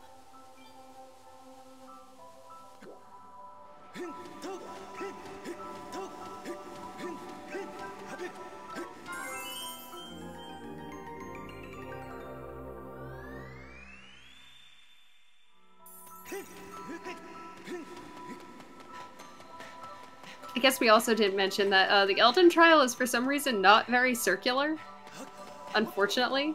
Yeah, the route is pretty convoluted and involves some backtracking. which is not great for a speedrun context.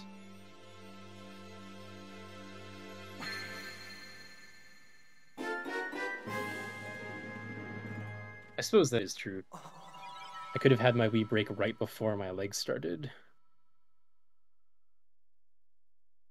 Especially considering I had to look for where the USB that had my Virtual Console copy was.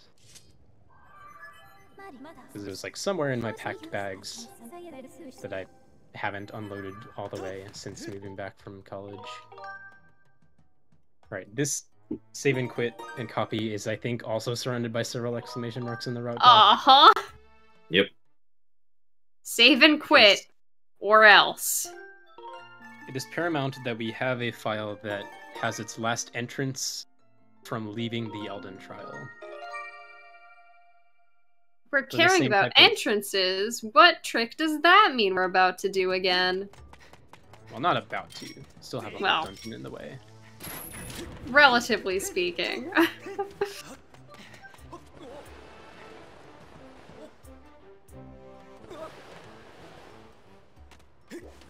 Twilight Princess is right after this run, so it'll be starting in about half an hour. A little bit less, hopefully.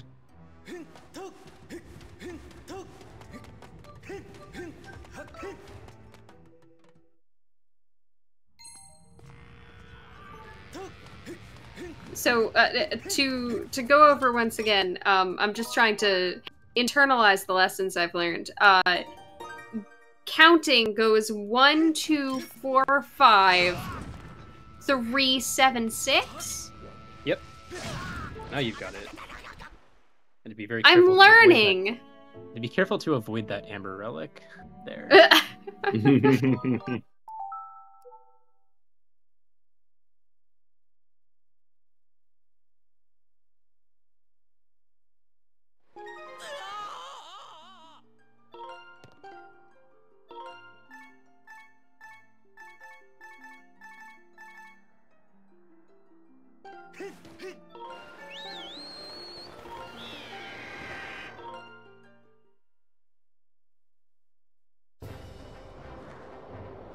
I do love that, out of context, doing the fast Farron bit in this run does just kind of look like you're flickering files back and forth.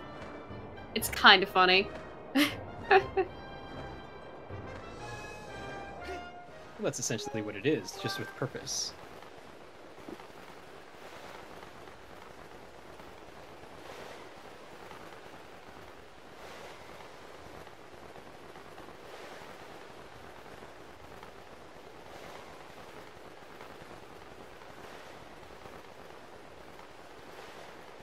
Did you know that we are playing The Legend of Zelda Skyward Sword?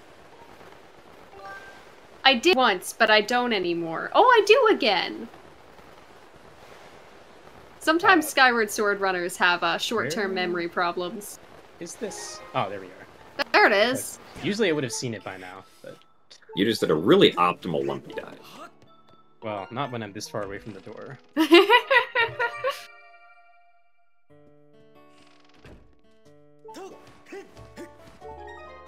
Those dives look pretty scary, but once you know the setup, mainly that you have to like fly towards the left edge of the Loftwing bounds because it's closer to the Lumpy Pumpkin, they become a lot easier. I remember I used to do 21 flaps and still fail them sometimes, but now I'm pretty consistent with 18. Important note here, I am playing on file 3. That is the intended recipient of this RBM.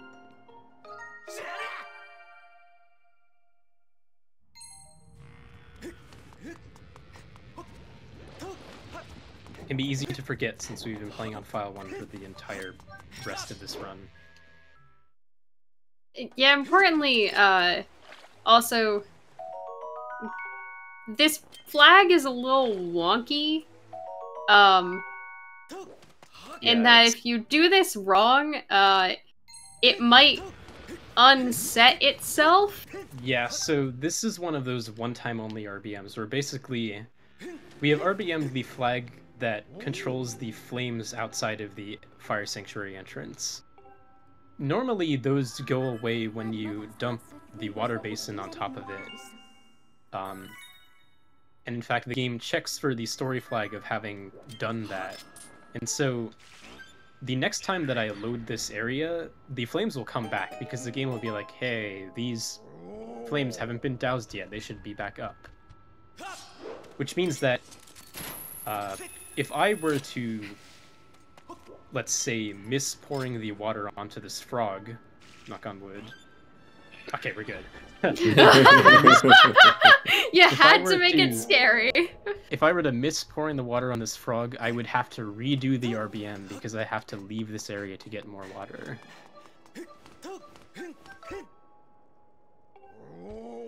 So not a great thing to fail. Yeah.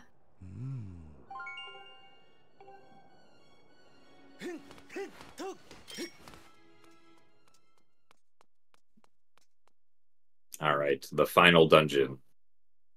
I wonder what we're going to do at the start of it. Surely we'll actually do it normally, right? I'm Oh, just of safe course. saving. Every time you enter a new area, you should in fact save your game. Just in case somehow something goes wrong and, I don't know, you die? At least Yal died fast. It was in lava. Mmm. I think dying fast is good because it means you lose less time to dying.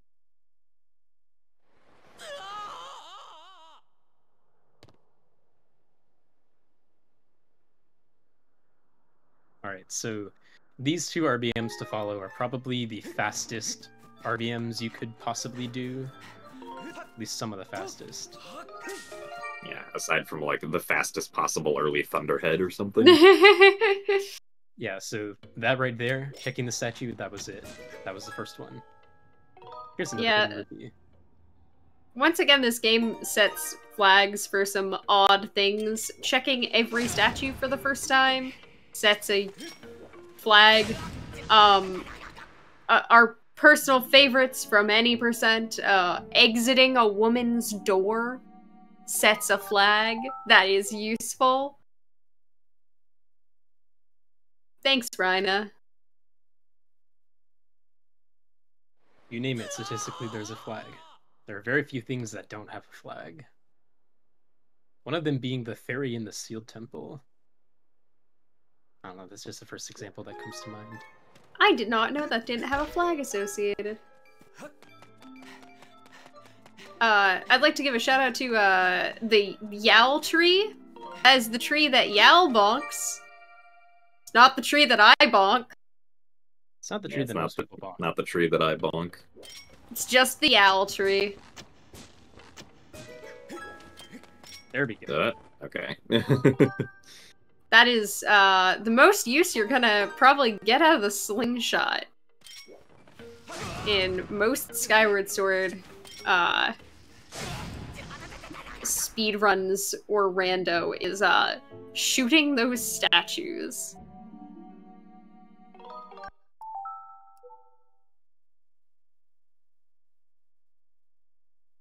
Yeah, so both of those last two RBMs actually went towards the same goal of being able to skip needing the magma myths in Fire Sanctuary here. And it's very convenient that despite the fact that we need two separate flags to achieve this singular goal, they are basically the two fastest flags you can imagine.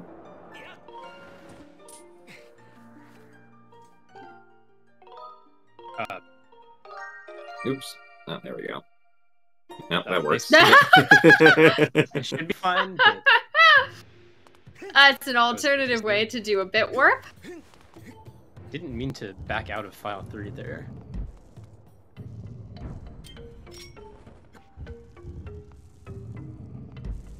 Also, that room doesn't really exist. It's fine. Yeah, let's be careful to not fall down on the inside here. Slash off. Right, so now I have to take an alternate route to not die of fall damage. This is a shout out to the rando players and the Honda runners. Yeah. This room also sort of doesn't really exist. But the floor does, so that's all we need. Alright, so if I were to jump directly to where I'm trying to go, I would take 4 hearts of fall damage, which would kill me now. But from here, it only does 2. Also, that railing doesn't exist either. Things not existing after you do bit warps is kind of a pattern. The game doesn't quite know all of the assets that should be loaded when you get somewhere by unintended means.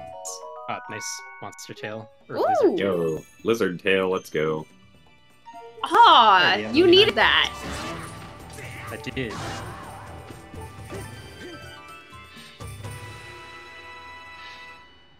Yeah, so if I had not accidentally jumped into the lava there, I would have jumped directly into that sleeping statue.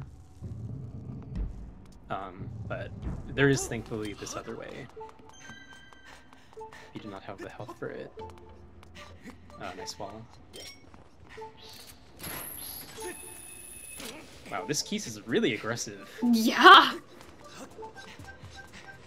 Those keys are very annoying because they are cursed keys and give you the cursed effect, which makes you not able to use your sword or items, which makes traversal annoying. So murdering them is more fun. Same as the like. Oh, hey, the look, a puzzle. Frog in Wind Waker.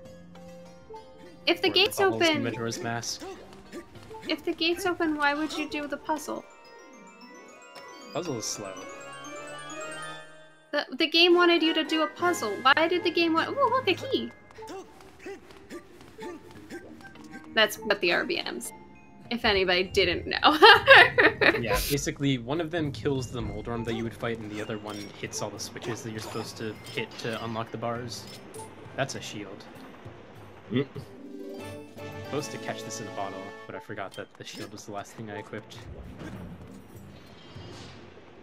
Yeah, you generally don't want the shield equipped unless you are actively using it for something, because unfortunately the motion input for doing a shield bash and the motion input for doing a roll are identical, and the game just tries to figure out which you want based on what the context around it is of other actions, which means generally, like, if you're moving, it's a roll. Yeah, which means generally if you're trying to roll before sprinting, as we do, as mentioned earlier, to hit top speed immediately, you are starting from standing still, and you thus do a shield bash. Also, Yep, that is the character, that is that boss key. State mandated. I have to be a Geekly, I'm sorry.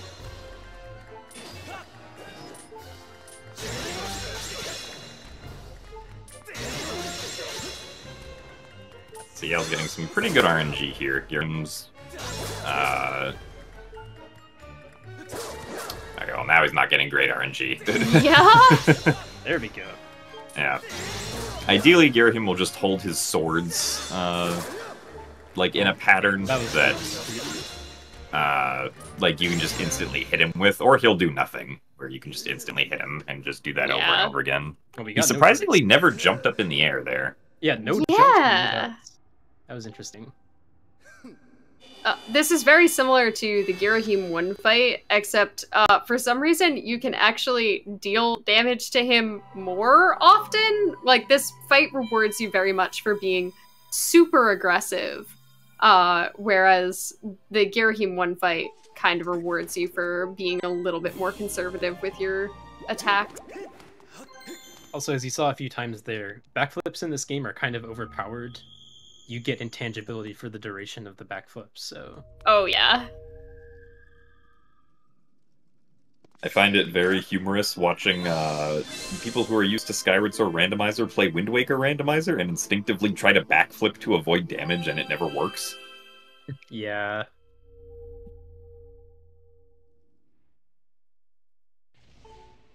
See, now I just feel embarrassed.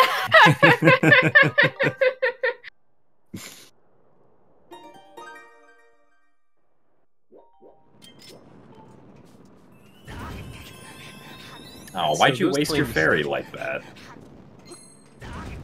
Yeah, I just wanted it for decoration, specifically for that fight. That's fair. Yeah, but those flames coming back are quite convenient because it makes back in time very quick here. For the final, hopefully, iteration of Back in Time.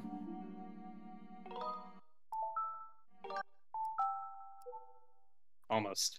Didn't select continue first. Alright, so we are almost 3 hours into the run. Run's almost over, so who's ready for the hardest trick in the whole run? Woo! Right at the end.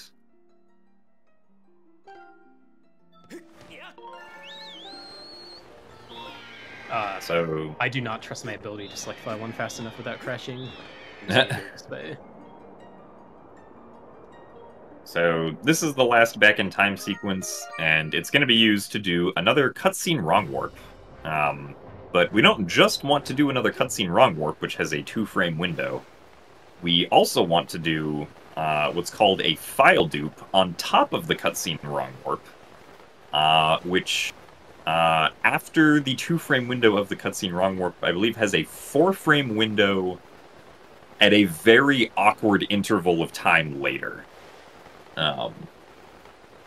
So that's kind of what makes this trick specifically the hardest one in the whole run, because you first have to do the hard cutscene wrong warp trick timing, and then you have to follow it up with a very awkward time set of inputs to do the file dupe that we want to do. Also, shoutouts to Bruce. Bruce is helping us do the final bit interaction. Essentially, we're doing a mini version of what was done for the LMF raising RBM of stealing this flag into Seal Temple. We need specifically the layer upon which you would normally raise the Gate of Time to do this trick.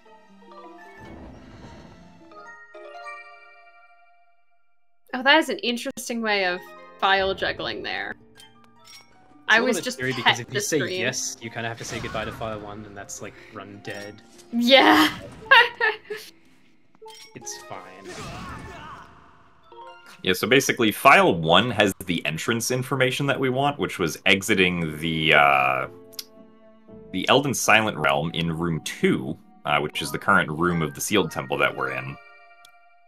So Yale's gonna do the entrance trick here. I don't have audio, so I don't know if it worked.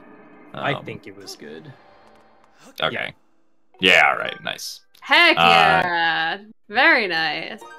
But File 1 has not beaten Fire Sanctuary, so what we did instead is we started File 1 with the cutscene wrong warp, but then duplicated File 3's information over File 1. So now File 1 has beaten Fire Sanctuary because we essentially copied File 3 over it while we did this cutscene wrong.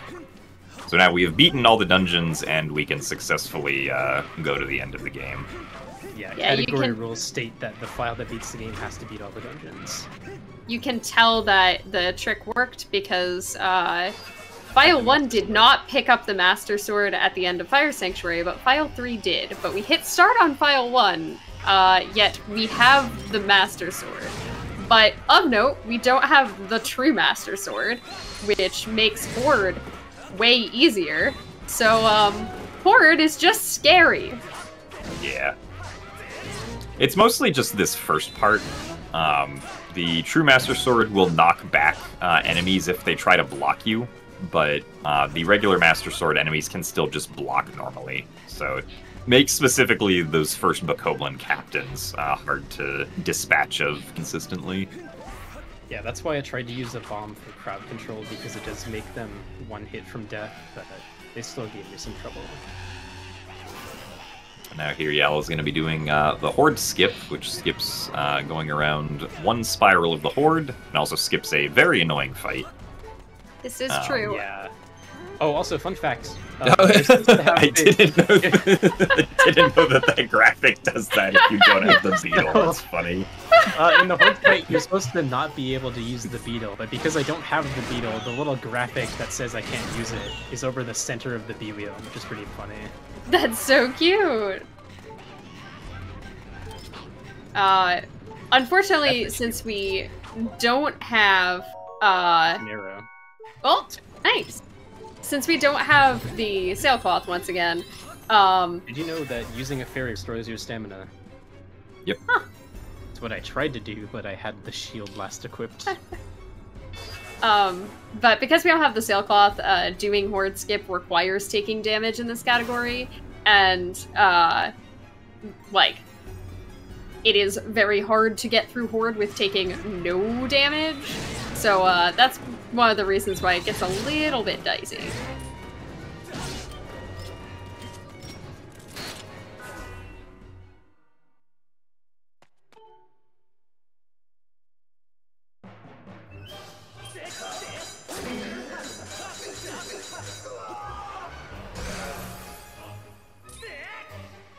Quite make it all the way down. Unfortunate.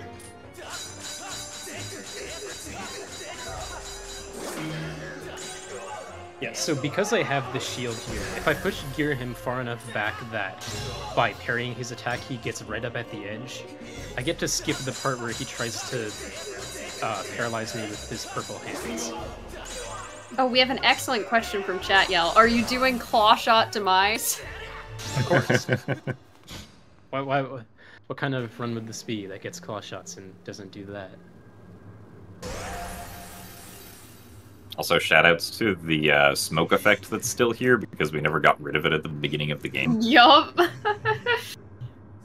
Personally, I like to believe that this is very nice foreshadowing for the fact that Girahim is evil. Spoilers! Damn, Jim. Unfortunately, Even Trez came out of hiding for that one. Unfortunately, I have a bit of a case of the shaky hands here, and I can't quite get my Skyrim strikes. Yeah, I'm just gonna do this is... Oh, or not. This is there is a stun lock for Girahim 3 that is much easier when you're doing like randomizers or anything where you get a Tree Master Sword, because your Skyward Strikes charge pretty much instantly, and it makes the window a lot wider because you need to, during his animation, both charge a Skyward Strike and perform a Skyward Stab. When you don't have the True Master Sword, it doesn't matter what sword you have, it charges kind of slow. And if your hand is shaking at all, that thing is not charging. Wink is just gonna go, ooh, ooh, ooh, and it just never works. Y'all remember to do dot split, exclamation mark split when you die, right?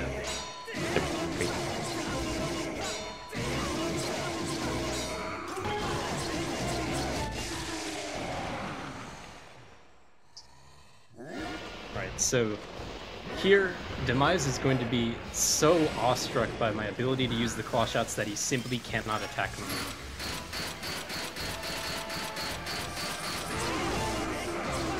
Eventually he will try, but that also leaves him open to attack. And just a few more hits. And GG. GG, yeah. Jeez. Oh, Congratulations. still underestimate. Woo! Nobody gave me any estimates in the first place, so I don't know. Oh.